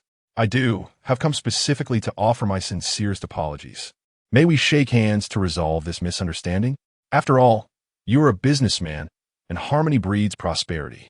Meng Yifan did not dare to reciprocate the gesture. Though he had previously spoken of wanting to harm Du Ruhai, now confronted with him, his face blanched with fear. Why are you standing there when the esteemed Mr. Du is extending his hand? Song Xiaotian glared at Meng Yifan. After a moment of hesitation, Meng Yifan stepped forward to shake hands with Du Ruhai. Monsieur Du, you are far too courteous, haha. With this misunderstanding resolved, all is well, Du Ruhai replied, fixing his gaze on Meng Yifan. Mr. Meng, might I kindly ask for the return of my belongings? If my request is too forward, feel free to propose a price. Chapter 59. Thread at last. Du Ruhai's intentions were unveiled. He still believed that Meng Yifan had taken his possessions. Meng Yifan, already irritable by nature, felt a wave of frustration. Yet, in the face of Du Ruhai, he softened his tone. Mr. Du, I assure you, I have not taken your belongings. Why are you so certain that I am the culprit? Du Ruhai, with a profound demeanor, exhibited not a flicker of change in his expression, maintaining his amiable demeanor. Mr. Meng, there exists no enmity between us, so why must we escalate matters in this manner? A friend is far more desirable than an adversary. He spoke with the earnestness of an elder imparting wisdom to Meng Yifan. Meng Yifan, already brimming with impatience, restrained himself. Boss Du, you are a man of discernment. Do consider whether I would dare to return to your abode to pilfer again, having narrowly escaped. Even if you bestowed upon me 100-fold courage, I would still not venture back into your domain. You have truly misjudged the situation. A subtle shift graced Du Ruhai's countenance, though the smile remained affixed to his face. It was evident that the stolen items held significant value, so much so that he had personally come forth to inquire about them. It appears I was mistaken. I apologize for the intrusion. Suddenly, Du Ruhai's focus pivoted from Meng Yifan to me, his gaze piercing and unsettling. Mr. Chun, there exists a certain connection between us. I wonder if you can grasp my intent. His tone carried a weight of implication. I, not lacking in perception, recognized his probing nature. Should I claim understanding? It would reveal my awareness of numerous matters, such as his acquaintance with my father. The property he and Li Xiaomei purchased was registered in my father's name, and he had indeed received payment from my father. Feeling a twinge of awkwardness, I offered a sheepish smile. As an ordinary citizen, I hardly believe I possess any connection to Boss Du. If such a connection truly existed, it would indeed be my utmost honor. Du Ruhai smiled and remarked, Chengguan, he must be your father, right? I am an old friend of your father's. My throat tightened as I struggled with my thoughts, feeling utterly inadequate in comparison to him. Nevertheless, I mustered the courage to suppress my unease and replied, "That can't be true. My father is quite unremarkable. How could he possibly know someone of your stature, let alone be friends with you? Everyone is equal. Why couldn't they be friends?" Du Rahai continued, "To be honest, you do bear a striking resemblance to your father." As he moved closer to me, Song Xiaotian promptly intervened, coolly stating, "Mr. Du, beauty lies in distance." Du Rahai chuckled lightly. "Very well, I shall maintain my distance. However, I hope you all learn to do the same. Some things are meant to be touched, while others should remain untouched. Touching the wrong things could indeed cost you your life." The underlying threat became unmistakable. He was intimidating us. Meng Yifan and I were too frightened to respond. Yet, Song Xiaotian was not one to back down easily. He stepped forward to Du Rahai and, in a tone only we could hear, said, "We have visited Lujiago and learned about your charitable deeds. We cannot help but admire how well you care for the villagers there." Du Rahai's expression shifted noticeably as he locked eyes with Song Xiaotian. When one is impoverished, one tends to cultivate oneself. When one is affluent, one extends benevolence to the world. That has always been my principle.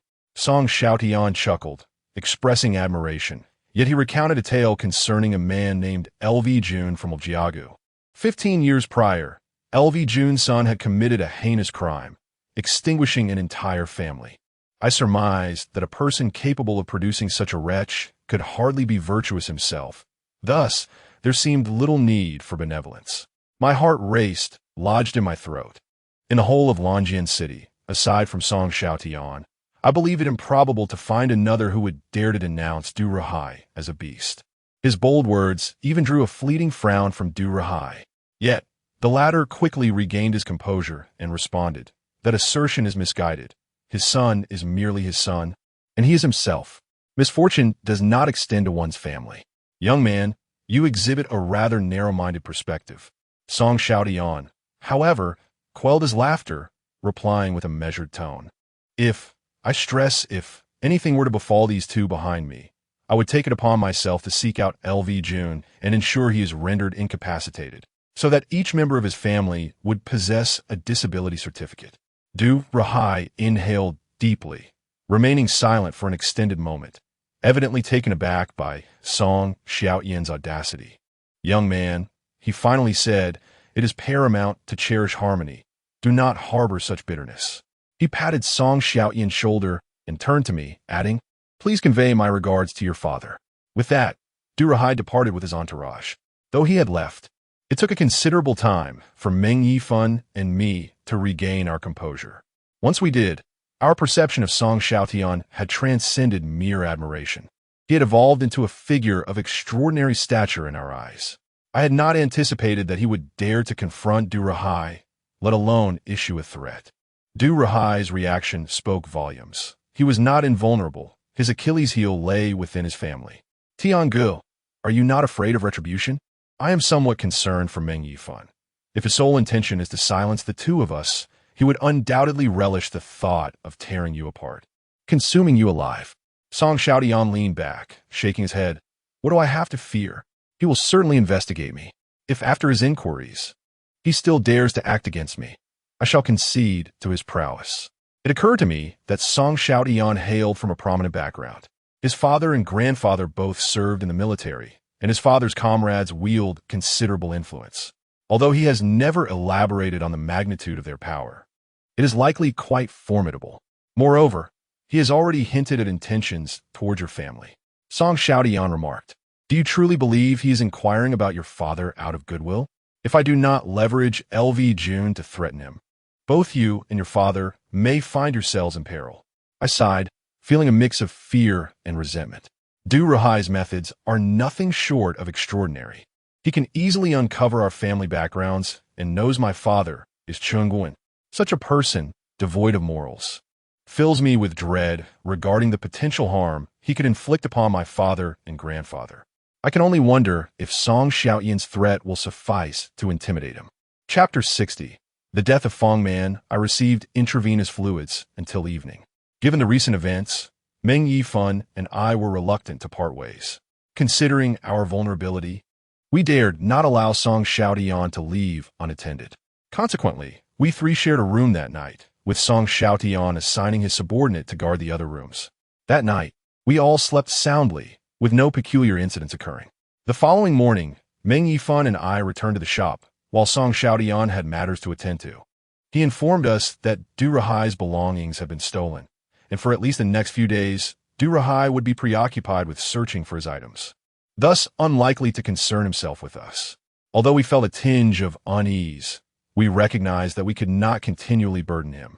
Consequently, Meng Yifan and I returned to my store and summoned personnel from another branch for a meeting. Typically, we seldom convene, being a group of young individuals.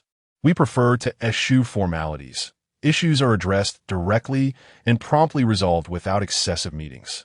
However, today necessitated a significant assembly. Meng Yifan had received a court summons, instigated by Mr.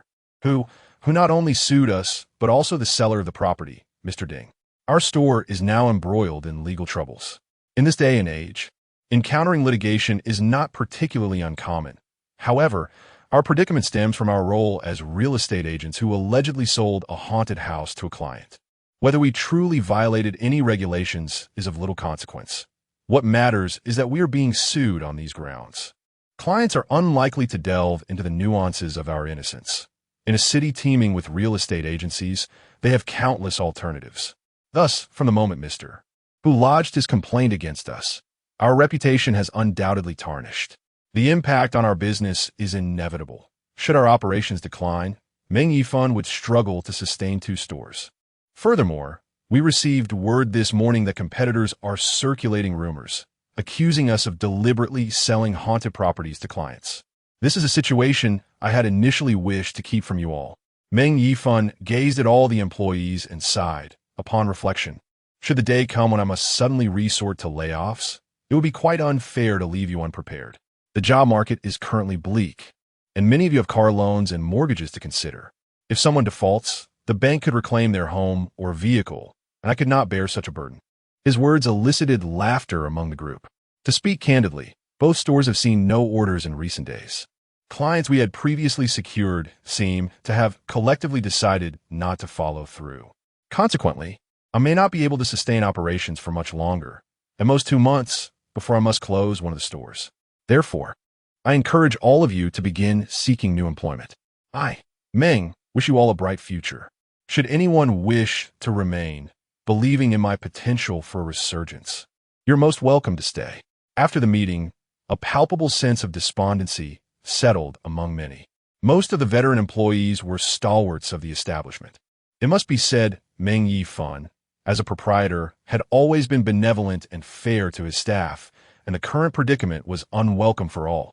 Following the meeting, I pulled Meng Yifan aside and advised him, "You ought not to have revealed this so soon. By doing so, many with mortgages and car loans may feel compelled to resign. These individuals are seasoned employees. If they depart, who will drive the performance?" Meng Yifan, cigarette in hand, wore a troubled expression. The signs of declining business have become apparent. Given that these are all long-standing employees, each with family obligations, how can I justify hindering their futures? I sighed and replied, "You must understand the principle that compassion does not equate to commercial success, nor does benevolence suit a leader in warfare. Business has been dismal, and you're the ones suffering the greatest losses. After enduring so much to finally open these 2 establishments, can you truly bear to close them?" Meng Yifan, however, remains philosophical, extinguishing his cigarette as he states, "How could I possibly want to shut them down? Life is about knowing when to let go and when to hold on. At least we still have 1 store. Even if everything else is lost, I possess the courage to start anew." Over the years, apart from Durahai, who is as useless as a sun without an orifice, who has he ever conceded to? His words made me chuckle. Just then, Fong Man approached. Upon seeing her, Meng Yifan couldn't resist teasing, "Ah, sister-in-law, when will you marry our MOMO? You might as well do it soon and bring some luck to my store." Fong Man's face flushed crimson, reminiscent of Du Yue's high heels. "Boss, what nonsense are you spouting? Who said I was going to marry him?" She retorted playfully, casting a glance at me before darting back into the store. Ha ha. She was embarrassed. The entire morning passed without a single customer. Just as Meng Yifan had remarked, signs of a faltering business were evident. During lunchtime, Meng Yifan lacked appetite, crouching outside the shop to smoke. He lit one cigarette after another. Though he kept silent, I could see he was deeply troubled. At such a young age, having worked hard to establish 2 stores, how could he not feel the weight of this setback? Fong Man emerged to inquire about our lunch, offering to fetch us something. I replied that anything would suffice. She pulled me aside and whispered, "Why don't you comfort Mango? I sense he seems quite unhappy." I burst into laughter. The boss no longer addressed me formally, but called me bro instead, simply because he urged me to marry you. Fong Man's face flushed crimson once more. She fiercely tugged at me before turning and fleeing. I gazed at her retreating figure as she crossed the street. At that moment, a vehicle approached us, and by all accounts, Fong Man was traversing the crosswalk without violating any traffic laws. Yet, the car seemed intent on accelerating rather than stopping. My eyes widened in disbelief, and, suddenly, my eyelids began to twitch uncontrollably. In the blink of an eye, without affording me a moment to react, the vehicle collided with Fong Man, the tremendous impact propelling her over 10 meters away. In a frenzy, Meng Yifan and I leaped into action, racing towards Fong Man. By the time we reached her side, she was unresponsive, a large pool of blood pooling beneath her head, one shoe missing and a leg brutally shattered, with the bone protruding grotesquely. I urgently instructed Meng Yifan to call for an ambulance, then rushed towards the car involved in the accident. Damn it, what a beast!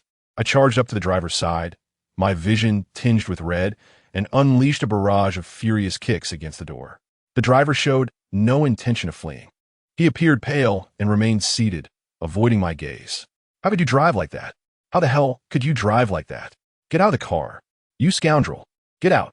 Before long, a crowd gathered around us, and Xie Peng rushed out from the store. The local traffic police arrived, as did the ambulance. But Fong Man, she never made it to the hospital. The doctor at the accident scene covered her with a white cloth. She had succumbed, lost on way to buy food from Meng Yifan and me. Chapter 61. Accompanying her on her final journey. Tomorrow and accidents. One never knows which shall come first.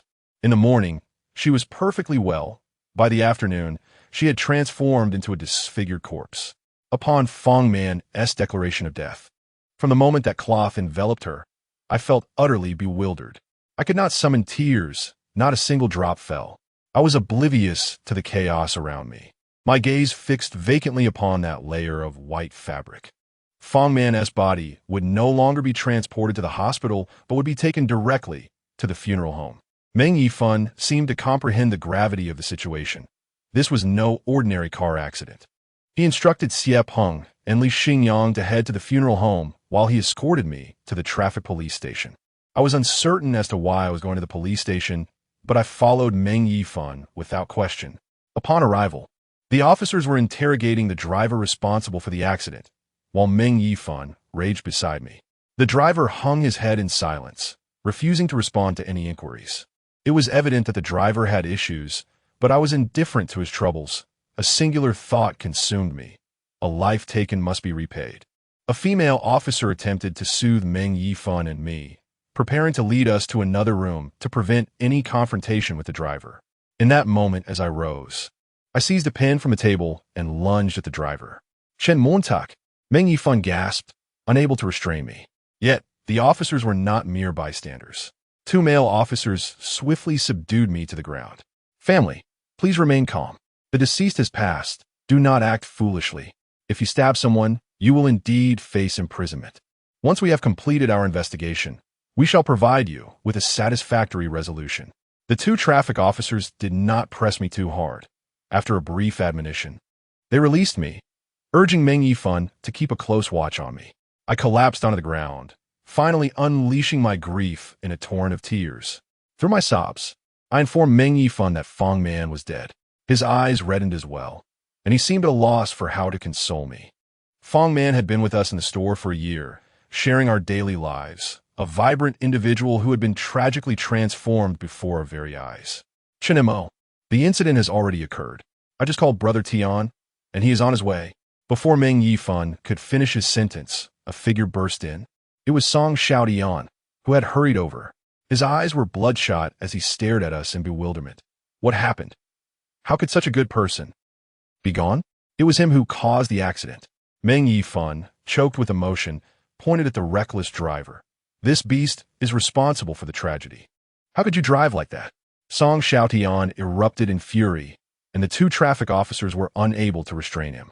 The driver quickly received a punch and was kicked off his chair by Song Xiaotian.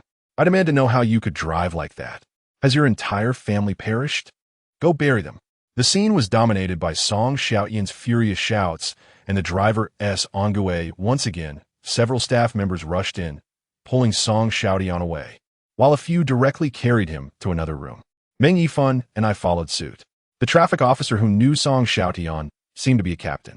Initially, he appeared somewhat irate, yet he refrained from directing his anger towards us. I can comprehend your feelings, but impulsiveness will not resolve the issue. Once we ascertain the circumstances of the accident, appropriate compensation will be determined, and if imprisonment is warranted, so be it. If you resort to violence and inflict harm upon him, you too shall face incarceration. The individual from earlier has already been sent to the hospital. We noticed something amiss with his condition, suggesting he may have pre-existing health issues. With reddened eyes, Song Xiaotian slammed his palm upon the table. My sister is only 23 this year. Her life has just begun. He did it on purpose. He deliberately crashed into her. If that bastard is not suffering from some terminal illness, having accepted money to take my sister's life, I swear I will have his head. The captain sighed and waved his hand. The truth is our responsibility. We shall investigate the facts surrounding the accident. If your claims prove accurate, the criminal investigation team will intervene and ensure clarity. He advised us, I urge you, do not act rashly. If that person in the hospital is diagnosed with any complications and seeks to extort you, I assure you, the consequences will be dire. Ultimately, the captain escorted us out of the criminal investigation unit, anxious that we might return. He even arranged for personnel to transport us to the funeral home in a police vehicle. A life lost necessitates funeral arrangements. The following days were consumed with managing Fong Man's affairs. Fong Man's parents were earnest, diligent workers who had fallen victim to unemployment. They were both in their 60s. I had previously heard Fong Man mention that she was not her parents' first child. Before her, there had been an elder brother who tragically drowned at the tender age of 8 while playing by the river. Subsequently, her parents conceived again, this time bearing Fong Man when they were nearly 40. A long-awaited blessing after much hardship. They lavished her with boundless affection and care. Yet, fate seemed to conspire against those already burdened by sorrow, as the heavens cruelly took away their second child. At the funeral, Fong Man's parents collapsed in tears multiple times, their grief wrenching my heart. The attendees were few, apart from some relatives of Fong Man. Only a handful of colleagues from our store were present. Some colleagues could not hold back their tears, mourning the loss of such a wonderful young woman, whose life was tragically cut short. However, as her boyfriend, I found myself unable to weep. I was perplexed by my own inability to cry, even when dreaming of Fong Man and awakening to the painful reality of her demise. The profound sense of loss left me seeking solace in the form of a burning cigarette, but to ease my anguish. Yet the tears eluded me. It was tea until the moment of her cremation that I finally broke down, weeping inconsolably. I thought of my beloved girl, once a vibrant life now reduced to mere ashes, and the overwhelming disparity suffocated me. It was only after the funeral concluded, as we exited the cemetery, that Fong Man's parents regarded me, with eyes filled with the same love and sorrow they had for their child. Man had mentioned to us early in the morning that she was in a relationship with a young man surnamed Chun, asserting that he was a fine individual. In retrospect, it seems my daughter's discernment was indeed accurate. Father Fong held my hand tightly, expressing gratitude. Xiao Chun, you have been bustling about these past few days, accompanying my daughter on her final journey. Thank you, my boy. When you have the opportunity, do come by our home for a visit. As he spoke, both he and his wife were overcome with tears.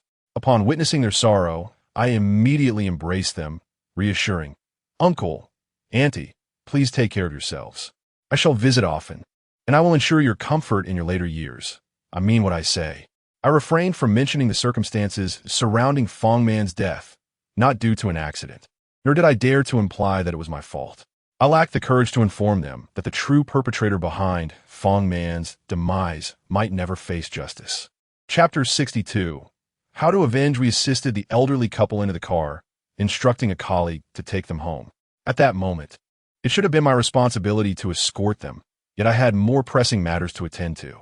The only way I could atone to them was by avenging their daughter, providing them with closure, and honoring Fong Man's memory.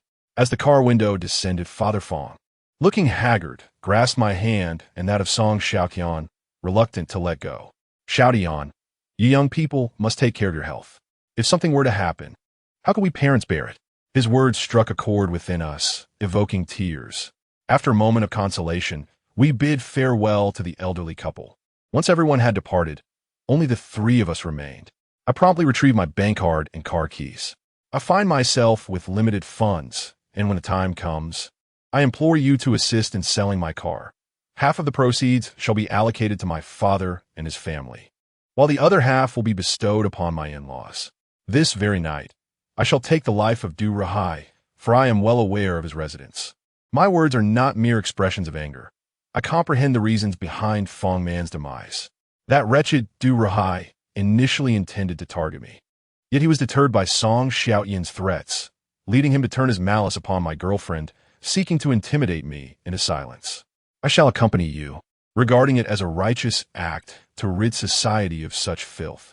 Meng Yifan produced his bank card, intending to hand it to Song Xiaotian. Should I not return or be apprehended, let it be delivered to my parents.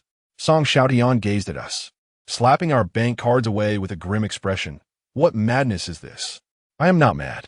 As I retrieved my card, tears streamed down my face. We three are most acutely aware of how Man met her end. Had it not been for me, she would still be alive. I fear Du Rahai, yet I am not a coward. He has caused the death of my beloved, and if I do not avenge her, I am unworthy of the title of man. Song Xiaotian struck me with his hand. How long have you known her? How long have I known her? Am I not equally bereaved? You speak of vengeance. What will you wield it with, mere words? Your parents raised you to this age, not for you to become murderers and end up in prison. Do you comprehend the time, planning, and resources required for law enforcement to eliminate a scoundrel like Du Rahai? With merely the two of you, you would be delivering yourselves to him, and he wouldn't even spare you a glance. Having spoken, Song Xiaotian directly ushered Meng Yifan and me into the car, driving aimlessly into the unknown. I cautioned them to remain rational. It is permissible to seek vengeance, yet I implored them to consider the safety of Xiaoman and her parents. I could not bear the thought of any misfortune befalling them. If they were determined to pursue revenge, they must heed my counsel. Should they choose otherwise, I would not hesitate to alert the authorities, ensuring they faced a brief detainment, which would be far preferable to risking their lives. Meng Yifan and I gradually calmed ourselves and offered an apology to Song Xiaotian, agreeing to refrain from any violent actions for the time being and to follow his lead. I suspected that this affair was largely orchestrated by Du Rahai. While driving, Song Xiaotian remarked, "There lies a complication. I have already dispatched someone to investigate. The driver responsible for the incident has been diagnosed with a terminal illness and has less than 6 months to live.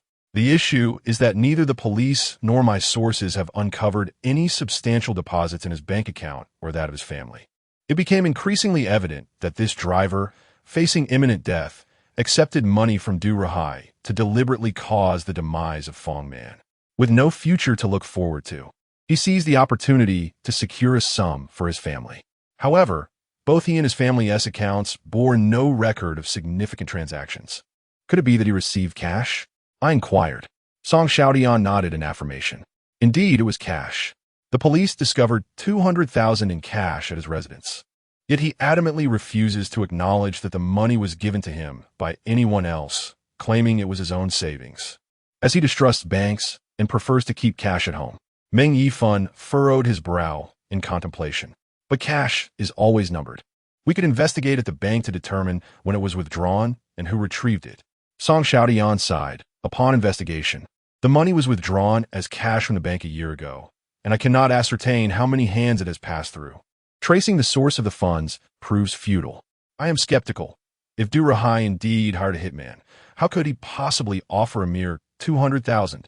A magnate such as he, resorting to murder for just 200,000? Hearing Song Xiaoyan's words, we too found the situation puzzling. Yet, it is not inconceivable that Du Rahai, harboring such thoughts, would pay the driver that amount to avoid suspicion. Moreover, for a man facing terminal illness, his life holds little value. Still, he could secure 200,000 for his family, making his compliance all the more plausible. Brother Tian, do you suspect that it is not Du Rahai who orchestrated the murder? If not him, then who would seek to harm Man? Fong Man's social circle comprises primarily her colleagues from his shop. It is unlikely she would have made any formidable enemies. I certainly harbor suspicions towards Du Rahai, yet I cannot affirm that he is the culprit. Song Xiaoyan inhaled deeply, stating, I must first identify the problematic areas before I can pinpoint the true murderer and assist Xiaoman in avenging her plight. I remarked that since we could not trace the source of the funds, our leads had run dry, making it impossible to identify the true assailant. Song Xiaoyan replied thus, we must confront Du Rahai, probing him cautiously. We must remain composed, particularly at this juncture, refraining from actions that could be detrimental to him, as he may very well have laid a trap for us should he be the perpetrator. Approximately half an hour later, we arrived at Weihai Group, a name well known among the residents of Longjing City. Even on a national scale, Weihai Group occupies a significant position within the real estate industry. To meet the elusive mastermind behind such a vast enterprise is no small feat. May I inquire if you have an appointment? The receptionist asked politely, with a cold demeanor. Song Xiaoyan replied, no appointment. Just call your general manager Du and inform him that Song Xiaoyan and Chen Mo are here to see him. The receptionist offered an awkward smile. I'm sorry, but without an appointment, we must request you to schedule one. Otherwise, our general manager does not meet with guests. Suppressing his anger, Song Xiaoyan refrained from lashing out at the receptionist. You'll call your general manager Du right now and mention the names I just provided, or I will make a scene here. The receptionist's expression shifted dramatically as she immediately summoned security. It seemed it was the first time anyone dared to cause a disturbance at Weihai Group, as 7 or 8 security personnel swiftly surrounded them. Looking for trouble, are we? Either make an appointment or leave. Do you not know where you are? Creating a ruckus here could have consequences you cannot afford. The head of security began to warn. Before he could finish his sentence, Song Xiaoyan struck him with a swift slap, which, though restrained, sent the head of security sprawling to the ground. I'm offering you a diplomatic approach. Do not force my hand, he said coldly, leading us toward the elevator. The other security personnel were unwilling to back down. Without further ado, Song Xiaoyan revealed a baton from his sleeve. Chapter 63. You have mistaken the person you seek outside the elevator. 7 or 8 security guards lay groaning in pain. Song Xiaoyan regarded them with an impassive expression and promptly pressed the button for the top floor. The elevator ascended swiftly to the pinnacle of the towering building. Having just exited the elevator, we were met by a dozen or so bodyguards in the corridor, their expressions as impassive as stone. The guards surrounding Du Rahai were undoubtedly not mere ordinary protectors. However, Song Xiaoyan remained unfazed, calmly brandishing a short club as he asserted, summon your boss or allow us to enter. The bodyguards stood there like statues, their faces betraying a disdainful silence. Such pretentiousness. Without hesitation, Song Xiaoyan strode towards them, club in hand. Before long, Du Rahai's voice echoed from the office door, instructing, let them in. Upon hearing his command, the bodyguards parted, granting us passage. We entered the office, with the guards following suit and forming a line behind us. It was my first encounter with such an opulent office, and there, Ispoti du rue alongside a familiar figure Zhao Lao Kui. To my surprise, Du Rahai was personally pouring tea for him, indicating that he held a place of honor in Du Rahai's presence. He was likely the esteemed figure by Du Rahai's side. You are the first individuals to dare cause a disturbance in the Weihai Group's offices in Longjing City after so many years, showing a distinct lack of respect for me. Du Rahai remarked with a sigh. It appears I have grown old, as no one takes this 50-year-old man seriously anymore. Song Xiaoyan, retracting his club, spoke coldly. My sister has died. Her name was Fong Man, and she was Chun Mo's girlfriend. She was involved in an accident a few days ago, and the driver who killed her has since been diagnosed with cancer and accepted money from the victim's family. I am at a loss as to whom we may have offended, resulting in the tragic loss of lives around us. The only person I can think of is you. Boss, I'm genuinely curious about the sum you bestowed upon that driver to incite such an act. As soon as Song Xiaotian finished speaking, Du Rahai furrowed his brow, appearing both astonished and somewhat displeased. I can empathize with your feelings in light of recent events. However, I must assert that you are mistaken. I do not know any terminally ill driver, nor have I provided him with any funds. This was Du Rahai's response. Boss Du, both you and I possess keen intellects. We are aware of the reasons behind our immediate approach to you, Song Xiaotian declared, lighting a cigarette and gesturing for me and Meng Yifan to take a seat opposite Du Rahai and Zhao Laoqi. We have recently interacted with you, and my sister has not wronged anyone. I cannot fathom who would be so audacious as to spend a fortune hiring a terminally ill individual to take the life of a fresh graduate. Please elucidate this matter, he urged. Du Rahai remained composed, suddenly breaking into a resigned smile. I have nothing to clarify, for I am not the perpetrator, nor do I know how to explain this to you. All I can convey is that someone is deliberately framing me. The moment that girl named Fong meets her demise, you will instinctively suspect me. Xiao Song, you have just stated that we are both intelligent individuals. Thus, grant me a rationale. What would compel me to take the life of an innocent girl? What would I gain from such an act? I understand his intention. Song Xiaotian had just threatened him, stating that should he dare to harm us or those around us, he would ensure that his own father, Jun, would face consequences. Therefore, he ought to refrain from acting against those close to us. Now, tell me, who is framing you?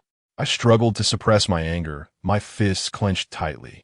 Who among your adversaries is aware of your connection to us, and knows that after the demise of Fong Man, we would immediately suspect you? Who could it be? Is it Li Xiaomei? The mere mention of Li Xiaomei's name caused Du Rahai's expression to shift dramatically. He gazed at us coldly, stating, "You have already offended me considerably. Young people should not overstep their bounds. If you wish to find out who is responsible for that young girl's death, seek out the perpetrator. Do not implicate me. I have no knowledge of who did it, nor am I obligated to provide you with any explanations. If you believe I am involved, feel free to report me." The atmosphere became charged with tension. Du Rahai's reaction left me momentarily perplexed. He appeared utterly innocent, as if we had truly wronged him. Even I began to question whether he was the one who had bribed the reckless driver. "Chinamo, please calm down," Zhao Laoqi interjected suddenly.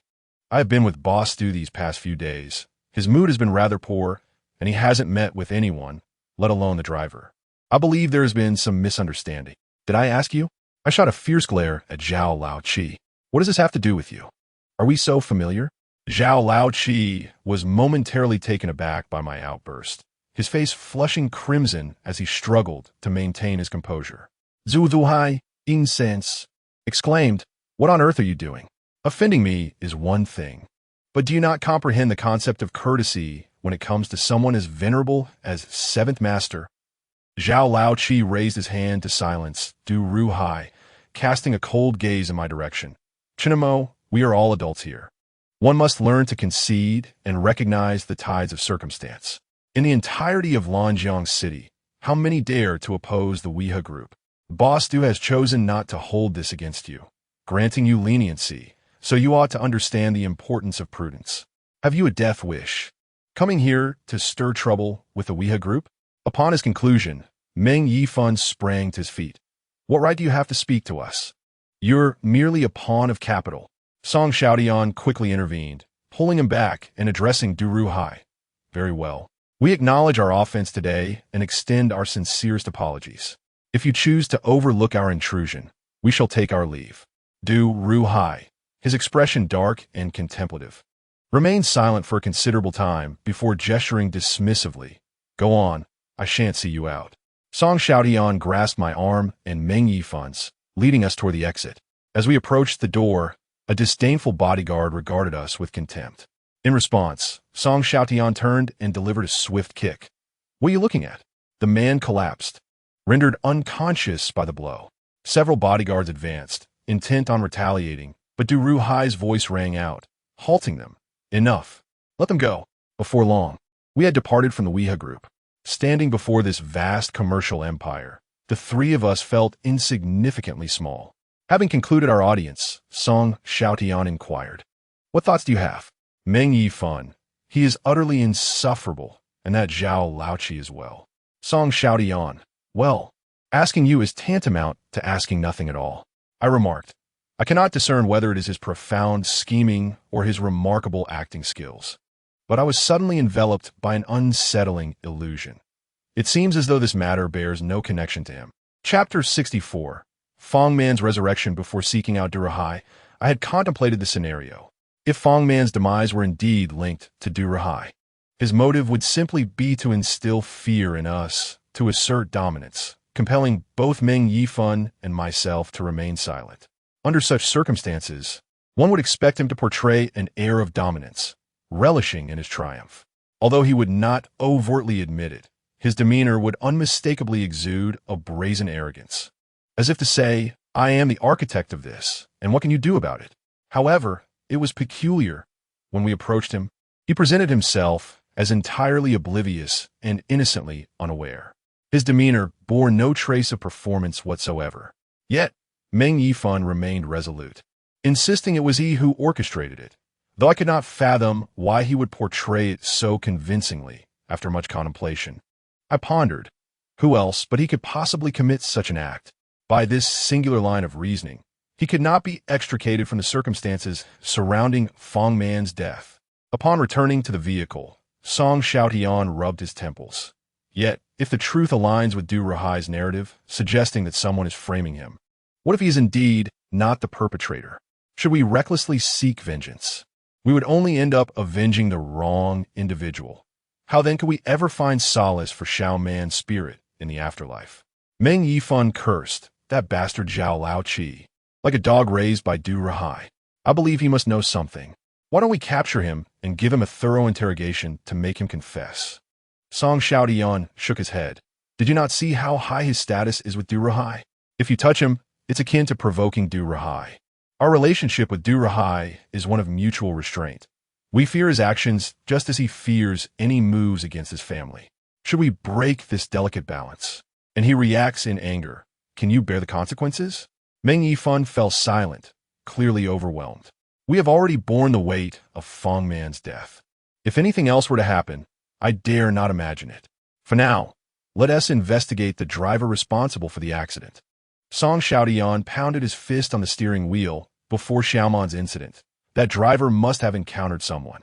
The person he met is likely the one who hired him, or at the very least connected to the person who employed him. I refuse to believe we cannot uncover a single clue. That evening, I returned to my rented room. Initially, Meng Yifan intended to keep me company, concerned that I might be overwhelmed by Fong Man's recent passing. However, I chose solitude. At that moment, I yearned for silence. Yet, upon returning home, turning off the lights, and lying on my bed, a wave of loneliness engulfed me. I felt akin to a solitary boat adrift in a vast ocean, unable to see the shore. In an instant, anxiety seized me, and I broke into a cold sweat. Until the early hours of dawn, I tossed and turned, preoccupied with thoughts of Fong Man. The more I pondered, the more I struggled to accept the heartbreaking reality of her passing. I prepared to rise and make my way to the restroom, intending to take a brief cold shower to soothe my senses. Just as I finished my business and was about to disrobe, an unexpected sound of weeping pierced the air from beyond the door. I froze in place, halting my movements, for the cry was hauntingly familiar. It seemed to be Fong Man's voice.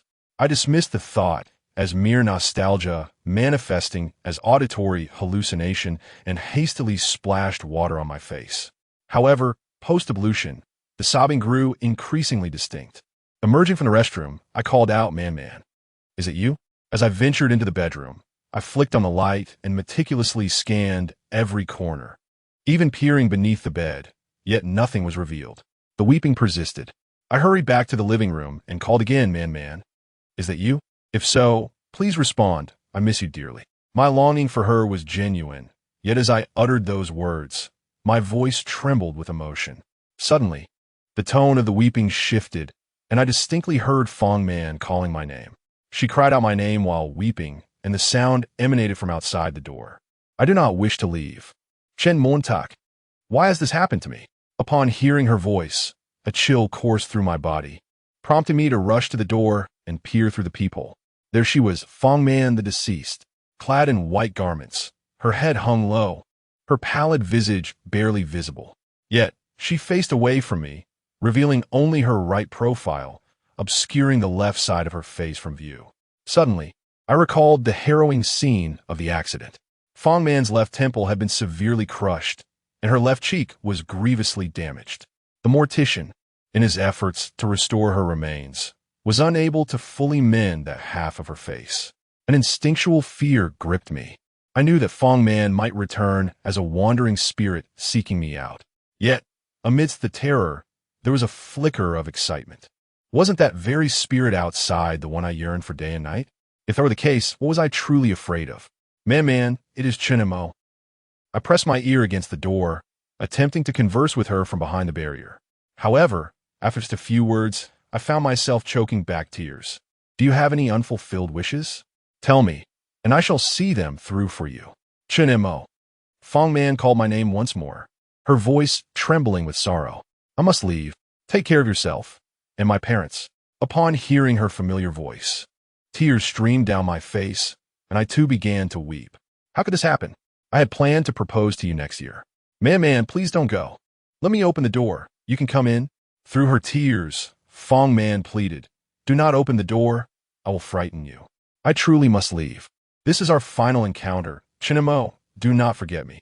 Her voice gradually faded, becoming more distant. Don't go.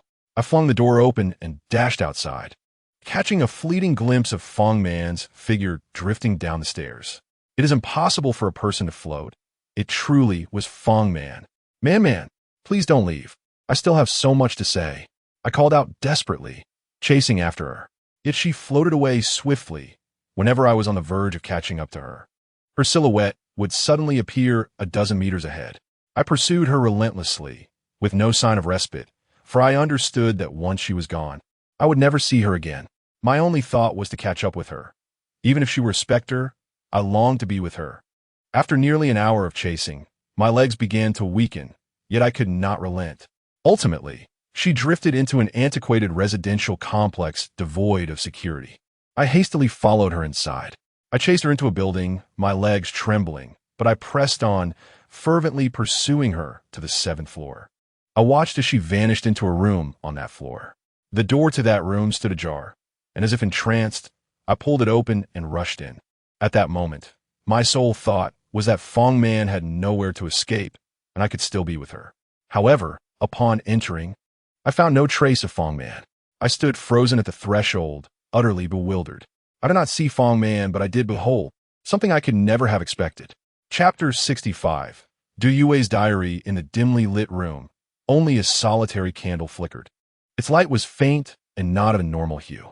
I had once heard Zhao Lao Qi mention that in places thick with, where spectral beings roamed, lighting a candle would cause its flame to emit a pale green glow.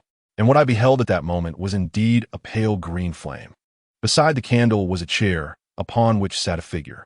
That figure was lifeless, the skin of its face exhibiting an unnatural purplish hue. She donned a crimson bridal gown, her hands resting serenely upon her lap, her eyes tightly shut, resembling a slumbering figure. A chill coursed through me, and I instinctively turned to flee. Yet, having been drawn into this predicament, escape was hardly an option. As I pivoted, barely crossing the threshold, the door seemed to slam shut, as if propelled by unseen hands, resonating with a thunderous bang. In a frenzy, I groped for the lock, only to discover that no matter how I twisted it, the door remained obstinately sealed, as if it were enchanted to keep me confined. I quickly turned back, leaning against the door, my gaze fixed in terror upon the woman seated in the chair. It dawned upon me what had been stolen from Du Rahai's residence for the second time. The body of Du Yue. No wonder Du Rahai was in such a state of agitation. The day before Fong Man's incident, he had personally visited the hospital, adopting a humble demeanor in an attempt to reconcile with us. For what he had lost was the woman he cherished most deeply. I recalled Zhao Laoqi's words that Du Yue's spirit could traverse freely within Du Rahai's villa, yet her corporeal form remained ensnared within those walls, thereby trapping her spirit as well. While she could wander, she could not depart, perpetually summoned back by Du Rahai. However, the departure of her body from the villa signified her spirit's liberation. Thus, Du Rahai had irrevocably lost Du Yue. What do you truly desire? I could not restrain myself from inquiring. Yet, the moment the words escaped my lips, regret washed over me. I feared she might suddenly open her eyes and respond to my query. The room was almost completely sealed, with all the doors to the other rooms locked tight, and even the living room windows were firmly boarded up. Should Du Yue wish to inflict harm upon me, I would find no place to leap to my escape. I leaned against the front door, locked in a tense standoff with Du Yue for nearly half an hour. During this time, I was consumed by fear of her while my mind raced with thoughts. Yet, throughout that entire duration, her body remained utterly still. Summoning my courage, I began to scrutinize the other items within the room. The furnishings were exceedingly sparse. Apart from a cabinet, there was but a single chair and a table. Her lifeless form lay upon the chair, while on the table, a burning white candle flickered beside a black and white photograph of Du Yue. In front of the photograph were several offerings. It dawned on me then, was Du Yue's body a result of her own volition to escape, or had someone taken it from her? If she had indeed escaped on her own, she could have fled the villa at any moment. Thus, it must be true that someone had stolen her away. Moreover, those offerings could not possibly have been procured by her own hand. Someone had clandestinely removed her from the villa, concealed her here, and even provided her with offerings. Who could this person be? Could it be Zhao Laoqi? Gathering my resolve, I approached the cabinet. It was a small wardrobe, its doors unlatched. Slowly, I opened the cabinet door to reveal a modest space containing various women's garments. I dared not touch them, yet I instantly recognized a familiar outfit, a long black dress hanging gracefully, with a pair of red high-heeled shoes placed beneath it. Upon laying eyes on that attire, I was instantly struck with trepidation, retreating 2 steps as if I were a startled bird. Hastily, I turned to gaze at the remains of Du Yue. Within this wardrobe, there existed not merely one outfit, but several. Was it possible that she changed her clothes before venturing out? Did even ghosts require a change of attire? At this moment, I noticed something peculiar in the uppermost compartment of the wardrobe. Reaching out, I grasped an object and pulled forth a notebook. It appeared to be a diary. I stood frozen, hesitating to open it. This diary could very well belong to Du Yue, and with the owner present, should I dare look? I decided to. If you remain silent, I shall take it as your consent. I turned to seek the owner's approval, and upon noting her silence, I presumed she acquiesced. The candlelight was somewhat feeble, yet it sufficed to discern the contents of the diary. I perused the pages, the handwriting refined and elegant, unmistakably feminine. After examining a page or two, I was certain that this was indeed Du Yue's diary. However, the entries conveyed but one sentiment: despair. Each page, I turned deep in this sense of hopelessness. This diary chronicled the brief existence of Du Yue, a life that, though short, seemed to unfold within a veritable purgatory. The words inscribed detailed oppression, fear, sorrow, disappointment, and the monstrous deeds of Du Rahai. Particularly poignant was the first page, penned 8 years prior, when Du Yue was merely 13. Even then, she was acutely aware of the horrors inflicted upon her by Du Rahai. At that moment, I stumbled upon a diary entry from 3 years ago, when Du Yue was merely 18. In this diary, she reported Du Rahai. Strangely, I found myself stirred by a flicker of excitement. I witnessed Du Yue's defiance. She had learned to resist. Yet, the complete content of the diary plunged my heart into despair once more. I knew that the deeds he had committed against me were grievous enough to warrant a death sentence. Thus, I meticulously crafted a letter to report him, believing that once he was executed, I would seamlessly inherit his fortune. With a substantial amount of money, I could seek out my mother. Everyone has a mother, and I believed I must as well, for how else could I have come into existence? I handed the letter to the police, revealing the atrocities he had inflicted upon me, laying bare the scars I bore from childhood to the present. I had faith that the police would restore justice for me. That evening, as I returned home, I was aware that in a few days he would be apprehended, and when he faced execution, I would surely spit upon him. However, to my astonishment, the letter I submitted to the police found its way into his hands. He struck me with that very letter, declaring that I was playing with fire and would be burned by it. That night, I endured a brutal beating. He tightened a rope around my neck, forcing me to lie on the ground like a dog. I closed the diary, too afraid to read further. This diary was influencing my emotions. Do UA Chapter 66. The diary still in progress, I once again opened the diary, flipping to its final page. The last page lay blank, but the penultimate one bore written words. Upon inspecting the date, it appeared to have been penned just 2 days prior to Do Yue's demise. I recounted an encounter with a boy at school whose radiant smile and sunny disposition evoked my admiration. Surely, he must have a mother. I was acutely aware of my own unworthiness, feeling sullied in comparison to him. Yet I found myself enamored. What was I to do? I mustered the courage to confess my feelings, only to be met with rejection. He had a girlfriend. Truly, he was a commendable young man. His girlfriend must certainly be more pristine than I. I sensed his disdain towards me, which drove me to a desperate act. I employed someone to run him over with a car. Of course, I could not bear the thought of his demise. I merely aimed to fracture his leg, believing that this would afford me the opportunity to care for him. Surely, he would eventually comprehend the depth of my affection. I was mistaken. He did not even grant me the chance to tend to him. He stated that my actions would upset his girlfriend. What a devoted individual he was. I discerned the root of the dilemma. As long as his girlfriend remained, he would never harbor feelings for me. Thus, I resolved to eliminate her. After all, I would not face imprisonment for murder. Du-Rahai would ensure that everything was smoothed over. The diary abruptly concluded here. Previously, I had sensed Du Yue's despair through her writings, but this entry instilled an unsettling chill within me. The concise prose unveiled a profoundly twisted psyche. Du Yue had become distorted. Her intentions were never merely to confront the original partner. She harbored plans to extinguish her life.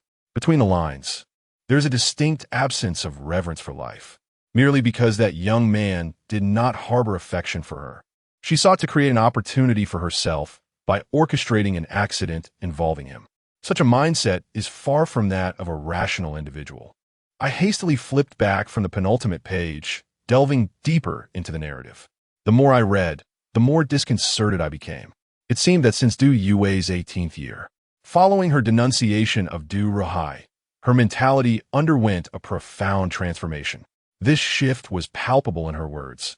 She began to harbor animosity towards everyone, even towards the world itself. She prioritized her own needs above all, and should anyone dare to contravene these needs, she would respond with malice. One particular diary entry chronicled an even more chilling event.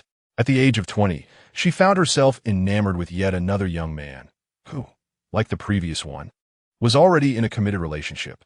This young man, devoted to his girlfriend, rejected Du Yue's confession, possibly delivering some harsh words in the process. Subsequently, Du Yue took it upon herself to drive her vehicle into him and his girlfriend, resulting in their tragic demise. Remarkably, this incident was effortlessly silenced by Du-Rahai's financial influence, who remained oblivious to the true nature of her actions, likely dismissing it as a mere unfortunate accident. My unease deepened as I realized that Du Yue had, in her lifetime, already taken lives. She had gradually transitioned from the role of a victim to that of a perpetrator, much like Du-Rahai himself. I recall encountering a poignant reflection. When a person is not treated kindly in their youth, they are unlikely to extend kindness to others in adulthood. This statement aptly describes Du Yue. That night, she intended to take the life of that girl, but an unforeseen incident occurred, resulting in her being struck by a vehicle and meeting her demise. Had she not been fatally injured that evening, it is likely that the girl would have perished instead. My emotions became rather complex. Du Yue is a tragic figure. Few in this world have experienced a fate as dire as hers. Yet, it is precisely this tragedy that inexorably twisted her into a person as distorted as Du-Rahai. At that moment, my diary inexplicably flipped open in my hands. landing directly on the last blank page. Startled, I realized there was no breeze in the room. The diary had indeed turned itself to the final page. Suddenly, a line of text began to materialize on that blank page, as if someone were inscribing words upon it. The handwriting mirrored that of the preceding entries perfectly. I widened my eyes, frozen in place, unable to divert my gaze. This was Du Yue writing. She was still keeping a diary. June 15th, Thursday. Clear skies. As I glanced at the date, memories flooded back. It was the day before Fong Man's incident, the same day Du Ruhai arrived at the hospital. I recalled that person from years past, the one who had conspired alongside him to murder Li Xiaomei. When Li Xiaomei died, that individual had covered my eyes, preventing me from witnessing the event. Thus, in my recollection, he appeared to be a good person. However, I now recalled all the memories. It was indeed he who had bribed El Zhongxian and Li Xiaomei, orchestrating the deaths of my mother, my brother, and my true father. He was also my adversary. He appears to be engaged in a transaction with a man, handing over a substantial sum of money for the man to carry out certain tasks on his behalf. He too shall meet his demise. None of those responsible for my parents' deaths shall escape retribution. I demand their lives in return. As I gazed at the freshly penned diary entry, an image abruptly invaded my mind, akin to a scene from a film. I witnessed Lu Zhongxian taking the life of Li Xiaomei. In the master bedroom, he tightened a rope around her neck with unyielding force. Li Xiaomei's head was turned towards the living room, seemingly pleading for help from those inside. In the living room stood two figures, a man clad in work attire and a young girl, no more than 5 or 6 years old. In her final moments, it was unclear whether Li Xiaomei was imploring the man or the little girl for assistance. The child, terrified, wept profusely, her tears flowing uncontrollably. The man covered her eyes and uttered a phrase, "Do not look, do not look." Throughout this vision, the man's face remained obscured from my view. Yet, I knew he was the principal perpetrator behind the heinous crime, conspiring with Lu Zhongxian to murder Li Xiaomei. However, from the scene depicted, it seemed he did not wield the weapon. For Li Xiaomei had previously mentioned in a dream that it was Lu Zhongxian and the principal perpetrator who conspired to end her life. I surmised that Lu Zhongxian was solely responsible for the act of murder, while the gruesome details of mutilation and cementing were likely the work of the principal perpetrator. Yet, this individual retained a flicker of humanity as he shielded the young girl's eyes, preventing her from witnessing the horrific demise of Li Xiaomei. The truth appears to have become somewhat clearer, though it is not the focus of my attention. What captivates me is the crucial information documented in Du Yue's recently penned diary. On the eve of Fong Man's misfortune, she encountered the original perpetrator once more, who was engaged in a transaction with a man and handed over a substantial sum of money. This diary entry could not be more explicit. Du Yue is revealing to me that the true culprit behind Fong Man's demise is indeed that original perpetrator. This individual contracted a hitman, bribing the driver to take my beloved's life. Chapter 67. When did I die? Fong Man's death is likely to be the most profound anguish of my existence. I dream of exacting vengeance upon the one who caused her suffering. Now, I have discerned the identity of this individual. It is the original perpetrator of the deadly exchange. He is the one who awaited my arrival outside the villa. Why must it be him? His actions defy all logic. He aided me once, yet also harbored such malice in arranging for my beloved's tragic end. Who is he, truly? I have encountered this person multiple times and glimpsed him twice within my hallucinations. Yet his face remains elusive. I must uncover his identity. I am determined to unearth him and personally deliver justice upon this wretch. Du Yue, can you not reveal his visage to me? I implore you. As I gaze at the diary, for the first time, I seek assistance from this specter. He is one of those responsible for the demise of your parents. Reveal to me his identity, and I shall avenge them. However, the diary does not continue, and even the recent entries have suddenly vanished into thin air. The final page remained blank, as if it had never been written upon. I waited for what felt like an eternity, yet the diary remained unupdated, and no images resurfaced in my mind. With a sigh, I closed the diary. At that moment, a rigid hand suddenly rested on my right shoulder without warning. The hand was stiff and chillingly cold, reminiscent of a corpse's touch. I jolted in shock, my scalp prickling, my heart racing to my throat. In the dim candlelight, a shadow cast itself upon the wall, positioned right beside my own.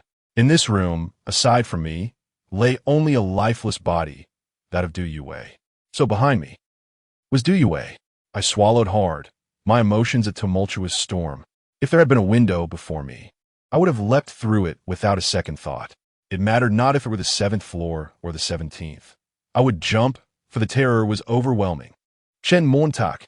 A hoarse voice suddenly emerged from behind me, sounding as if it belonged to an asthmatic. She was calling my name. As if possessed, my body turned involuntarily towards the source of the voice. I fought against it with every ounce of willpower I possessed. To turn around would be akin to surrendering my life. Yet, my resolve faltered, and I found myself facing her, a deathly visage mere inches away. Those pupil-less eyes were fixated upon me. In that fleeting moment, my soul felt as though it had escaped, and I was engulfed by sheer terror, losing all consciousness. A foreign scene has once again been implanted into my mind, even more vivid than the previous one, unfolding from my first-person perspective. I opened my eyes wide, realizing I was lying in an operating room, surrounded by 3 individuals who were weeping inconsolably before me. Those 3 were my father, my grandfather, and, astonishingly, my mother. Seeing her left me utterly stunned. I had not seen her for 15 years. Since her departure, I had received no news of her. The woman before me resembled her from 15 years ago, unchanged in the slightest. Even my father appeared as he did back then, and my grandfather seemed significantly younger. Their gazes were fixed upon me, tears streaming down their faces as if I had died. I am dead. No, I am alive and well. How could I possibly be dead? When did I die? I stared intently, desperately attempting to speak and inquire why they were mourning. Yet, despite my utmost effort, I could not part my lips, nor could I move my body. I am not dead. I am not dead. I am very much alive. Why are you crying? The turmoil within me, coupled with intense struggle, brought that diary back into my vision. I inhaled sharply, realizing I was not on the operating table. I still held that diary in my hands. And Du Yue sat peacefully in her chair, eyes closed, her expression serene. From beginning to end, I was the only one standing before this wardrobe. An illusion, yet another illusion. Just then, the door to the room suddenly creaked open with a resounding click. I looked up and discovered that the door had already been opened. Hastily, I tossed my diary back in the wardrobe and fled outside, neglecting to close the door behind me. By the time I exited the building, dawn had broken, and there were passers-by in the neighborhood. Without looking back, I made my way out of the community. Having forgotten my phone, I was unable to hail a taxi or reach Meng Yifan and Song Xiaotian. Thus, I had no choice but to run all the way home. Upon arriving, I hurried to the bathroom for a hot shower to awaken my senses. Emerging from a shower, I indeed felt much more alert, yet once clarity returned, my mind felt fragmented, as if what I had witnessed in that room had suddenly become surreal, akin to a fleeting dream. This sensation grew more pronounced with each passing moment. Sitting idly on the sofa, I began to question whether I had truly ventured out the previous night. Nevertheless, the diary I had seen, the contents within it, the image of Liu Zhengxian murdering Li Xiaomei, and even the vision of myself on the operating table remained vividly etched in my memory. I quickly retrieved my phone from the bedroom and dialed Song Xiaotian's number. Shortly, he answered, seemingly still in bed. Brother Tian, I have discovered the identity of the person behind the assassination. An hour later, Meng Yifan, Song Xiaotian, and I found ourselves once again at the entrance of the neighborhood. I recounted everything I had encountered the night before, sharing all that I had seen. The two of them huddled together, trembling as if listening to a ghost story. So, the apparition of Xiao Man you witnessed last night was, in fact, the spirit of Du Yue? Song Xiaotian appeared utterly bewildered. I nodded, for Du Yue understood that she could not deceive me into opening the door. Thus, she assumed the guise of Man-Man, employing a contrary tactic to lure me outside. Last night, I harbored no doubts that the figure before me was anything other than Fong Man. Even had I entertained suspicions at that moment, I would likely have pursued her, for my longing to see her again was profound. What were Du Yue's intentions? Did she wish to collaborate with us to bring down Du Rahai? Meng Yifan furrowed his brow. Song Xiaotian, with a sullen demeanor, remarked, "Were it not for her entangling you, Xiao Man would never have encountered such peril." This was indeed the truth. Song Xiaotian was not mistaken. Yet, we found ourselves unable to contend with the specter. We had already clashed with Durahai, and one day, it would be either his demise or ours. Moreover, Du Yue was certainly accompanied by another individual, a living person, though the nature of their relationship remained a mystery. I spoke earnestly to Song Xiaotian and Meng Yifan. I wish to ascend once more to discover this person. If they are in league with Du Yue, they may well possess knowledge of the identity of the primary perpetrator, the one responsible for Man-Man's tragic fate. I must ensure that this individual meets their end. Chapter 68. The non-existent house in the blink of an eye. Song Xiaotian, who had just been blaming Du Yue for indirectly causing Fong Man's demise, suddenly faltered upon hearing my intention to return upstairs. "I find your reasoning compelling," he conceded, "but I seem to have skipped breakfast this morning. Perhaps you two should go ahead while I take a moment to eat." Meng Yifan and I promptly took hold of him and led him into the community. In numbers, I felt emboldened. Otherwise, fear would have gripped me. "What are you all doing?" "I'm going to have breakfast." "Do you realize how detrimental skipping breakfast can be to one's health?" Following my recollections, I found the building from last night. We gazed upward at the structure, an old residential block that has stood for at least 30 years, certainly eligible for demolition. Even during the day, this antiquated building exudes an eerie atmosphere. I then noticed that it barely reaches 7 stories high. I became increasingly convinced that someone had deliberately concealed Du Yue here. There was undoubtedly someone accompanying her. Song Xiaotian suggested, "Why don't I grab breakfast first and then join you upstairs?" Health is paramount. Before he could finish his sentence, Meng Yifan and I had already begun to drag him up the stairs. The paint on the walls of the stairwell was peeling, cobwebs were ubiquitous, and the dimness of the old building made it feel as if we had entered a haunted place even in broad daylight. Fortunately, there were several of us, and bolstered by our collective courage, we reached the 7th floor. On the 7th floor, there were only 2 households, 7-1 and 7-2, and it was in a 7-2 that I had rushed last night. Honestly, I felt that knocking on the door now would be futile. Song Xiaotian became serious. "There's only a corpse inside. Do you expect a corpse to answer the door? If there was someone inside, they would be even less inclined to open it. Perhaps we should investigate who the homeowner is instead. It's unlikely that someone would buy this place just to hide Du Yue's body, so it's probable that the house is rented." After contemplating his words, I found them quite reasonable. However, since we had come this far, I said, "Since we're here, I might as well give it a knock." With that, I approached the door of 7-2 and rapped on it a few times. After knocking, I felt it unlikely that anyone would come to answer the door. I decided to knock again on the door of Unit 71 to inquire with its residents. However, after I knocked, we 3 suddenly heard footsteps from within. The footsteps were slow, as if the person had difficulty walking. Startled, I exchanged wide-eyed glances with Song Xiaotian and the others. To our astonishment, someone truly came to open the door. Before long, we heard the sound of the door creaking open.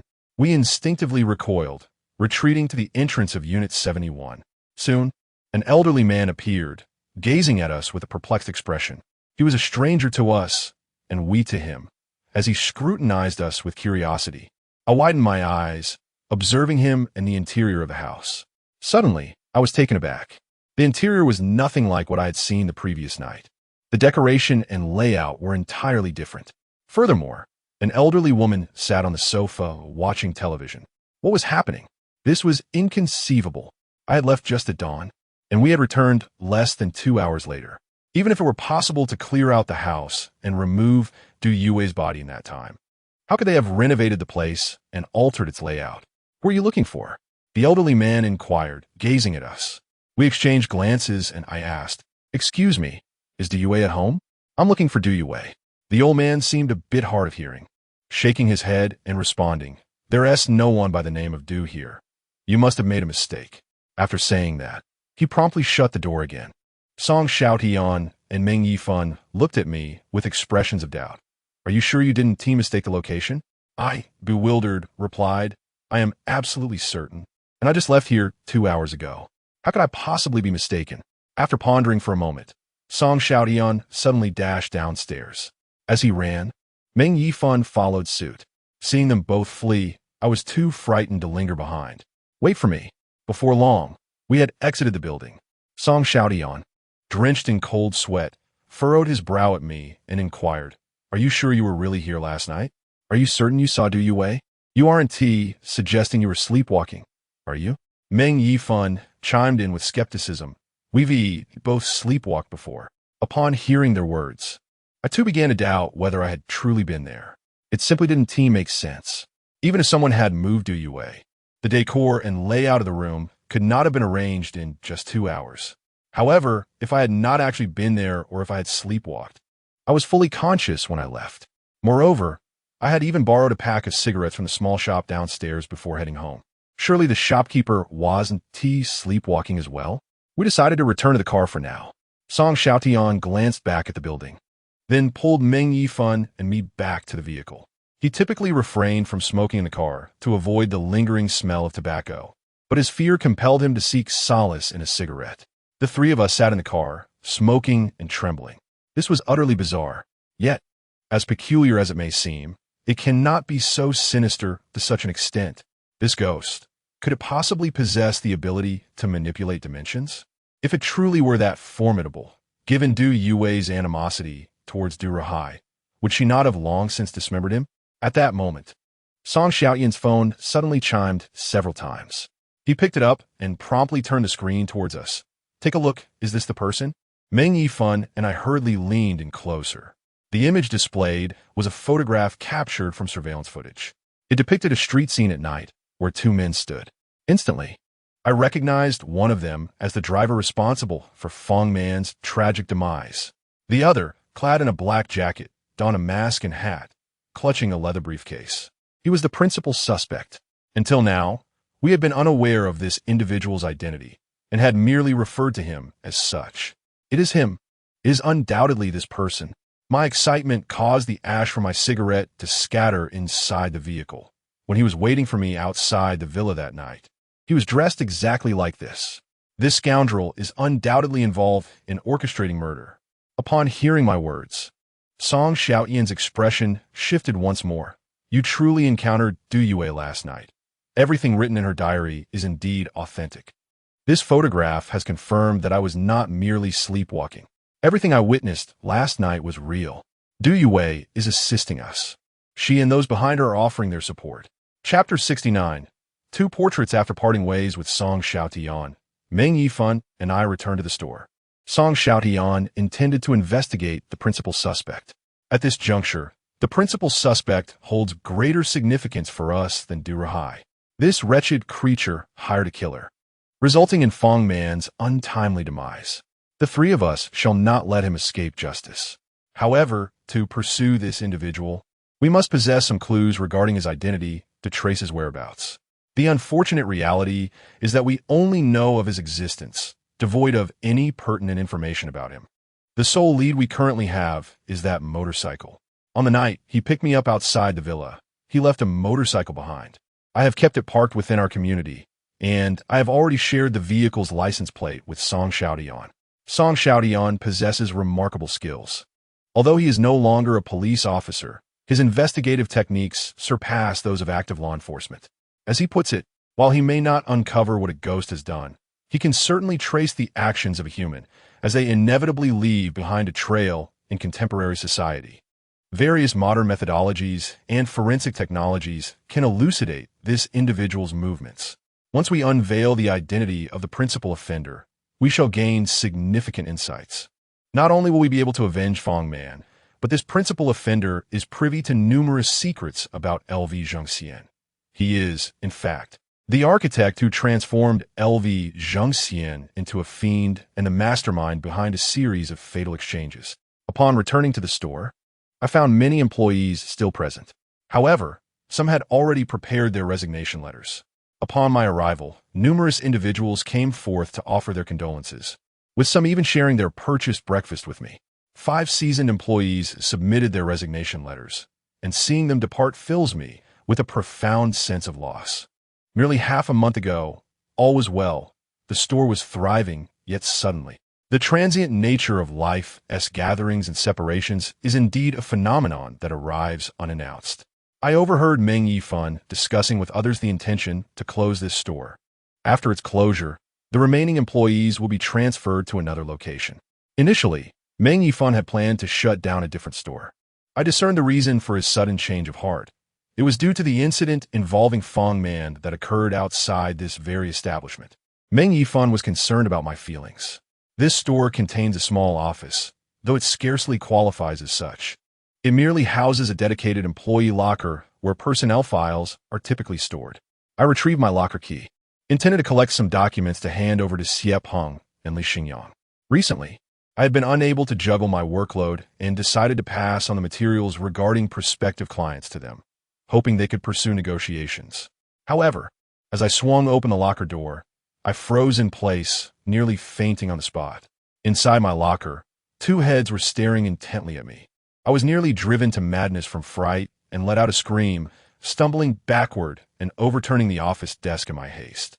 Outside, Meng Yifan and the others, alerted by the commotion, rushed in. Upon seeing my locker, they collectively gasped in horror. Inside, there were two memorial photographs and two urns. The urns were positioned at the back, with the photographs leaning against them, creating the unsettling illusion that two heads were gazing directly at me. "Call the police." "Who on earth did this?" Xie Peng exclaimed, pulling out his phone to report the incident. Meng Yifan hurriedly stopped them, urging, "Do not call the police. Let everyone return to their tasks. I shall handle this matter. Do not let it spread." After much persuasion, he finally managed to send the others away. He helped me to my feet, his expression grim. "These two urns, are they not the very ones we previously pilfered?" The design of the urns matched perfectly with those we had stolen before. However, I had long since returned those urns, narrowly escaping being buried alive myself. How could they have been stolen again and placed directly in my cabinet? Still shaken, I took quite some time to regain my composure. Those two photographs must belong to the deceased, but who placed them here? Our store was almost always occupied while open, though typically only one person was present to guard it, as the others were out attending to clients.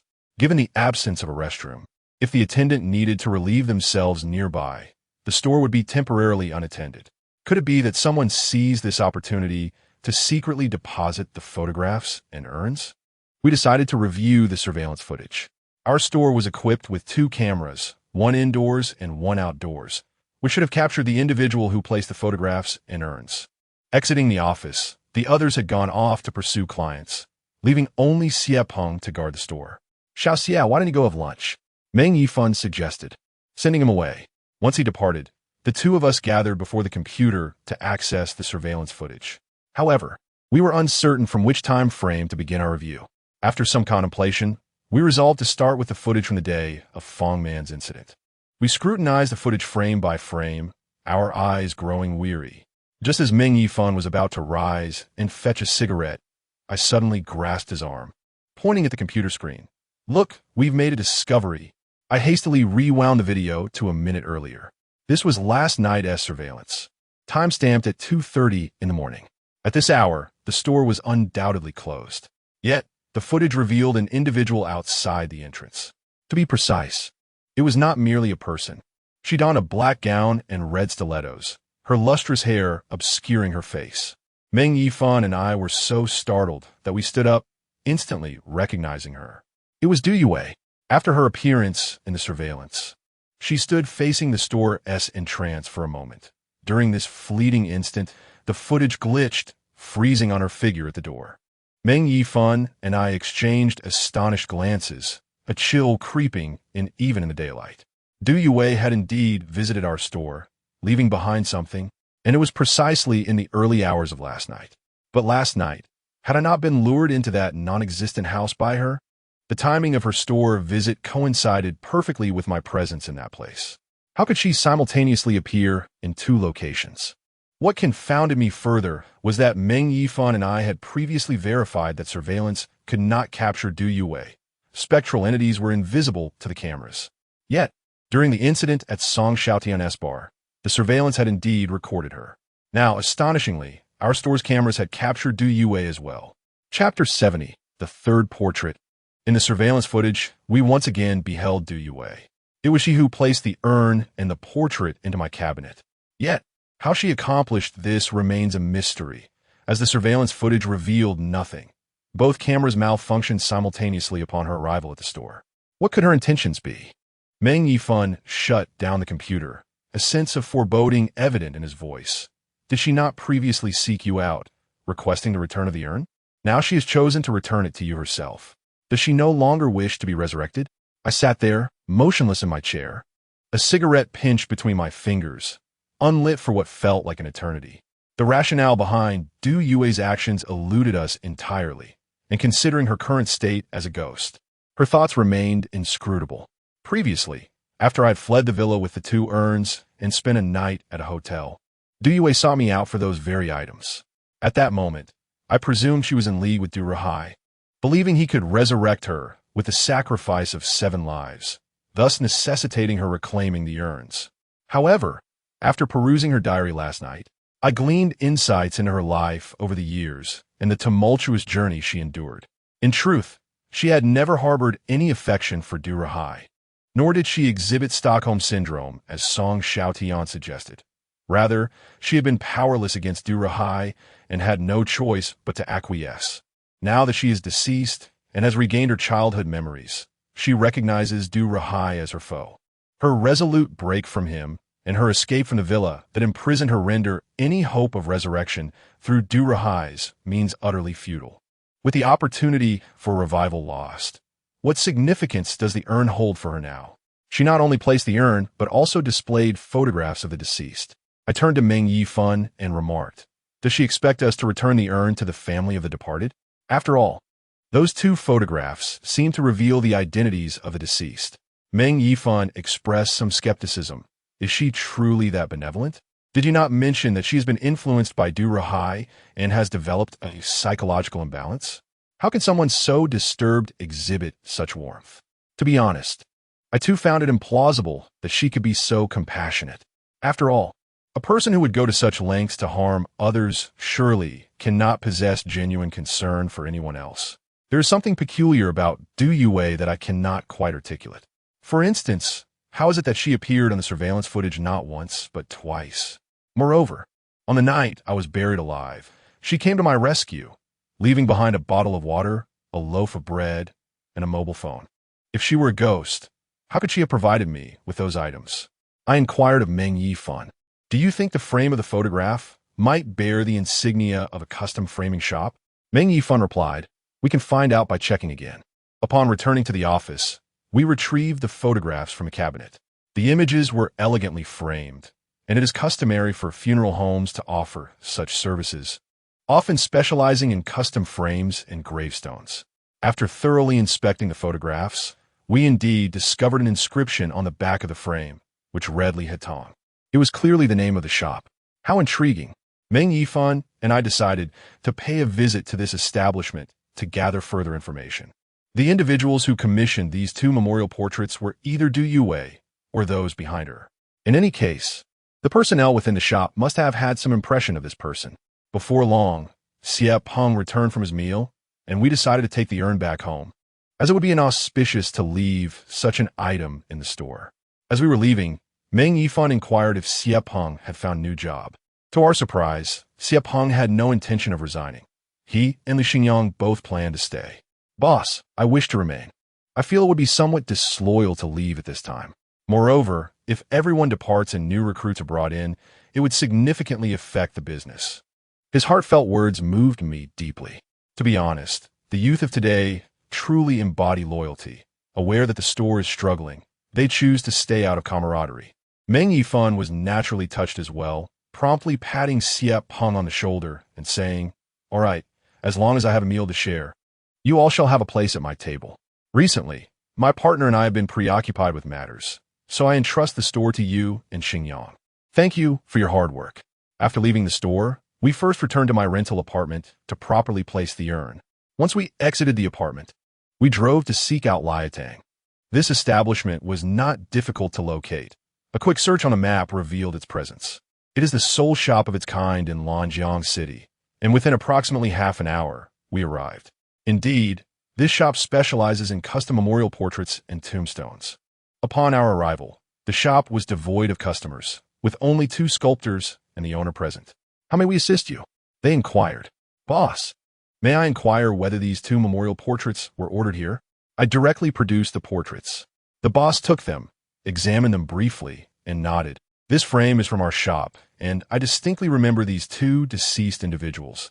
I personally prepared their portraits not long ago." At that moment, both Meng Yifan and I felt a surge of excitement, eagerly asking the boss whether the person who ordered the portraits was male or female. "It was a young woman," the boss replied. I swallowed hard and further inquired, "Could you describe her appearance or attire?" The boss reflected for a moment and said, "The young lady was quite attractive, with long hair. At that time, she was wearing a long black dress." Goodness, it was Du Yue. To think that these portraits were ordered by Du Yue herself. A ghost, commissioning portraits for 2 already departed souls. If the shop owner were to learn of this, I doubt he would wish to continue his business. "Boss, do you recall when she came to order these portraits?" I asked again. The boss replied, "I can't recall exactly, as business has been quite brisk lately with a steady flow of customers. Nevertheless, it was recently. She came in the evening when I was nearly closing." He added, "She also visited a few nights ago to collect these 2 portraits. I thought to myself that she could only come at night, as she was unable to come during the day." "Oh, there is something I almost forgot," the boss said as he suddenly ventured into the back room and emerged with a black package. "Are you Mr. Chun and Mr. Meng?" I, along with Meng Yifan, paused momentarily, quickly nodding in affirmation. "Yes, my surname is Chun, and his is Meng." "How did you know?" The proprietor handed me the black package directly. It was the young lady who came to order the memorial portraits. She actually commissioned 3 portraits for 3 individuals. A few days ago, when she came to collect them, she retrieved 2, leaving 1 behind. She mentioned that someone would come for this portrait in a few days, specifically someone with the surname Chun and someone with the surname Meng. That should be you too, I presume. Chapter 71. The funeral home. Meng Yifan and I were taken aback. 3 portraits? Had 3 individuals already passed away? However, upon unwrapping the black package and beholding the 3rd portrait, I nearly cast it aside in shock. This 3rd portrait depicted an infant. I glanced at the proprietor, genuinely unnerved. "Sir, why is this an infant?" The child in the portrait appeared to be merely a few months old, plump and fair-skinned. Yet, this portrait was peculiar. It was drawn, a mere imitation, rather than crafted from an actual photograph. I was equally perplexed. The proprietor's expression turned awkward. Logically speaking, there is no necessity for a memorial portrait for an infant of such young age. It holds no significance, merely serving as a source of sorrow for the parents. Yet, that young lady insisted on having this portrait made, and she did not possess a photograph of the infant, only providing me with a drawn imitation. As a business owner, I could not refuse a client, so I proceeded to create the portrait. As I held the portrait, the more I gazed upon it, the more I found it to be eerily unsettling. Meng Yifan leaned closer and whispered, "What on earth is Du Yue up to?" It seems she anticipated our visit to this establishment and left this portrait for us. "Whose child is this? Is it hers?" I shook my head, replying that I had no idea. If Du Yue truly had a child, that child must have passed away. Otherwise, there would be no such portrait. But whose child could it possibly be? Could it be that of Du Rahai? The shopkeeper interjected, "Since she mentioned leaving the portrait for you, I am now handing it over. She has already settled the payment." I inquired further, "Did she view the portrait after you finished it?" The shopkeeper nodded. She did. When she came to collect the other 2 portraits, she looked at this one as well. Then she wrapped it in a black bag and asked me to keep it until you came for it in a few days. "Thank you for your assistance," I replied as we exited the shop. I pondered for quite some time, setting aside the identity of the child and the portrait. The crucial question is why this portrait was left for Meng Yifan and me. A mere portrait seems devoid of significant meaning, unless Du Yue inscribed some message upon it. I hurriedly removed the frame, and indeed, concealed within was a note. "What does it say?" Meng Yifan asked, astonishment etched on his face. The note bore 3 lines. The first line stated the name of a company, Lewin Funeral Services Limited. The second line read, "My child is here." The third line declared, "Retrieve my child's ashes and I shall reveal the identity of the one who caused Fong Man's demise. In just 3 short lines, I and Meng Yifan were left in shock for a while. This was Du Yue negotiating with us. She truly has a child. Meng Yifan's eyes widened. When did she give birth? I looked at him and replied, Brother, I am not the child's father. So why do you keep asking me? Moreover, my concern lies not with Du Yue's child, but with the content of the 3rd line. Last night, while perusing Du Yue's diary, she had already revealed to me who was responsible for Fong Man's demise, the prime suspect. Therefore, the content of the 3rd line does not merely indicate that the perpetrator is the prime suspect. Rather, she intends to disclose the identity of that individual. If we assist her in retrieving her child's ashes, we shall uncover that person's identity. So, are we to venture to this funeral home to gather information? Meng Yifan inquired. I pondered for a moment, furrowing my brow. This infant is Du Yue's child, but who is the father? Given Du Rahai's pathological possessiveness over Du Yue, along with her fear of him, I find it improbable that this child could belong to another man. If the father is indeed Du Rahai, do you think he would have any affection for this child? Meng Yifan contemplated for a moment and responded, Since Du Rahai is so fond of Du Yue that he even wishes to marry her in death, then this child, being a product of their love, should indeed be cherished by him. I remarked, if he truly cherishes the child, how did this infant meet such a tragic fate? Du Rahai's family is prosperous, and from the moment the infant was born, he was provided with the finest formula. Whenever illness struck, he was taken to the best hospital. How could this child have possibly succumbed? I can't shake the feeling that something is amiss. I hurriedly called Song Xiaotian, who answered promptly. Brother Tian, could you assist me in investigating whether Du Yue had any prenatal checkup records or delivery records at the hospital? What? This is quite explosive news. Where did you hear that? Song Xiaotian exclaimed. Just check for me first. Meng Yifan and I have some matters to attend to. We'll discuss it further when we meet tonight, I replied. Understood. Stay safe, he responded before we hung up. Without wasting any time, Meng Yifan and I proceeded directly to the funeral home. I had done some research online and discovered that Luan Funeral Service is one of the leading enterprises in the funeral industry in our city, Lanjiang. Their clientele tends to be quite affluent.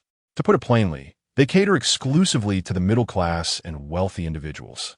Their services, products, and burial plots are all exorbitantly priced, with burial plots typically costing in the millions. I was increasingly convinced that the infant was indeed Du Rahai's child. Otherwise, why would he bury the child in such a prestigious location? Upon arriving at Luan Funeral Service, we were greeted by a dedicated staff member. She informed us that she would arrange for a specialist to provide us with a comprehensive explanation of the company's products and services, requesting that we wait for a moment. The so-called specialist was, in fact, a sales representative from the company. During the waiting period, Meng Yifan inquired, if Du Yue is aware of the location of the child's ashes, why does she not retrieve them herself or send someone on her behalf, but instead relies on us? I replied, this is precisely the reason for our presence here. Du Yue must be too fearful to go herself, and her associates are likely equally apprehensive. Why the trepidation? I suspect that Du Rahai holds the child's ashes in high regard and may have arranged for guardianship over them. Thus, we must first ascertain the situation. Before long, the so-called representative arrived. Our current identities as affluent individuals granted us a certain stature. Should a business deal materialize, he would earn a substantial commission, which naturally resulted in an exceedingly cordial demeanor. I fabricated a tale, claiming that an elderly relative had limited time left, necessitating our early inquiry. The representative elaborated extensively on their offerings, yet I paid little heed to the specifics of the products and services he detailed. However, one piece of information piqued my interest. I asked him, you mentioned that your company has developed a new cemetery, and the burial plots there are significantly more expensive than those at another cemetery. I would like to know more about this new cemetery. Chapter 72. The child's burial site. Upon hearing my interest in the new cemetery, the sales representative appeared quite animated, likely perceiving me as a potential major client. Sir, while the prices at our new cemetery are considerably higher, they are undoubtedly commensurate with the value offered. May I inquire if you believe in feng shui? He gazed at us meaningfully. I exchanged a glance with Meng Yifan, and regardless of belief, I must assert that I do indeed believe. I have always believed. The experiences and insights of the two of them undoubtedly surpass those of the majority. Hence, I shall refrain from elaborating on the authenticity of feng shui. The salesperson presented a blueprint and explained, the geographical location of the entire cemetery is an exceptional feng shui site, meticulously studied by a renowned feng shui master whom our company president engaged at great expense. Among these, there are two auspicious burial spots, known as feng shui, which I trust both of you are familiar with. These are the most esteemed burial positions in the realm of burial feng shui, with each priced around $3 million. Naturally, aside from these two feng shui, all other burial spots can also provide blessings for descendants, albeit not as effectively as the two feng shui. It all depends on your choice. If you're engaged in business, I would strongly recommend selecting one of the feng shui, as the future returns will undoubtedly far exceed the initial $3 million investment. I'm amused at myself that this salesperson is remarkably dedicated. Who considers future profits when interring a loved one? This is hardly akin to purchasing a mutual fund. So, are these two feng shui currently unclaimed? I inquired. The salesperson appeared somewhat smug. Our new cemetery has been open for less than 6 months, and clients have been arriving in droves. One of the two feng shui was sold just 3 months ago. 3 months ago, was that not precisely when Du Yue encountered her misfortune? Who purchased that feng shui? I asked. The salesperson appeared somewhat awkward. I apologize, but we cannot disclose any client-related information. However, it is undeniable that the individual who purchased that auspicious burial plot is indeed a person of considerable wealth. Just consider. Affluent individuals are steadfast in their beliefs regarding such matters. You certainly will not suffer any loss or deception. Once you acquire it, it will undoubtedly benefit both you and your family. I chose not to engage further, simply stating that we would need to deliberate on it. In the end, he requested my contact information for future correspondence. Without a second thought, I provided him with Song Xiaoyan's phone number. Upon exiting the funeral company, Meng Yifan couldn't help but exclaim, the way he spoke, I almost felt tempted to purchase a burial plot myself. Is this truly how effective such a feng shui site is? I replied, that is of little consequence. After all, we are far from our final resting days. What truly matters is that one of those auspicious plots has already been sold, and the buyer is a wealthy individual. Who do you suppose that could be? Meng Yifan paused for a moment, then quickly realized, Du Ruhai. I nodded in affirmation. The child of Du Yue is likely interred in that very plot. Meng Yifan couldn't help but express his disbelief. That wretched man, even after his child's untimely demise, does not miss an opportunity for profit. However, the salesperson mentioned that the cemetery is not open to the public. Only family members of the deceased may enter with the company's pass. Gaining access will likely prove challenging for us. In truth, I found this to be inconsequential. We had access to Du Ruhai's villa, so surely a cemetery would not pose an insurmountable obstacle. Yet, therein lies the dilemma. While it may be difficult for us to gain entry, for Du Yue, is it not as simple as coming and going at will? However, even she dared not venture there, which is precisely my greatest concern. I cannot afford to act recklessly as I did when I entered Du Ruhai's villa. I must not approach that graveyard without thorough preparation. This time, I absolutely cannot go without being fully equipped.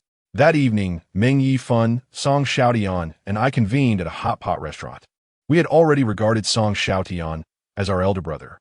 In contrast to Zhao Laoqi, that hypocrite, Song Xiaotian is undoubtedly a man of loyalty and sentiment. To forge friendships, one must seek the likes of him.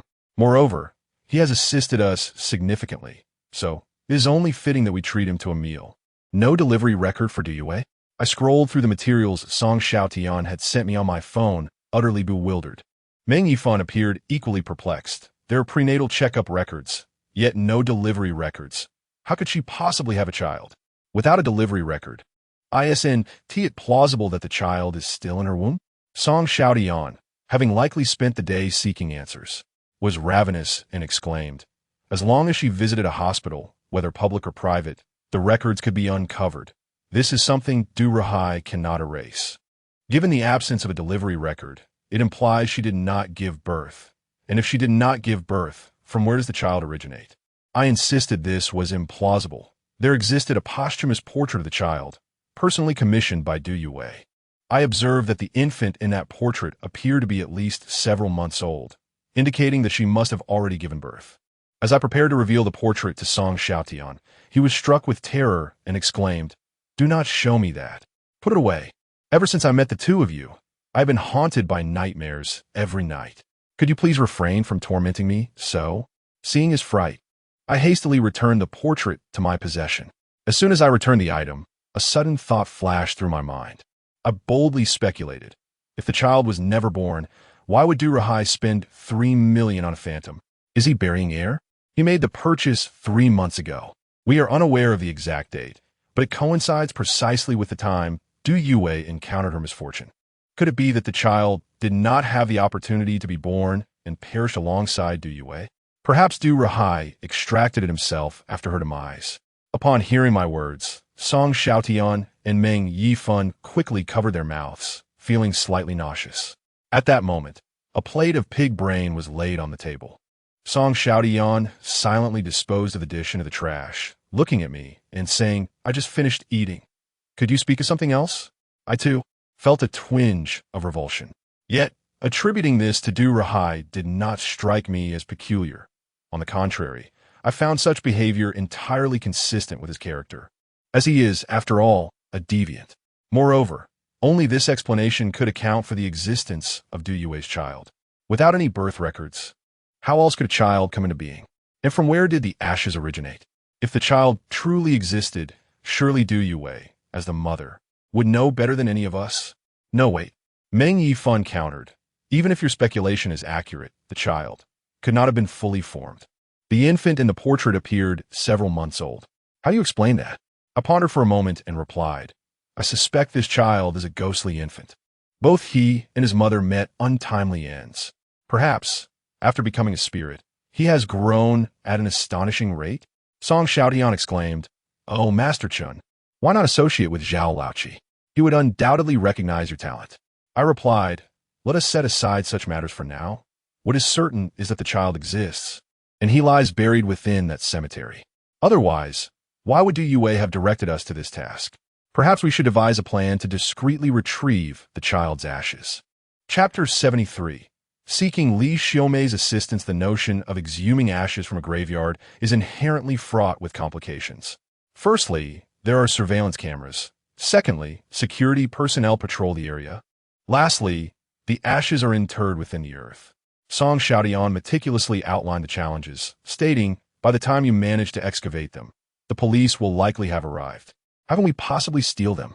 Meng Yifan turned to me, expressing concern. We must at least ensure that the cameras do not capture us, and that the guards remain oblivious to our actions. This seems utterly impossible. I responded, while we may be incapable, a ghost could accomplish it. Both men were taken aback, and Meng Yifan remarked, "Isn't Du Yue a ghost herself? If she dares not approach, who do you intend to summon?" Song Xiaotian appeared to have deduced my intentions. His face etched with terror as he gazed at me. "You mean to seek out Li Xiaomei?" I nodded. Li Xiaomei has been deceased for 15 years. Even Zhao Laoqi is powerless against her. Moreover, she harbors a vendetta against Du Rahai. There is no one more suited to lead us in this endeavor. Meng Yifan, overwhelmed with fear, fell silent.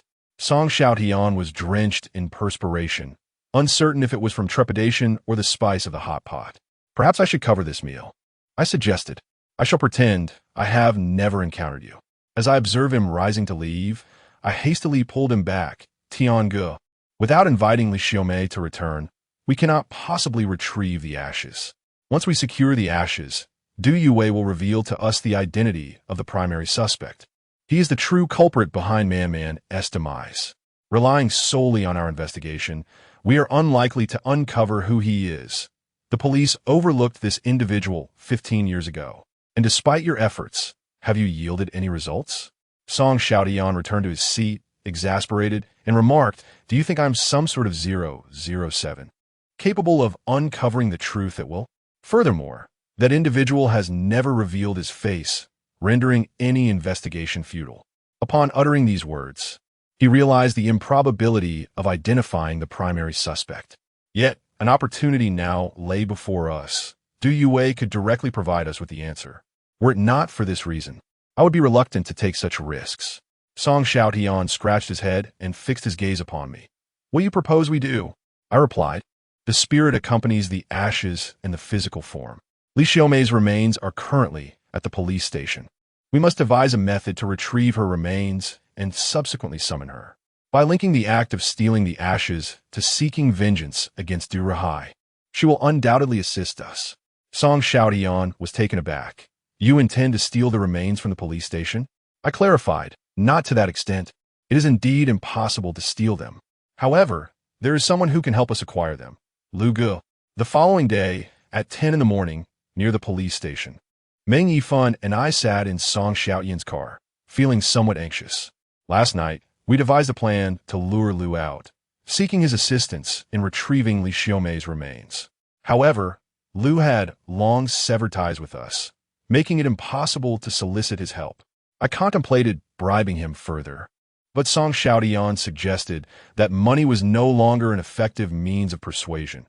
Instead, a direct threat would be more appropriate. At that moment, Song Xiaotian produced his phone and called Lu. The call was quickly answered, and Lu's voice resonated through the line. Who is this? Hello, Lu, sir. There's a black Buick parked at the alleyway near your workplace.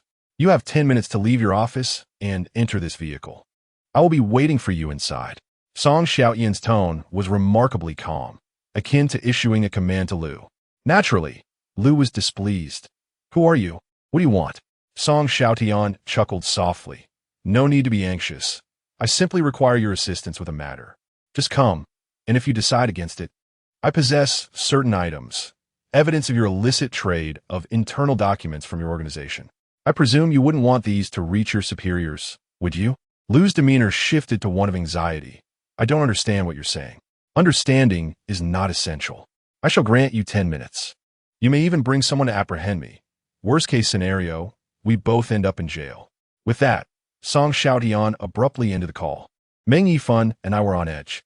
Brother, what if he does bring someone to arrest us? I exclaimed. Arrest? For what? Just observe whether he dares to come. Meng Yifan wore an awkward expression as he remarked, if we previously spent money to hire someone for assistance, and now that person refuses to help us, threatening him with past matters might seem a bit unscrupulous. Song Xiaotian retorted vehemently, unscrupulous? What nonsense! What status does he hold to engage in such actions? Tarnishing the reputation of our police force? This scoundrel deserves it, do you understand? I interjected, Brother Tian, it appears you are also scolding us. Song Xiaotian shot me a glance. You two are also scoundrels. Is there a problem with that? Meng Yifan and I instinctively retracted our necks, refraining from further conversation. After approximately 6 minutes, a figure emerged from across the street. Upon closer inspection, it was indeed Lu Gu, arriving alone.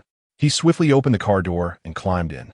Upon seeing us, he momentarily froze, then erupted in fury, exclaiming, So it's you? What do you intend to do? I helped you out of goodwill before, and now you threaten me with those matters? Lu Gu seized my collar, appearing as if he intended to strike me. I felt unjustified, awkwardly gazing at him, unsure of how to respond. Song Xiaotian turned to him with a sardonic smile. Where were you when it mattered? Do you honor the uniform you wear? Do you honor the organization's nurturing of you? Do you honor the trust the public has placed in you? Lu Gu, undeterred, retorted coldly, Then go ahead and report me. I have never taken anyone's money. Do you have any evidence to support your claims? Song Xiaotian met his gaze defiantly. Surely you accepted cigarettes, didn't you? You even fidgeted with them in your hands. Do you think the inspectors wouldn't notice what you were handling? The surveillance footage from that restaurant is overwritten every 15 days. Can you guess if I managed to obtain it? In reality, the footage is overwritten every 7 days, and we did not acquire it at all. However, Brother Lu has already succumbed to fear. Surely, you do not wish to be disgraced, do you? Song Xiaotian softened his tone. Assist us with one more task, and those incriminating pieces of evidence will vanish, never to be used against you again. Brother Lu inhaled deeply. Resigned to his fate, what exactly do you want me to do? Song Xiaotian replied. Retrieve the remains of Li Xiaomei. Her autopsy has been completed, and she is of no further use to you now. It would not be difficult for you to bring her out. Brother Lu's expression shifted, What do you want with her remains? Song Xiaotian responded. That is not for you to question, just comply. Yet, Brother Lu's countenance grew increasingly grim as he stated. Her remains have already been cremated. All that remains are the ashes. We were taken aback. Song Xiaotian, who had been a police officer, pressed. How could you have cremated the deceased without authorization? Was there consent from the family? Who permitted the cremation? Brother Lu sighed and explained, it was not our desire to cremate her. Her remains were rather ominous, and our unit has begun experiencing hauntings. One person has already died. We had no choice but to cremate her first. Chapter 74. Deceiving her would lead to a grim fate. Brother Lu's claim of hauntings within their unit startled us. Wasn't it said that official offices dispel evil spirits? I could not help but inquire. How did it come to the point of a fatality? Liu Ye, upon recounting this matter, exhibited a pallor of trepidation. After the forensic expert, Old Zhou, conducted the autopsy on Li Xiaomei's remains, he began to experience nightmares. Initially, he dismissed them, claiming he did not believe in the supernatural.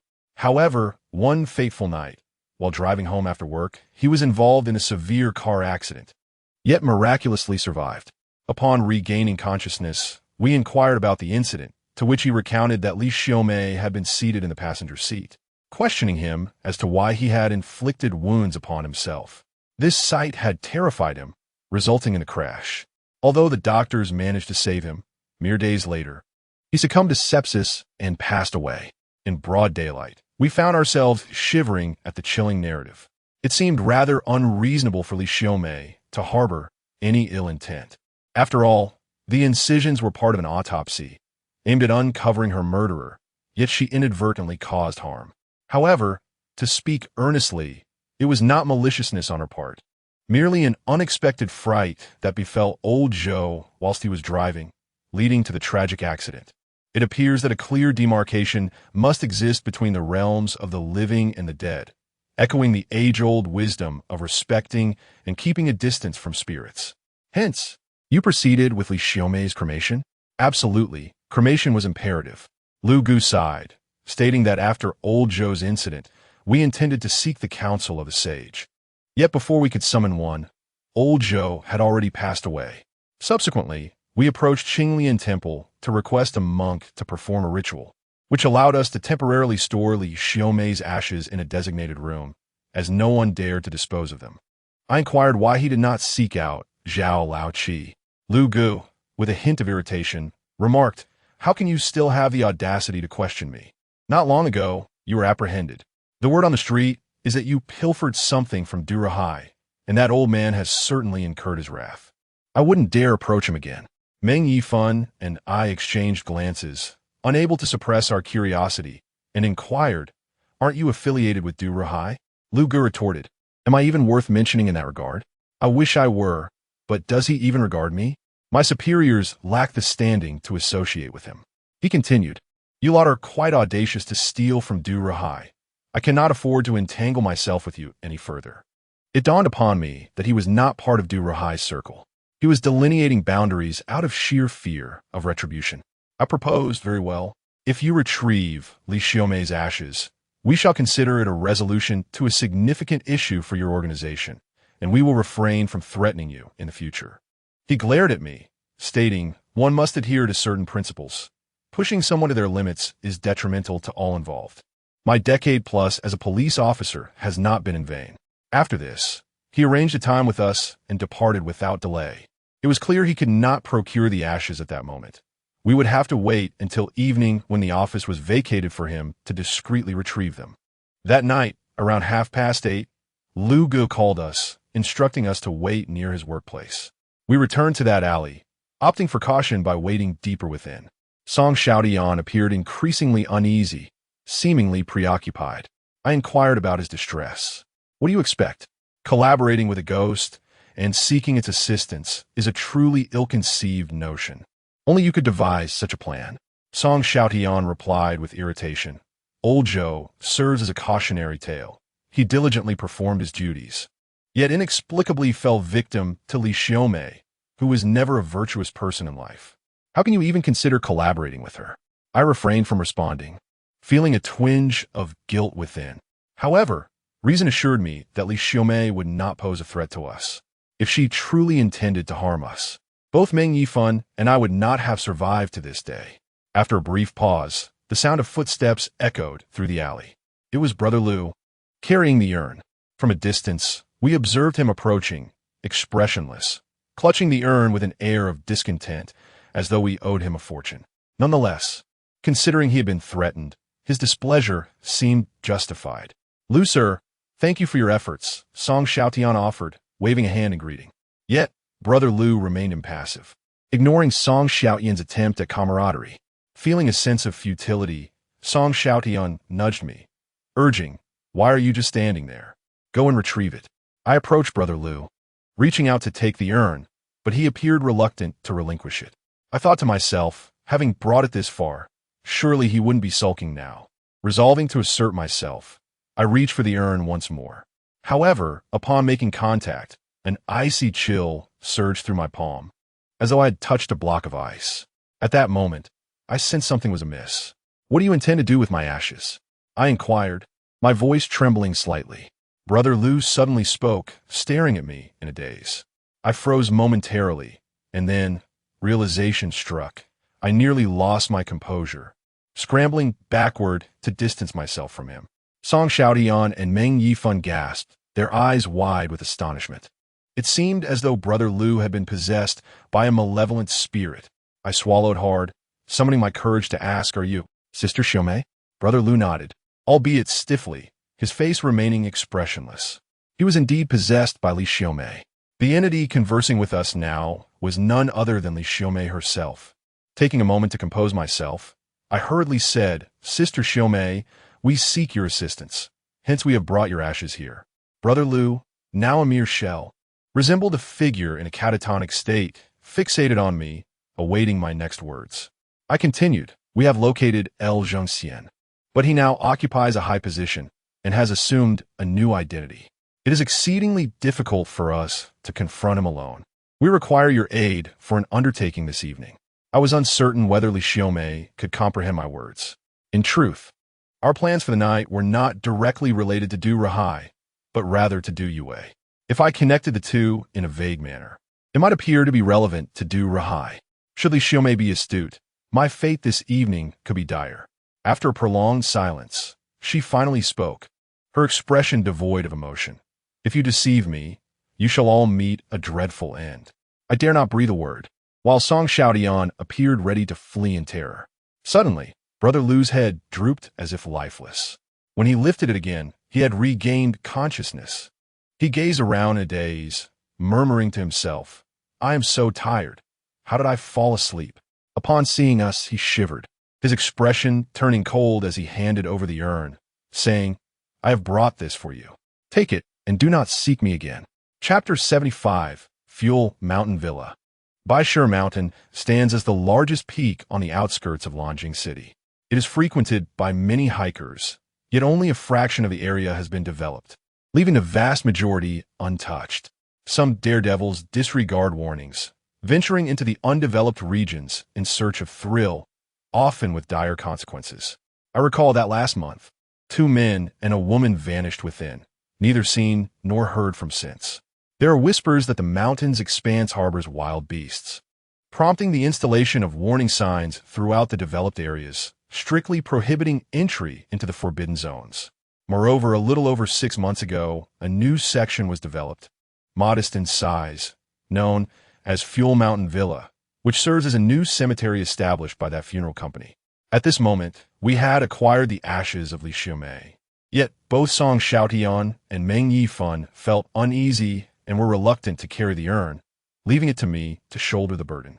However, I too feared the spirit of Li Xiaomei, so having obtained the urn, it was imperative to promptly transport it to the cemetery. The burial ground is situated halfway up the mountain, accessible only via a winding road from the base to the midpoint. Our dilemma was exacerbated by the presence of surveillance cameras along this road, leaving us hesitant to drive for fear of being recorded. Consequently, we resolved to ascend the mountain on foot, opting for a path less trodden. The arduous ascent involved navigating through dense woods and thorny thickets. Compounded by the fact that it was night, rendering the experience quite torturous. To ensure we did not lose our way, we were reluctant to stray too far from the winding mountain road. In certain areas, the incline was nearly vertical, and a moment's inattention could lead to a perilous fall. During our climb, I observed that the roadside fencing along the winding road was uniquely constructed. Almost every 10 meters, a small stone sculpture of a Chilan adorned the fence. I had never encountered such embellishments on roadside barriers before. In my childhood, my grandfather had recounted tales of the Chilan, one of the 4 divine creatures, revered as the leader of all beasts, possessing the power to ward off calamities and malevolent spirits. He explained that if a location frequently experienced misfortune or death, the installation of a Chilan could quell the malevolent forces therein. I pondered the ominous nature of this place, with its multitude of Chilan statues. It was no surprise that accidents were commonplace in these mountains, as the Chilan seemed to offer little protection. Furthermore, given that the road had been funded by higher authorities, it appeared they held some belief in such matters, albeit unwilling to openly acknowledge it. Admitting such beliefs could lead to a broader recognition of superstitions among the populace. After a grueling climb, we finally reached the halfway point, utterly exhausted. I thought to myself that undertaking such a venture in the dead of night to unearth a grave was an endeavor I would never wish to repeat in my lifetime. Song Xiaotian, unable to bear the strain any longer, plopped down onto the ground. I reminded him that we had serious matters to attend to. Once we retrieved the items from the cemetery, we would need to retrace our steps. The mere mention of returning dissuaded both Song Xiaotian and Meng Yifan from moving. Not far ahead, we could already see the imposing entrance of the cemetery, grand and majestic, reminiscent of the southern heavenly gate. No wonder the burial plots in this cemetery are so exorbitantly priced. It seems the owner of the funeral company possesses a profound understanding of our traditional culture. We have long emphasized the notion of ascending to the heavens upon death, where the virtuous may join the ranks of deities. But what lies in the heavens? Surely, there exists the southern gate of heaven. However, the design of the cemetery's entrance feels somewhat discordant, particularly with the presence of specialized security machines, reminiscent of an airport terminal. I find myself pondering whether there is truly a concern that someone might smuggle in a weapon to harm the deceased. Moreover, the entire protective structure of the cemetery consists solely of iron railings. My limited perspective prevents me from seeing the entirety of the cemetery. I can only observe the fencing near the entrance, leading me to surmise that the entire establishment is encircled by these iron barriers. Additionally, the railings are quite tall, making it improbable for us to scale them and gain entry. In fact, for a private cemetery of this nature, constructing walls from stone would be far more secure. I conducted some preliminary research prior to my visit, delving into the intricacies of feng shui. This ancient practice is a complex discipline, but fundamentally revolves around the concepts of hiding the wind and capturing the energy, for a site deemed auspicious in feng shui. The topography dictates that if the cemetery were enclosed with brick walls, it would obstruct the flow of qi, the vital energy, trapping it within the grounds. A lack of circulation could lead to unfortunate occurrences, causing the negative energy to stagnate, which might result in restless spirits unable to find peace, and thus transform a blessed place into one of misfortune, giving rise to malevolent forces. Master Chun, have you completed your research? Suddenly, Song Xiaotian approached and nudged me. Are you not supposed to be attending to important matters? If you continue your studies, dawn will break before you know it. Apologies. I hastily retrieved the urn from my backpack. Our success in entering and retrieving the items today entirely depends on the owner of the urn. I had prepared in advance and quickly took out a bowl, along with a box meal from the dining room. I poured the contents of the meal into the bowl, lit 3 incense sticks, and inserted them into the rice. Sister Xiaomei, I implore you, we are about to enter to excavate a person's ashes. May you bless us with a safe retrieval. With that, I bowed 3 times to express my sincerity. As I completed my bows, a sudden gust of wind arose, swirling around the 3 incense sticks, which began to burn at an accelerated pace, visibly consuming themselves. In less than half a minute, the 3 sticks were entirely reduced to ash. I knew that Li Xiaomei was about to emerge, and quickly rose to stand alongside Song Xiaotian and the others. Although we understood that Li Xiaomei was here to assist us, we were still gripped by an instinctual fear of the spirit world. Before long, she appeared. We beheld a shadow beside us. Despite the absence of light on the mountain and our reluctance to use our phones, the shadow resembled ink spilled upon the ground, forming a humanoid shape adorned with long strands of hair. It was Li Xiaomei. We held our breath, gazing in awe at the dark figure. After a brief moment, she began to move towards the cemetery gate. The entrance was illuminated. Though distant, the light allowed us to see clearly. We watched as the shadow seamlessly slipped into the security room, even though its door remained closed. Approximately half a minute later, the door swung open, and a security guard emerged. However, his movements were exceedingly stiff, resembling those of a robot, and he collapsed to the ground after taking only a few steps. Song Xiaotian suddenly inquired, "Is this guard fainted or deceased?" Surely, she wouldn't have killed him directly. Chapter 76. Digging a grave, seeing the guard sprawled on the ground. Unresponsive, we hastily made our way toward the entrance, our emotions suddenly becoming quite complex. Primarily, we were uncertain whether the guard was merely unconscious or truly lifeless. If he were indeed dead, the consequences will be dire for us. Fortunately, upon reaching his side, we discovered that he was only fainted and had not succumbed.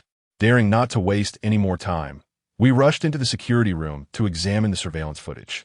I instructed Meng Yifan to loiter beneath the entrance camera, hoping it would capture him. Soon, we confirmed our fears. The surveillance system had malfunctioned, the footage frozen, much like it had been when Du Yue visited our store. Previously, Zhao Laoqi had informed us that ghosts are energy fields, and electricity possesses a magnetic field as well. Thus, spirits can influence all electrical devices. With both the guard and the surveillance compromised by Li Xiaomei, we swiftly shouldered our backpacks and proceeded toward the location of the fengshui. The cemetery contained only 2 fengshui sites, and during our visit to the funeral company yesterday, the salesperson had pointed out the locations of both fengshui, including the one that had already been sold. At that moment, I had committed the route to memory. As we journeyed toward the fengshui, we encountered numerous pieces of yellow talisman paper. The yellow talismans lay scattered upon the ground, their edges darkened as if singed by fire. How could such items be found in this place? Could it be that this cemetery is haunted? We paused, and as Song Xiaotian picked up a piece of talisman paper, his expression shifted dramatically. Meng Yifan remarked, "Even if the cemetery were indeed haunted, the spirits would surely be the restless souls from the graves. The talisman paper is meant to suppress these spirits. It would be rather troubling if the relatives came to pay their respects and stumbled upon this." I glanced up and noticed that wherever talisman paper was present, there were trees, suggesting that these papers had fallen from the branches above. The cemetery management would not permit such talismans to be scattered about. It would be difficult to explain should the relatives happen upon them. Relatives typically visit during the day, which implies that these talismans must have fallen only after nightfall. Furthermore, the edges of the fallen papers were charred, indicating they were exploded talismans that had lost their efficacy. I understood why Du Yue was afraid to come here. I speculated. Her fears stemmed from the presence of these talismans.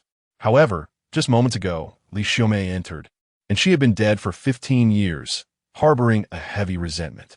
She was no ordinary spirit. These talismans could not contain her, resulting in their failure. Song Xiaotian swallowed hard, stating he had only heard of talismans subduing ghosts, and had never before encountered a ghost overpowering a talisman. What a formidable woman she must be. I suggested we set aside these thoughts and focus on the matter at hand. Soon we located the phone, the very grave where Du Yue's child was interred. The cemetery was exclusively reserved for the affluent, and the graves we had just observed were impressively grand. However, when compared to the tomb of the Phoenix, this one is of a lower caliber. To inter an infant and construct such an elaborate burial site is indeed a luxury. One might mistakenly believe that a prince lies within. After my moment of astonishment, it was time to commence the excavation. This was our first endeavor of such a nature, and we lacked the experience to wield the spade effectively. Ultimately, we resorted to manual digging, starting from the side of the tomb, hoping to breach it and reach the container of ashes below. This was a monumental task. Without mechanical assistance, we relied solely on our shovels and sheer human effort. After laboring for the better part of the day, Song Xiaotian and Meng Yifan were utterly exhausted and took a seat to rest. I too wished to pause, but I was anxious about the time. Once dawn broke, Li Xiaomei would depart, and the security guards would awaken, resuming their vigilance. As I continued to dig alone, I suddenly felt a hand brush against my backside. I assumed it was Song Xiaotian and Meng Yifan playing a prank, and I turned to glare at them. "What is wrong with you?" Song Xiaotian looked at me in confusion. "Why are you cursing?" I inquired who just touched me. Song Xiaotian retorted irritably. "Are you out of your mind? Who will want to touch you?" Meng Yifan added, "You're not even a woman. You must be imagining things." I dismissed their remarks and resumed digging. However, it wasn't long before I felt another touch, this time a firm grasp on my rear. Alarmed, I turned to them. "You perverts! Is this a joke in such a place?" At this moment, both of them froze, their expressions tinged with a hint of terror. "We swear we didn't touch your backside." Observing their fatigued demeanor, it seemed unlikely that they were so easily bored. Suddenly, I felt a wave of fear wash over me, a tightening sensation within. If it wasn't them who had touched me, could it be that a ghost had? Was it possible that Li Xiaomei had been the one? Was she feeling unfulfilled? I dared not voice my inquiries into the air. Should it not be her, I would be unjustly accusing her. And what if she sought retribution? I hastily urged the two of them. "No more resting. This place is unclean. Hurry and dig. Let us unearth the items and leave swiftly." As they continued digging deeper, preparing to excavate horizontally towards the grave, after a while, Song Xiaotian suddenly exclaimed. With an expression of sheer horror, he looked at me and Meng Yifan. "Who just touched my backside?" Meng Yifan and I shook our heads, indicating it was not us. "Damn, who could it possibly be so indecent?" Song Xiaotian was thoroughly frightened. Meng Yifan seemed a bit disgruntled. "Why isn't anyone touch mine? Is it because my behind is too thick?" I thought to myself, this is bizarre, if there truly is a ghost. It seems to have a peculiar penchant for touching people's backsides. What kind of ghost has such peculiar tastes? "You two keep digging. I'll take a look around nearby," I declared, and made my way towards several tombstones 10 meters away.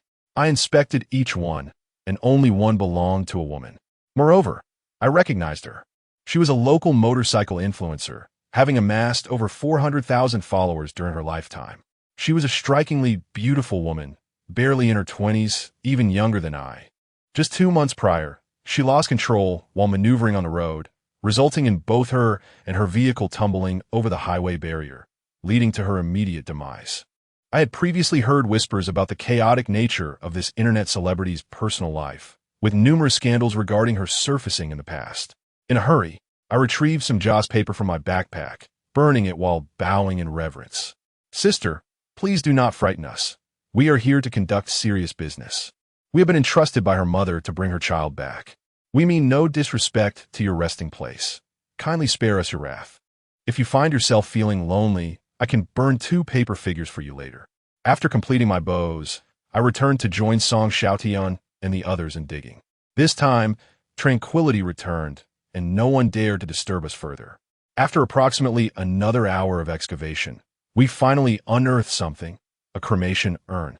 Meng Yifan, brimming with excitement, was about to retrieve it when I quickly halted him. The urn was completely covered in yellow talismans, causing cold sweat to bead on my forehead. Chapter 77. The innate Bawa mirror. Initially, I felt a surge of exhilaration upon discovering the urn. However, upon noticing the profusion of yellow talismans adorning it, I felt as if I had unearthed a landmine. Typically, containers for ashes are devoid of such talismans, as they are merely vessels. Yet, the presence of talismans signifies that the spirit of the deceased may be troubled, either lingering in unrest or harboring deep grievances. The fact that the entire container was enveloped in talismans was simply beyond comprehension. What on earth could be contained within that vessel?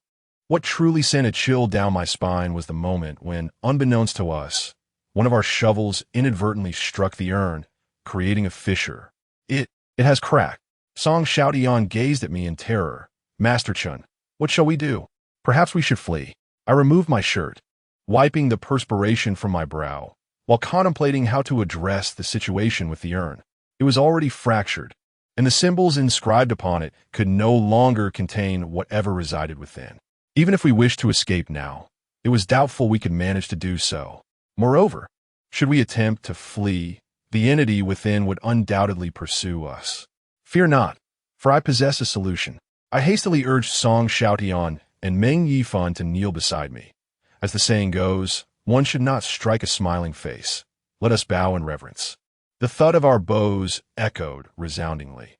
I had never bowed so resoundingly even during Qingming festival for my grandmother.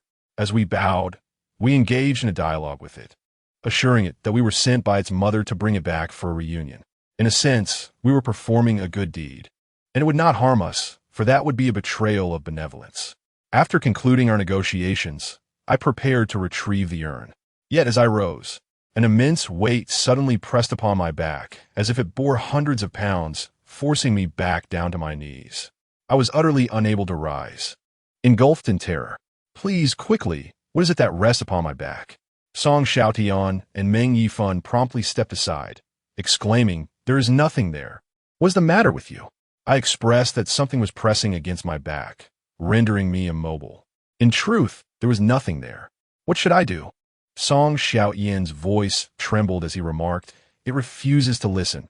Does it intend to keep us here?" Meng Yifan quickly suggested, "Shall we bring in Li Xiaomei's ashes and ask for her assistance?" I responded firmly that it was unwise. Bringing Li Xiaomei in would undoubtedly incite conflict. What if she harmed the child? How would we explain that to Du Yue? After pondering for a moment, I instructed the two of them to search the vicinity for anything unusual. The entity merely pressed against me, seemingly without malice. I suspected it might also be constrained by some force. After a lengthy search, Song Xiaotian and Meng Yifan suddenly called out, "There's a bronze mirror in the tree." I hurriedly inquired, "What does the mirror reflect?" Song Xiaotian replied, "It reflects the child's gravestone." I concluded, that must be the source of the disturbance. Let us remove the mirror first. Before long, Song Xiaotian climbed the tree and retrieved the bronze mirror, yet the heavy object remained upon me. I asked him, "What does the mirror look like?" He replied, "The back is adorned with a Bagua diagram." I affirmed, that must be a Bagua mirror. I had previously heard from Zhao Laoqi that such mirrors are employed by Taoists to subdue spirits. Typically, the back of a Bagua mirror features the post-heaven Bagua, which is commonly used to ward off minor spirits and rectify geomantic configurations, while the pre-heaven Bagua is utilized to suppress malevolent entities. Moreover, pre-heaven Bagua mirrors are quite rare. It requires a Taoist adept to perform rituals for 49 days to enable the mirror's efficacy. I eagerly inquired of Song Xiaotian whether the reverse side of the bronze mirror bore the pre-celestial or post-celestial Bagua. What do you mean by pre and post? Song Xiaotian appeared perplexed. I elaborated. Is the uppermost character Qian or Li? Song Xiaotian replied, "Qian." A cold sweat broke out upon me, with Qian above and Coin below, Li to the left and Can to the right. This is indeed the pre-celestial Bagua, meant to subdue malevolent spirits. Should an unborn child perish, transforming into a ghost is an ominous portent. It seems this child truly did not have the chance to be born, having met with a tragic fate alongside Du Yue in a vehicular accident. After Du Yue's demise, Du Ruhai only retrieved the child for cremation, interring the ashes in this very location. This pre-celestial Bagua mirror was likely hung by Du Ruhai himself, shrouded in a yellow talisman, in fear that the child might manifest as a vengeful spirit. Now that the urn has been shattered, the bronze mirror remains to suppress the lingering presence. It lies upon me, perhaps conveying that it, too, is under some form of restraint and cannot escape. You should hastily urinate upon the mirror to break its enchantment. Oh, and it must be the urine of a virgin. Who among you is such? As I uttered these words, it dawned on me that Meng Yifan could not possibly be a virgin, having cohabited with his girlfriend. Meanwhile, Song Xiaotian, at 29 years of age, was likely not a virgin either. Goodness, does this mean I am beyond salvation? Meng Yifan remarked, "You are the only one here who is a virgin. Can you manage it?" I retorted, having prostrated myself on the ground, that I could hardly manage a trickle. Song Xiaotian cleared his throat twice. "I shall. Allow me to take care of it." Goodness, a 29-year-old virgin. How did you manage that? Meng Yifun nearly burst into laughter. Song Xiaotian retorted, what of it? Can I not maintain my purity at 29? Are you discriminating against me? I lamented loudly. What time is it? Hurry up and relieve yourself. Brother, I feel as though I might expire. Soon, I heard the sound of Song Xiaotian urinating. The gossip mirror is a positive object, a treasure for subduing malevolent spirits. It cannot withstand pollution. Once tainted, it can easily be rendered ineffective. I was grateful to have remembered what Zhao Laoqi had previously told me about this. Just after Song Xiaotian finished his business, the weight pressing against my back seemed to vanish into thin air. I took a deep breath, hastily rose from the ground, and without pausing, unearthed the urn from the soil, placing it into my backpack. Tonight, for the sake of this object, the three of us endured considerable hardship. Thus, securing it now brought me immense joy. Should we restore the grave? Meng Yifun inquired. I replied that it was unnecessary. Even if we did, it would be evident that this place had been disturbed. Rather than waste time, we should make our escape. It was already 4 o'clock, and if we delayed any longer, dawn would break upon us. With our burdens in tow, we prepared to depart. As we passed by the grave of the motorcycle influencer, I spotted her. Not only did I see her, but Song Xiaotian and Meng Yifun did as well. The influencer stood motionless before her grave, exactly as she had appeared at the time of her death. She had perished in a car accident, and it was rumored that her neck had been severed, with nearly 2/3 of her chin torn away by some part of the motorcycle. What we witnessed now was entirely consistent with the online descriptions, and we could even see blood still trickling from her chin. Song Xiaotian nearly fainted, and I quickly supported him, whispering a reminder, do not make eye contact with her. Otherwise, she may assume you wish to remain. Let's hurry. Chapter 78. Almost captured, we carried the ashes of Du Weiwei's child, preparing to retrace our steps to the cemetery entrance. From there, we would exit and take with us the ashes of Li Xiaomei, allowing us to depart at last. Along the way, we encountered numerous shadows, all humanoid in shape, varying in height and build. They lingered near the gravestones, resembling a crowd gathered to witness an event. I recalled Zhao Laoqi's words about the 3 souls of a person, one of which is known as the guardian spirit of the corpse, eternally bound to its burial site. I surmised that these shadows were indeed the guardian spirits. It seemed probable that they were aware when their loved ones came to pay respects. Why had we not seen them upon our entrance? Song Xiaotian kept his eyes shut for nearly the entire duration. I believe my fear of these entities was considerable, yet he, a former police officer, appeared even more terrified. I remarked, perhaps it is the presence of this urn. Its heavy obscures our. It is often said that while humans fear ghosts to a degree, ghosts fear humans even more. The fear that these spirits harbor may stem from our. With our concealed, these guardian spirits naturally lose their trepidation. However, they harbor no intent to harm us. Generally, do not seek to cause harm, except under special circumstances, such as during the Ghost Festival, or if provoked by disrespectful actions or words. Since we did not offend them, we remained unscathed. However, upon seeing the multitude of shadows, a sense of unease washed over me. Fortunately, we navigated our way to the entrance without incident. From a distance, we spotted the security guard still lying outside. We intended to assist him into the security room before taking our leave. Yet, before we could approach, a peculiar gust of wind suddenly swept towards us, blinding our eyes. This strange wind seemed almost sentient. It blew fiercely whenever we advanced, but ceased as soon as we retreated. For a moment, we all felt an unsettling sensation, as if some entity were preventing our departure. Who could it be? Could it be that thing in your backpack? Song Xiaotian and Meng Yifun gazed at me. I argued that it shouldn't be the case. We were merely bringing it to reunite with its mother. Surely it would understand our intentions and not cause us trouble. Just then, a shadow suddenly emerged from the ground. The shadow, akin to spilled ink, gradually took on a humanoid form, long hair cascading down. It was Li Xiaomei. Was Li Xiaomei up to mischief? I froze for a few seconds, then realization struck me, prompting me to pull Song Xiaotian and Meng Yifun back in haste. Quickly, we must find a place to hide. Li Xiaomei is warning us. We dashed back and concealed ourselves far from the entrance. What was happening? What was Li Xiaomei trying to warn us about? Are we not leaving? Song Xiaotian and Meng Yifan seemed oblivious to the shadow we had just encountered. That strange gust of wind was indeed Li Xiaomei's warning to us. A sense of unease enveloped me. It was possible that someone was hastening towards the cemetery. If we were to venture out, we would inevitably encounter them. Meng Yifan, covering his mouth, questioned, who would come at this hour? Could it be Du Ruhai?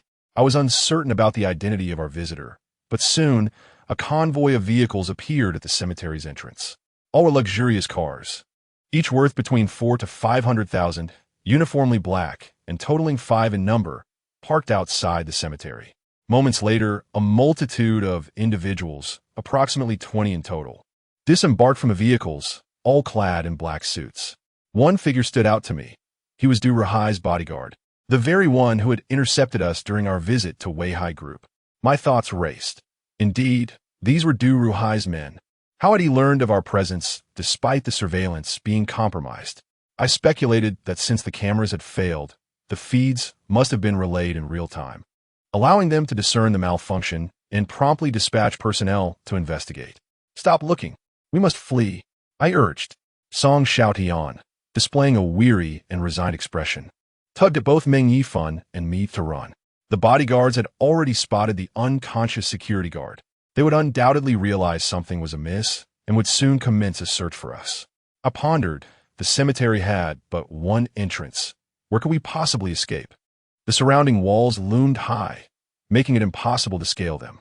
Nevertheless, we retraced our steps, heading towards the vicinity of the Fengshui, the cemetery's edge. Song Xiaotian insisted that we climb over the wall. I cast a glance and realized that it was utterly impossible to climb out.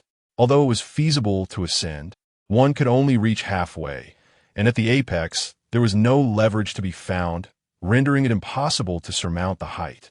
We had to climb first, otherwise, we would soon be apprehended along with the stolen goods. Song Xiaotian urged us, I'll go up first when the time comes. You can step on my shoulders to climb out. Meng Yifan inquired, and what about you? Once we are out, who will you step on? I'll step on air. Of course I can get out. At that moment, I could hear a multitude of footsteps. The bodyguards were closing in. I instructed Song Xiaotian and Meng Yifan to climb ahead while I took care of something. They wasted no time and dashed forward. I took the last remnants of paper money from my backpack and scattered it in front of the tombstone of the motorcycle influencer. Sister, I have burned all this paper money for you. Please do me a favor and hold off those coming in from outside. I promise to bring you Song Xiaotian's behind for you to touch later. Thank you. After burning the paper money, I hurriedly made my way over. Meng Yifan had already climbed out using Song Xiaotian's shoulders, so I quickly scaled the railing, stepping on Song Xiaotian's shoulders to prepare for my exit. I noticed that Song Xiaotian was trembling to the point that I nearly lost my grip. Brother, just step on my shoulders, not my head. Oh, my apologies. Glancing down, I realized I had indeed stepped on his head, which explained his trembling. At this moment, I had ascended to the pinnacle of the fence. Upon glancing back, I observed that the bodyguards had rushed in, mere 50 meters away from us. Curiously, they remained stationary, some even running in place, yet unable to advance. Song Xiaotian also took note of this peculiar behavior, startled, exclaiming, "What are they doing? They seem to be deranged." I replied, "It appears they are ensnared in a supernatural phenomenon. Most likely, this is the handiwork of that motorcycle internet celebrity. This ghost exhibits a certain finesse. Upon receiving payment, it diligently fulfills its duty, effectively stalling our pursuers." Not wishing to linger further, I promptly vaulted over the cemetery's boundary. Shortly thereafter, Song Xiaotian followed suit. We hastily circumnavigated the area, returning to the spot where we had placed Li Xiaomei's urn. Upon retrieving her urn, we immediately dashed down the mountain. Chapter 79. The stone carving buried in the earth. The descent proved to be even more arduous than the ascent. After such exertion, we were already utterly fatigued, and the fear of being pursued by Du Ruhai's bodyguards spurred us onward without respite. As we descended, the slope was steep. Once we began to run, it was nearly impossible to halt our momentum.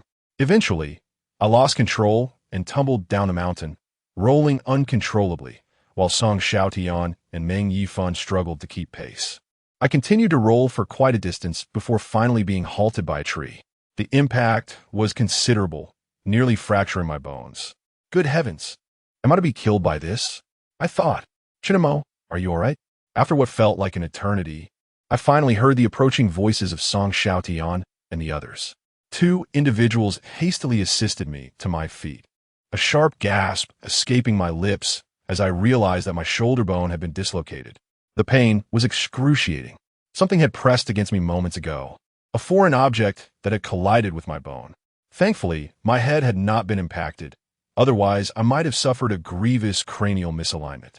Meng Yifan picked up a stone sculpture and handed it to us, exclaiming, "What on earth is this?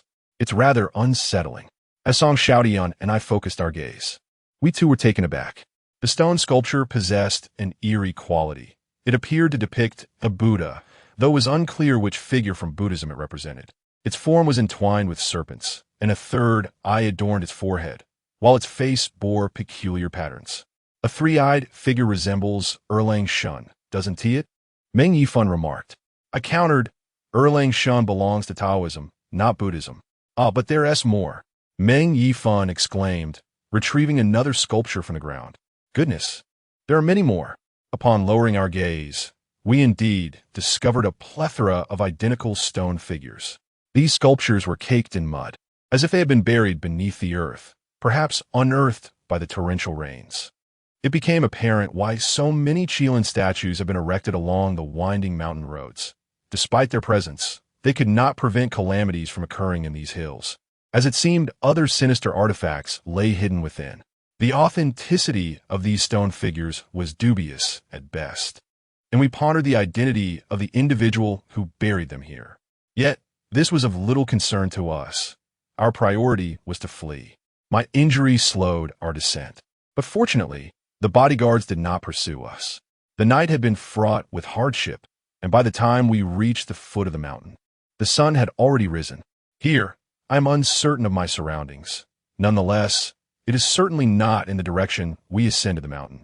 The three of us appeared as though we were fleeing from disaster, utterly fatigued and famished. Tiangu, where is your vehicle? Where did you park it? Meng Yifan could scarcely move any longer. How should I know where it is? What on earth is this place? Song Xiaotian seemed equally lost, suggesting, let us hail a taxi. We've lost our way.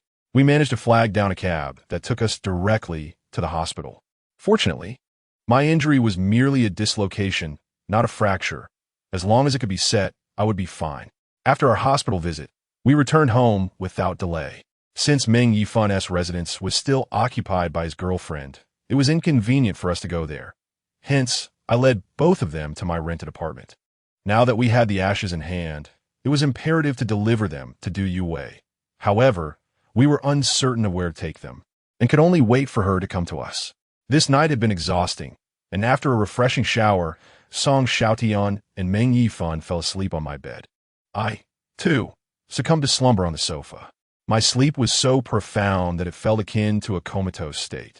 Recently, I had been utterly drained, particularly after Fong Man's incident, which had deprived me of restful nights. It seemed that I was attempting to reclaim all the sleep I had lost, as I felt I had been resting for an eternity. It wasn't until the urge to relieve myself became overwhelming that I finally stirred awake. I rose, intending to visit the restroom and then return to my slumber. However, upon standing, I discovered I was not on the sofa, but rather sprawled on the floor. Disoriented from my deep sleep, it took me a moment to regain my senses. I found myself inside a building, specifically in the corridor of an old residential complex. Beside me lay a shattered urn, the very vessel we had painstakingly unearthed from the cemetery, its seal torn asunder by my hand. A surge of terror propelled me upright. I found myself on the 7th floor, flanked by units 7-1 and 7-2. A cold sweat cascaded down my brow as recognition struck. I was in Du Yue's hideout. Previously, my companions and I, including Song Xiaotian, had sought this place, but had discovered only an alternate location. How had I arrived here?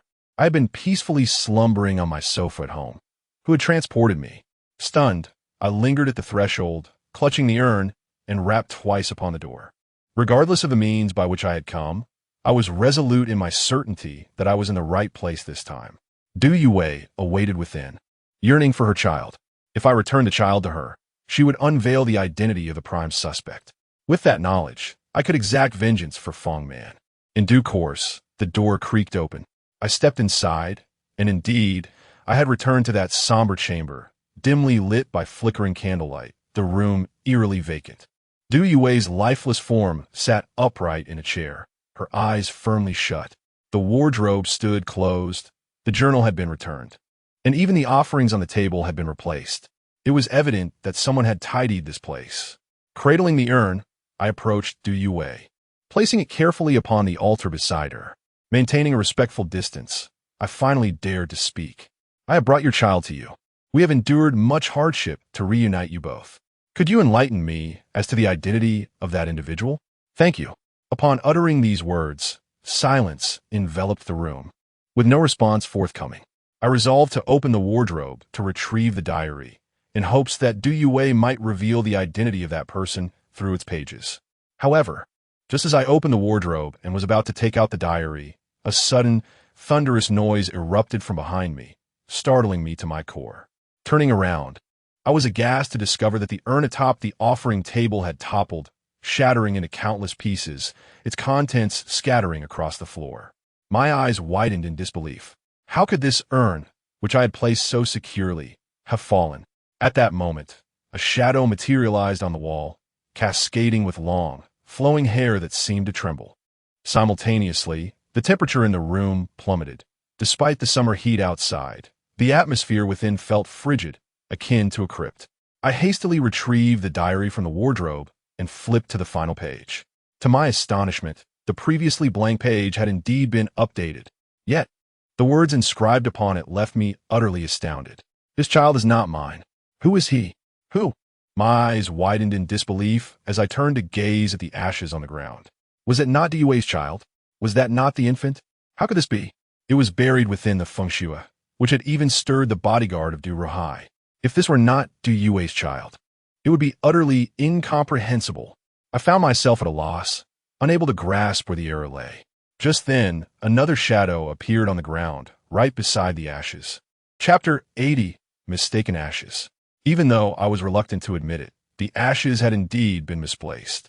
Yet as a mother, Du Yue could never mistake her own child.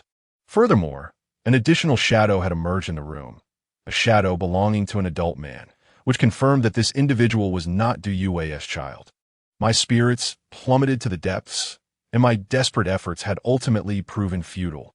Just as I was lost in thought, the shadow began to move, elongating like a stretched piece of dough, its head extending directly towards the door. In the blink of an eye, the shadow vanished, darting out of the room. Without a moment's hesitation, I flung the door open and pursued it. I chased it downstairs, out of the community, and down an entire street, finally arriving at an intersection where the shadow transformed into a man, his back turned towards me. "Who are you?" I exclaimed, halting abruptly to confront him. At that moment, he turned to face me, his expression serene. Before me stood an unfamiliar visage, a middle-aged man with an elegant demeanor. Strangely, upon seeing him for the first time, I felt an inexplicable sense of familiarity. I could not comprehend the source of this feeling. It was as though I had known him before. Yet, despite sifting through my memories of everyone I had encountered, I could not recall who he was. Moreover, this man was deceased, now merely a specter. Just as I was engulfed in confusion, he vanished, as if he had never been there at all. I remained rooted in place for an extended period, racking my brain in vain to understand why the grave held someone else. If we had made an error from the beginning, then why had Du Ruhai's bodyguards been alerted last night? I sighed, too apprehensive to return to that house, too fearful to face Du Yue. The child was not returned to her, and to make matters worse, they brought someone else's ashes instead. I hurried home, and, as I approached the stairs, I noticed Song Xiaotian and Meng Yifan pacing anxiously below. "Good heavens, where have you been? You didn't even bring your phone. I thought you had gotten into trouble again." Upon seeing me, they immediately began to express their grievances. I stared at them, at a loss for words. I went to Du Yue's place with the intention of returning her child's ashes, but a twist of fate occurred, and now I bear unfortunate news. Their expressions shifted to alarm, and they grew tense upon hearing my words. What bad news? Did Du Yue change her mind? Didn't she tell you who was responsible for Xiaomon's demise? I sighed and replied, we retrieved the wrong ashes. They do not belong to her child, but rather to an adult. Song Xiaotian. Meng Yifan. They were utterly taken aback, struggling to comprehend the situation. After all we have endured and the efforts we have made, was it all in vain? Song Xiaotian's emotions began to flare. I nodded in agreement. Indeed, it was all for naught, and Du Yue is now enraged. Meng Yifan exclaimed, what is wrong with Du Ruhai? Why would he bury someone else's ashes? If that grave is indeed someone else's, then why is he monitoring that cemetery? That grave must have some connection to him. What on earth is he doing? I shook my head, equally perplexed. Song Xiaotian ran his fingers through his hair, furrowing his brow as he pondered. If that grave is not Du Yue's child's, then how do we explain the name on the tombstone? Are there inscriptions on the tombstone? I recalled the words etched upon it. Life and death are but ordinary matters. I only wish for my child to rest in peace. The name inscribed was Du Mingyang. The deceased shares the surname Du, and coupled with the epitaph, it is evident that Du Mingyang must be the child of Du Ruhai and Du Yue. However, the remains we unearthed belong to an adult, indeed a middle-aged individual. It could not possibly be Du Ruhai's son. Could it be that even Du Ruhai is unaware of whose ashes lie within? Suddenly, Song Xiaotian gazed at us. I realized his implication. Are you suggesting that Du Ruhai intended to bury his child's ashes, but they were swapped along the way, unnoticed by him? Song Xiaotian nodded. That is the only plausible explanation. Otherwise, why would he monitor that cemetery so closely? If Du Mingyang is not his son, but rather someone from the Du family, do you believe he would place such importance on a mere family member? I shook my head. Du Ruhai does not bear the surname Du. His surname is L. Thus, Du Mingyang is indeed his child with Du Yue. He invested a considerable sum to purchase a prime burial site to inter his child, only to find it occupied by another's ashes. I believe Song Xiaotian's analysis is correct. It is possible that the ashes were swapped. But who could have orchestrated such a switch? Who possesses the capability to substitute Du Ruhai's son's remains? This individual must certainly be someone close to Du Ruhai. Song Xiaotian continued his analysis. Furthermore, Du Ruhai held a profound trust in this individual. It is entirely possible that this person was present at the time of burial. Perhaps he even affixed the talisman or hung the copper mirror himself. Meng Yifan and I did not deliberate further. We instinctively uttered a name. Zhao Laoqi. Song Xiaotian nearly vocalized the very name of Zhao Laoqi. Goodness, it is this Zhao Laoqi again.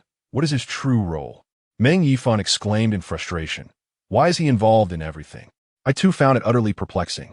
If one were to claim that Zhao Laoqi is a good person, one would be a loss, as he assists Du Ruhai and is even a distinguished guest of his. Moreover, during our visit to Weihai Group, he was incessantly defending Du Ruhai. Yet, to suggest that he is in cahoots with Du Ruhai would be equally baffling, given his continuous transgressions against Du Ruhai. This traitor, I found myself contemplating reporting him to Du Ruhai. However, what could be his motive for switching the ashes? Meng Yifan appeared somewhat perplexed. I remarked, it is indeed curious that he engages in actions that are both inexplicable and yet oddly coherent. Regardless of his intentions, the crucial question remains, where has he concealed Du Mingyang's ashes? Song Xiaotian suggested. Could they be hidden within his residence?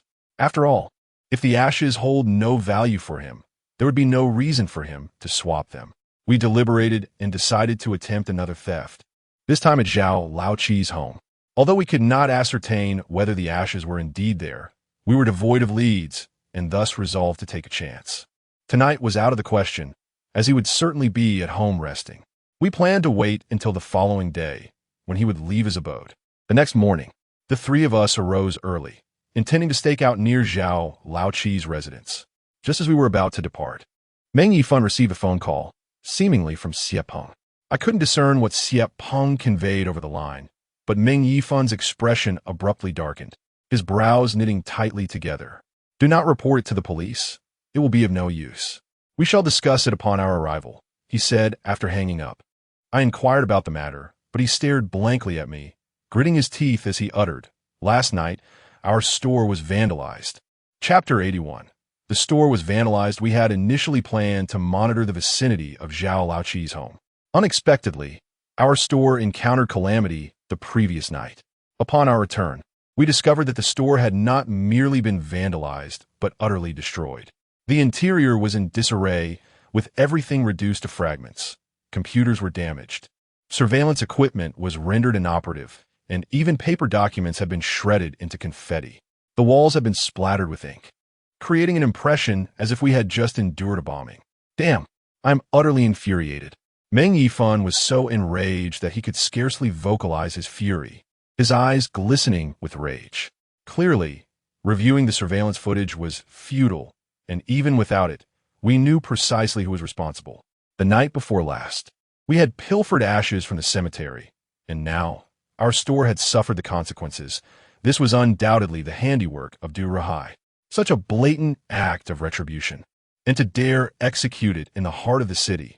No one but Du Rahai possesses such audacity. These brutes, the wretched scum. I am on the verge of closing the store, and they have reduced it to this state. Meng Yifan sat amidst the ruins, his eyes brimming with tears of frustration. In our school days, he was known for his penchant for brawls, never one to suffer a slight. Yet now, despite the devastation wrought upon the store, he found himself powerless, especially since the instigator was Du Rahai. Song Xiaotian and I could only offer him words of comfort, urging him to take it in stride. After all, this establishment was destined to close, so he might as well consider it an early farewell. Song Xiaotian sighed, remarking that Du Rahai had immediately suspected us of being behind the incident, deepening the enmity between us. I thought to myself, indeed, we were culpable, and the animosity was escalating, but we hadn't desecrated his son's ashes. Those had long been swapped out. Damn it, my current mood felt akin to consuming excrement. With the store in ruins, its business was undoubtedly unsustainable, leading to its premature closure. We spent the morning sorting through the remnants of the shop, painstakingly piecing together essential documents. As for the rest, Meng Yifan had lost the will to continue organizing, simply shutting the door behind him. The employees had no choice but to transfer to another location. Some, whose homes were far from the new store, opted to submit their resignation letters. With each departing individual, I sensed that the other store might soon crumble under the pressure as well. After a midday meal outside, Song Xiaotian and I intended to visit Zhao Laoqi's place, suggesting that Meng Yifan return to the other store to manage business affairs. However, Meng Yifan resisted, claiming that his head was spinning with all the chaos. As we settled into the car, Song Xiaotian and I continued to console him. Meng Yifan is a resilient individual, who chuckled and remarked, "It's all right. If it gets smashed, so be it. Whoever dares to vandalize my shop shall not meet a favorable end. At least I still possess one store. Let him try to destroy my other establishment." I quickly covered his mouth, saying, "Brother, there's no need to be so hard on yourself." I'd already reached out to someone, preparing to sell my car. I had only driven this BMW 5 Series for a little over a year, worth $410,000. If someone were willing to buy it, I let it go for $31,000 or $32,000. However, the sale hadn't gone through yet, and now this incident at the shop had occurred. Nonetheless, I felt compelled to sell, as I sensed that my other store was also on the brink of peril. I had been to Zhao Laoqi's residence with Meng Yifan before, and we found our way to his vicinity with ease. We observed his home from a distance, noting that the front door was ajar, indicating that he was still inside. Since he had not ventured out, we dared not take action, fearing we might disturb the situation and lose track of Du Mingyang's ashes. The three of us took turns keeping watch, each person monitoring for half an hour. However, by 5 in the afternoon, after nearly 4 hours of vigilance, Zhao Laoqi remained indoors. This reclusive man, with an elderly lady at home, was always lingering within. Song Xiaotian was becoming increasingly impatient with the surveillance. Meng Yifan commented, "Is he planning not to leave the house today? In another 2 hours, it will be dark." I proposed that if he had not emerged by 7, we would abandon our efforts for the day. We continued to observe until 6:50. Just as we were preparing to leave, Zhao Laoqi finally stepped outside. In the late hours of the night, we ventured out, perhaps to indulge in some frivolity. Frustration had begun to set in for Song Xiaotian, who cursed under his breath. However, our patience was rewarded. After another 10 minutes of waiting, we surmised that Zhao Laoqi had already departed and would not return. With a sense of urgency, we decided to make the most of our visit and conduct a thorough search. Soon, we arrived at the modest apartment building belonging to Zhao Laoqi. The front door was securely locked, and we had no means to unlock it. Fortunately, the second floor was easily accessible, allowing us to scale it without difficulty. We swiftly climbed through a window of a room on the second floor, which was cluttered with various items. Song Xiaotian suggested that each of us search a floor, as there were 3 in total. Although we needed to be expedient, we also had to be meticulous, especially in the more concealed areas. Meng Yifan descended to the first floor, I proceeded to the second, and Song Xiaotian took charge of the third. The second floor was particularly crowded with belongings, indicating that Zhao Laoqi likely resided there. This level comprised a living room and 2 bedrooms, while the remaining rooms were filled with assorted clutter. I conducted a thorough examination, scrutinizing every potential hiding spot. Containers for ashes typically came in the form of urns, jars, or boxes, making them relatively easy to identify. After I had finished inspecting the living room and the 2 bedrooms, Meng Yifan returned from the first floor, reporting that the items there were sparse, and he had found no trace of Du Mingyang's ashes. We then resumed our search together on the second floor. One of the rooms served as a study, which housed a bookshelf brimming with volumes, predominantly focused on classical Chinese literature, alongside a few ancient texts. Additionally, there was a blackboard covered with densely written notes, which immediately captured my attention. Much of the content above eludes my understanding, yet one aspect has captured my attention.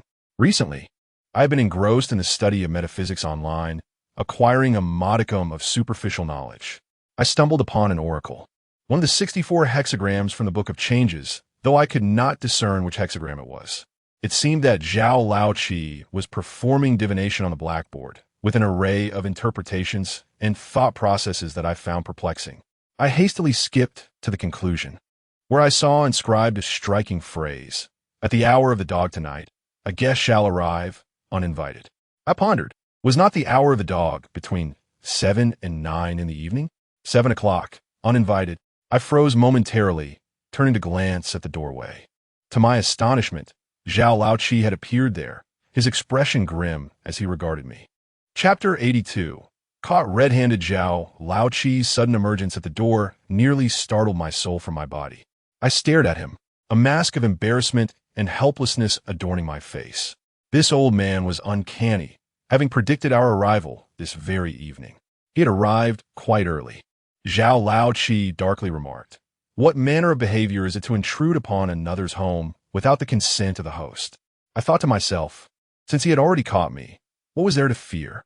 Had he never trespassed before, why the airs? I resolved that I could simply leave. With that, I climbed to the window, intent on leaping down.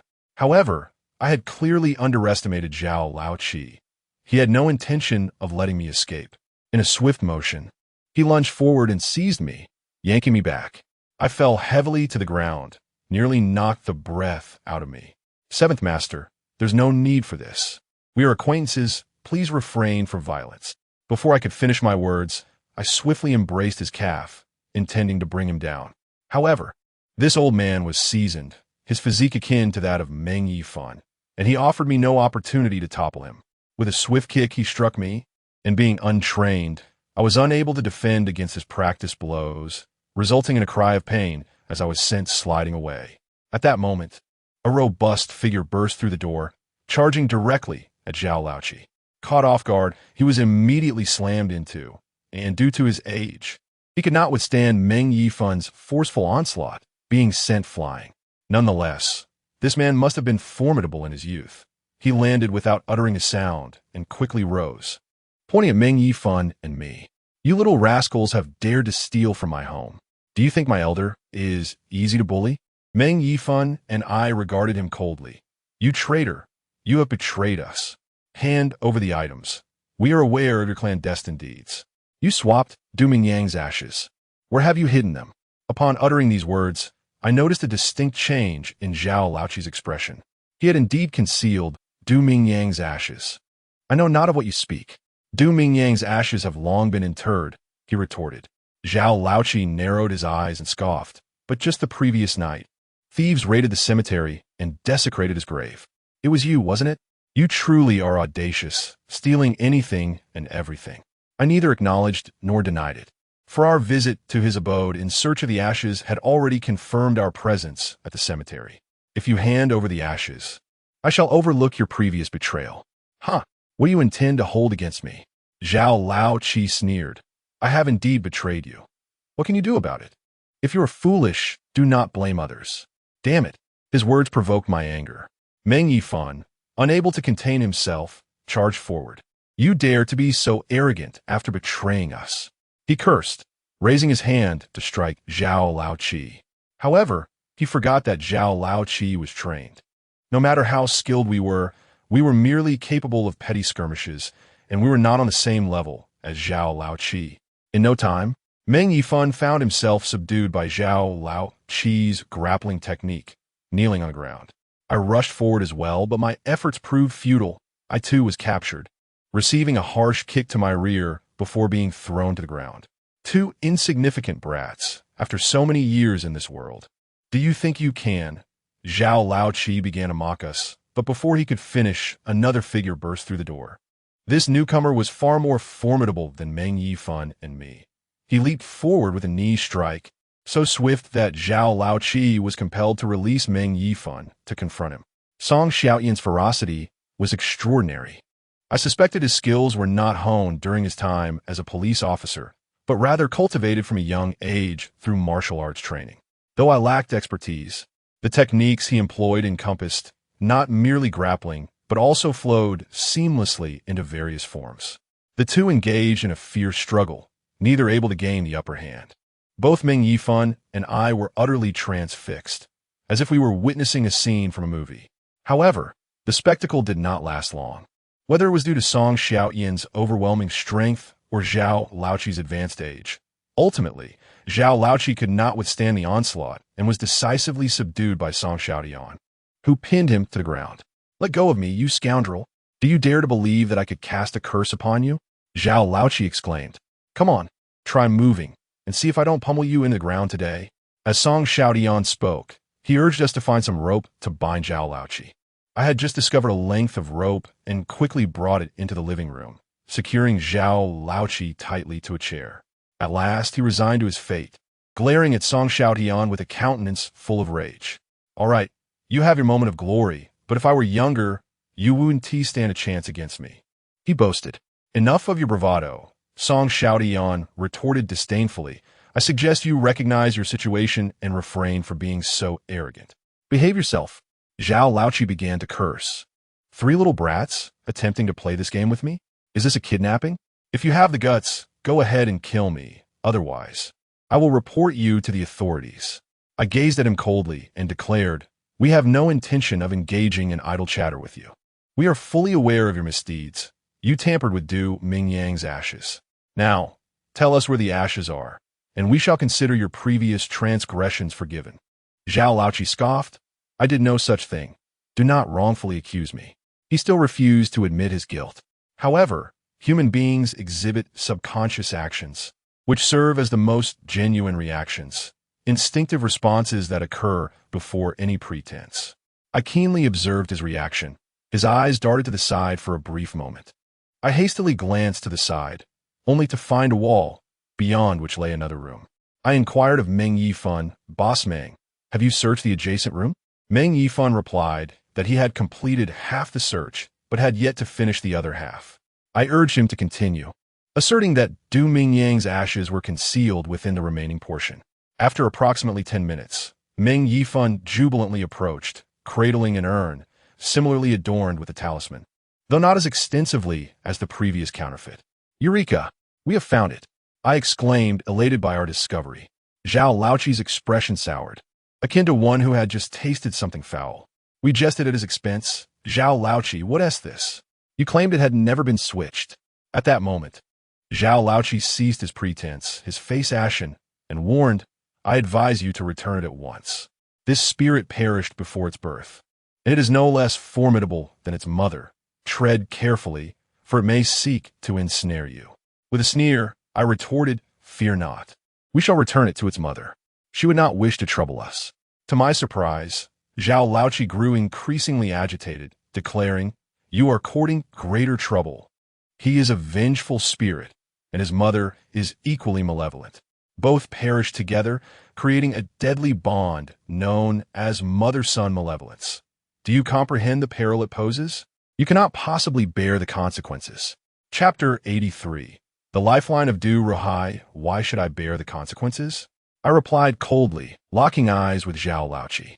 "We placed our trust in you, believing you could assist us.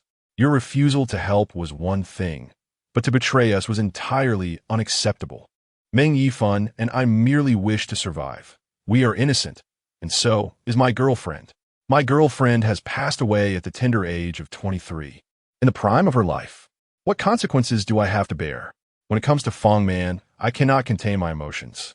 I merely sold a house, completely unaware of the events that had transpired within those walls, and yet I have found myself inexplicably entangled in this situation, dragging Fong Man down with me. Where can I seek justice?" Zhao Laoqi took a deep breath and became serious. "I must ask myself, have I ever assisted you? In the past, when you sought to summon the spirit of Li Xiaomei, was it not I who aided you? I may have betrayed you, but consider this. Have I ever harmed you? Had I not urged you to take those 2 urns away, would you have been able to extricate Meng Yifan?" Upon hearing this, Meng Yifan grew agitated. "Just because you Haven T harmed us, does that imply you can exploit us?" Zhao Laoqi fell silent. I laid my cards on the table. "So you admit it, you are also plotting against Du Ruhai. What vendetta do you hold against him? What are your intentions and plans?" Zhao Laoqi scoffed. No comment. "Very well." I gazed at him. "Speak of what you know concerning Du Ruhai or anything else. From now on, we shall each go our separate ways. We will not interfere with your actions, but should you continue to conspire with Du Ruhai against us, I will reveal your deeds to him, and none of us shall enjoy a peaceful existence." Zhao Laoqi cast a glance in my direction, still uttering those 4 words, no comment. "Damn it, what do you want?" Zhao Laoqi's expression shifted dramatically. "Are you really going to kill me?" Song Xiao Tian replied. "They wouldn't dare to kill you, but I would. I will count to 3.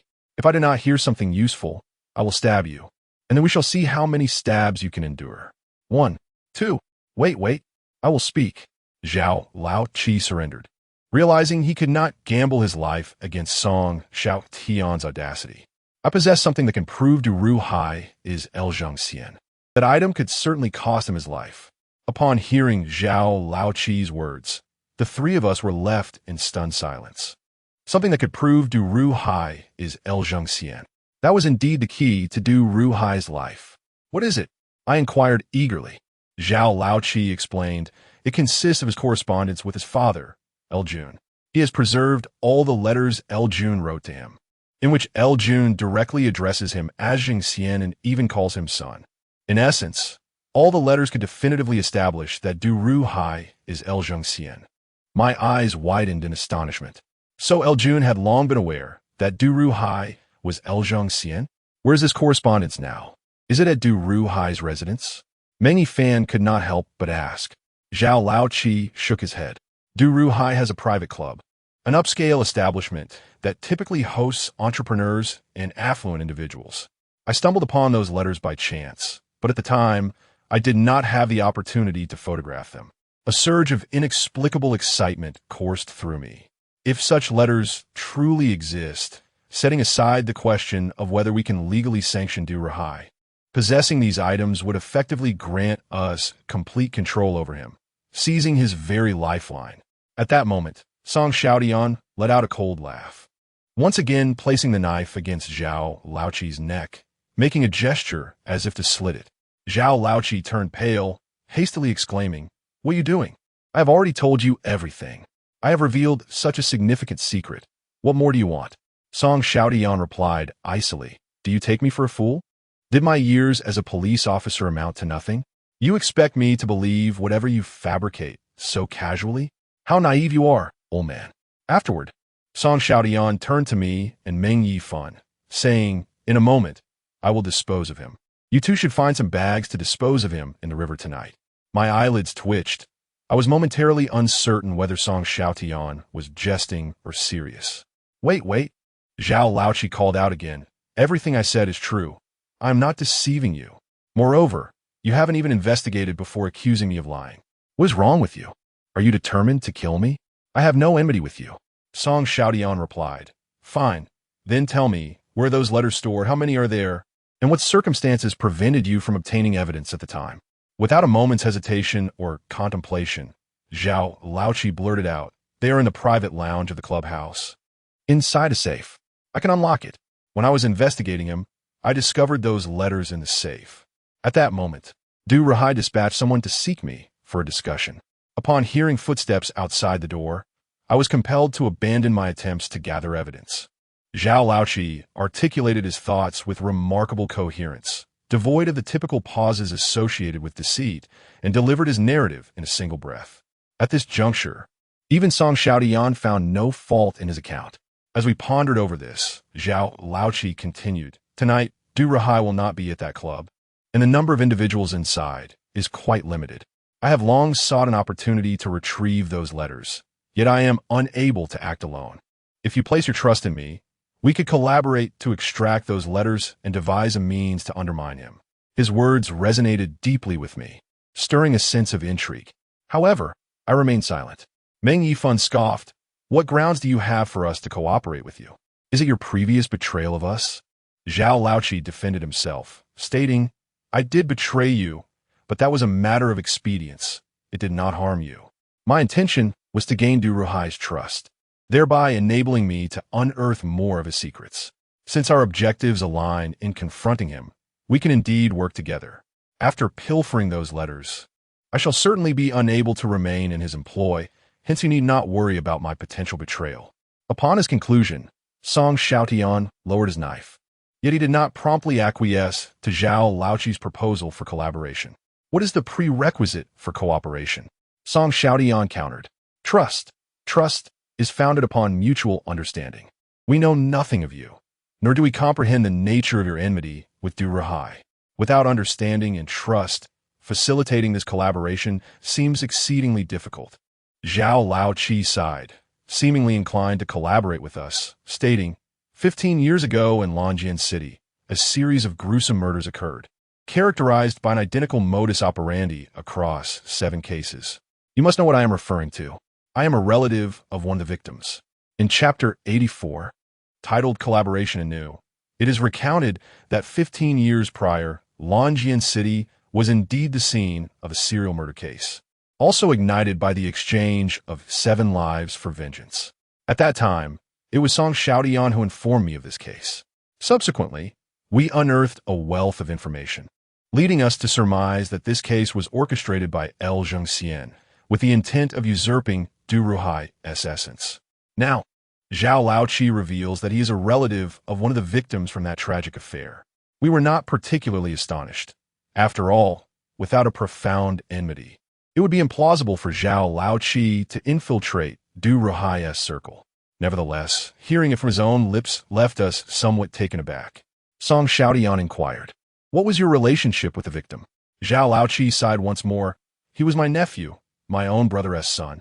I have never married or sired children. My nephew was akin to my own son, and we shared a close bond. However, when he turned 18, he fell victim to this tragedy. Subsequently, my brother and sister-in-law, unable to bear the burden of grief, succumbed to poison, and thus, our family was obliterated. What kind of hatred can be ascribed to such a fate? Upon hearing this, we felt a wave of compassion wash over us. To be candid, it was indeed a heartbreaking tale. Song Xiaotian softened his tone and asked, So, your nephew also bears the surname Zhao. What was his full name? Suddenly, Zhao Laoqi's eyes reddened as he said, His name is Zhao Zimu. If you don't believe me, go investigate. Song Xiaotian nodded. I will make a call to verify. After saying this, he approached, instructing Meng Yifan to keep an eye on Zhao Laoqi, and then he pulled me out of the room.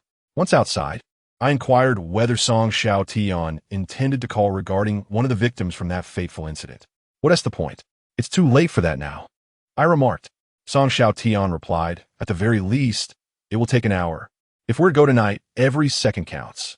Moreover, his willingness to let me investigate indicates that there truly was a victim named Zhao Zimu. I nodded, conceding that Zhao Laoqi did not appear to be feigning sincerity. It seems he genuinely wishes to collaborate with us. What do you think? Should we trust him? Song Xiao Tian stroked his chin, frowning as he said, "How would I know? If what he claims is true, then we indeed ought to proceed tonight. Securing those letters would give us leverage over Du Ruhai. However, I fear he might be deceiving us. If this old rascal is playing us, then Du Ruhai will have us ensnared, and we would be the ones trapped. This situation is truly a difficult decision, primarily due to the immense temptation involved. But Zhao Laoqi's inherent unreliability, compounded by his criminal background, is precisely why we hesitate to collaborate with him." After several minutes of contemplation, I told Song Xiao Tian, "Let us trust him once more. One must risk to reap rewards." Song Xiao Tian nodded, and we re-entered the room. Upon our return, Song Xiao Tian suddenly erupted in fury, glaring at Zhao Laoqi. "How dare you deceive me? In those days, there was not a single victim by the name of Zhao Zimu. How do you explain that?" Zhao Laoqi was momentarily taken aback, glancing up at Song Xiao Tian. "Spare me your tricks. How could I possibly forget my own nephew's name?" Song Xiao Tian hurried over to untie him, chuckling apologetically. "Zhao Qi, I was merely jesting. Please do not take offense. Since you wish to collaborate with us, let us forge an alliance today." Zhao Laoqi snorted, displeased by our previous rudeness. "Seventh Master, since you are familiar with that place, please enlighten us on your plans, so we may be prepared."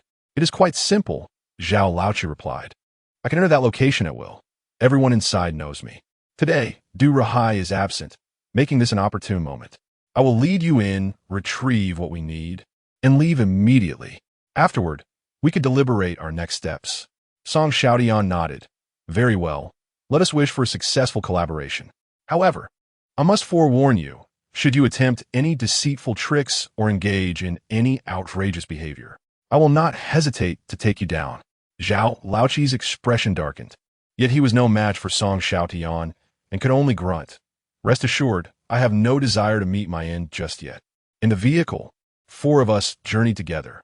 Initially, we sought the ashes of Du Mingyang. Now that we have found them, we still have another equally significant task to attend to. Song Xiaotian was driving my car, as his own remained parked at the foot of Baisher Mountain, and he had not yet retrieved it. Du Mingyang's urn is currently nestled in my backpack, which I hold closely. Meng Yifan expressed a sense of foreboding and inquired why I did not place the urn in the trunk. In the presence of Zhao Laoqi, I refrained from elaborating, as the trunk still contained the ashes of Li Xiaomei. I was reluctant to place the remains of 2 individuals together. We were approximately 20 minutes away from the clubhouse Zhao Laoqi had mentioned. Along the way, I could not help but ask him why he had swapped Du Mingyang's ashes. Now that we were in a collaborative relationship, he generously shared his thoughts, explaining that previously at home, he had mentioned that Du Mingyang was a spirit of an infant who had not had the chance to enter the world. Infant spirits are among the most troublesome types of ghosts because they harbor deep resentment, having passed away before experiencing life. Moreover, they lack the wisdom of adult spirits, and their grievances can harm others. This was one reason. The second reason pertains to the tragic circumstance of both mother and child perishing. Once one of them transforms into a ghost, the profound connection between mother and child compels one to seek out the other. This reunion is referred to as maternal ghostly curse. The potency of such a curse is akin to unleashing wild beasts from the forest into a city, with dire consequences. I began to grasp the implications. If Du Yue were to reunite with her child, they would embody the maternal ghostly curse, potentially elevating Du Yue into one of the most malevolent spirits. What is the third reason? I inquired of Zhao Laoqi. He paused momentarily, gazing at me in confusion. What third reason could there possibly be? I spoke meaningfully. The ghost you buried after the switch. I have taken him to Du Yue, so he knows where she is hiding.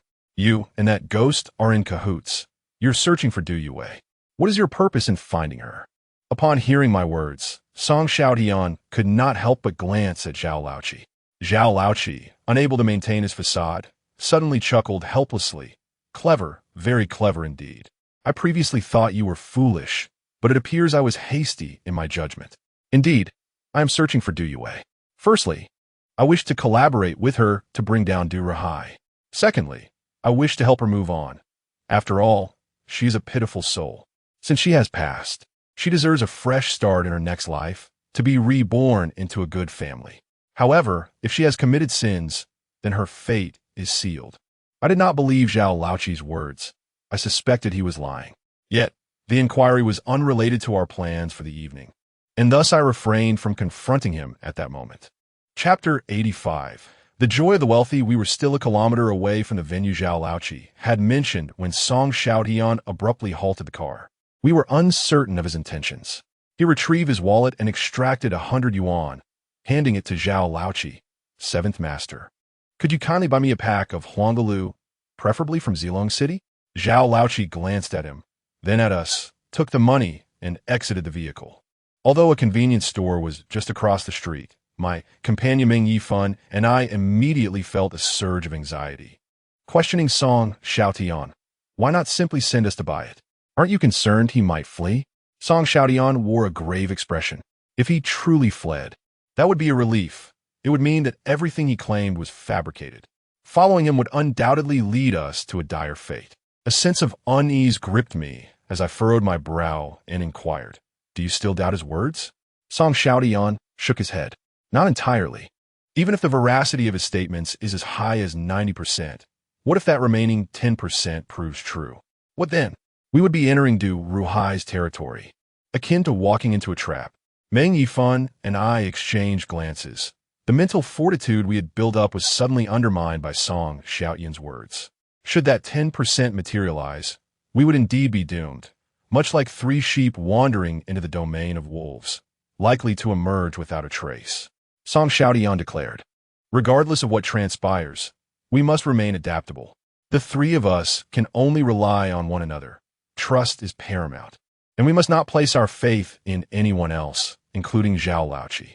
Meng Yifan and I nodded in agreement, fully comprehending the gravity of the situation. I held absolute trust in both Meng Yifan and Song Xiaotian. Casting a glance out the window, I noticed Zhao Laoqi was already settling the bill. I quickly retrieved Du Mingyang's ashes from my backpack and placed them beneath the seat. Subsequently, I took my backpack and exited the vehicle, opening the trunk. Zhao Laoqi approached and asked, what are you doing with the trunk? I replied, Du Mingyang's ashes are in my backpack. Meng Yifan finds it inauspicious, so I thought it best to place them in the trunk. Once we were back in the vehicle, we continued our journey toward the clubhouse. After approximately 10 minutes, we arrived at our destination. We parked across from the clubhouse and, upon disembarking, made our way directly to the entrance. We shall enter with due propriety, for after all, Zhao Laoqi is a distinguished guest of Du Rahai and a frequent patron of this establishment. To sneak in would be counterproductive to our intentions. The club is vast, lavishly adorned, its entirety eluding a single glance, a testament to its grandeur. The joys of the affluent are beyond our wildest imaginings. At the entrance, there are receptionists, each clad in elegant kipeos, possessing both grace and beauty that surpass even that of celebrities. The manager of the hall immediately approached upon seeing Zhao Laoqi, greeting him with utmost respect. Master Qi, you have arrived. May I inquire about these gentlemen? Friends, Zhao Laoqi replied with a smile. I have brought these young masters to indulge and familiarize themselves with the place. Prior to our arrival, Zhao Laoqi had informed us that this club serves not only as a venue for entertainment and relaxation, but also as a hub for Du Rahai's networking endeavors. Those who come here for leisure are invariably of considerable wealth or status, and one need not worry about expenses, for all consumption is charged to Du Rahai. Welcome, welcome, the manager beamed, treating us as though we were indeed young masters. You are welcome to visit at any time. All expenses will be overseen by Mr. Du, of course. As this is your first visit, I must extend our hospitality by giving you a tour. Zhao Laoqi raised his hand. No need for that. You attend to your duties. I will guide them myself. With that, he patted the manager's shoulder. The manager grinned. Very well. Do not hesitate to call on me should you require anything. Once inside the elevator, my curiosity piqued. I inquired of Zhao Laoqi, why is there a lack of security personnel and bodyguards here? Is there no arrangement for them in the hall? Zhao Laoqi chuckled, remarking that in the entirety of Lanjing City, few would dare disturb the peace under the auspices of Du Rahai. To provoke him is not merely to challenge Du Rahai, but also to confront the formidable capital and influential figures that support him. They do not squander their resources lightly. Undoubtedly, the security here is exceedingly stringent. Should any disturbance arise, within a minute, the offender would be removed by the waitstaff, for the waitstaff are, in fact, bodyguards. I felt a shiver run down my spine. Clearly, our understanding was woefully superficial, failing to grasp the true extent of Du Rahai's terror. To illustrate, one might say that if Du Rahai were to commit a crime in this city, the victim's family might retract their complaint by nightfall or be silenced by other means. This world is far from the fairness we once believed it to be. Our previous audacity in confronting the Weihai group stemmed solely from ignorance. Subsequently, Zhao Laoqi indeed guided us through this establishment, allowing us a glimpse into the pleasures of the affluent. I even spotted several renowned local entrepreneurs. In the distance, a portly middle-aged man emerged from a room, embracing a beautiful woman. Song Xiaotian suddenly turned his head, seemingly recognizing the man, yet wishing to remain unnoticed. I inquired as to his identity. "It's the leader from my former workplace. He was the one who dismissed me," he replied. Song Xiaotian's expression darkened as he cursed. "These worthless scoundrels, I am utterly appalled." Meng Yifan teased, "Your leader certainly knows how to indulge himself." To which Song Xiaotian retorted, "Damn." At that moment, Zhao Laoqi led us into the elevator, stating, "Above is Du Rahai's private domain. The letters are in one of the rooms, adjacent to where he conducts business. He typically does not bring anyone up here unless it is for significant matters or important individuals." The elevator swiftly ascended to the upper floor. Upon exiting, we found the corridor devoid of any bodyguards, indicating that Du Rahai was indeed absent today. "Master Qi, why did you pat that manager on the shoulder? And twice at that?" Song Xiaotian suddenly inquired. "Were you signaling him?" No sooner had the words left his lips than Zhao Laoqi froze, and we, too, were taken aback. In the next instant, he dashed out, a reaction that unmistakably corroborated Song Xiaotian's question. Once again, we had been deceived by Zhao Laoqi. "You scoundrel!" Both Meng Yifan and I exclaimed in fury, rushing after him.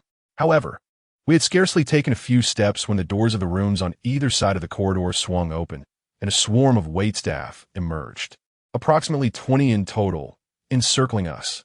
We hesitated, daunted by their presence, for their demeanor bore no resemblance to that of ordinary servers. I would readily believe they had blood on their hands.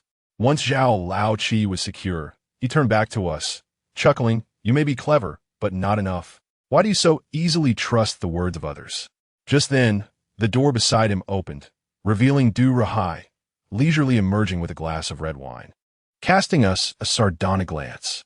"Ah, once again we meet. You truly seem to have a special fondness for me, Du Rahai. Wherever I go, you always manage to follow. Nevertheless, since we are here, let us remain." Chapter 86. Song Xiaotian's elder brother. The most regrettable decision of my life was to trust Zhao Laoqi a second time after he had betrayed me. There is no evidence to substantiate that Du Rahai is El Zhongxian. It is all fabricated by Zhao Laoqi. Zhao Laoqi, may you meet a most unfortunate end.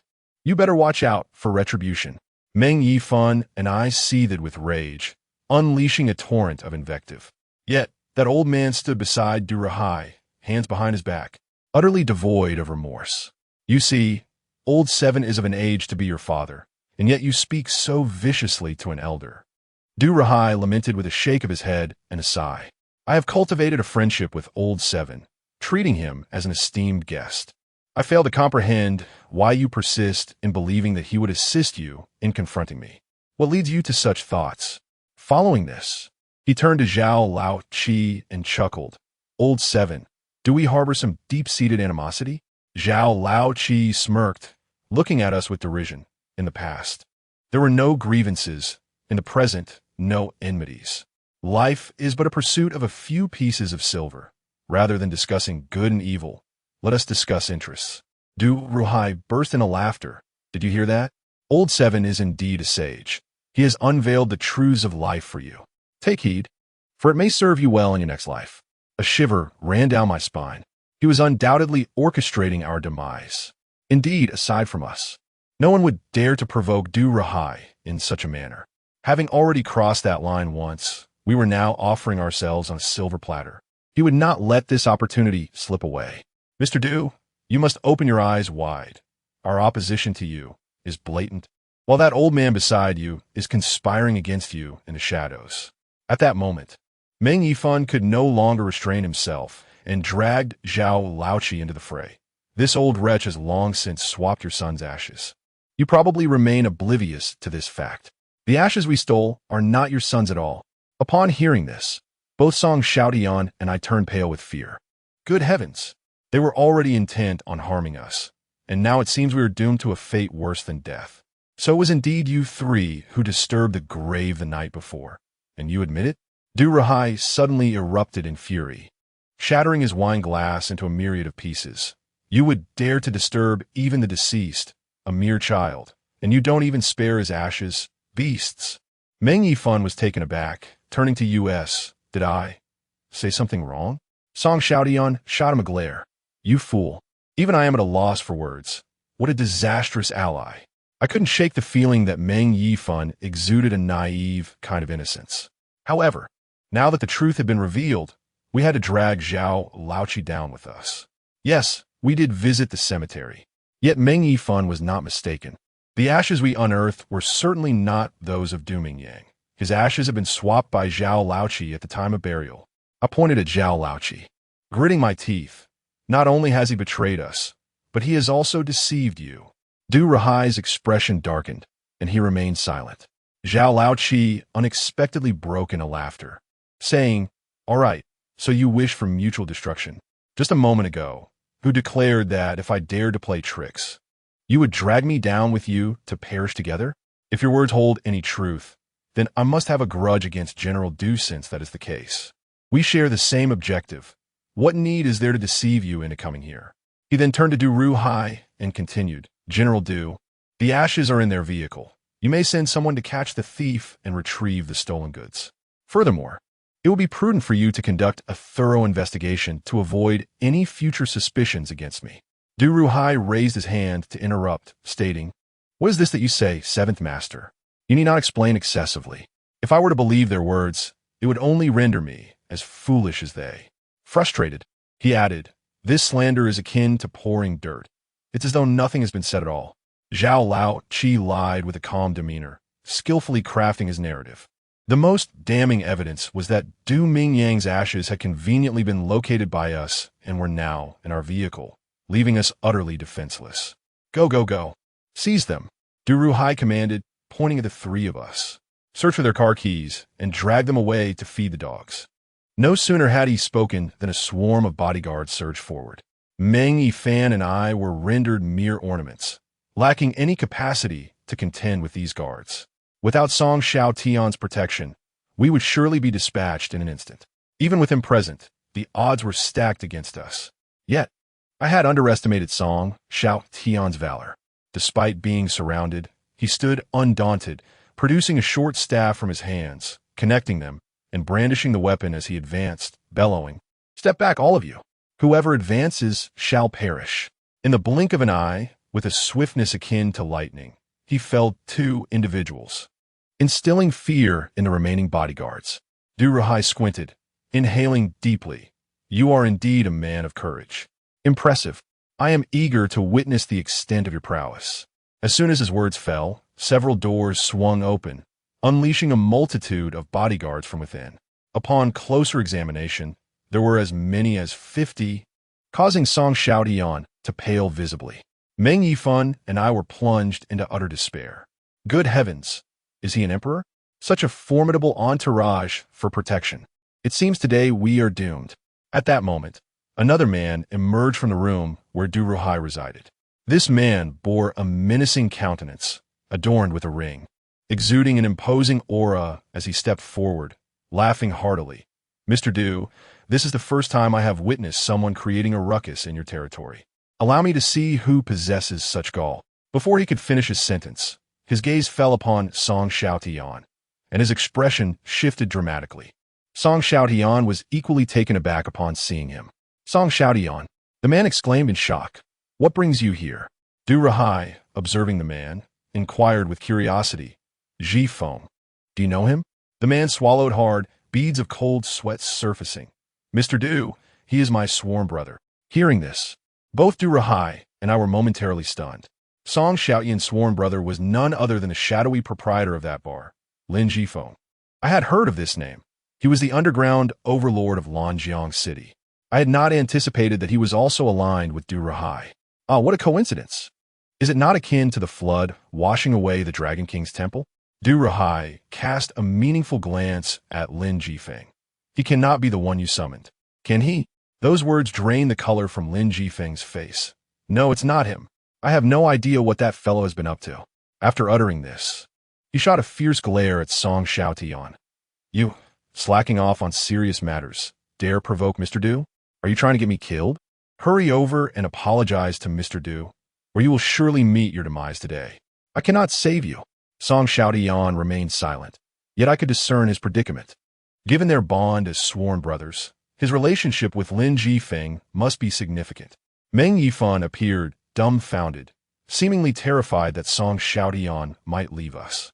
If Song Xiaotian were to be taken away by Lin Jifeng, our fate would undoubtedly be sealed. Chapter 87. Li Xiaomei arrives, Brother Feng. I did not intend to trouble you. Circumstances have compelled me, Song Xiaotian began. My sister has met with a tragic fate, and I have been investigating this matter. Today, I inadvertently offended Mr. Du again. I wish to apologize and ask him to let us go. I will return what I took from him. With Song Xiaotian's pride, it was no small feat for him to seek reconciliation. He likely realized that, on his own, escaping with Meng Yifan and me was impossible. Yet, matters are seldom so simple.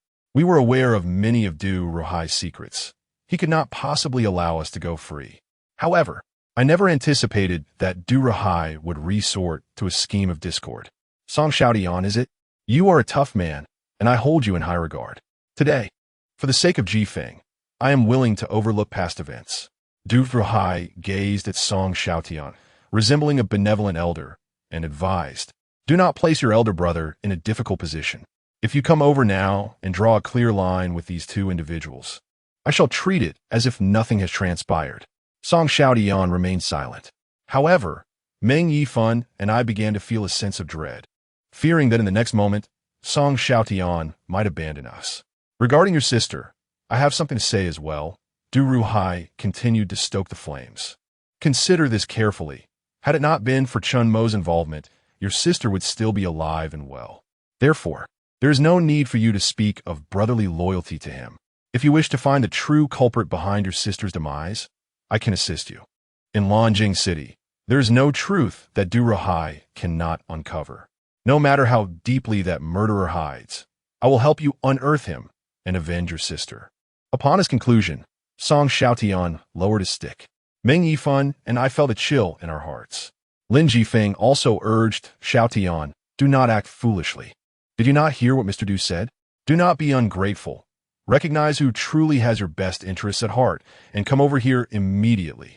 Song Xiaotian bowed his head, sheathing his stick as he approached Du Rahai. Meng Yifan was taken aback, perhaps not anticipating that Song Xiaotian would, like Zhao Laoqi, suddenly stand against us. Tian Yi. Song Xiaotian. Meng Yifan shouted with reddened eyes. What the hell are you doing? We are brothers. Song Xiaotian remained silent as he walked directly to Du Rahai's side. I hurriedly grasped Meng Yifan's arm, urging him, let it go. He has already assisted us greatly. Do not involve him further. Du Rahai's lips curled into a smirk, looking at us with derision, as though he had emerged victorious. Perhaps he derived greater satisfaction from belittling us in this manner. Du, the ashes are in the car. Song Xiaotian produced my car keys and handed them to Du Rahai, stating, if you spare their lives, I assure you they will not trouble you again. Du Rahai accepted the keys with a chuckle, replying, very well. You are indeed a man of noble integrity. I shall grant you, Song Xiaotian, this favor. However, it is difficult for me to simply let them go. I can only promise you that I will spare their lives. How's that sound? Song Xiaotian nodded in agreement, remaining silent, which I interpreted as tacit acceptance. Neither Meng Yifan nor I dared utter a word. To be spared from death yet not released meant we would be confined, did it not? Good heavens! Was I destined to spend my life in a small, dark room? Curse you, Zhao Laoqi. Bring me the items from the car. It contains the ashes. Du Rahai summoned an individual, handing him the car keys to retrieve Du Mingyang's ashes. He needed to see the ashes first for his peace of mind. After approximately 10 minutes, the person returned with the ashes. However, what he bore was not the ashes of Du Mingyang, but rather an urn containing the ashes of Li Xiaomei. I could no longer suppress my laughter. What are you laughing at? Du Rahai cast a fleeting glance at me, took the urn, and suddenly froze. Why is it a box? I distinctly remember it not being a box. His expression shifted dramatically as he furrowed his brow and looked at me. What have you all done? This isn't Mingyang's ashes, is it? Beside him, Zhao Laoqi remained silent, as did Song Xiaotian. I let out a cold laugh. Indeed, it is not Du Mingyang's ashes contained within, but the person inside is someone you recognize. Do you remember Li Xiaomei? Upon hearing the name Li Xiaomei, Du Rahai's countenance changed drastically. Sister Xiaomei, it is El Zhengxian. El Zhengxian is here. I shouted vehemently. Pointing at Du Ruai. In a panic, he hurled the urn away. Almost instantaneously, Song Xiaotian sprang into action, catching the urn and tossing it back to me. Catch it! I reached out, and as soon as the urn landed in my hands, the corridor's lights flickered as if under some unseen control, the air crackling with a potent electric current, threatening to extinguish at any moment. This sudden turn of events sent everyone into a frenzy. Du Rahai, in his haste, nearly stumbled to the ground. He understood all too well that these phenomena signified the return of the sins he had committed 15 years prior, a reckoning from the woman he had wronged and ultimately caused to perish. Seventh Master, there's a ghost. A ghost wants to kill me. At that moment, Du Rahai was as fearful as any ordinary person. He too feared the specter. Just then, the corridor was engulfed in darkness, and chaos erupted among the crowd. In the midst of all eyes, a shadow materialized out of thin air, akin to ink spilled into the atmosphere.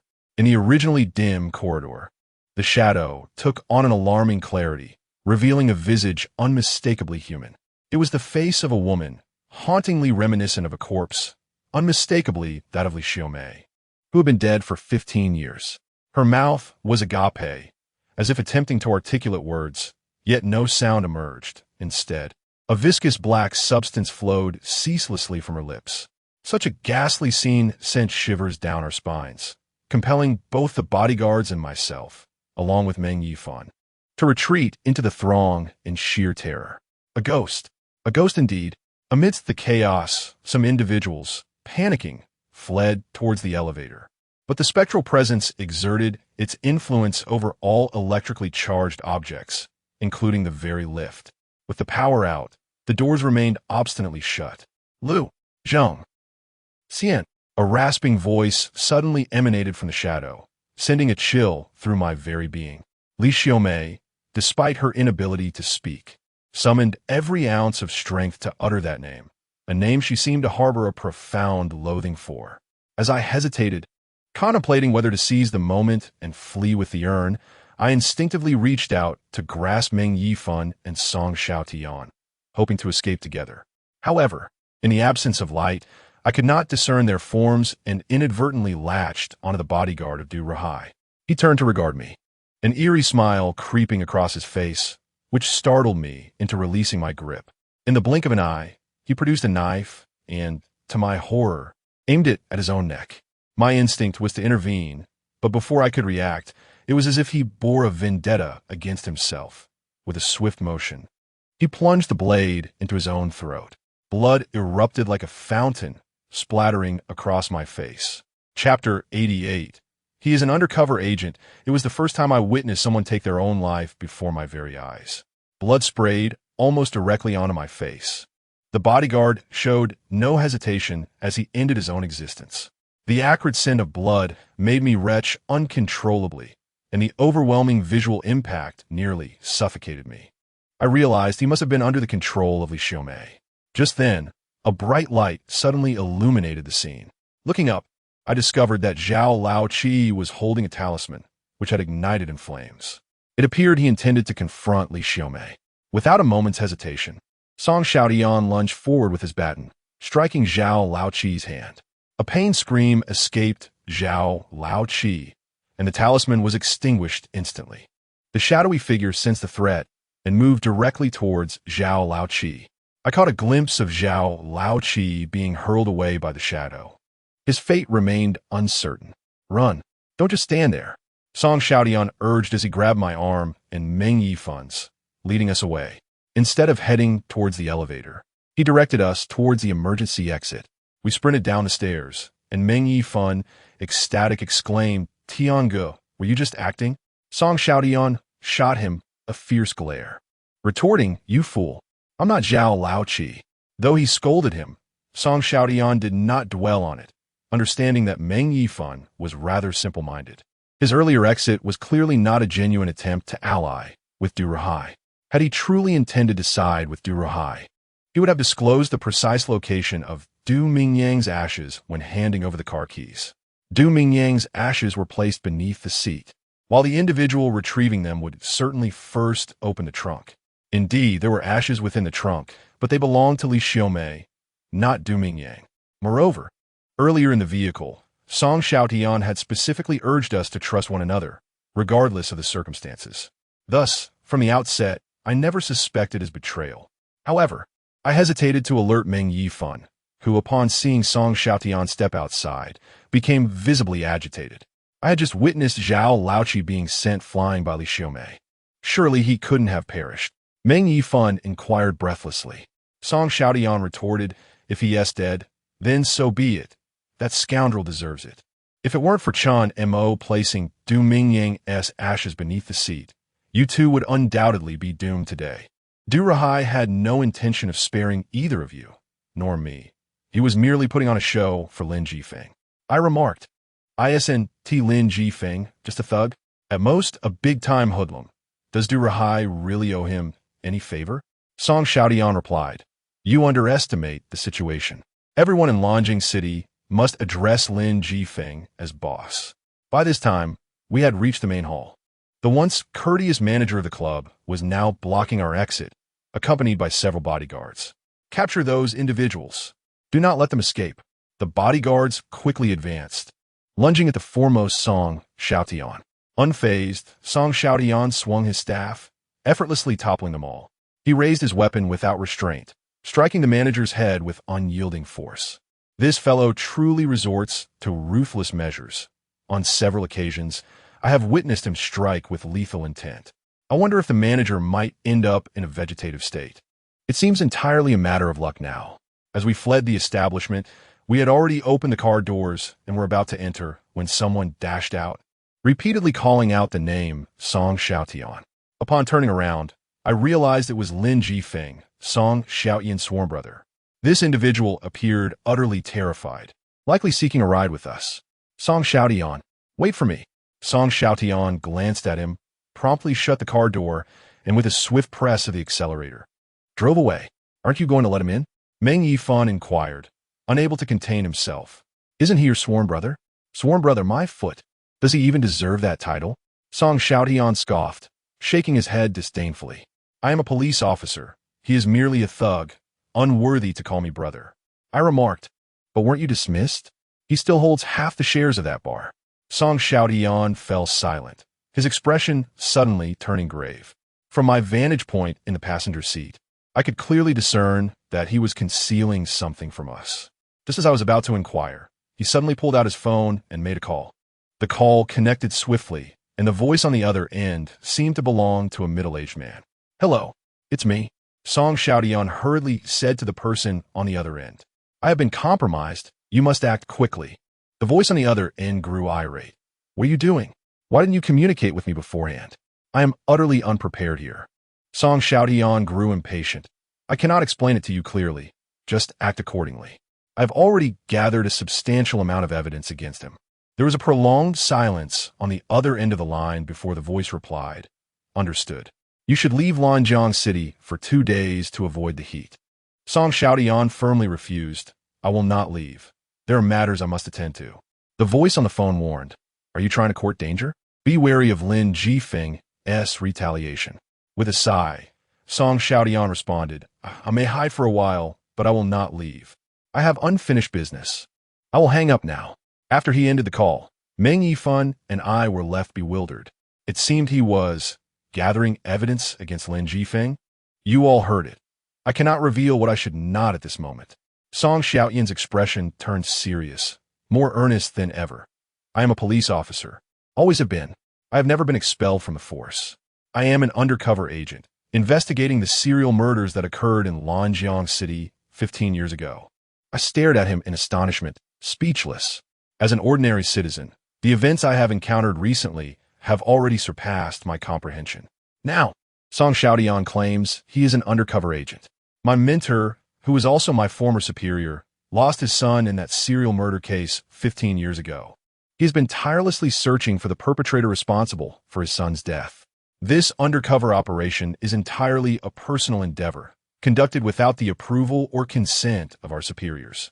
Song Xiaotian furrowed his brow as he elucidated his undercover scheme to us. A year prior, he had orchestrated my placement in another unit, where I mingled daily with petty delinquents, deliberately provoking my dismissal in order to position myself close to Lin Jifeng. Initially, we harbored suspicions that Lin Jifeng, the underground overlord, was the perpetrator behind the heinous crime committed 15 years ago. However, upon thorough investigation, I discovered that he bore no connection to that case. Instead, I unearthed a plethora of evidence implicating him in various other criminal activities. Over the years, Lin Jifeng had engaged in numerous and scrupulous deeds in Longjing City, backed by a multitude of our own people. My mentor and I were compelled to revise our undercover strategy, aiming to incarcerate Lin Jifeng and his accomplices, as this was the only means to secure our safety. Privately, we exploited our authority to investigate the serial murder case. On a minor scale, this could be considered an abuse of power for personal gain. On a grander scale, it might lead to imprisonment. Chapter 89. The Machinations of Zhao Laoqi. Upon hearing Song Xiaotian's account, Meng Yifan and I were left in stunned silence. After all this time, he was still a policeman, and his original plan to go undercover was indeed to investigate the 7 deaths for the sake of revenge. Yet, this plan had morphed into a campaign against the criminal underworld of Longjing City. Do you comprehend why I have been so unreservedly supportive of you from the very beginning? Song Xiaotian cast a glance in my direction. When I recounted the serial case from 15 years ago, you in turn elucidated the concept of the 7 deaths for revenge, thereby directly linking the serial case with the annihilation case. You have woven together many elements, and despite my year-long undercover work failing to unearth the culprit, you have revealed the answer directly to me, disclosing that all the cases were orchestrated by El Zhengxian, and that Du Rahai is indeed El Zhengxian. I was left speechless, standing in silence for a moment before finally saying, "It was your clues that allowed me to connect the dots." Song Xiaotian offered a wry smile. Perhaps this is fate, intertwining our destinies and unveiling the entire truth, yet leaving us powerless to bring that individual to justice. Do you know why I stepped outside when Du Rahai attempted to recruit me earlier? I responded, to buy time for the ashes of Li Xiaomei to be brought up. He shook his head. That is not the case. When I saw Lin Jifeng with Du Rahai, I pondered whether to continue my infiltration beside him. However, upon reflection, if I were truly determined to remain close to him, I would have inevitably revealed the location of Du Mingyang's ashes. The conclusion of that night would have been inescapable. A deadlock. Meng Yifan, perplexed, inquired, "Why would it be a deadlock? At worst, we could be imprisoned by Du Rahai, and you could devise a means to rescue us later, couldn't you?" Song Xiaotian shook his head once more, stating, at that moment, "When I pleaded for him to spare your lives, he actually consented. His agreement signifies his intent to eliminate you all. It merely transforms the act from overt to covert. I had no choice but to ensure the ashes of Li Xiaomei were brought forth, prioritizing your safety first." I sighed and inquired, "What will you do now?" "You've fallen out with Lin Jifeng, who is the underground overlord of Longjing City. He will undoubtedly issue a kill order against you. And will you really go to prison?" Song Xiaotian chuckled softly. "Lin Jifeng is hardly a source of fear. My master and his associates will surely take action soon. resulting in the apprehension of many, including the leader who dismissed me. You saw him at the club earlier. As for whether I will be incarcerated, it is likely not as severe as that. However, I may indeed find myself unable to serve as a police officer any longer. Upon uttering that last statement, I detected a hint of melancholy on his face. Though he repeatedly professed his disdain for being a police officer and occasionally spoke ill of the profession, it was evident that he harbored a desire to be one. He is a good officer. Otherwise, he would not have reprimanded us upon discovering that Lu Ge had accepted our money. He is an upright policeman. Meng Yifan, displaying rare perceptiveness, swiftly diverted the conversation, saying, I cannot fathom this Zhao Laoqi. If he is not allied with Du Ruhai, why is he targeting us? Our collective aim is to take down Du Ruhai, and yet he seems intent on our destruction. I replied, he did not intend to bring about our demise. Meng Yifan retorted, he led us right into that trap. Had it not been for Li Xiaomei tonight, at least 2 of us would have perished. I, too, harbored resentment towards Zhao Laoqi. His sadistic tendencies are indeed troubling. Nevertheless, one must concede that he did not genuinely wish us harm. I conveyed my analysis to Meng Yifan. At the moment when Du Ruhai took the urn, Zhao Laoqi remained unperturbed, even more composed than us. For he had known from the very beginning that Li Xiaomei was in our vehicle. As for how he came to possess such knowledge, one must not forget his profession. He could even anticipate our intention to pilfer from his residence. I suspect that when he went out to buy cigarettes, and I placed Du Mingyang's urn beneath the seat while stowing the empty package in the trunk, he discerned my ulterior motives. Thus, he was aware from the outset that Li Xiaomei would be brought inside, and that we would encounter no peril that night. Yet, infuriatingly, he toyed with us, placing us in jeopardy. Astute, Song Xiaotian cast a look of admiration my way. Zhao Laoqi's cunning is certainly no less profound than that of Du Ruhai. He likely did not deceive us today. He merely manipulated us. I harbored doubts about the existence of the letters he mentioned at Du Ruhai's. This left me perplexed, prompting me to inquire why Song Xiaotian held such a belief. I suspect you have not witnessed it, Song Xiaotian retorted. That old scoundrel feigned unconsciousness during Li Xiaomei's assault. When we fled, I saw him stealthily slip into one of the rooms. I surmise he took advantage of the chaos to retrieve those letters, or perhaps to record something. Meng Yifan and I were momentarily taken aback. This old wretch, has he become astute? Not only is he scheming against us, but he also seems to comprehend our thoughts, to know our forthcoming actions, and simultaneously exploit us to fulfill his own objectives. This individual is utterly terrifying. His cunning is such that even Du Ruhai pales in comparison. Do you think Li Xiaomei will be able to eliminate Du Ruhai tonight? Suddenly, Meng Yifan inquired, if she were to directly kill Du Ruhai, would that not resolve all issues at once? Song Xiaotian shook his head and replied, it seems unlikely she would succeed. I believe Du Ruhai is not so easily dispatched. However, if Li Xiaomei were to truly eliminate him, it would be quite splendid. At that moment, the vehicle came to a halt by the roadside. I glanced out the window and was surprised to see that Song Xiaotian had driven us to the base of Baisha Mountain. After exiting the car, he located his own Buick, opened the door, and turned to face us. I may be out of touch for 2 days. Please refrain from contacting me during this time. Meng Yifan and I inquired about his intentions. He replied resolutely, I have gathered substantial evidence against Lin Jifeng and some of our internal associates. I must deliver this information to my mentor. Those who need to be incarcerated must be dealt with promptly. I frowned and cautioned, you will be in danger. They will undoubtedly go to great lengths to silence you during these 2 days. Song Xiaotian chuckled. No one capable of taking my life has yet been born. Besides, I am a police officer. As long as I wear the badge, I must fulfill my duties. Once I have completed my task, I shall return to you. Do not reach out to me. Should any unforeseen events occur, I do not wish to endanger you. Before we could respond further, he got into his car and drove away. Meng Yifan expressed his concerns. Do you think it will be all right? Undercover agents seldom meet a favorable fate. He seems to have offended everyone involved, and those within his own ranks may also seek to harm him. I sighed and lamented, we are utterly powerless, unable to offer him any assistance. It has always been he who has supported us. All we can do is pray for his safety. Honestly, I suddenly felt that our meager awareness rendered us unworthy of being his brothers. He is truly an upright and commendable police officer. Chapter 90. Thank you for your assistance after Song Xiaotian departed. I drove Meng Yifan home before returning to my own rented apartment. As I ascended the stairs, I brought along Li Xiaomei's ashes. Although it felt ominous and awkward, Li Xiaomei was undeniably formidable. She had already aided us twice, and had it not been for her intervention tonight, Meng Yifan and I would have been imprisoned in that establishment. Placing her remains in my home, I felt a semblance of security.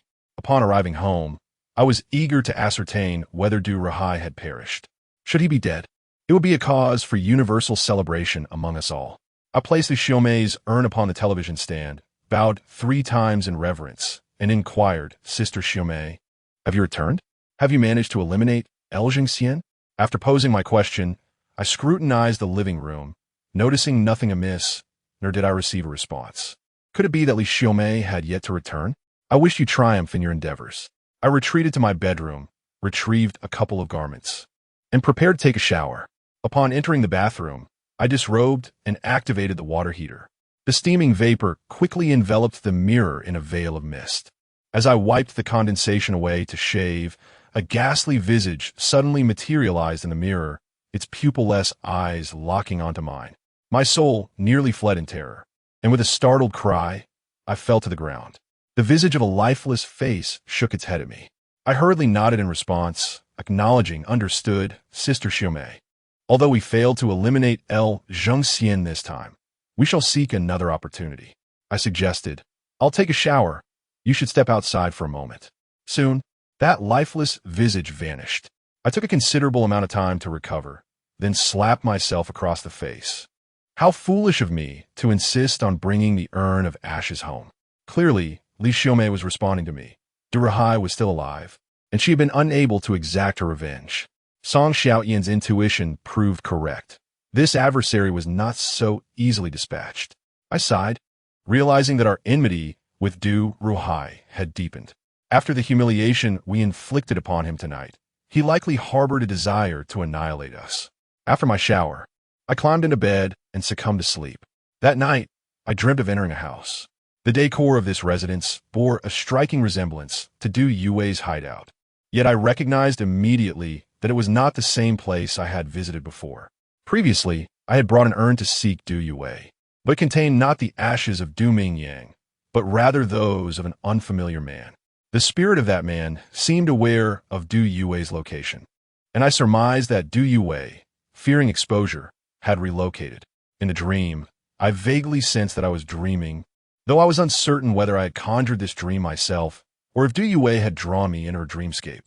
There she sat, poised in a chair, adorned in a red bridal gown, her hands resting upon her thighs, yet this time a red veil obscured her face, reminiscent of a bride awaiting her wedding. Suddenly, she stirred. Even though it was merely a dream, I was profoundly frightened. I recalled that she was just a corpse, and corpses do not possess the ability to move. Yet, she indeed stirred, as if she were a living being, suddenly rising and approaching me.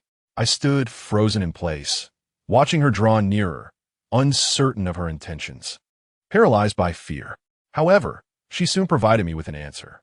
To my astonishment, the woman leaned in, her head shrouded in a red veil resting against my chest, her icy hands swiftly encircling my waist. I was bewildered. What could she possibly want? Was she akin to that motorbike influencer, seeking solace in her emptiness? My thoughts raced, and I dare not breathe or move a muscle. At that moment, she nestled in my embrace, unexpectedly spoke. Thank you, Chinemo. Thank you for your willingness to help me. It was that familiar voice, reminiscent of the time she had knocked on the door in search of Li Xiaomei. Yet, I was taken aback. Although it bore the same timbre as Du Yue's voice, this tone was imbued with warmth, emotion, and even a hint of tenderness. She was expressing her gratitude, for I had assisted her in finding her child.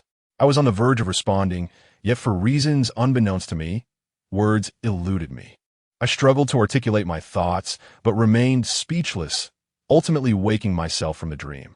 Upon awakening, I found myself not in some strange place, but rather in the comforting confines of my rented room.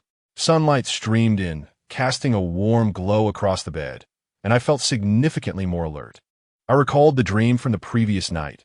Could it be that Du Yue had drawn me into her dream? After washing up, I prepared to head out to the store. Before leaving, I cast a glance at Li Xiaomei's urn, still resting on the television cabinet.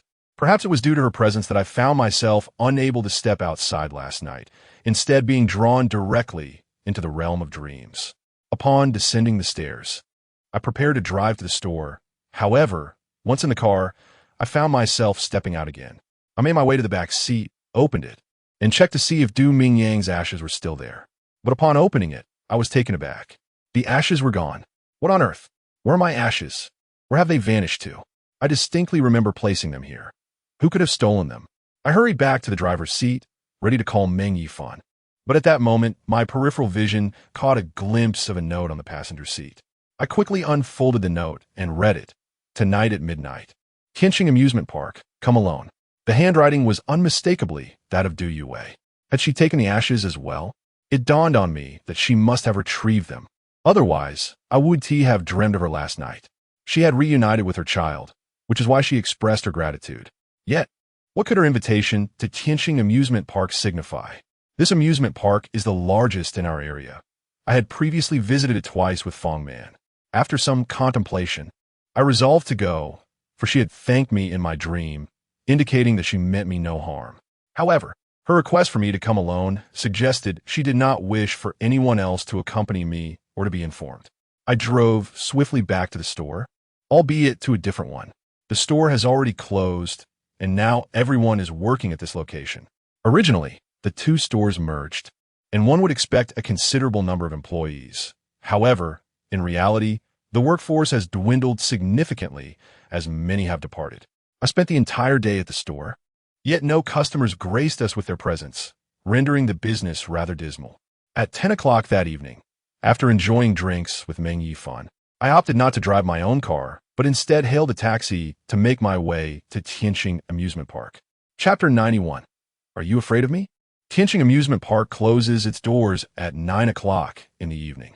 Now, at 10:50, with just 10 minutes to midnight, the guards at the entrance would undoubtedly prevent my entry. Thus, I resolved to scale the wall. My last visit here was 2 months ago, when Fong Man was still present. We had come together. Despite my adulthood, I have always harbored a fondness for such places and the vibrant atmosphere they offer. Yet now, in Fong Man's absence, these venues have inexplicably lost their allure, transforming from lively to somewhat desolate. I found myself momentarily frozen, as if the negative emotions I carried had been magnified since my arrival. Even the most exuberant places eventually reach a conclusion. However, with the dawn of a new day, this park would once again pulse with life. So why the sense of desolation?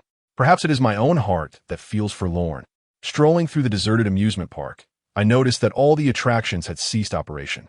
I wandered aimlessly, and, as the clock struck midnight, I pondered the purpose of Du Yue summoning me here, or whom I was meant to meet. Yet, having arrived, I encountered no one. I had already traversed a significant portion of the park, and ahead, it seemed I was approaching the swings.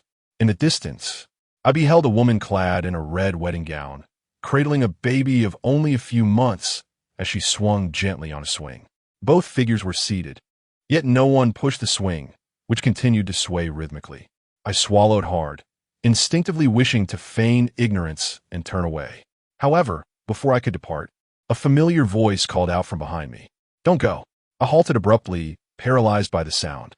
It was Du Yue, only she would don a red bridal dress. The infant was surely her child.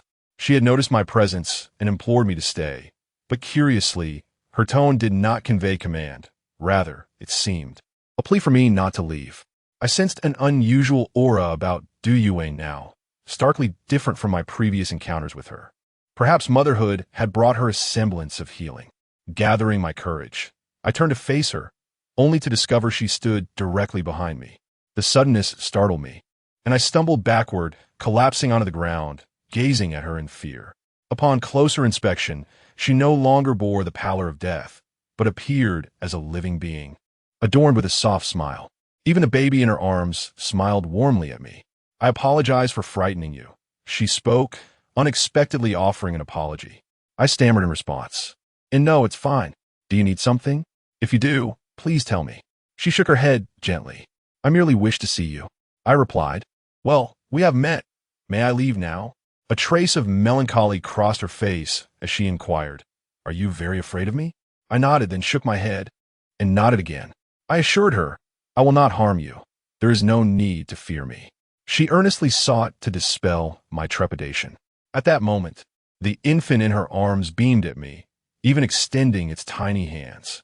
The baby, clad in a traditional belly wrap, appeared just like any ordinary infant, adorably plump and fair-skinned. Yet, he was also a specter. How could I dare to embrace him? Rest assured, he will not harm you either. Du Yue seemed to perceive my apprehension and remarked, by allowing us to reunite, he recognizes you. If you do not hold him, he will feel sorrow. Summoning my courage, I cradled the child.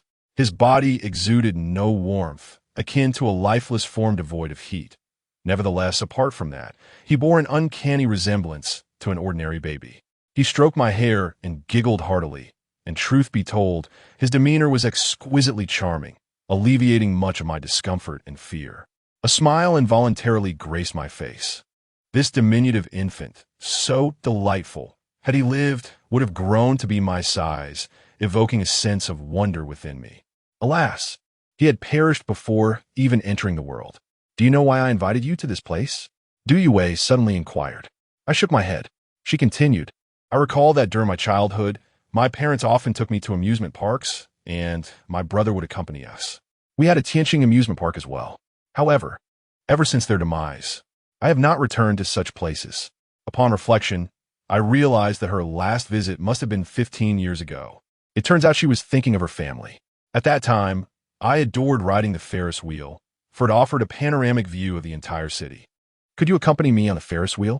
I nodded, cradling the child in my arms, and followed her to the base of the ride. However, the entire amusement park was devoid of power, and naturally, the Ferris wheel could not operate without electricity. I foolishly suggested perhaps we could come during the day, immediately regretting my words, as she could not come during the day either. At that moment, seated within the Ferris wheel, Du Yue smiled and remarked, Have you forgotten? I'm a spirit. With that, the Ferris wheel, previously lifeless, began to turn magically and ascended gently into the night sky. It felt as though I were in a dream, venturing to an amusement park in the dead of night, riding a Ferris wheel with two specters, something I had never dared to imagine before. As the Ferris wheel started to revolve, the child became increasingly excited, for perhaps everything in this world intrigued him. Suddenly, Du Yue, sitting across from me, posed a question. Do you hate me? I was taken aback. Had it been earlier, I would have certainly refrained from speaking my mind. But now, knowing she meant me no harm, I found a sense of calm within. Hate, I replied candidly. I do not only hate you. I also harbor resentment towards Li Xiaomei, Du Rahai, and those responsible for Feng Man's demise. If it weren't for you, my girlfriend would still be alive. Du Yue gazed at me and said, Yet, throughout it all, there remains only one true culprit, the one who instigated all these tragedies. Are you referring to Du Rahai? Lu Jingxian? I inquired. She shook her head, declaring, Although I harbor a deep-seated hatred for this individual, wishing nothing more than to see him utterly dismantled. He is not the true mastermind. He merely serves as an accomplice. In that instant, clarity struck me. You mean the person who hired El Zhengxian all those years ago? However, if I may be blunt, this is your affair. I am innocent, and so is Feng Man. You and Li Xiaomei have entangled me, resulting in my involvement with Feng Man. Without you, I would have proposed to Feng Man next year, and we would have had a splendid future ahead of us. Now, everything is shattered. My life is in ruins. I have offended Du Rahai, and I can never topple him. Yet, I know I am destined to perish at his hands one day. As I spoke, my emotions intensified. Were it not for my fear of her, my agitation would have escalated further. Surprisingly, Du Yue remained remarkably composed, seemingly devoid of any remorse. You are mistaken. You are not the one I have entangled. Our fates were always intertwined, she stated cryptically. I gazed at her, bewildered, unable to comprehend her meaning. Chapter 92. I still remember the way home. Du Yue's words left me feeling perplexed. I inquired about the significance of her earlier statement, yet she refrained from elaborating. Nevertheless, I believed that our destinies were inherently distinct. She had suffered greatly. Her family had been victimized, and she was subsequently dominated by El Jungxian. Her plight was indeed tragic and pitiable. This was an undeniable truth. In contrast, although I lacked a complete family, with my mother abandoning me at a tender age, I was blessed with a devoted father and a caring grandfather. In comparison, my fate was infinitely more favorable than that of Du Yue. However, now, having endured all of this, I feel quite unfortunate. You said that if I assist you in locating the child, you would reveal to me the true culprit behind Fong Man's demise. I eagerly inquired, can you tell me who that person is now? Du Yue replied, it is the one who, years ago, hired El Jungxian and Li Xiaomei to annihilate my entire family. I affirmed, I am aware. I have already seen it in my diary. I need to know the identity of that individual. I must know who he is. She countered, you may not truly wish to know who he is. Some answers are brutal, and knowing them would not benefit you. I shook my head, declaring, nothing could be more cruel than Fong Man's murder. Although we were not wed, I feel a profound responsibility and obligation to avenge her. I must know who that person is. I need to confront him myself. Du Yue asked, are you not afraid of imprisonment? I gazed out the window, remaining silent for a long while before responding. I am afraid, yet I must confront him, otherwise I would not be a man. Du Yue lamented, I am sorry, but I do not recall his name, and after so many years, I have forgotten what he looks like. I found it hard to believe her words. If she had truly forgotten his appearance, how could she have recognized him when he bribed the driver involved in the incident? It mattered not. I would investigate on my own. I smiled helplessly, stating, as long as I am alive, I will persist in my search. I will undoubtedly uncover his identity. If the person sitting across from me is indeed human and not a ghost, I will resort to force, compelling her to reveal who that individual is. There was no choice.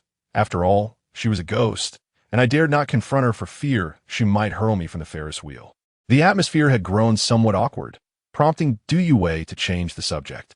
She began to speak, lost in her own thoughts. After my death, I recalled many memories. When I was a child, I encountered a little boy named Li Fuguang, who was a few years my senior. He was brought back by El Jungxian and Li Xiaomei. I turned to Du Yue, saying at that time, your family had already met with misfortune. She nodded in response. That little boy was the 7th victim after my family was tragically harmed. I was taken aback. This boy, Li Fuguang, was one of the initial victims in the cycle of 7 deaths for a life. After being brought back by El Jungxian and Li Xiaomei, I spent 3 days with him. As Du Yue reminisced, a faint smile graced her lips. I was 6 years old then, and he was already 11, 5 years my senior. I called him Brother Fuguang, and he referred to me as Little Sister. Those 3 days were the only moments of joy I experienced from the time my family was murdered until my own demise. Subsequently, he was taken away by El Jungxian. Before he left, I gave him a lollipop, believing he would return. However, I never saw him again after that. I sighed. He has passed away, sacrificed to prolong another's life. Du Yue nodded in agreement. At that tender age, I thought El Jungxian had merely returned him to his parents. But do you know the true purpose behind the first cycle of 7 deaths? Was it truly to exchange lives for someone, or was it like El Jungxian, to seize another's body? Du Yue remarked, it is to exchange lives for a gravely ill child. This was something I later overheard from Lu Zhongxian and Li Xiaomei. Yet at that moment, my youth rendered me incapable of comprehending their words. I inquired eagerly, is this child the one whose parent hired Lu Zhongxian? Du Yue gazed at me and nodded once more. This scoundrel, does he consider his child's life of utmost importance, while dismissing the value of another's? My teeth clenched in indignation. Since his child has already survived, why then, after 15 years, does he wish to bring harm upon Fong Man? What offense have I committed against him? I fixed my serious gaze upon Du Yue and asked if this individual is indeed the root of all evils. Having employed Lu Zhongxian to bring about the demise of your family, he must be regarded as your enemy. Why then will you not reveal his identity? Is his social standing perhaps superior to that of Du Rahai? With her head bowed, Du Yue replied, I apologize, it is not that I am unwilling to tell you. I simply do not know his name, and I am at a loss as to how to convey this to you. I sighed, refraining from pressing her further. At that moment, the Ferris wheel had ascended to its zenith. I beheld the nightscape of Longjing City, a vision of exquisite beauty. It truly is magnificent, I mused. Perhaps. Du Yue replied, her expression void of sentiment as she gazed outside, but I loathe this place. A moment of realization struck me. This was not her home. This city was a repository of over a decade of painful memories, hence her disdain for it. My home is in Qingdao. I still remember the way back. Do you wish to return home? I spoke earnestly. In truth, you could return, taking the child with you. After all, there are her family members there, allowing her to be closer to her parents. I had heard from Zhao Laoqi that if a ghost takes a life, it becomes exceedingly difficult for them to be reborn. If Du Yue were to go back to her birthplace, perhaps that would be the most favorable outcome for her. Someone has ruined my entire life, shattered my family.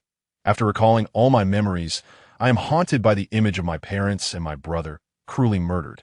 Du Yue gazed at me calmly, shaking her head. I cannot return to face my family while my enemies remain alive. I urged her. Death is akin to extinguishing a lamp. If you take a life, you will not be reborn. This holds no significance for me at all. She smiled, a smile tinged with resignation. Do you truly find this world beautiful? I nodded. I believe it to be beautiful, though regrettably, we are not fortunate. She shook her head. I find this world utterly devoid of beauty. I do not wish for another life. I was rendered speechless. The Ferris wheel came to a halt, bringing me back to the ground. Yet the child seemed reluctant to leave, so I accompanied him and Du Yue on the roller coaster, exploring every attraction in the amusement park. Dawn was approaching. I sat on a swing with the two spirits. Suddenly, Du Yue said, "Can we take a group photo? The three of us?" I paused for a moment before retrieving my phone and capturing the moment. Strangely, both Du Yue and the child were perfectly captured in the photograph. As I was taken aback, an inexplicable sensation washed over me, as if someone nearby was watching us. From the moment I entered and encountered Du Yue, this feeling had persisted. I inquired if she had noticed anything unusual. With a playful flick of her tongue, she responded mischievously, "I didn't notice anything. Don't forget, I am a ghost, capable of sensing everything around me." Chapter 93. The recovery of my illness daylight broke. After taking a photograph together, Du Yue and her son vanished without a trace. I felt as though I had just awakened from a dream, my emotions swirling as I exited through the front gate. A security guard at the amusement park stood at the entrance, munching on a bun, and was startled to see me emerge. "Hey, I hadn't even opened the door yet. When did you go in?" I paid him no mind and dashed away. I hailed a taxi on the street, intending to return to my shop for work. In the car, I pulled out my phone to review the photograph of Du Yue and her son. I was perplexed as to how my phone managed to capture the two specters. However, when I retrieved the image, I was left utterly astonished. The photo revealed only an empty swing, devoid of any presence. Not only had Du Yue and her son vanished, but I had also disappeared from the frame. Was it possible that I had not encountered them at all last night? Had I merely wandered through the amusement park in a dreamlike state? Yet, even if it were a dream, I had indeed taken that photograph. It seemed implausible that not only had I failed to capture them, but I had also been absent from the image. A chill ran down my spine. Perhaps the peculiarity of this photograph was too unsettling to delete. Upon returning to the shop, the once bustling atmosphere of the two establishments had dwindled to a mere handful of young patrons. Astonishingly, none of the seasoned employees remained.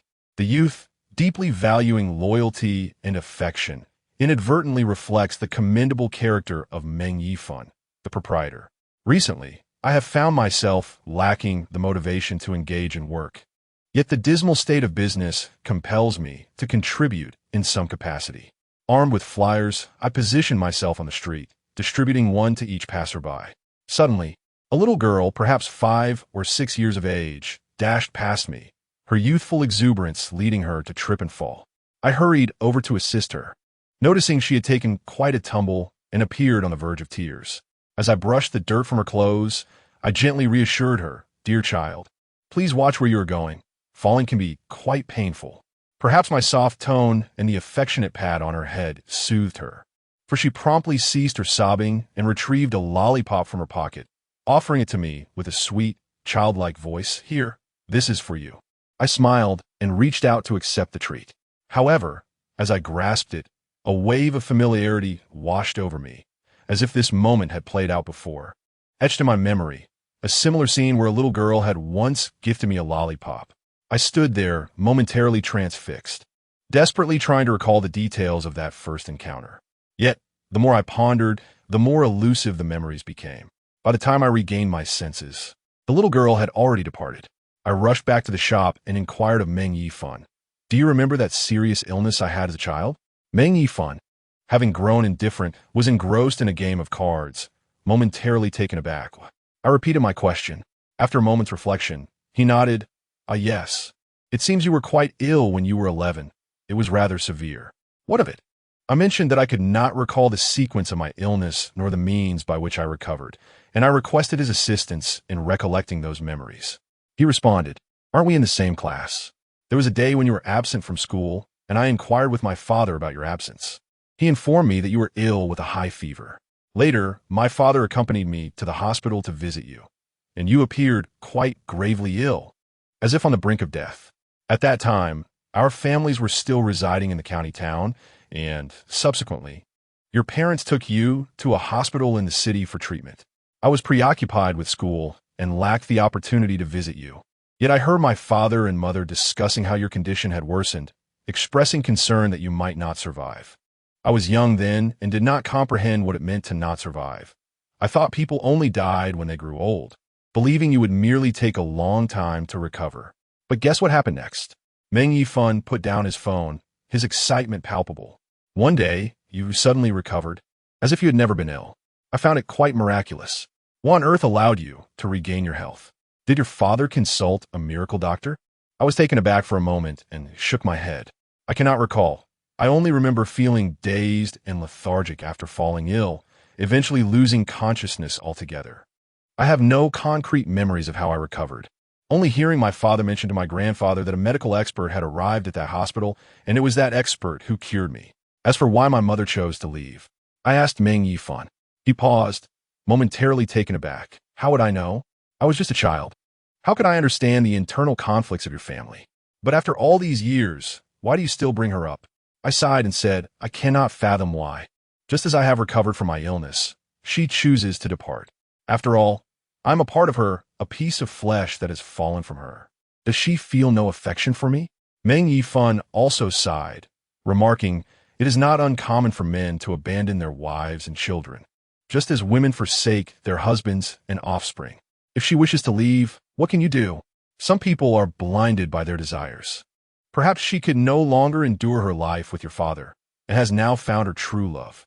Besides, she did not abandon you during your illness, which shows at least a modicum of humanity. Let her go. I fell silent. It has been 15 years, and I remain unable to navigate this emotional barrier. No child can truly cease loving their parents, nor can any child comprehend why a mother would discard her own. I am a part of her, and people often say that the bond between mother and child is profound, that a mother would sacrifice everything for her offspring. Why then does she reject me? In the afternoon, I left the shop. Someone wished to purchase my car, a friend of a friend. This individual offered 320,000 yuan. My car could have fetched over 350,000 yuan, but my urgency to sell was evident, and he likely sensed my desperation, thus lowering his offer. I accepted the 320,000 yuan, as my bottom line was 300,000, and since he was a friend of a friend, I did not haggle further. That afternoon, I completed the transfer and other necessary paperwork. Consequently, I found myself without a car, my heart heavy with grief. Yet, I had no alternative to endure the present hardship. Meng Yifan and I must prioritize the preservation of our last shop. Once fortune smiles upon me again, I shall acquire a better vehicle. I can only console myself with this thought. One evening, I was dining at a restaurant with my friend and the individual who purchased my car. Midway through our meal, I received a text from Song Xiaodian. For the past few days, both Meng Yifan and I had been deeply concerned about him. Yet he had insisted that we refrain from calling, leaving us in a state of anxious uncertainty. When I saw his message, I initially believed it was a note of reassurance. However, upon reading its contents, I was rendered utterly speechless. In the message, Song Xiaodian revealed that he was about to be imprisoned as the police were imminently coming to apprehend him. Chapter 94. Song Xiaoyan's arrest. Chen Montauk. The reach of the Lanjiang city authorities is alarmingly extensive. My master is currently under investigation, and they allege that I am associated with Lin Jifeng. As I hold a significant stake in his bar, I find myself unable to clarify the situation, so please seek out my father and implore him to rescue me. This was the message from Song Xiaoyan, accompanied by an address. As I absorbed the shocking information, I felt a wave of confusion wash over me. The evidence against Lin Jifeng had been submitted by Song Xiaoyan. If he were indeed complicit with Lin, how could he possibly betray him? What on earth were these authorities thinking to even arrest Song Xiaoyan? Just as I was about to return his call, another message from Song Xiaoyan arrived. The individual responsible for Xiao Man's demise remains elusive to me, yet I have uncovered a lead: the motorcycle he gave you. I traced its ownership to a man named Wang Hua, employed at Rongda Electronics, who has already reported his motorcycle stolen. Please follow this lead. Should I find myself unable to extricate myself from this predicament, if you manage to identify that person, exercise caution and consult my father before taking any rash actions. Upon reading the contents of the second message, I was once again taken aback. Rongda Electronics Factory. Is that not the establishment owned by my father's friend? My father works there as an accountant. At that moment, my thoughts were racing, and I hastily called Song Xiaoyan to inquire about his situation. However, the call went through to a voicemail, as his phone was already off.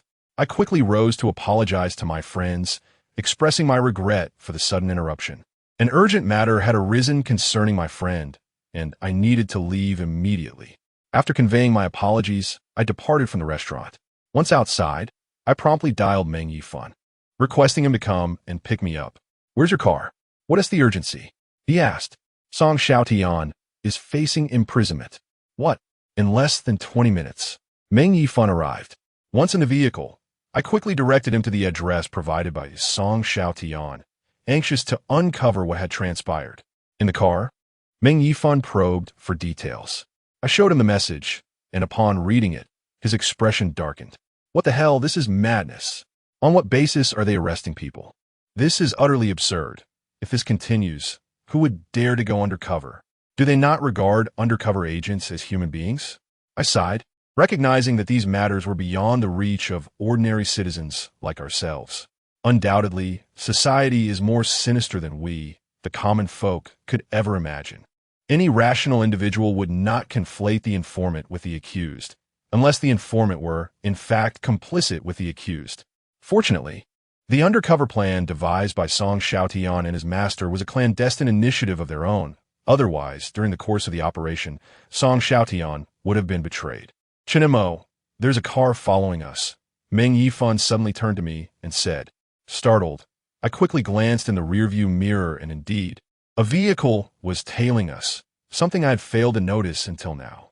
I inquired how long the car had been behind us. For about 20 minutes. It's likely sent by Du Rahai. He knows that Song Xiaoyan is about to be captured, and there's no one left to shield us. A wave of panic swept over us. Had it not been for Song Xiaoyan during this perilous time, we would have faced untold dangers. Now that even he was in jeopardy, we became immediate targets. The vehicle behind us was presumably occupied by Du Rahai's men. What should we do? Meng Yifan asked. After a moment's contemplation, I suggested he take a different route to try to shake off the pursuing car. Meng Yifan immediately yanked the steering wheel, veering into a side road. The pursuing vehicle, realizing our intent to escape, relentlessly followed, attempting to overtake us. In fear, Meng Yifan nearly pressed the accelerator to the floor, disregarding the roadside surveillance, solely focused on evading our pursuer. After approximately half an hour of frantic driving, we had distanced ourselves from the location provided by Song Xiaoyan. However, just as we passed a river, Meng Yifan's car ran out of fuel. "When did you last refuel?" I asked him. "A month ago. You might as well perish." Soon after, we were overtaken. The pursuing vehicle blocked our path ahead. There was no point in continuing to drive. We simply could not outpace them. Alight from the vehicle, leap into the river. Simultaneously, we flung open the car doors, and Meng Yifan abandoned the vehicle without a second thought. Fortunately, a river lay nearby, and we were both proficient swimmers. Yet, from another car, individuals surged forth, 5 burly men, tattooed and fierce, wielding steel pipes in pursuit of us. A steel pipe struck my back, followed swiftly by several more blows to my head and back, and I was soon fell to the ground, blood streaming from my forehead. Meng Yifan had already climbed onto the railing, poised to jump into the river. But upon seeing me incapacitated, he retraced his steps. These assailants were clearly not professional bodyguards. One of them was swiftly subdued by Meng Yifan.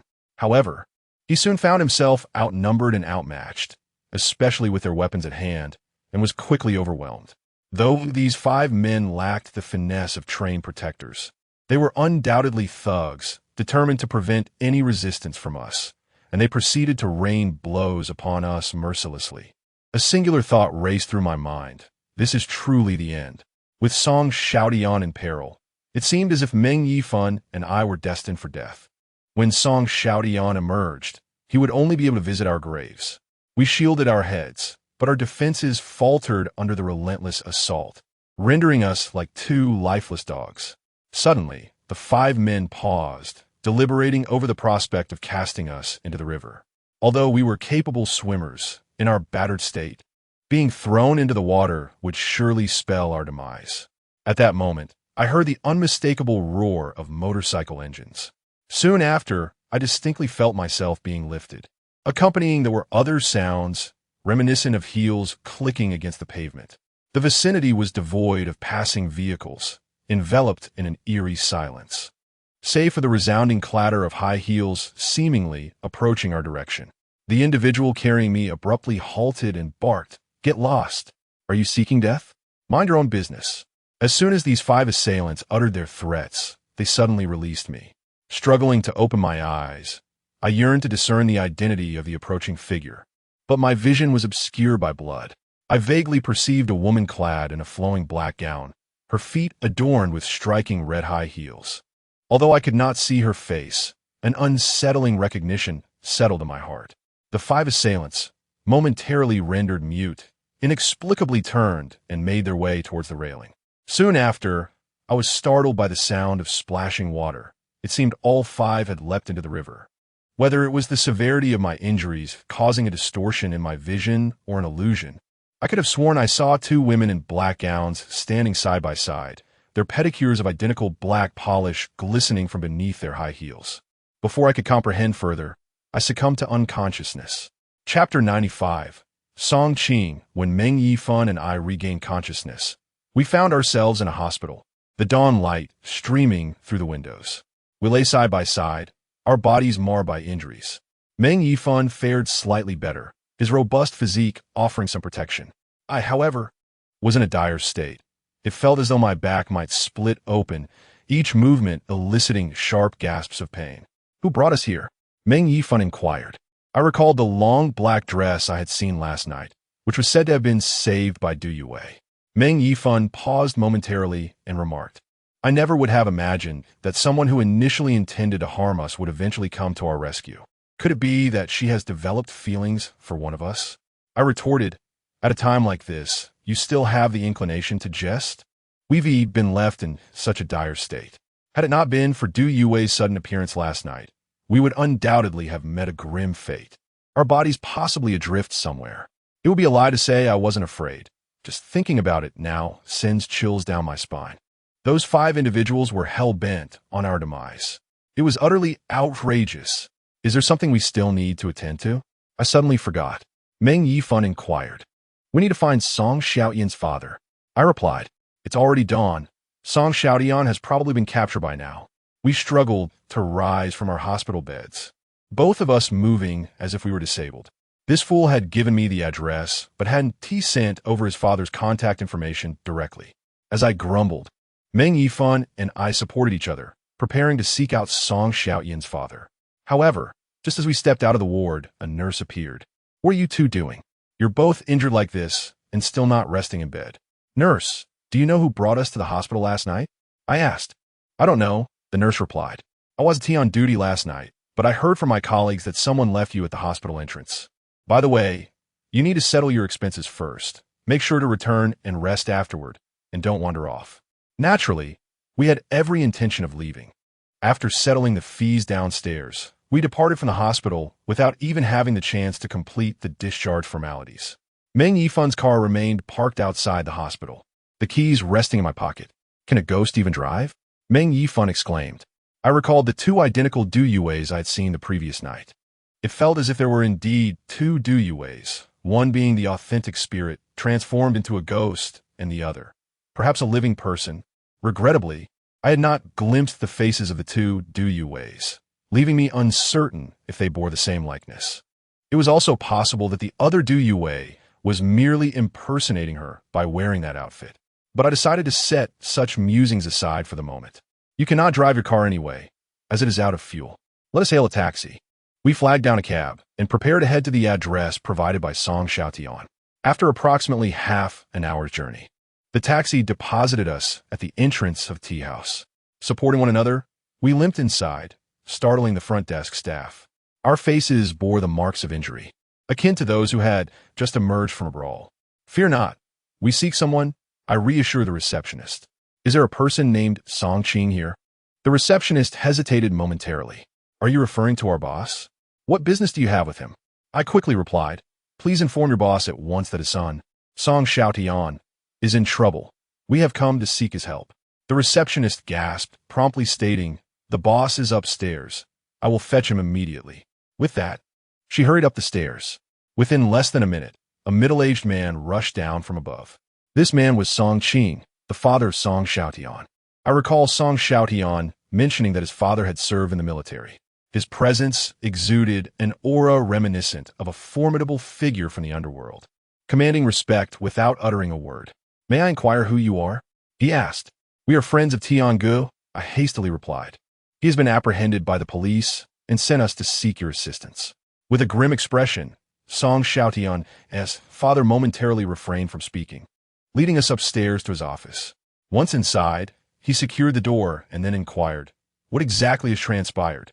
Please elaborate. I promptly recounted the details of Song Xiaotian's undercover mission, deliberately omitting any mention of Du Rahai for the time being. Upon hearing my account, his expression darkened further. Uncle, surely Tiangu won't face imprisonment. Both Meng Yifun and I felt a surge of anxiety. With furrowed brows, Uncle Song asserted, my son is no mere pawn. Who dares to wrongfully imprison him?